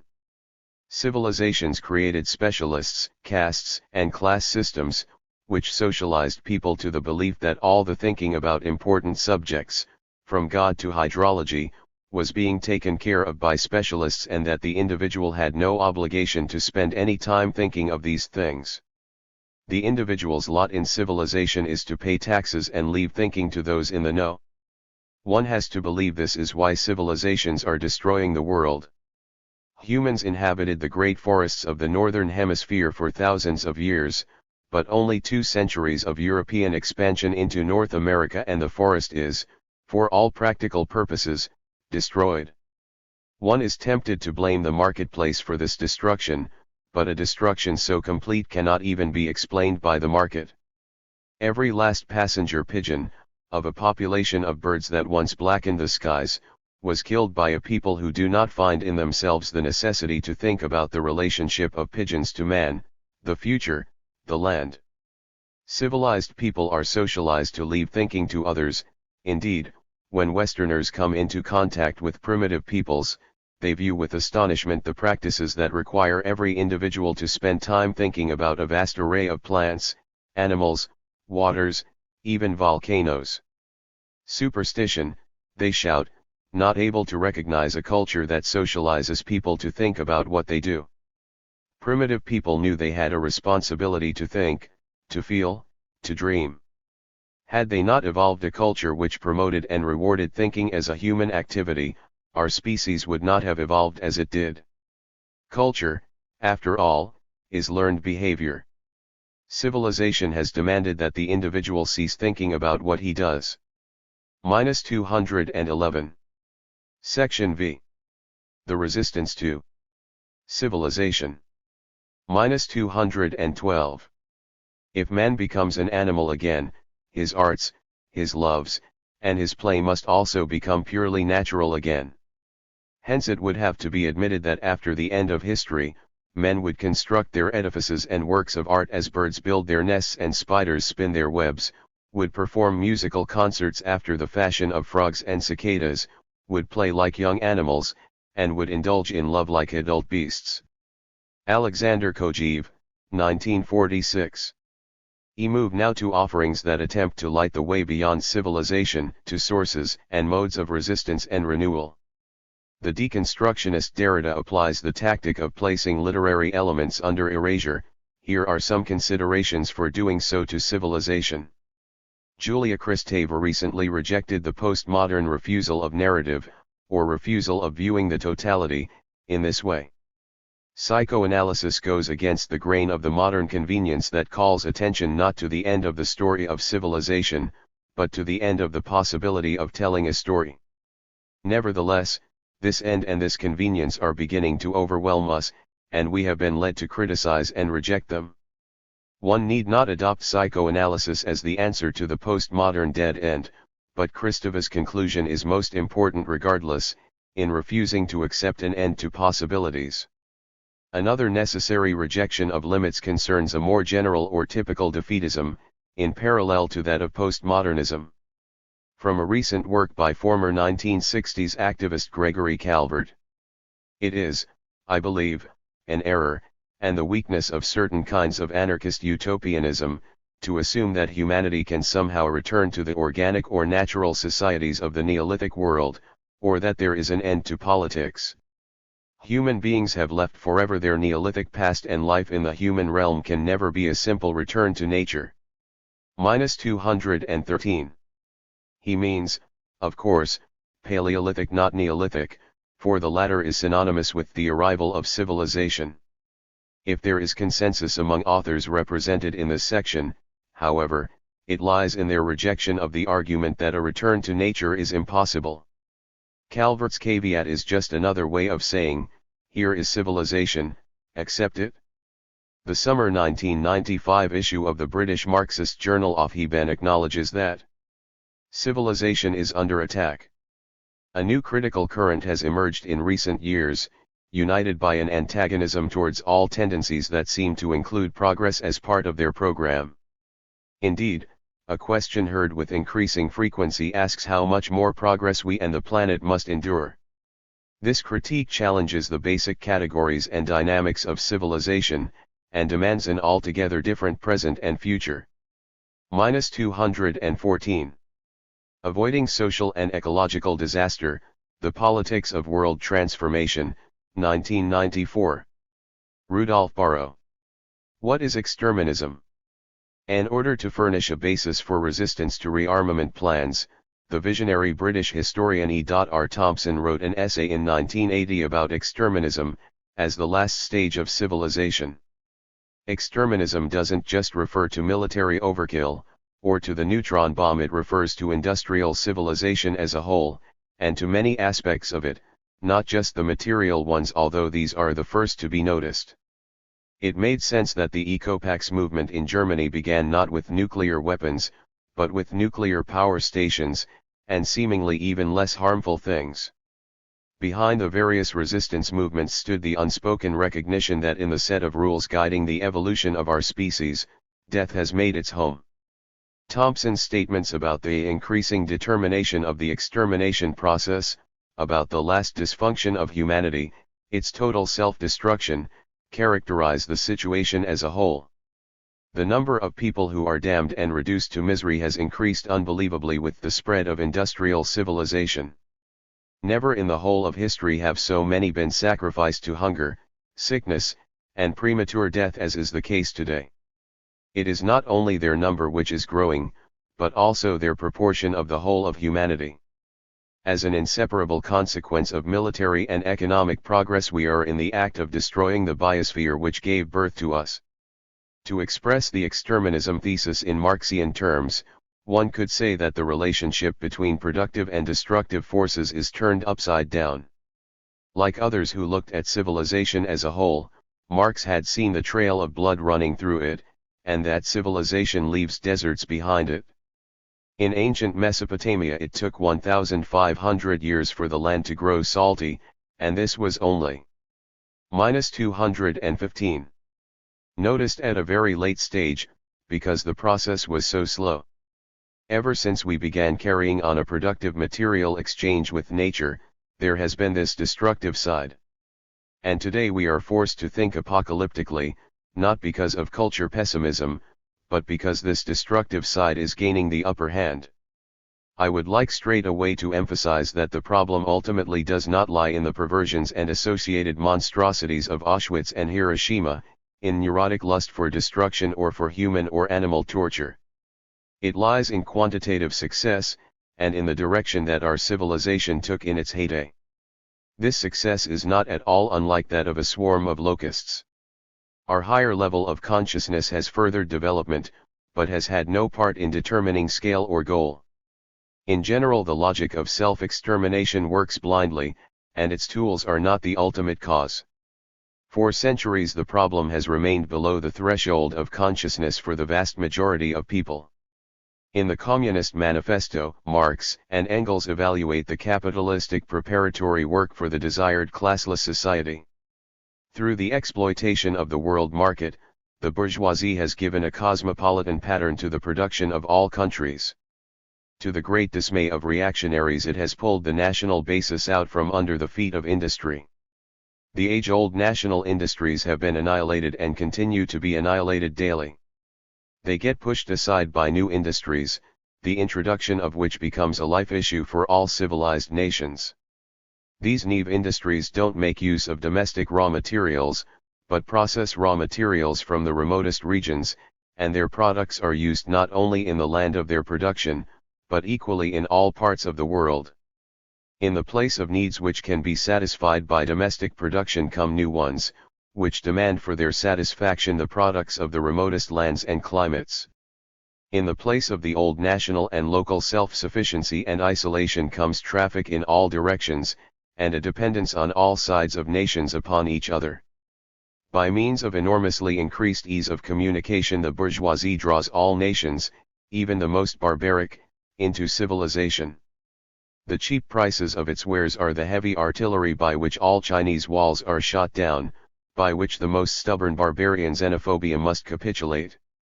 -216. As we see today, this is written on account of civilized worker interests, and is a clearly social imperialistic text. The concern is with the proletarian takeover of business in the civilization, and social democracy, or even more the trade unions, and the legitimate heirs of this program, to whose basic cultural themes they adhere unbrokenly.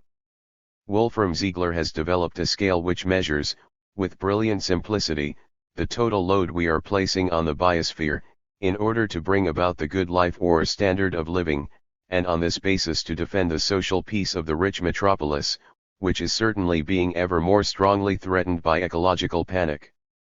Ziegler's starting point is that the decisive lever in our attack on nature is the use of technically prepared imported energy. The poisoning and destruction of nature is bound up with this material throughout, with the putting to work of our energy slaves. For this reason Ziegler takes the amount of energy used per square kilometer per day and multiplies it by a damage equivalent for the amount of matter transformation, and impact on nature, in each region. In this way he arrives at a figure for the load on the biosphere measured in equivalent kilowatt-hours per square kilometer per day. This figure is far in excess of the raw energy use because the toxic and noxious effects are factored in. Today in Germany we are impacting the environment to the extent of 40,000 kWh/km2/day 103,600 kWh/square mile/day with real energy use alone, that is, without reckoning in the damage factor. This is about 10 times as much as it was 100 years ago. Exactly 100 years ago, the rate of dying out of biological species began to increase exponentially, as a result of which in the mid-1980s a species vanished every day, and by the year 2000 this will have increased to a species every hour. We are monopolizing the Earth for our species alone. We began this with the geographical surface, which we don't only reduce in area, but divide up to such an extent that ecotopies lose their wholeness, and the critical number of individuals of any species is reached, such that they cannot share the same living space. Ziegler has calculated that in Germany the total weight of our bodies averages out at 150 kilograms per hectare, 134 pounds per acre, while all other animals including birds weigh only 8 to 8.5 kilograms per hectare, 7 to 7.5 pounds per acre. This excludes the domesticated animals we exploit, which account for a further 300 kilograms per hectare, 267 pounds per acre. However, they don't belong to themselves, but to us. In -217. Section V. The resistance to civilization. Addition to this, we have at least a further 2,000 kilograms per hectare, 1,780 pounds per acre of technical structures for our transport systems alone, and the lion's share of this is taken by the automobile.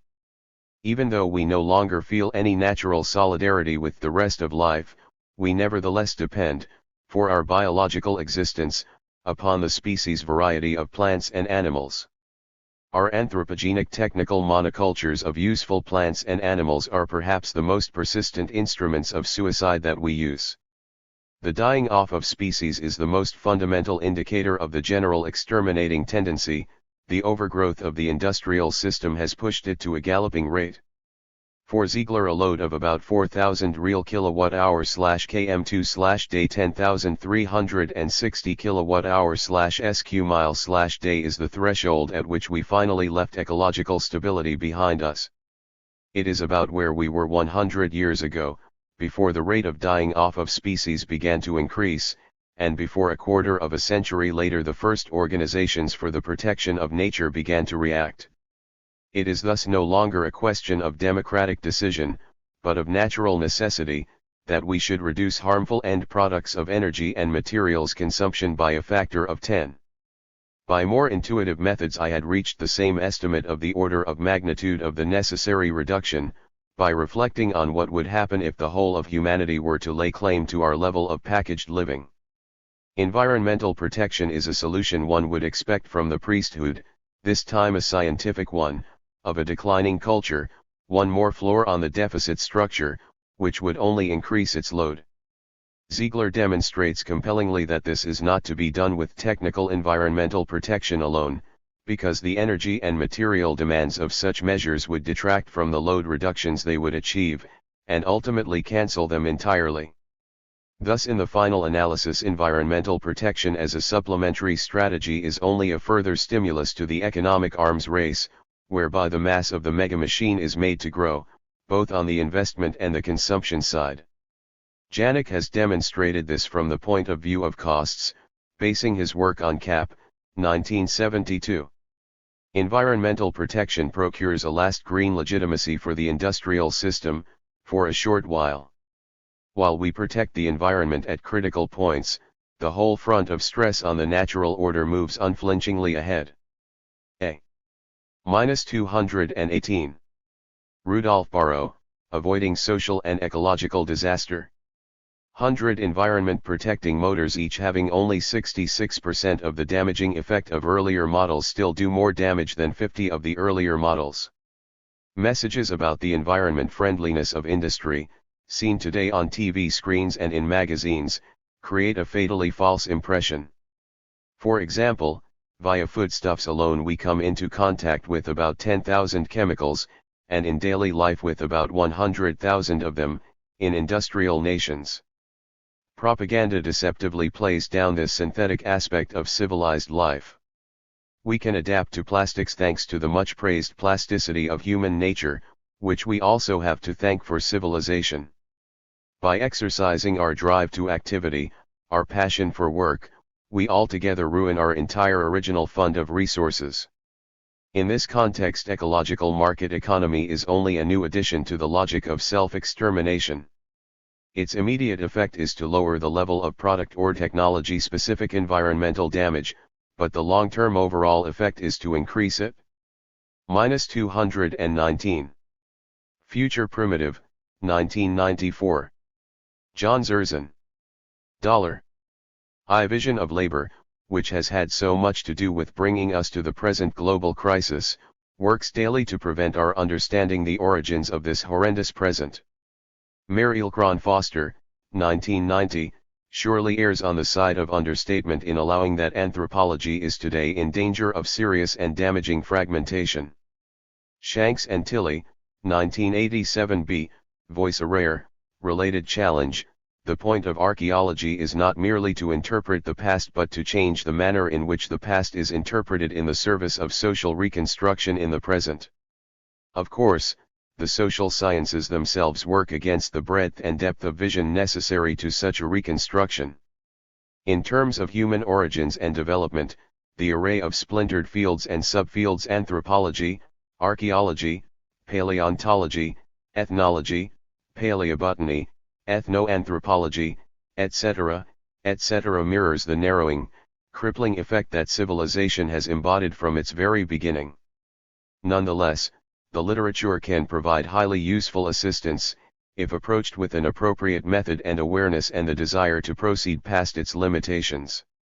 In fact, the weakness of more or less orthodox modes of thinking can and does yield to the demands of an increasingly dissatisfied society. Unhappiness with contemporary life becomes distrust with the official lies that are told to legitimate that life, and a truer picture of human development emerges. Renunciation and subjugation in modern life have long been explained as necessary concomitants of human nature. After all, our pre-civilized existence of deprivation, brutality, and ignorance made authority a benevolent gift that rescued us from savagery. Caveman and Neanderthal are still invoked to remind us where we would be without religion, government, and toil. This ideological view of our past has been radically overturned in recent decades, through the work of academics like Richard Lee and Marshall Sahlins. A nearly complete reversal in anthropological orthodoxy has come about, with important implications.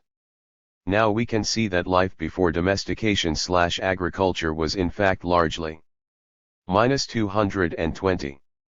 John Zerzan, Future Primitive. One of leisure, intimacy with nature, sensual wisdom, sexual equality, and health. This was our human nature, for a couple of million years, prior to enslavement by priests, kings, and bosses. To define a disalienated world would be impossible and even undesirable, but I think we can and should try to reveal the unworld of today and how it got this way. We have taken a monstrously wrong turn with symbolic culture and division of labor, from a place of enchantment, understanding, and wholeness to the absence we find at the heart of the doctrine of progress. Empty and emptying, the logic of domestication, with its demand to control everything, now shows us the ruin of the civilization that ruins the rest.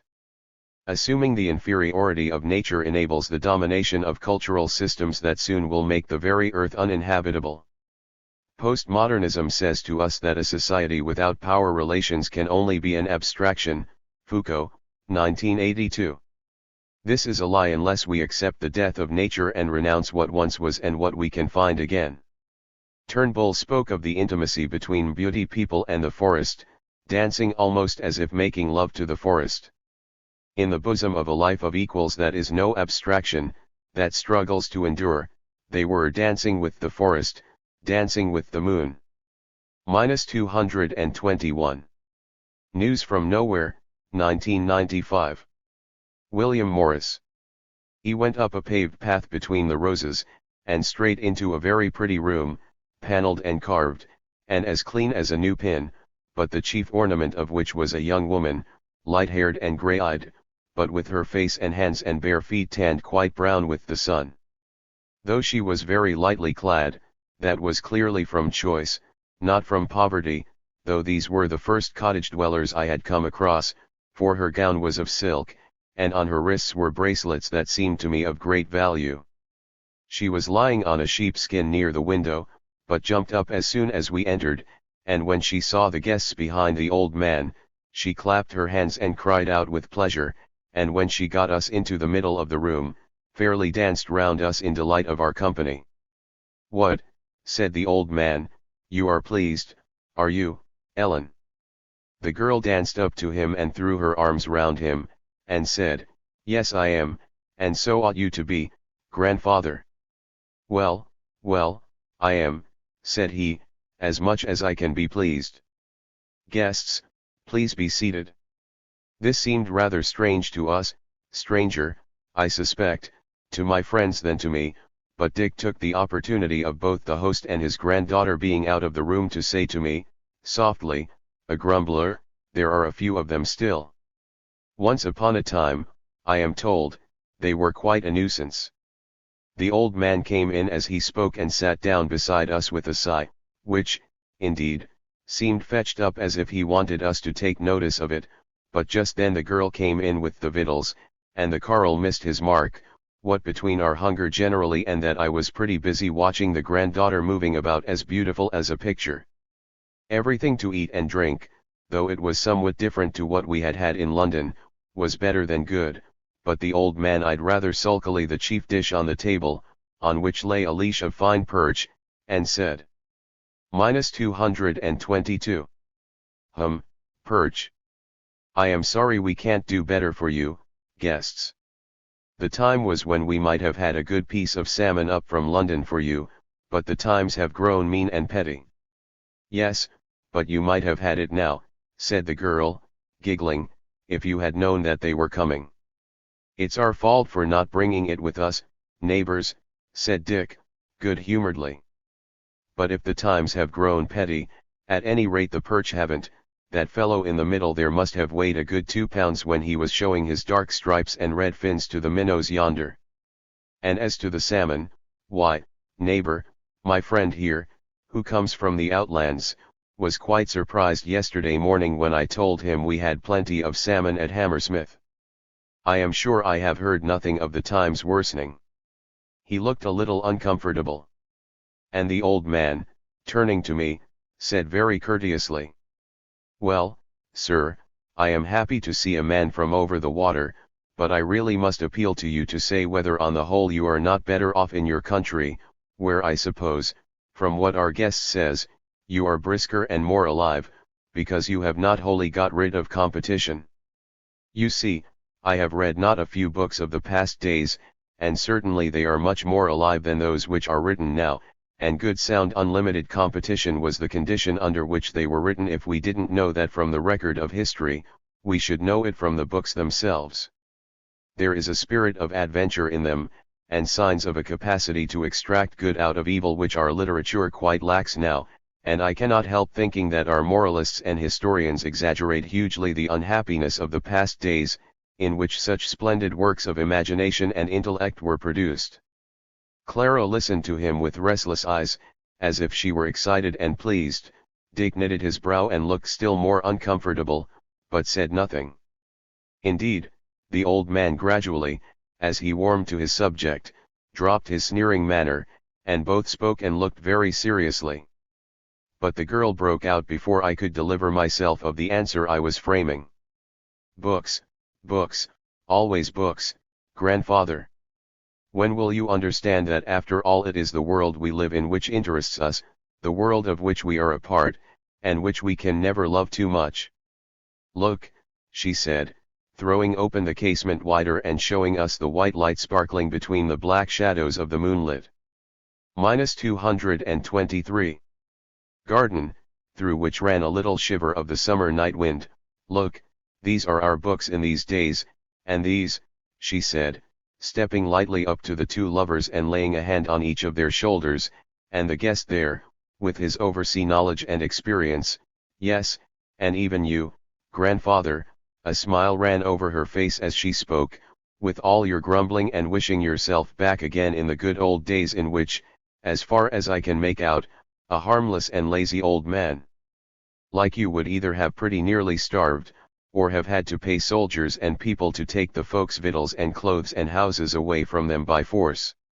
Yes, these are our books, and if we want more, can we not find work to do in the beautiful buildings that we raise up all over the country, and I know there was nothing like them in past times, wherein a man can put forth whatever is in him, and make his hands set forth his mind and his soul. She paused a little, and I for my part could not help staring at her, and thinking that if she were a book, the pictures in it were most lovely. The color mantled in her delicate sunburnt cheeks, her grey eyes, light amidst the tan of her face, kindly looked on us all as she spoke. She paused, and said again, "As for your books, they were well enough for times when intelligent people had but little else in which they could take pleasure, and when they must needs supplement the sordid miseries of their own lives with imaginations of the lives of other people. But I say flatly that in spite of all their cleverness and vigor, and capacity for storytelling, there is something loathsome about them. Some of them, indeed, do here and there show some feeling for those whom the history books call poor, and of the misery of whose lives we have some inkling, but presently they give it up, and towards the end of the story we must be contented to see the hero and heroine living happily in an island of bliss on other people's troubles, and that after a long series of sham troubles, or mostly sham, of their own making, illustrated by dreary introspective nonsense about their feelings and aspirations, and all the rest of it, while the world must even then have gone on its way, and dug and sowed and baked and built and carpentered round about these useless animals." "There," said the old man, reverting to his dry sulky manner again. "There's eloquence. I suppose you like it?" "Yes," said I, very emphatically. "Well," said he, "now the storm of eloquence has lulled for a little, suppose you answer my question, that is, if you like, you know," quoth he, with a sudden access of courtesy. -224. William Morris, News from Nowhere. "What question?" said I. For I must confess that Ellen's strange and almost wild beauty had put it out of my head. Said he, "First of all, excuse my catechising, is there competition in life, after the old kind, in the country whence you come?" "Yes," said I, "it is the rule there." And I wondered as I spoke what fresh complications I should get into as a result of this answer. "Question 2, said the Carl, "are you not on the whole much freer, more energetic, in a word, healthier and happier for it?" I smiled. "You wouldn't talk so if you had any idea of our life. To me you seem here as if you were living in heaven compared with us of the country from which I came." "Phoebin," said he, "you like heaven, do you?" "Yes," said I snappishly, I am afraid, for I was beginning rather to resent his formula. "Well, I am far from sure that I do," quoth he. "I think one may do more with one's life than sitting on a damp cloud and singing hymns." I was rather nettled by this inconsequence, and said, "Well, neighbor, to be short, and without using metaphors, in the land whence I come, where the competition which produced those literary works which you admire so much is still the rule, most people are thoroughly unhappy. Here, to me at least, most people seem thoroughly happy."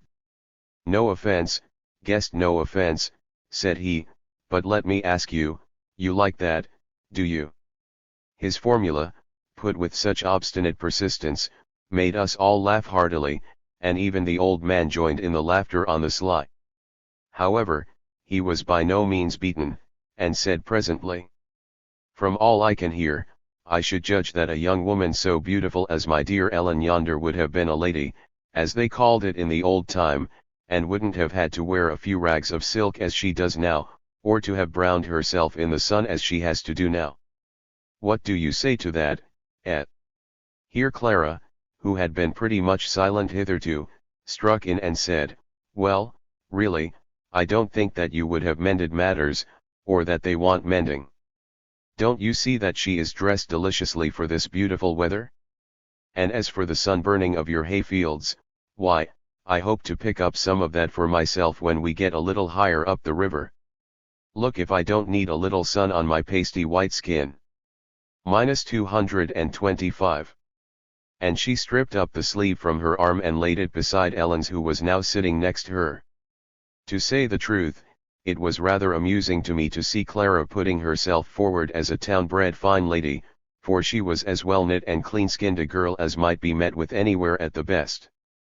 Dick stroked the beautiful arm rather shyly, and pulled down the sleeve again, while she blushed at his touch, and the old man said laughingly, "Well, I suppose you do like that, don't you?"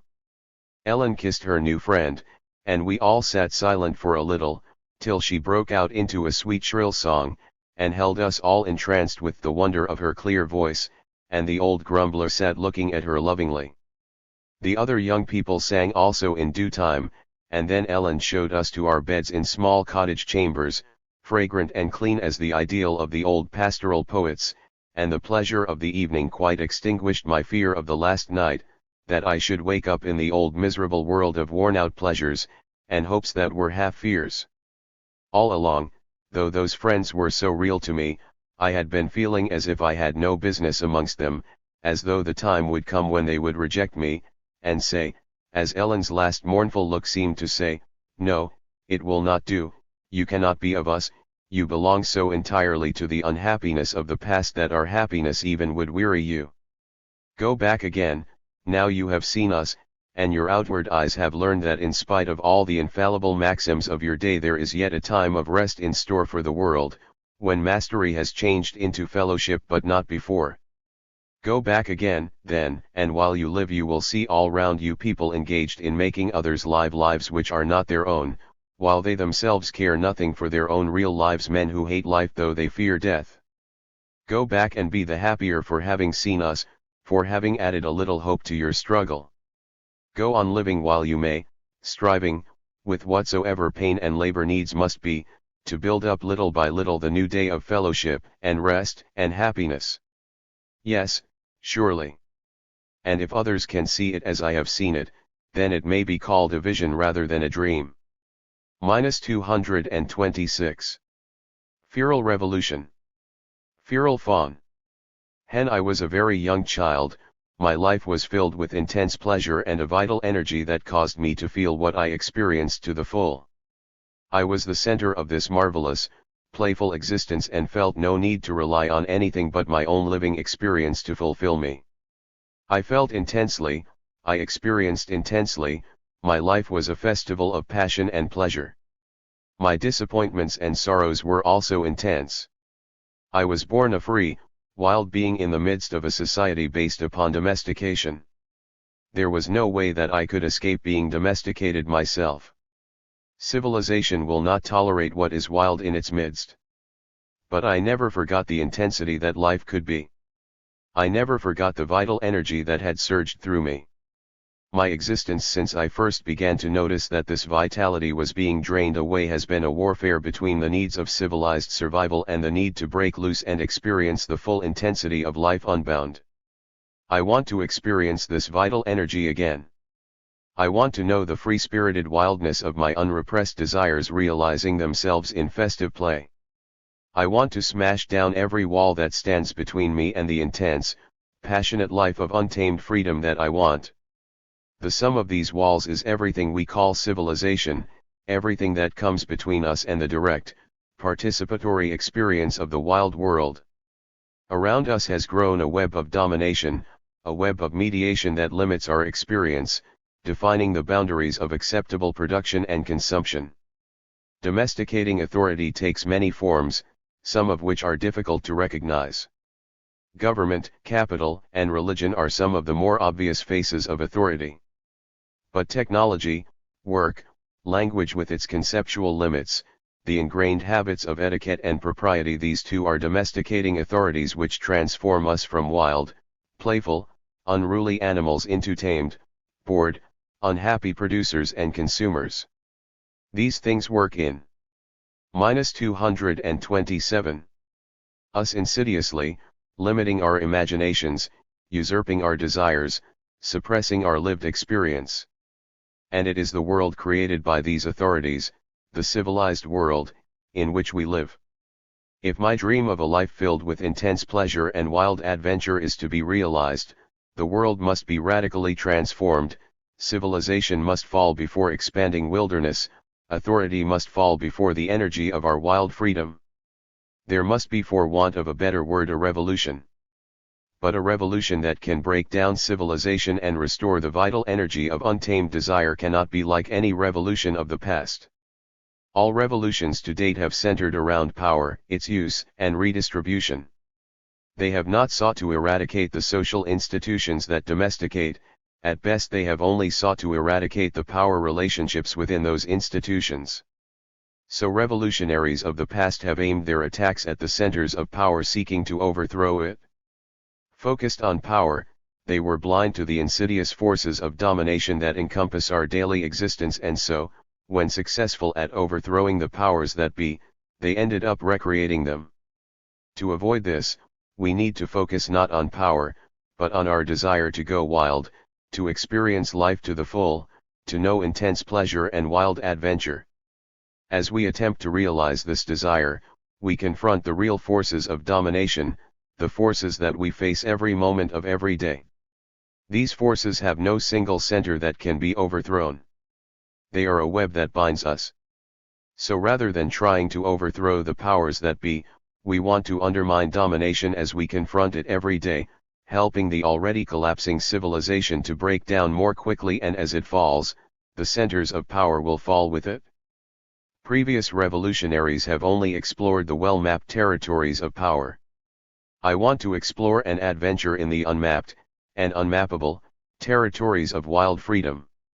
The revolution that can create the world I want has to be a feral revolution. There can be no programs or organizations for feral revolution, because wildness cannot spring from a program or organization. Wildness springs from the freeing of our instincts and desires, from the spontaneous expression of our passions. Each of us has experienced the processes of domestication, and this experience can give us the knowledge we need to undermine civilization and transform our lives. Our distrust of our own experience is probably what keeps us from rebelling as freely and -228. Feral fawn, feral revolution. Actively as we'd like. We're afraid of fucking up, we're afraid of our own ignorance. But this distrust and fear have been instilled in us by authority.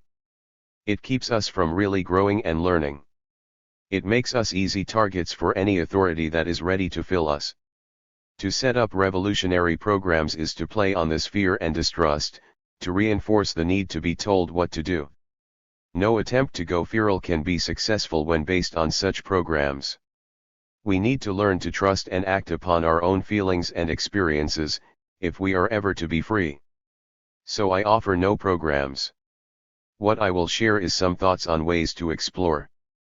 Since we all have been domesticated, part of the revolutionary process is a process of personal transformation. We have been conditioned not to trust ourselves, not to feel completely, not to experience life intensely. We have been conditioned to accept the humiliation of work and pay as inescapable, to relate to things as resources to be used, to feel the need to prove ourselves by producing. We have been conditioned to expect disappointment, to see it as normal, not to question it. We have been conditioned to accept the tedium of civilized survival rather than breaking free and really living. We need to explore ways of breaking down this conditioning, of getting as free of our domestication as we can now. Let's try to get so free of this conditioning that it ceases to control us and becomes nothing more than a role we use when necessary for survival in the midst of civilization as we strive to undermine it. In a very general way, we know what we want. We want to live as wild, free beings in a world of wild, free beings. The humiliation of having to follow rules, of having to sell our lives away to buy survival, of seeing our usurped desires transformed into abstractions and images in order to sell us commodities FDLS us with rage. How long will we put up with this misery? We want to make this world into a place where our desires can be immediately realized, not just sporadically, but normally. We want to re-eroticize our lives. We want to live not in a dead world of resources, but in a living world of free wild lovers. We need to start exploring the extent to which we are capable of living these dreams in the present without isolating ourselves. This will give us a clearer understanding of the domination of civilization over our lives, an understanding which will allow us to fight domestication more intensely and so expand the extent to which we can live wildly. -229. Section V. The resistance to civilization. Attempting to live as wildly as possible now will also help break down our social conditioning. This will spark a wild prankishness in us which will take aim at all that would tame it, undermining civilization and creating new ways of living and sharing with each other. These explorations will expose the limits of civilization's domination and will show its inherent opposition to freedom. We will discover possibilities we have never before imagined, vast expanses of wild freedom. Projects, ranging from sabotage and pranks that expose or undermine the dominant society, to the expansion of wilderness, to festivals and orgies and general free sharing, can point to amazing possibilities. Feral revolution is an adventure. It is the daring exploration of going wild. It takes us into unknown territories for which no maps exist. We can only come to know these territories if we dare to explore them actively. We must dare to destroy whatever destroys our wildness and to act on our instincts and desires.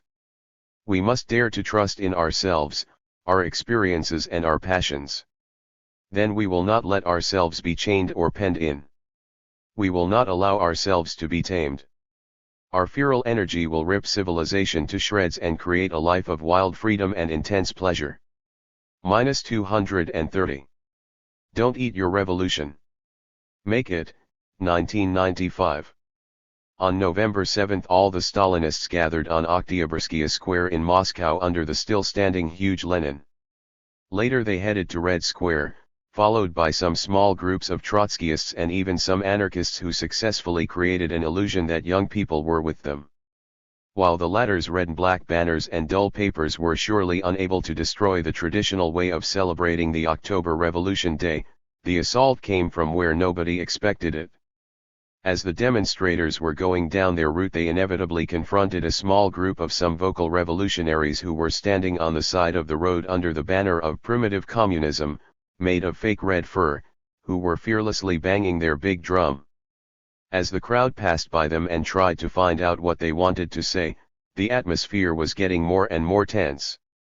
The Blind, that is the name of an artistic group, announced that people who gathered at the demo had nothing to do with revolution, that they ate their revolution and shitted it out, that the only thing they can do is ask the government for more money. Their poster announced, "Proletarians of all lands, enough eating." Instead of asking the government for more money, the Blind announced, "We should make another revolution and realize the real primitive communism. We should care less about material things and instead turn our attention to people around us." After the demo passed and the shouts, "They are Jews, Zionists. Go back to Israel," addressed to the Blind finally dissolved in the air, the primitive communists headed back home and were stopped by police, who asked for their IDs. In spite of that, the affair ended peacefully. -231. The Machine in Our Heads, 1997. Glenn Parton. Introduction. The environmental crisis consists of the deterioration and outright destruction of micro and macro ecosystems worldwide, entailing the elimination of countless numbers of wild creatures from the air, land, and sea, with many species being pushed to the brink of extinction, and into extinction. People who passively allow this to happen, not to mention those who actively promote it for economic or other reasons, are already a good distance down the road to insanity. Most people do not see, understand, or care very much about this catastrophe of the planet because they are overwhelmingly preoccupied with grave psychological problems. The environmental crisis is rooted in the psychological crisis of the modern individual. This makes the search for an eco-psychology crucial. We must understand better what terrible thing is happening to the modern human mind, why it is happening, and what can be done about it. Deep thinking. The solution to the global environmental crisis we face today depends far less on the dissemination of new information than it does on the re-emergence into consciousness of old ideas. Primitive ideas or tribal ideas, kinship, solidarity, community, direct democracy, diversity, harmony with nature provide the framework or foundation of any rational or sane society. Today, these primal ideas, gifts of our ancestral heritage, are blocked from entering consciousness. The vast majority of modern people cannot see the basic truths that our ancient ancestors knew and that we must know again, about living within the balance of nature. We are lost in endless political debates, scientific research, and compromises because what is self-evident to the primitive mind has been forgotten. 232. For hundreds of thousands of years, until the beginning of civilization about 10,000 years ago, humans lived in tribal societies, which produced tribal consciousness, a set of workable ideas or guiding principles concerning living together successfully on a diverse and healthy planet. The invasion of civilization into one tribal locale after another, around the globe, has been so swift and deadly that we may speak of the trauma of civilization. Because tribal peoples were unprepared and unable to deal with the onslaught of civilization, tribal consciousness was driven underground, becoming something forbidden and dangerous. Conquered peoples became afraid to think and act according to the old ways, on pain of death. There is much fear that lies at the origin of civilization. Ontogeny recapitulates phylogeny, that is to say, the development of the individual is an abbreviated repetition of the development of the species. In childhood, a modern person travels an enormous distance between Stone Age primitive creature and responsible contemporary citizen. When confronted with the awesome power of civilization, whose first representatives are parents, teachers, priests, and, later on, police officers, legislators and bosses, the child faces, psychologically, the same situation as its tribal ancestors, namely, conform to the dictates of civilization or die. The helplessness of childhood makes the threat of bodily harm or loss of love, which is used by the parents and others to enforce civilized morality and civilized education, a traumatic experience. The developing little person becomes afraid to express its own tribal nature. There is much fear that lies at the bottom of becoming a civilized adult. When the child becomes aware of ideas and impulses that oppose the dictates of civilization, he experiences anxiety, which is the signal for danger.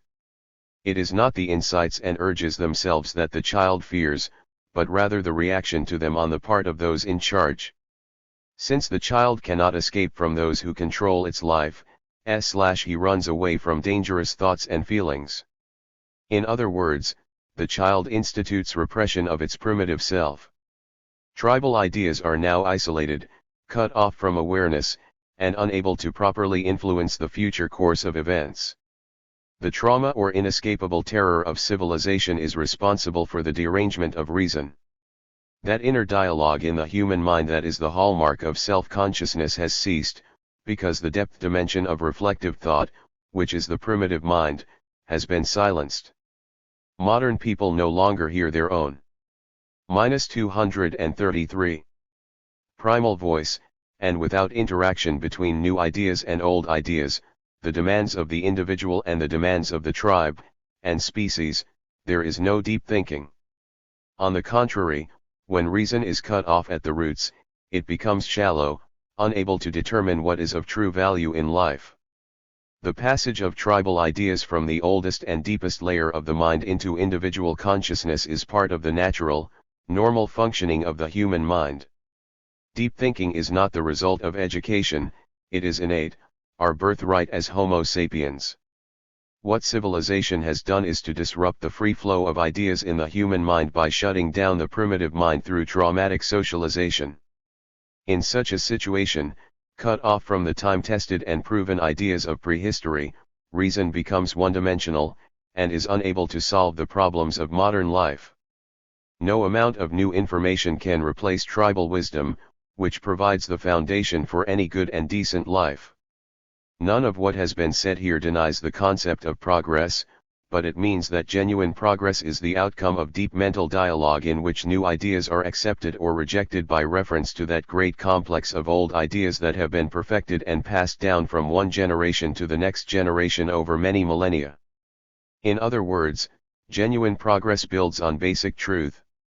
This is not idealization of primitive culture, but conscious recognition of its solid, intelligent achievements. Because civilization repudiates primitive, basic truth, we have no frame of reference for a good and decent life.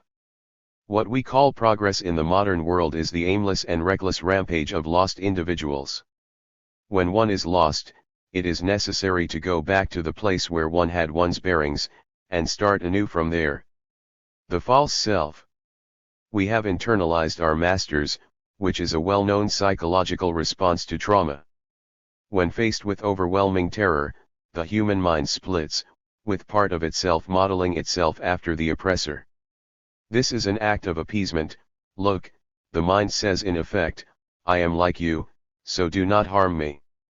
As a result of the civilizing process, together with this psychological defense mechanism known as identification with the aggressor, we now hear the alien voices of the various representatives of civilization in our heads. Because of these alien ego identifications, we no longer hear our own tribal/primal voice. In order for deep thinking to commence again in the human mind, it is necessary. -234. Sorry to break down these internal authorities, overcome the resistances that prevent tribal ideas from coming to consciousness. The modern problem is not simply that we do not listen to primal ideas, but rather that primal ideas are unable to come to consciousness at all, because of the internal counterforces, or ego-alien identifications, that contradict and overpower them. These ego-alien identifications, built up over the course of a lifetime, cohere and form a distinct, circumscribed personality, or false self, that represents and enforces the rules and regulations of civilization. This false self is observable in the frozen facial expressions, stereotypic gestures, and unexamined behavioral patterns of the general public. This false self determines much of our everyday lives, so that we are seldom the origin of our actions. We lapse into the false self at the first sign of danger, under stress, or simply because it is the path of least resistance. In this unthinking mode of social role-playing, we internally reproduce our own oppression. Trauma is a necessary part of civilizing someone, because a natural, maturing individual will not otherwise accept the ideals of civilization. These ideals, hierarchy, property, the state, for example, are so contrary to our tribal nature that they must be forcibly thrust into the human mind. This causes the mind to rupture, to divide its territory, that is, to surrender a part of itself to the invading enemy. For this reason, the false self is never really integrated into the human mind, but instead occupies the mind, as a foreign body, standing apart from and above normal/healthy mental life. The original self. Beneath the false self, there still lives the original identity of the person. This original self is older than, and other than, the foreign personality that has been imposed upon it. This original self or primitive ego is the person one was in childhood before the mind was ruptured by the trauma of civilization, and the person one still is at the core of one's personal identity. This original self is closely connected to the oldest layer of the psyche. It is an individually differentiated portion of the primitive mind, the first, personal organization of the primitive mind. As such, it has direct access to primal wisdom, an internally directed perceptivity, that permits the entry into consciousness, as well as the passage into activity, of tribal ideas. In civilization, this original self is caught in the middle of a war between the status quo false self and the uprising of the tribal self. -235.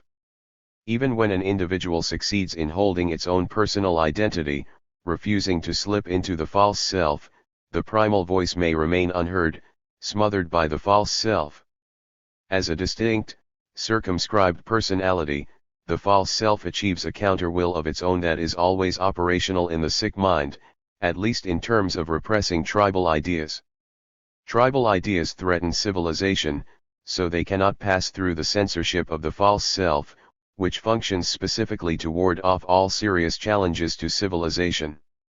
Furthermore, the false self tends to become more autonomous and extensive, owing to improved forms of social control and manipulation of consciousness in the modern world. Advertising, for example. Once the mind is broken, the false self, backed by the relentless power of civilization, takes over our lives. The original or primary self has become autistic, or severely withdrawn from active engagement with social reality. However, there remains some awareness, at least sometimes, of our primary identity beneath the false self, and so there is hope for lifting the repression set down most effectively in childhood on primitive mental processes. The true self. Through identification, which is a normal psychological basis of personality development, the original identity of the person is stretched into something more and greater, on its path to the true self. This process of identification becomes pathological only when the continuity of the personality is not preserved, i.e., when there is a splitting in two of the mind, giving rise to a new psychic structure of false self. This rupture of the mind is unfortunately precisely what occurs through compulsory training and education of contemporary civilized human beings. In contrast, the development of the natural and sane human mind does not entail any sharp delimitations between its various stages and functions. The true self is a continuation and culmination of the original self. It develops out of the original self, just as the original self develops out of the tribal self. In sum, psychical reality consists of the tribal self, together with the original self, and the dynamic interplay between them is responsible for the development of the true self. The true self is something that unfolds/progresses. Traumatic civilization has not eliminated the original self, but it has stopped the flow of tribal ideas into consciousness, which arrests or distorts the higher/maturer development of the personality. In order to resume. -236.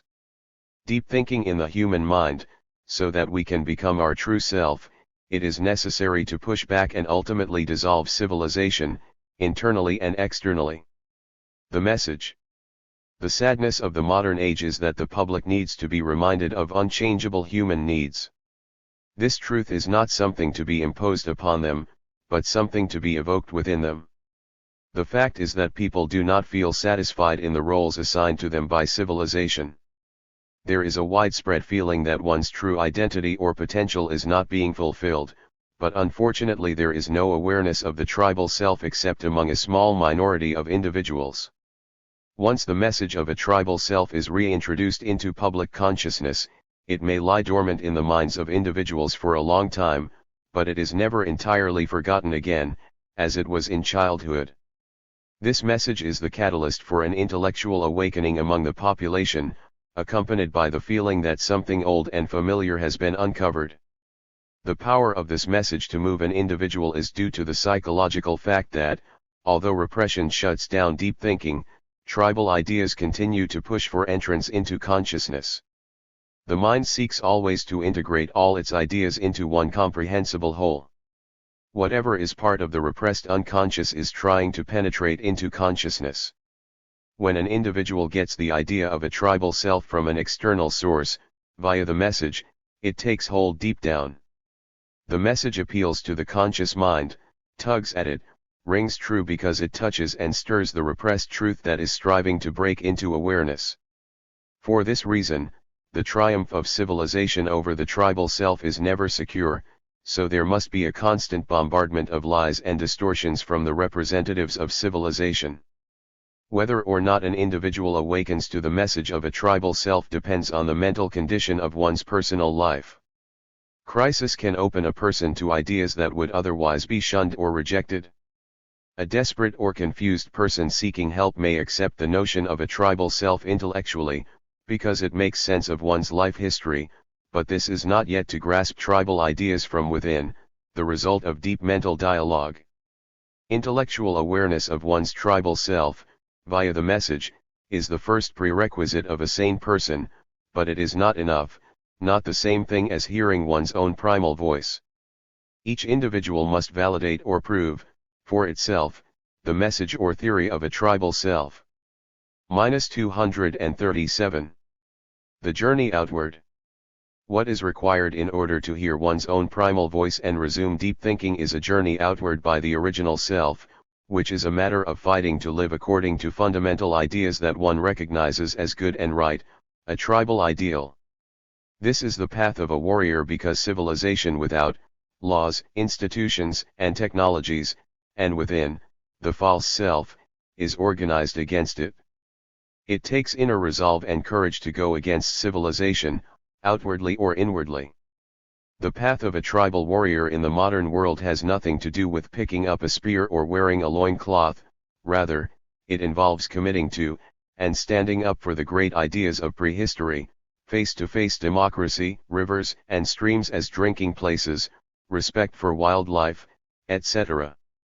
These ideas do not require more data, arguments, congresses, or conferences because they are the irrefutable elements of original knowledge.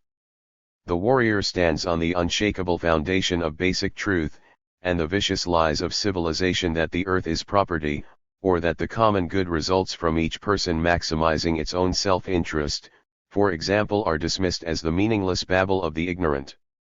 The psychodynamics of the cure consists in overcoming our fear of deep thinking by strengthening the original ego, through everyday practice, to the point that it no longer turns away from its own subversive ideas.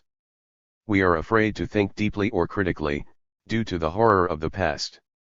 It is safer not to think about tribal ideas, and spare oneself the painful memories of punishment, and the attacks of anxiety, that are associated with the recall of these ideas. The childhood fear that one will be murdered or grossly harmed for primitive thinking lives on. The child settles for an unsatisfactory adaptation to social reality, namely, repression of its tribal self because it is unable to deal with the threatening menace of civilization in any other way. However, adults are no longer in the helpless position of childhood. It is no longer necessary to give up the struggle with civilization. There is plenty of opportunity in our everyday lives to question and refuse humiliating and debilitating authority. What matters, for now, is not that we win this or that battle with external reality, but that we stay true to tribal ideas in the face of civilization, and integrate them into the conduct or character of our lives. This is what slowly brings about a radical change in the personality. -23s. The path of a warrior is that of upholding a tribal ideal with the therapeutic aim of bringing a strengthened ego into direct and open communication with the tribal mind, which dissolves the false self, and its punishment mechanism. The personal journey of loosening the grip of the false self by strengthening the primary self is certainly not by itself going to bring about the overthrow of civilization, but it is the subjective precondition for building an environmental movement that will achieve this end. The public is firmly in the grip of the false self, which means that a revolution is definitely not on the agenda. The influencing machine of civilization is in our heads, and we must defeat it there first, for it is not to be expected that people brutally held down, for 10,000 years, by counter-revolutionary forces will revolt until the psychological groundwork of liberation has been adequately prepared. After enough of us have done the hard inner work of self-restoration, that is, reclaimed enough of our sanity, then we will come together in tribal units and smash civilization. Crossroads. Human unhappiness within civilization is widespread and growing. People feel increasingly empty, anxious, depressed, and angry. Everyone is seeking an answer to serious mental problems. The Chinese ideogram for crisis combines the sign of danger with that of opportunity. This is exactly where we are in history, at the crossroads between two radically different futures. On the one hand, there is the danger of insanity, and on the other hand, the opportunity for a return of tribalism. The path to insanity. Basic, vital needs or tribal needs are not being satisfied in civilization, and this produces frustration, which in turn activates aggression. As civilization progresses toward global interlock among new technological forms, we are removed farther and farther from the simple and basic joys of life, sitting in a shaft of sunlight, conversing around a fire, food sharing, walking, the blue sky overhead, and so frustration and aggression also progress. More and more of a person's concern and compassion for others and the natural world are withdrawing, and refocusing on the self, in order to neutralize the growing frustration and anger within. -239. This is the psychological explanation for the culture of selfishness that is underway everywhere in the modern world, the first step on the road to insanity. The second step, which is now on the horizon, is megalomania, a severe pathological state of consciousness in which the steady withdrawal of love from others and nature gives rise to the deluded mental condition of exalted self-importance. The megalomaniac feels more and more powerful, euphoric, and in control of things, due to an abnormally inflated self-love, while in reality he is becoming more and more isolated, impotent, and out of control, due to an excessive loss of love for others and nature. This pathological condition of megalomania is fueled by inner hatred, which is desperately seeking pacification by consuming more and more of a person's available love, but it fails entirely to deal with the root cause of our mental illness, namely, unmet primitive needs. If people cannot access the tribal ideas that inform them of basic needs, then they cannot find the proper target, namely, civilization, for their frustration and aggression. As a result, rage is trapped in our minds and bodies and is destined to reach heights that are psychologically unbearable for any individual, which leads to madness. Insanity, the third and final stage of civilization, occurs when the original self becomes a tortured prisoner within the walls of its own fears, frustrations, and hostility. It is now extremely difficult, if not impossible, to reach and influence the original self with any rational message. The path to sanity.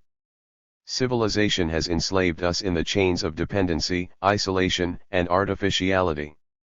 All that we have suffered in civilization still exists in our minds, for nothing vanishes from the human mind and it is accumulating into rage. The mechanism that civilization employs in order to prevent this rage from discharging itself against its source, namely, civilization, is the establishment of a dictatorship in our heads, a false self, that redirects this rage toward the citizen in the form of self-blame. According to the false self, each individual is to blame for its own misery. The false self gets the energy it needs to punish and enslave us from our own blind frustration and aggression. Without conscious commitment to a tribal ideal, a firm hold on basic truth, by which to evaluate, condemn, and go against civilization, a person is at the mercy of its own mounting disappointment and aggression that the false self is designed to turn inward. -240. Glenn Parton, The Machine in Our Heads. The tribal ideal is a staff for strengthening the original self and fighting off the false self. By upholding a tribal ideal, sometimes through the spoken word, sometimes through action, and sometimes through silence, we build self-respect on a solid foundation, for at the core of our being we are still fiercely independent, intelligent creatures, with strong affective ties to small human groups and large natural/wild places. The importance of this self-respect as a prime motivator of human nature can hardly be overstated. It may enable an individual to defy civilization, even in the face of the hatred of the whole modern world.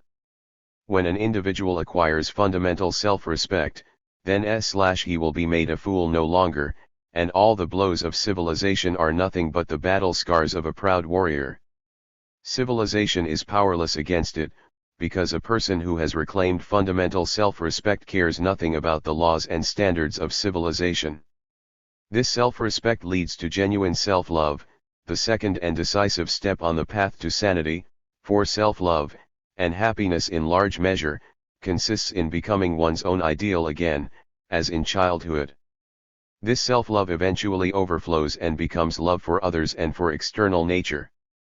Concern for life on earth is the result of a surplus of love, or as Nietzsche put it, abundance in oneself, the overgratefulness of life, the feeling of plenitude and increased energy. In other words, caring for life on earth flows from an unbroken and expanding primary and healthy narcissism. Without this caring that flows from self-love, science and ethics will preach in vain for the preservation of biological diversity, ecological integrity, and real wilderness. The megalomaniac or pathological narcissist has no love for others or for nature, because he needs all available psychic energy, and even more, in order to stave off a false self that is becoming more demanding and brutal. In megalomania, the backward flow of love, away from others and nature and toward the self, is a defensive reaction to the underlying reality of intensifying personal hurt and hatred. The original self is becoming weaker, and the false self stronger, because the gross injury to the psyche of the human being, by the trauma of civilization, festers. Identification with the tribal ideal is the antidote to the massive narcissistic wounds inflicted on us by civilization, and it threatens civilization with disintegration because it goes to the source of our injury and begins to heal it. The third and final stage of the making. -241. Of a revolutionary or eco-radical occurs when an individual, after arduous intellectual praxis, either remembers or intuits basic truth. The individual now hears its own primal voice, which rises up from within as an unstoppable conscious drive to assist fellow creatures and to make a positive contribution to the planet. In sum, the path to sanity begins with the awareness of a tribal self. A personal commitment to this ideal builds self-respect, which in turn builds self-love. This self-love eventually overflows to take in others and nature.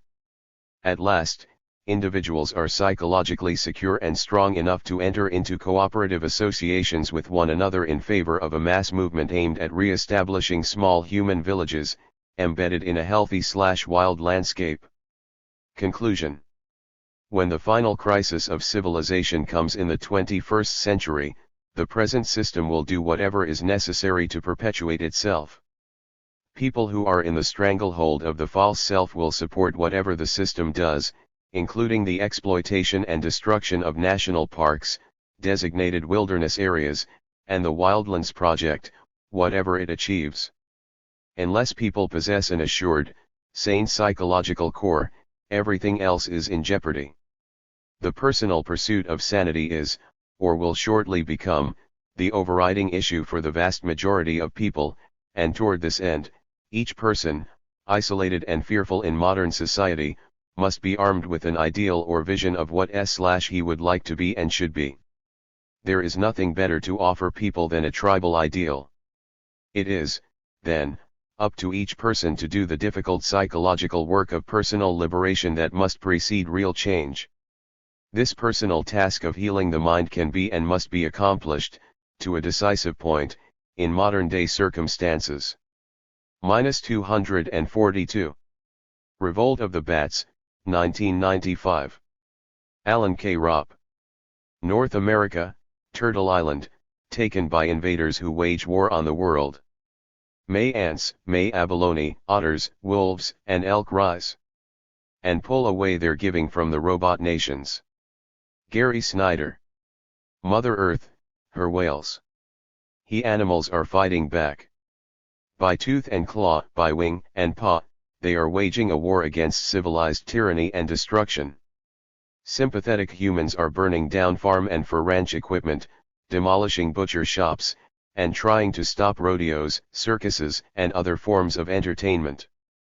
But the animals are also acting as their own defenders, fighting for their own liberation. These actions of revolt are done by individual animals, as well as by whole communities, and take many forms. Escape from captivity is a commonly employed tactic.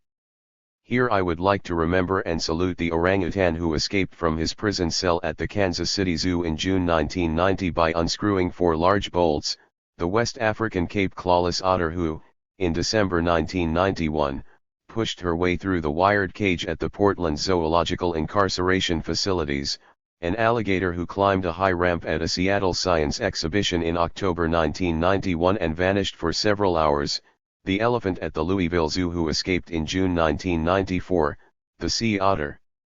Cody who in September 1993, armed with a fiberglass bolt pried from the floor of the Oregon Coast Aquarium took aim at a window and shattered one of the glass layers, the chimpanzees Ai and Akira at the Kyoto University Primates Research Institute, who used keys. -243. Taken from a guard to open their cages, cross the hall to free their orangutan friend Dada, and bolt to freedom. In April 1990, a cow destined for a Turkish slaughterhouse leapt from the truck onto the roof of a car carrying a provincial governor, crushing it and injuring the official. The fate of the cow was not reported, but one hopes she was able to make her way into the hills. A decade earlier, near the town of Salem, Oregon, Rufus the bull knocked down the door of a truck carrying him to be butchered, and roamed freely for a few days until captured by bounty hunters, and returned to his owner.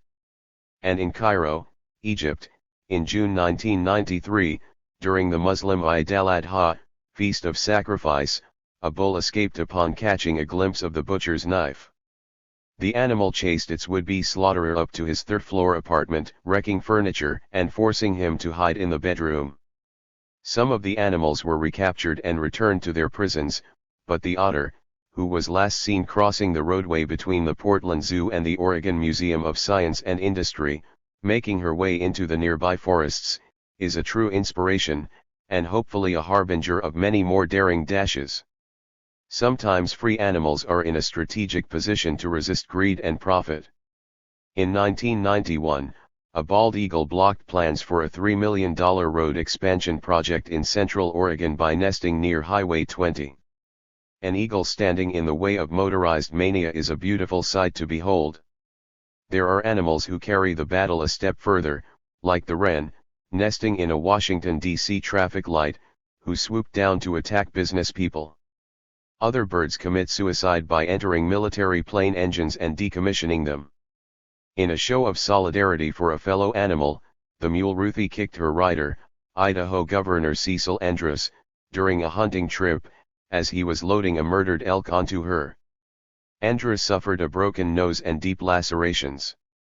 The Belgian spaniel who discharged a shotgun, killing hunter Jean Guillaume, the elephant who gored hunter Alan Lowe in Zimbabwe, and the cow who killed Quebec farmer Regine Stebin when he tried to steal her newborn calf, are also worthy of our respect. I prefer persuasion and education to the taking of life, but there is poetic justice in these accounts. When animals band together, they are able to unleash a mighty power. Several years ago, in the depths of the suburban wastelands of Springfield, Massachusetts, ring-billed gulls bombarded a new -244. Alan K. Ropp, Revolt of the Bats. Golf course and its patrons with golf balls. The shocked golfers were forced to withdraw from their favorite water and land-wasting activity for several weeks, and consider the fact that for many years these lands were nesting grounds for the birds. In the summer of 1989, downtown Fort Worth, Texas, came to a halt when thousands of Mexican free-tail bats descended on the city. In the early years of this century, bats wreaked much havoc on many Texas towns.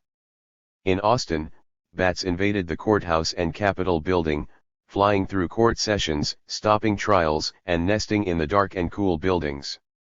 The bats that appeared in Fort Worth chewed into telephone lines and interrupted business as usual. The bats were a reminder to the local population, encased in glass and steel tombstones known as offices, that this world is much more complex and wondrous than anything taught in management courses. After a day, the bats vanished as they had come, into the unknown. In the ancient myths of humanity, a special place of respect is given to animals. Affecting people in mysterious ways, and embodying particular qualities, they acted as messengers, as bearers of souls and gifts, and as symbols of all that was wonderful and magical. Birds, fish, and mammals, and their many mutations with humans, were presented in myriad ways. A common theme was their ability to fend off hostile human attacks through trickery, playfulness, and wisdom. Coyote and raven of the northwest coast of Turtle Island, the keen king of Australian Dreamtime, and the sacred bee of Rhodes, are but some of the many magical beings who protected themselves and the lives of other animals and plants. Once writing developed, accounts of animals opposing human arrogance and avarice abounded in the literature of natural history. We need only look at the inspiring reports provided by the Roman, Pliny the Elder. Phi marvels at elephants who trampled hunters, refusing to fight their kin in circuses and attempting to break loose from their shackles. Pliny also wrote of dolphins who rushed to rescue other dolphins from captivity, and of wild horses, loons, oxen, dogfish, rabbits, and giant centipedes who resisted humans and often won. His accounts also include many instances of alliances between animals and aware humans, each assisting the other, and gaining mutual love and respect. The medieval work, On the Criminal Persecution of Animals, provides in great detail the legacies of pigs, cows, sparrows, ravens. -245. Sheep, mules, horses, and even worms, who brought destruction upon the human world. Animals disturbing church services, interrupting religious processions at their most solemn moment, and spoiling food supplies were common occurrences. As ancient traditions celebrating the sanctity of nature were rooted out and replaced by an anti-life worldview, these animals were accused of being in league with demonic forces. The Christian courts held them responsible for their actions. The criminals were tried in regular courts of law, convicted and severely punished. In their pious zeal, the accusers missed the fact that the two-legged and four-legged beings were engaged in guerrilla warfare. They were revolting against humans who were attacking the rivers, valleys, and forests. They were opposing the invaders who were engaged in that process of control, euphemistically called domestication, which, in reality, is enslavement and ecocide.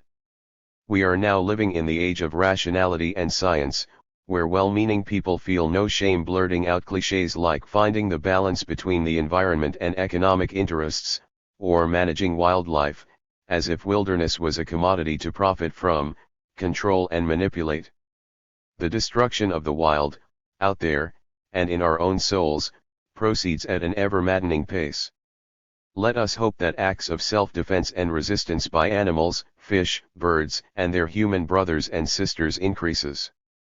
Let these actions multiply and intensify until human tyranny is thrown off and replaced by a community of free living beings, assisting each other in this magical journey, and reforging the ancient bonds of beauty and camaraderie. 246. Rebels Against the Future, Lessons from the Luddites, 1995. Kirkpatrick Sale. XS. Industrial civilization is today the water we swim in, and we seem almost as incapable of imagining what an alternative might look like, or even realizing that an alternative could exist, as fish in the ocean. The political task of resistance today, then beyond the quiet acts of personal withdrawal Mumford urges, is to try to make the culture of industrialism and its assumptions less invisible and to put the issue of its technology on the political agenda, in industrial societies as well as their imitators. In the words of Neil Postman, a professor of communications at New York University and author of Technopoly, it is necessary for a great debate to take place in industrial society between technology and everybody else around all the issues of the uncontrolled growth of technology in recent decades. This means laying out as clearly and fully as possible the costs and consequences of our technologies, in the near term and long, so that even those overwhelmed by the ease/comfort/speed/power of high-tech gadgetry, what Mumford called technical bribery, are forced to understand at what price it all comes and who is paying for it. What purpose does this machine serve? What problem has become so great that it needs the solution? Is this invention nothing but, as Thoreau put it, an improved means to an unimproved end? It also means forcing some awareness of who the principal beneficiaries of the new technology are. They tend to be the large, bureaucratic, complex, and secretive organizations of the industrial world, and trying to make public all the undemocratic ways they make the technological choices that so affect all the rest of us. Who are the winners, who the losers? Will this concentrate or disperse power, encourage or discourage self-worth? Can society at large afford it? Can the biosphere? Ultimately, this great debate of course has to open out into wider questions about industrial society itself, its values and purposes, its sustainability. It is no surprise that the Luddites were -247. Unable to accomplish this in the face of an immensely self-satisfied laissez-faire plutocracy whose access to means of forcing debates and framing issues was considerably greater than theirs. Today, though, that task ought not to be so difficult in spite of the continued opposition of a plutocracy grown only more powerful and complacent, particularly because after 2 centuries it is now possible to see the nature of industrial civilization and its imperiling direction so much more clearly.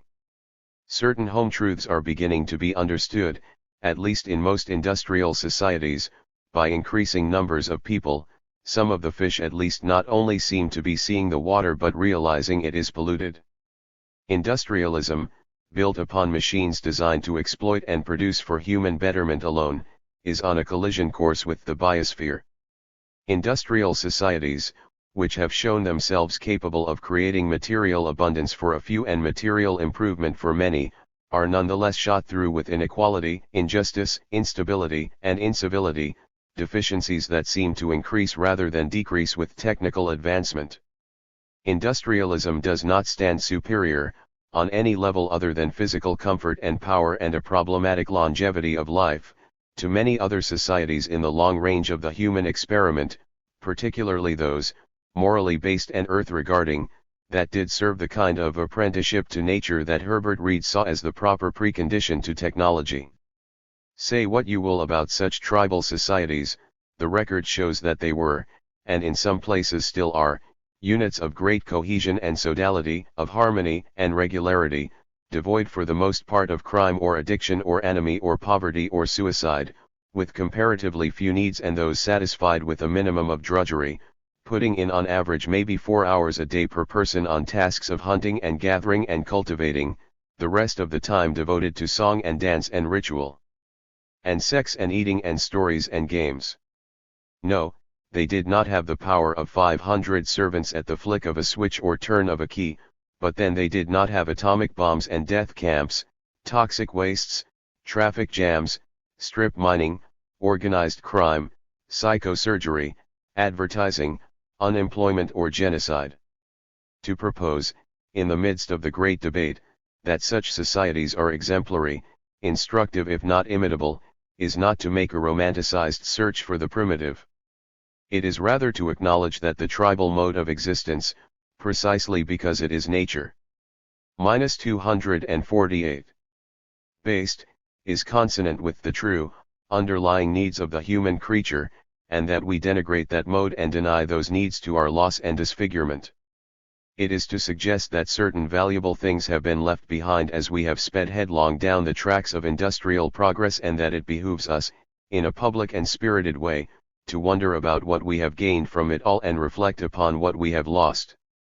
And it is, finally, to assert that some sort of ecological society, rooted in that ancient animistic, autochthonous tradition, must be put forth as the necessary, achievable goal for human survival and harmony on earth. Philosophically, resistance to industrialism must be embedded in an analysis and ideology, perhaps that is morally informed, carefully articulated, and widely shared. One of the failures of Luddism, if at first perhaps one of its strengths, was its formlessness, its unintentionality, its indistinctness about goals, desires, possibilities.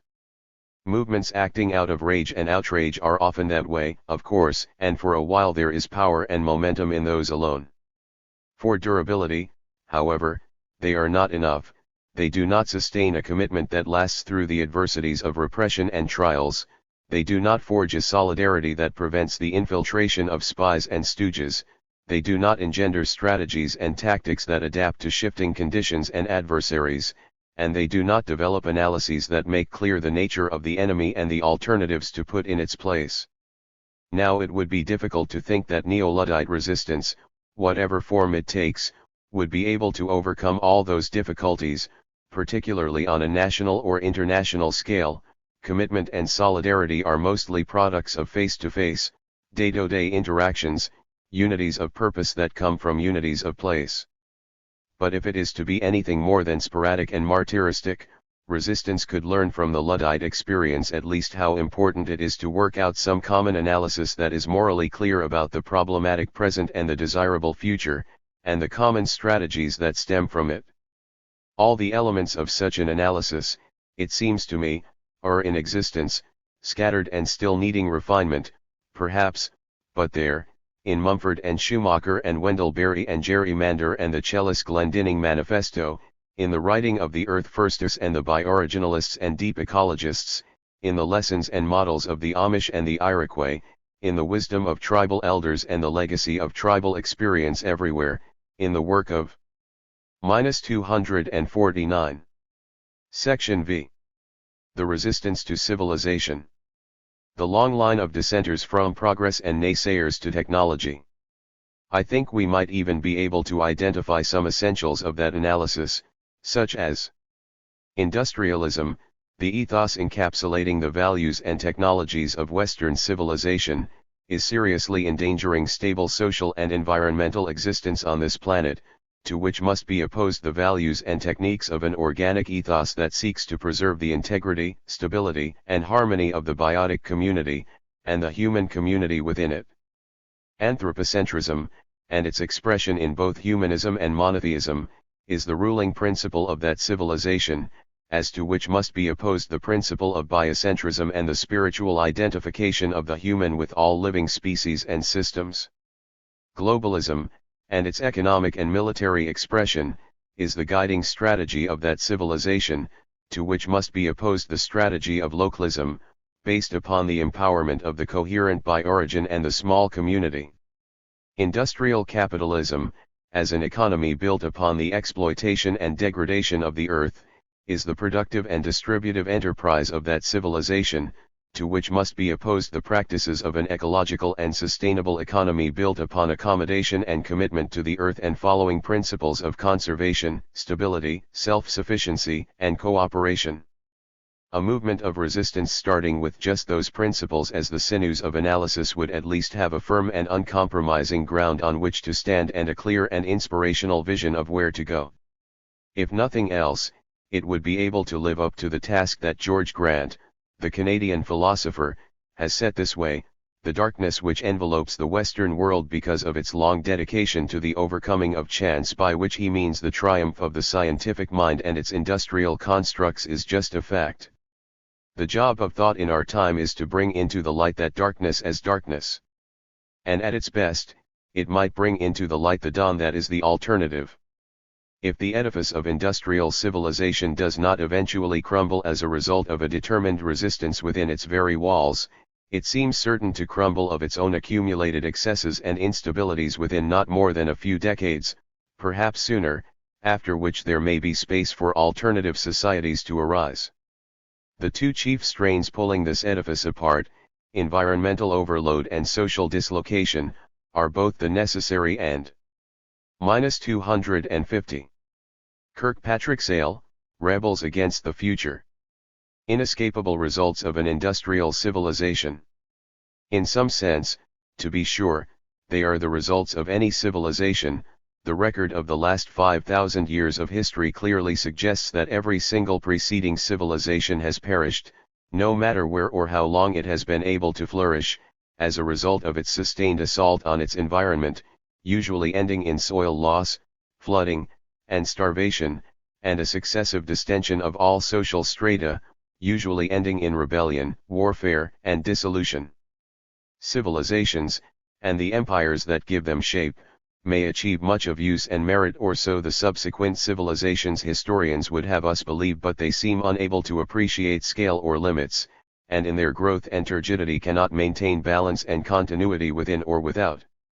Industrial civilization is different only in that it is now much larger and more powerful than any known before, by geometric differences in all dimensions, and its collapse will be far more extensive and thoroughgoing, far more calamitous. It is possible that such a collapse will be attended by environmental and social dislocations so severe that they will threaten the continuation of life, at least human life, on the surface of the planet, and the question then would be whether sufficient numbers survive and the planet is sufficiently hospitable for scattered human communities to emerge from among the ashes.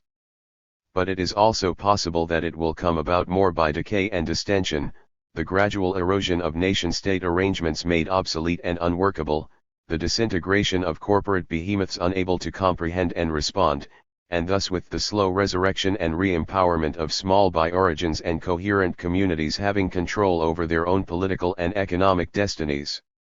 In either case, it will be necessary for the survivors to have some body of lore, and some vision of human regeneration, that instructs them in how thereafter to live in harmony with nature and how and why to fashion their technologies with the restraints and obligations of nature intertwined, seeking not to conquer and dominate and control the species and systems of the natural world, for the failure of industrialism will have taught the folly of that, but rather to understand and obey and love, and incorporate nature into their souls as well as their tools.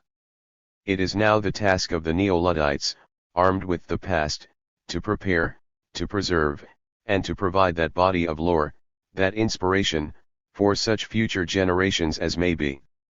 251. Actions speak louder than words, 1998. Derek Jensen. Very morning when I wake up I ask myself whether I should carrot write or blow up a dam.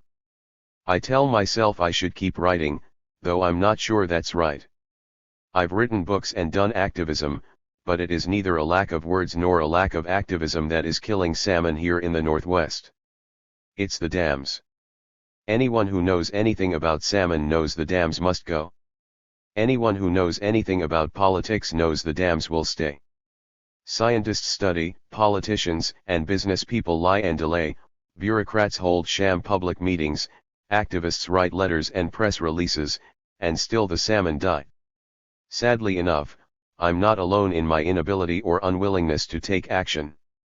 Members of the German resistance to Hitler from 1933 to 1945, for example, exhibited a striking blindness all too familiar. Despite knowing that Hitler had to be removed for a decent government to be installed, they spent more time creating paper versions of this theoretical government than attempting to remove him from power. It wasn't a lack of courage that caused this blindness but rather a misguided sense of morals.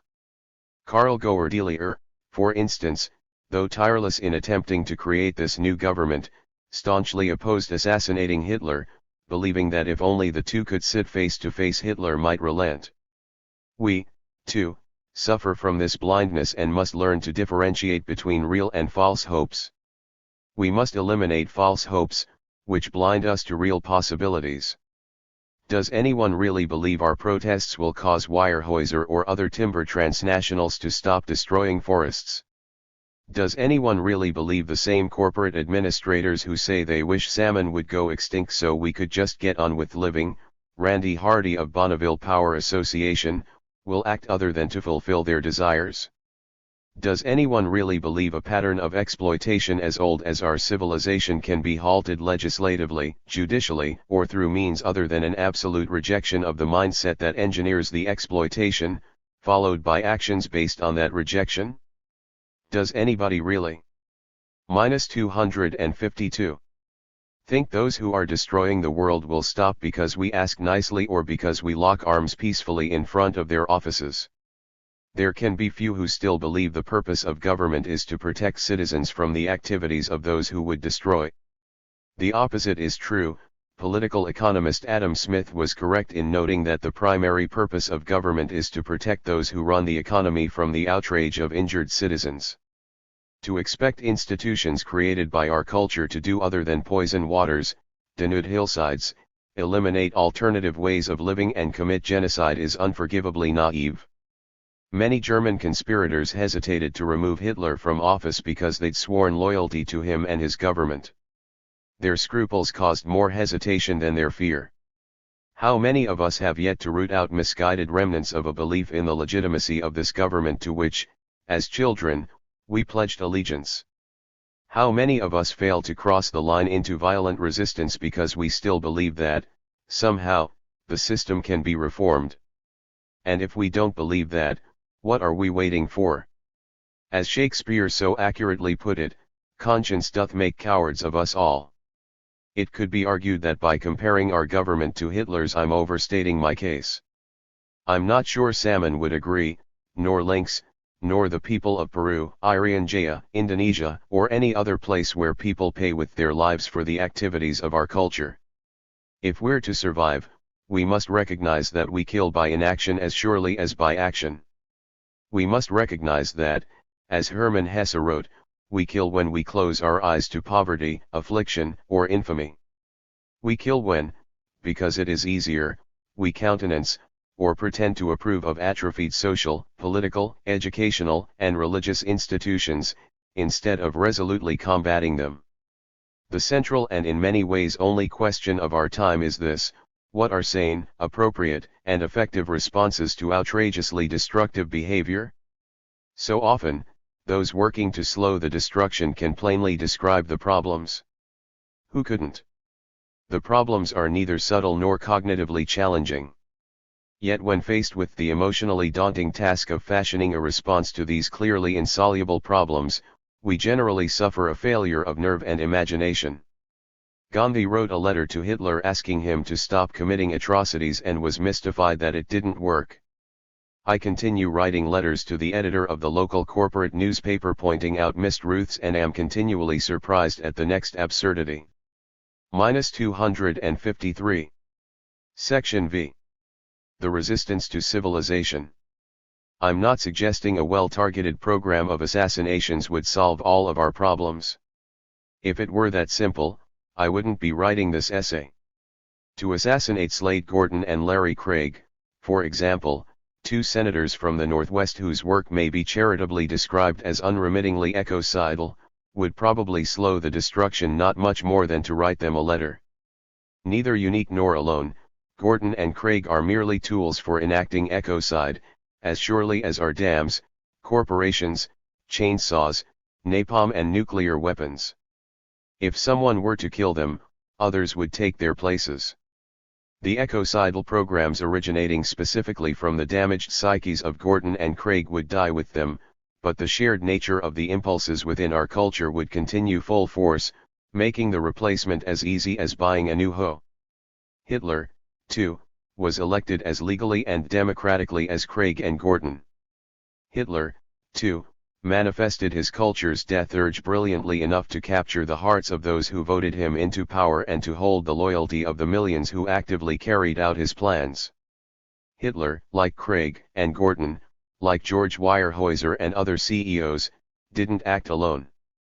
Why, then, do I discern a difference between them? The current system has already begun to collapse under the weight of its ecological excesses, and here's where we can help. Having transferred our loyalty away from our culture's illegitimate economic and governmental entities and to the land, our goal must be to protect, through whatever means possible, the human and non-human residents of our homelands. Our goal, like that of a demolition crew on a downtown building, must be to help our culture collapse in place, so that in its fall it takes out as little life as possible. Discussion presupposes distance, and the fact that we're talking about whether violence is appropriate tells me we don't yet care enough. There's a kind of action that doesn't emerge from discussion, from theory, but instead from our bodies and from the land. This action is the honeybee stinging to defend her hive, it's the mother grizzly charging a train to defend her cubs, it's Zapatista spokesperson Cecilia Rodriguez saying, "I have a question of those men who raped me. Why did you not kill me? It was a mistake to spare my life. I will not shut up, this has not traumatized me to the point of paralysis." It's Ogoni activist Ken Saro-Wiwa, murdered by the Nigerian government at the urging. -254. Derek Jensen, actions speak louder than words. Of Shell, whose last words were, "Lord, take my soul," but the struggle continues. It's those who participated in the Warsaw Ghetto Uprising. It's Crazy Horse, Sitting Bull, and Geronimo. It's salmon battering themselves against concrete, using the only thing they have, their flesh, to try to break down that which keeps them from their homes. I don't believe the question of whether to use violence is the right one. Instead, the question should be, do you sufficiently feel the loss? So long as we discuss this in the abstract, we still have too much to lose. If we begin to feel in our bodies the immensity and emptiness of what we lose daily, intact natural communities, hours sold for wages, childhoods lost to violence, women's capacity to walk unafraid, we'll know precisely what to do. -255. We have to dismantle all this. 1995. Anti-Authoritarians Anonymous. The unprecedented reality of the present is one of enormous sorrow and cynicism, a great tear in the human heart, as Richard Rodriguez put it. A time of ever-mounting everyday horrors, of which any newspaper is full, accompanies a spreading environmental apocalypse. Alienation and the more literal contaminants compete for the leading role in the deadly dialectic of life in divided, technology-ridden society. Cancer, unknown before civilization, now seems epidemic in a society increasingly barren and literally malignant. Soon, apparently, everyone will be using drugs, prescription and illegal becoming a relatively unimportant distinction. Attention deficit disorder is one example of an oppressive effort to medicalize the rampant restlessness and anxiety caused by a life world ever more shriveled and unfulfilling.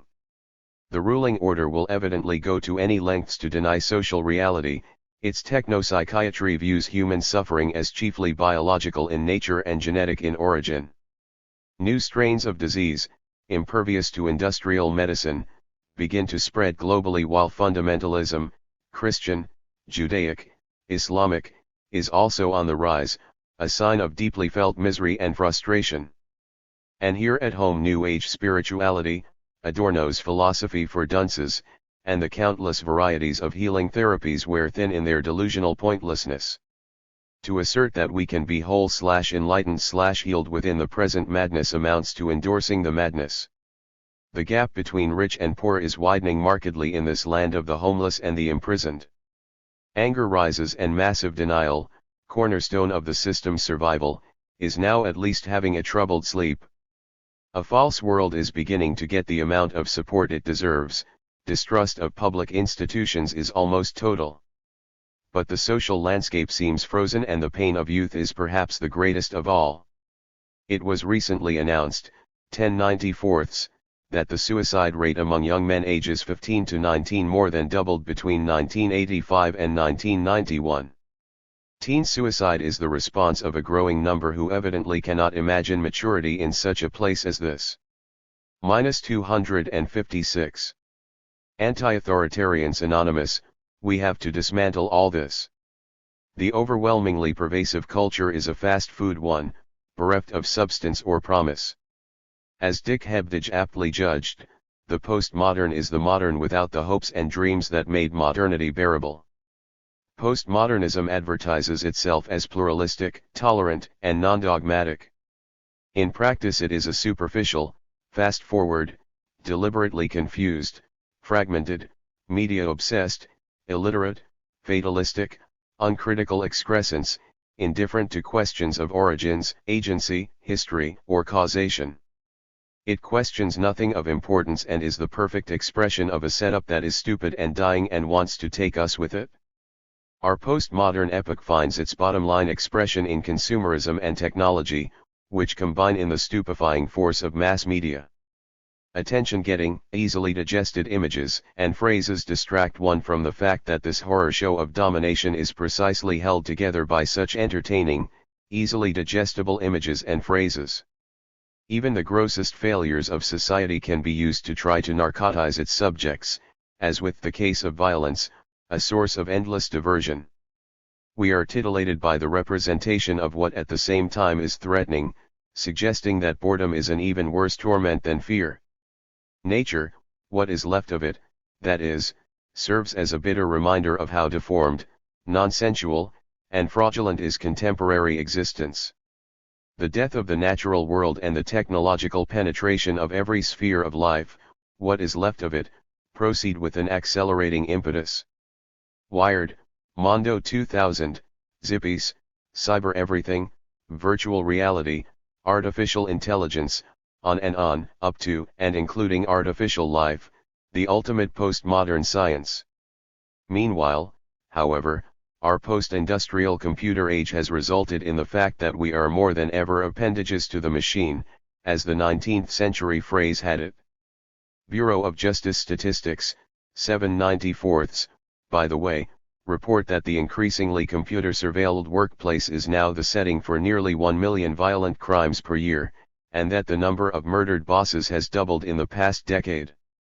This hideous arrangement expects, in its arrogance, that its victims will somehow remain content to vote, recycle, and pretend it will all be fine. To employ a line from Debord, the spectator is simply supposed to know nothing and deserve nothing. Civilization, technology, and a divided social order are the components of an indissoluble whole, a death trip that is fundamentally hostile to qualitative difference. Our answer must be qualitative, not the quantitative, more of the same palliatives that actually reinforce what we must end. -257. Talking to the owls and butterflies, 1976. John, Fire, Lame Deer and Richard Erdos. Ed, sit down here, all of us, on the open prairie, where we can't see a highway or a fence. Let's have no blankets to sit on, but feel the ground with our bodies, the earth, the yielding shrubs. Let's have the grass for a mattress, experiencing its sharpness and its softness. Let us become like stones, plants, and trees. Let us be animals, think and feel like animals. Listen to the air. You can hear it, feel it, smell it, taste it. Woni ya waken the holy air which renews all by its breath. Woni ya waken spirit, life, breath, renewal, it means all that. Woni ya we sit together, don't touch, but something is there, we feel it between us, as a presence. A good way to start thinking about nature, talk about it. Rather talk about it, talk to the rivers, to the lakes, to the winds as to our relatives. You have made it hard for us to experience nature in the good way by being part of it. Even here we are conscious that somewhere out in those hills there are missile silos and radar stations. White men always pick the few unspoiled, beautiful, awesome spots for the sites of these abominations. You have raped and violated these lands, always saying, gimme, gimme, gimme, and never giving anything back. You have taken 200,000 acres of our Pine Ridge Reservation and made them into a bombing range. This land is so beautiful and strange that now some of you want to make it into a national park. The only use you have made of this land since you took it from us was to blow it up. You have not only despoiled the earth, the rocks, the minerals, all of which you call dead but which are very much alive, you have even changed the animals, which are part of us, part of the Great Spirit, changed them in a horrible way, so no one can recognize them. There is power in a buffalo, spiritual, magic power, but there is no power in an Angus, in a Hereford. There is power in an antelope, but not in a goat or in a sheep, which holds still while you butcher it, which will eat your newspaper if you let it. There was great power in a wolf, even in a coyote. You have made him into a freak, a toy poodle, a Pekingese, a lap. -258. Dog. You can't do much with a cat, which is like an Indian, unchangeable. So you fix it, alter it, declaw it, even cut its vocal cords so you can experiment on it in a laboratory without being disturbed by its cries. A partridge, a grouse, a quail, a pheasant, you have made them into chickens, creatures that can't fly, that wear a kind of sunglasses so that they won't peck each other's eyes out, birds with a pecking order. There are farms where they breed chickens for breast meat. Those birds are kept in low cages, forced to be hunched over all the time, which makes the breast muscles very big. Soothing sounds, music, are piped into these chicken hutches. One loud noise and the chickens go haywire, killing themselves by flying against the mesh of their cages. Having to spend all their lives stooped over makes an unnatural, crazy, no good bird. It also makes unnatural, no good human beings. That's where you fooled yourselves. You have not only altered, declawed and malformed your winged and four-legged cousins, you have done it to yourselves. You have changed men into chairmen of boards, into office workers, into time clock punchers. You have changed women into housewives, truly fearful creatures. I was once invited into the home of such a one. Watch the ashes, don't smoke, you stain the curtains. Watch the goldfish bowl, don't breathe on the parakeet, don't lean your head against the wallpaper, your hair may be greasy. Don't spill liquor on that table, it has a delicate finish. You should have wiped your boots, the floor was just varnished. Don't, that is crazy. We weren't made to endure this. You live in prisons which you have built for yourselves, calling them homes, offices, factories. We have a new joke on the reservation. What is cultural deprivation? Answer: being an upper-middle-class white kid living in a split-level suburban home with a color TV. Sometimes I think that even our pitiful tar paper shacks are better than your luxury homes. Walking 100 feet to the outhouse on a clear wintry night, through mud or snow. That's one small link with nature.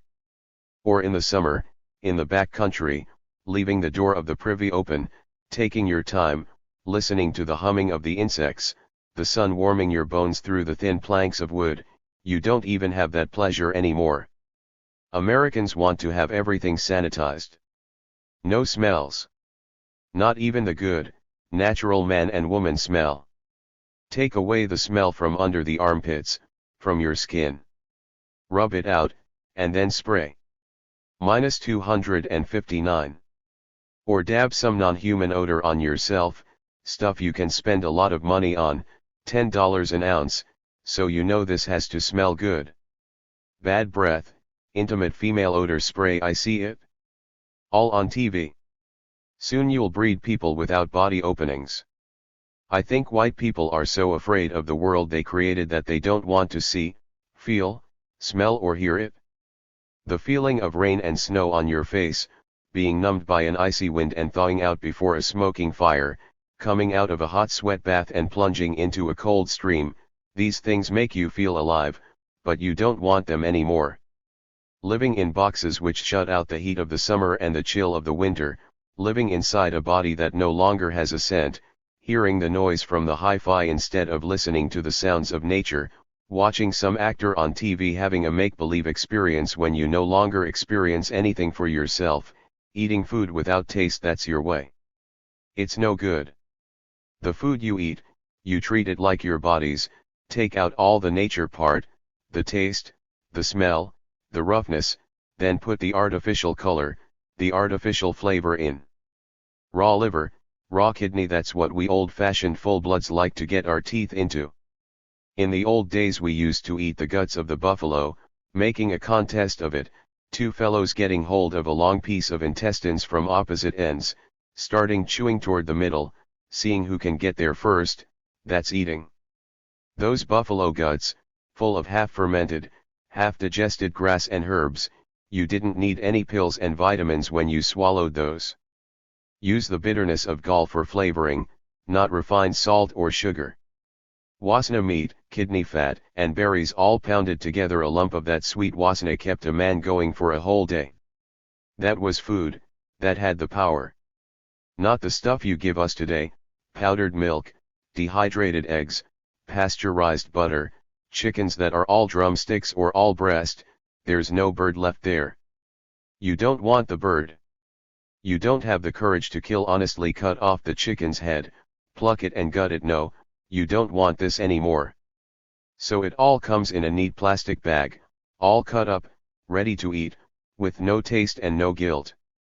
Your mink and seal coats, you don't want to know about the blood and pain that went into making them.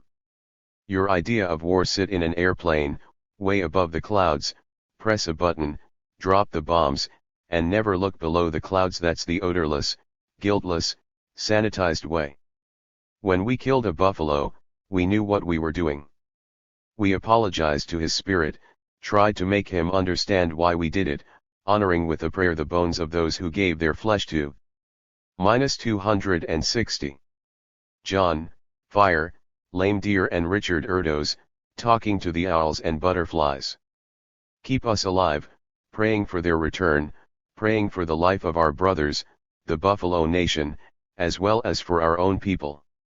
You wouldn't understand this, and that's why we had the Washita Massacre, the Sand Creek Massacre, the dead women and babies at Wounded Knee. That's why we have Song My and My Lai now. To us life, all life, is sacred. The state of South Dakota has pest control officers.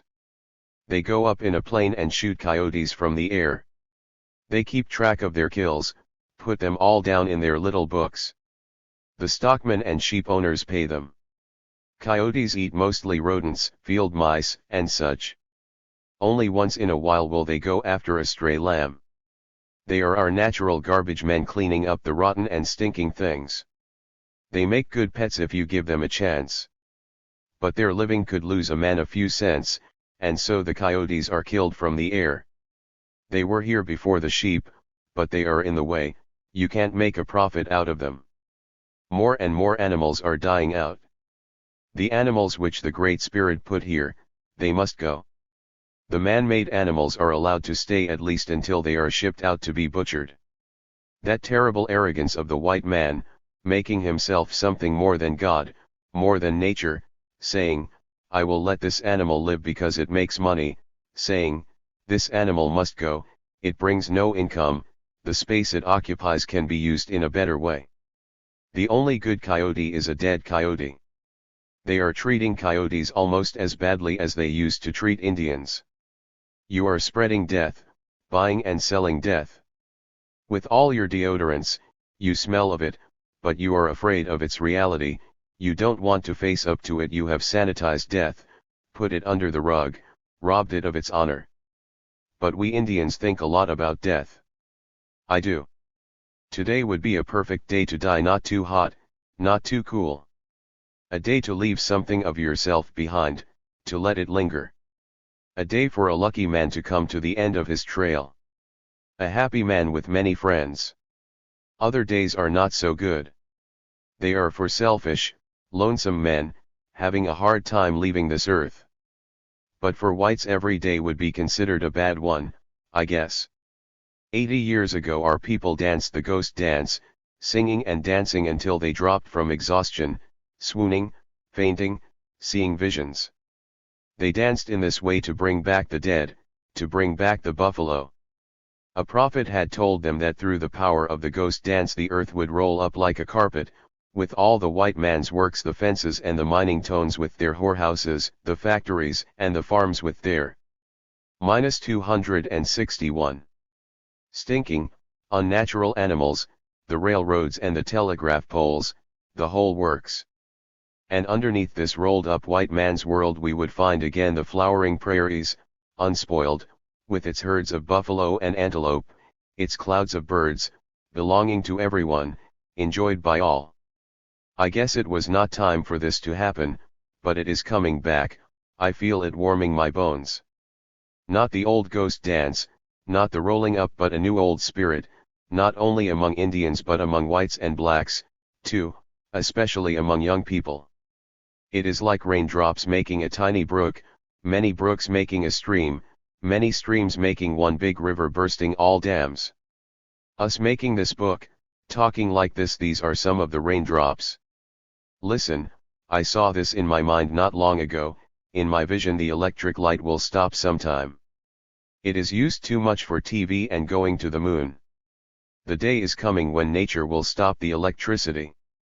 Police without flashlights, beer getting hot in the refrigerators, planes dropping from the sky, even the president can't call up somebody on the phone. A young man will come, or men, who'll know how to shut off all electricity. It will be painful, like giving birth. Rapings in the dark, winos breaking into liquor stores, a lot of destruction. People are being too smart, too clever, the machine stops and they are helpless, because they have forgotten how to make do without the machine. There is a light man coming, bringing a new light. It will happen before the century is over. The man who has the power will do good things, to stop all atomic power, stop wars, just by shutting the white electro power off. I hope to see this, but then I'm also afraid. What will be will be. -262.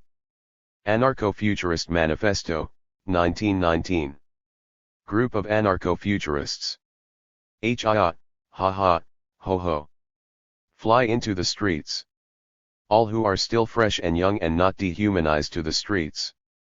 The pot-bellied mortar of laughter stands in a square drunk with joy. Laughter and love, copulating with melancholy and hate, pressed together in the mighty, convulsive passion of bestial lust. Long live the psychology of contrasts. Intoxicated, burning spirits have raised the flaming banner of intellectual revolution. Death to the creatures of routine, the Philistines, the sufferers from gout. Smash with a deafening noise the cup of vengeful storms. Tear down the churches and their allies the museums. Blast to smithereens the fragile idols of civilization. Hey, you decadent architects of the sarcophagi of thought, you watchmen of the universal cemetery of books, stand aside. We have come to remove you. The old must be buried, the dusty archive burned by Vulcan's torch of creative genius. Past the flaky ashes of worldwide devastation, past the charred canvases of bulky paintings, past the burned, fat, pot-bellied volumes of classics we march, we anarcho-futurists. Above the vast expanse of devastation covering our land, the banner of anarchy will be proudly unfurled.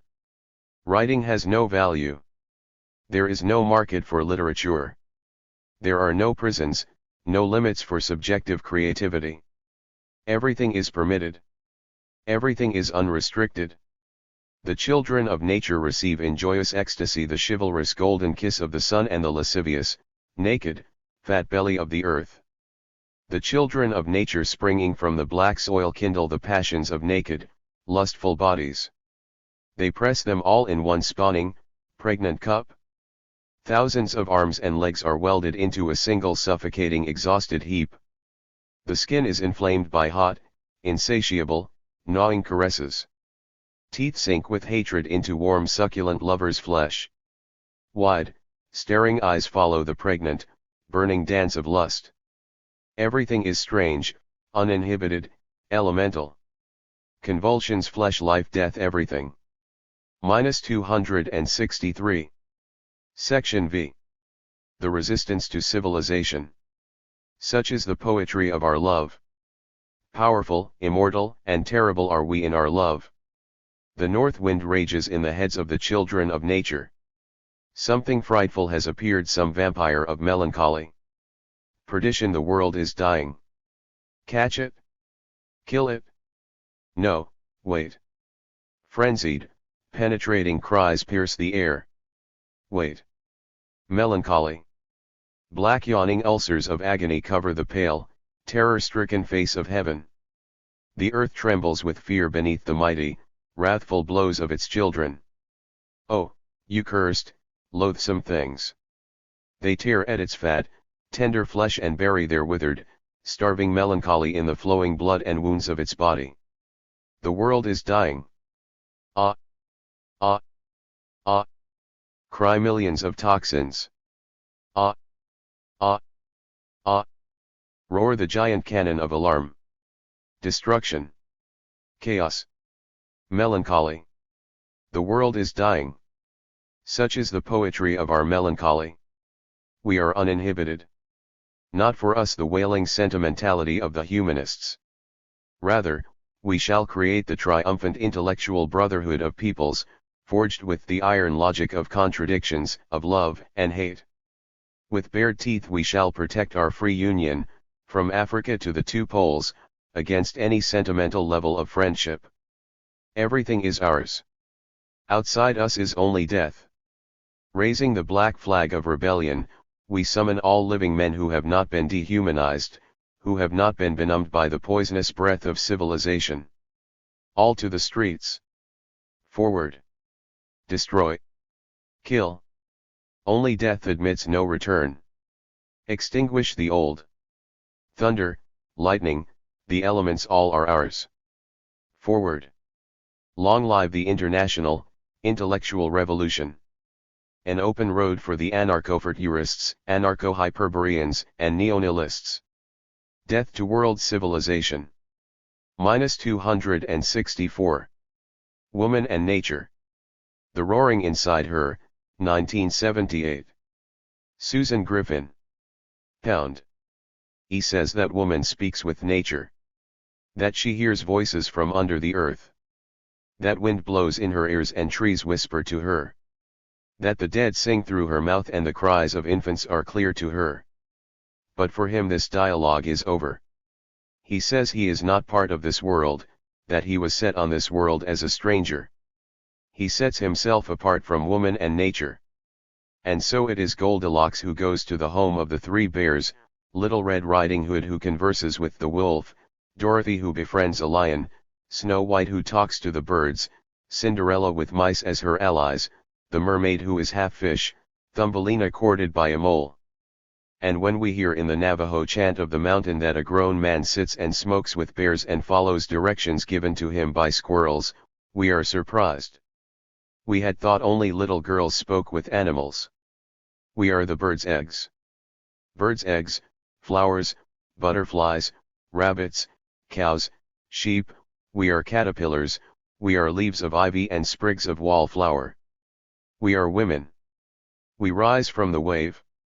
We are gazelle and doe, elephant and whale, lilies and roses and peach, we are air, we are flame, we are oyster and pearl, we are girls. We are woman and nature. And he says he cannot hear us speak. But we hear. -265. Why civilization? Communique number 23 from Disorderly Conduct number 6. We are often told that our dreams are unrealistic, our demands impossible, that we are basically out of our fucking minds to even propose such a ridiculous concept as the destruction of civilization. So, we hope that this brief statement may shed some light on why we will settle for nothing less than a completely different reality than what is forced upon us today. We believe that the infinite possibilities of the human experience extend both forwards and backwards. We wish to collapse the discord between these realities. We strive for a future primitive reality, one which all of our ancestors once knew, and one we may come to know, a pre/post-technological, pre/post-industrial, pre/post-colonial, pre/post-capitalist, pre/post-agricultural, and even pre/post-cultural reality when we were once, and may again be, wild. We feel it is necessary to raise some fundamental questions as to where we are now, how we have gotten to this point, where we are headed, and perhaps most importantly, where we have come from. This should not be seen as irrefutable evidence, the answers or prescriptions for liberation, but instead, as things to consider while we fight against domination or attempt to create another world. We believe anarchy to be the ultimate liberatory experience and our natural condition. Before, and outside of, civilization, and its corrupting influences, humans were, and are, for lack of better terms, anarchistic. For most of our history we lived in small-scale groupings which made decisions face-to-face, without the mediation of government, representation, or even the morality of an abstract thing called culture. We communicated, perceived, and lived in an unmediated, instinctual, and direct way. We knew what to eat, what healed us, and how to survive. We were part of the world around us. There was no artificial separation between the individual, the group, and the rest of life. In the larger scope of human history, not long ago, some say 10,000 to 12,000 years ago, for reasons we can only speculate about, but never really know, a shift began to occur in a few. -266. Groupings of humans. These humans began to trust less in the earth as a giver of life, and began to create a distinction between themselves and the earth. This separation is the foundation of civilization. It is not really a physical thing, although civilization has some very real physical manifestations, but it is more of an orientation, a mindset, a paradigm. It is based on the control and domination of the earth and its inhabitants. Civilization's main mechanism of control is domestication. It is the controlling, taming, breeding, and modification of life for human benefit, usually for those in power or those striving for power. The domesticating process began to shift humans away from a nomadic way of life, toward a more sedentary and settled existence, which created points of power, taking on a much different dynamic than the more temporal and organic territorial ground, later to be called property. Domestication creates a totalitarian relationship with plants and animals, and eventually, other humans. This mindset sees other life, including other humans, as separate from the domesticator, and is the rationalization for the subjugation of women, children, and for slavery. Domestication is a colonizing force on non-domesticated life, which has brought us to the pathological modern experience of ultimate control of all life, including its genetic structures. A major step in the civilizing process is the move toward an agrarian society. Agriculture creates a domesticated landscape, a shift from the concept that the earth will provide to what we will produce from the earth. the domesticator begins to work against nature and her cycles, and to destroy those who are still living with and understanding her. We can see the beginnings of patriarchy here. We see the beginnings of not only the hoarding of land, but also of its fruits. This notion of ownership of land and surplus creates never-before experienced power dynamics, including institutionalized hierarchies and organized warfare. We have moved down an unsustainable and disastrous road. Over the next thousands of years this disease progresses, with its colonizing and imperialist mentality eventually consuming most of the planet with, of course, the help of the religious propagandists who try to assure the masses and the savages that this is good and right. For the benefit of the colonizer, peoples are pitted against other peoples. When the colonizer's words do not suffice, the sword is never far away with its genocidal collision. As the class distinctions become more solidified, there becomes only those who have. -267. Section V. The resistance to civilization. And those who do not. The takers and the givers. The rulers and the ruled. The walls get raised. This is how we are told it has always been, but most people somehow know this isn't right, and there have always been those who have fought against it. The war on women, the war on the poor, the war on indigenous and land-based people, and the war on the wild are all interconnected. In the eyes of civilization, they are all seen as commodities, things to be claimed, extracted, and manipulated for power and control. They are all seen as resources, and when they are of use no longer to the power structure, they are discarded into the landfills of society. The ideology of patriarchy is one of control over self-determination and sustainability, of reason over instinct and anarchy, and of order over freedom and wildness. Patriarchy is an imposition of death, rather than a celebration of life. These are the motivations of patriarchy and civilization, and for thousands of years they have shaped the human experience on every level, from the institutional to the personal, while they have devoured life. The civilizing process became more refined and efficient as time went on. Capitalism became its mode of operation, and the gauge of the extent of domination and the measure of what still is needed to be conquered. The entire planet was mapped and lands were enclosed. The nation-state eventually became the proposed societal grouping, and it was to set forth the values and goals of vast numbers of peoples, of course, for the benefit of those in control. Propaganda by the state, and the by now less powerful church started to replace some, but certainly not most, of the brute force with on-the-surface benevolence and concepts like citizenry and democracy. As the dawn of modernity approached, things were really getting sick. Throughout the development of civilization, technology always played an ever-expanding role.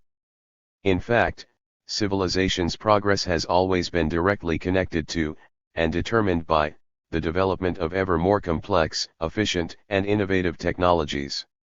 It is hard to tell whether civilization pushes technology, or vice versa. Technology, like civilization, can be seen more as a process or complex system than as a physical form.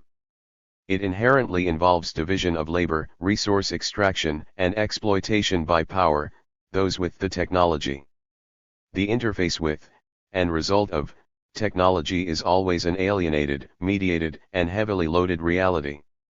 No, technology is not neutral. The values and goals of those who produce and control technology are always embedded within. -268. Why civilization? Different from simple tools, technology is connected to a larger momentum. This technological system always advances, and always needs to be inventing new ways to support, fuel, maintain, and sell itself. A key part of the modern techno-capitalist structure is industrialism, the mechanized system of production built on centralized power, and the exploitation of people and nature. Industrialism cannot exist without evictions, forced labor, cultural destruction, assimilation, ecological devastation, and global trade are accepted and seen as necessary. Industrialism's standardization of life objectifies and commodifies it, viewing all life as a potential resource. Technology and industrialism have opened the door to the ultimate domestication of life, the final stage of civilization, the age of neo-life. So now we are in the postmodern, neoliberal, biotech, cyber reality, with an apocalyptic future and new world order. Can it really get much worse? Or has it always been this bad? We are almost completely domesticated, except for the few brief moments, riots, creeping through the dark to destroy machinery or civilization's infrastructure, connecting with other species, swimming naked in a mountain stream, eating wild foods, love-making, add your own favorites, when we catch a glimpse of what it would be like to go feral. Their global village is more like a global amusement park or global zoo, and it's not a question of boycotting it cause we're all in it, and it's in all of us. And we can't just break out of our own cages, although we're helpless unless we start there, but we gotta bust down the whole fucking place, feast on the zookeepers and those who run and benefit from it, reconnect with our own instincts, and become wild again. We cannot reform civilization, green it up, or make it more fair. It is rotten to the core. We don't need more ideology, morality, fundamentalism, or better organization to save us. We must save ourselves. We have to live according to our own desires. We have to connect with ourselves, those we care about, and the rest of life. We have to break out of, and break down, this reality. We need action. To put it simply, civilization is a war on life. We are fighting for our lives, and we declare war on civilization. Under the Pavement, The Beach. Paris, 1968.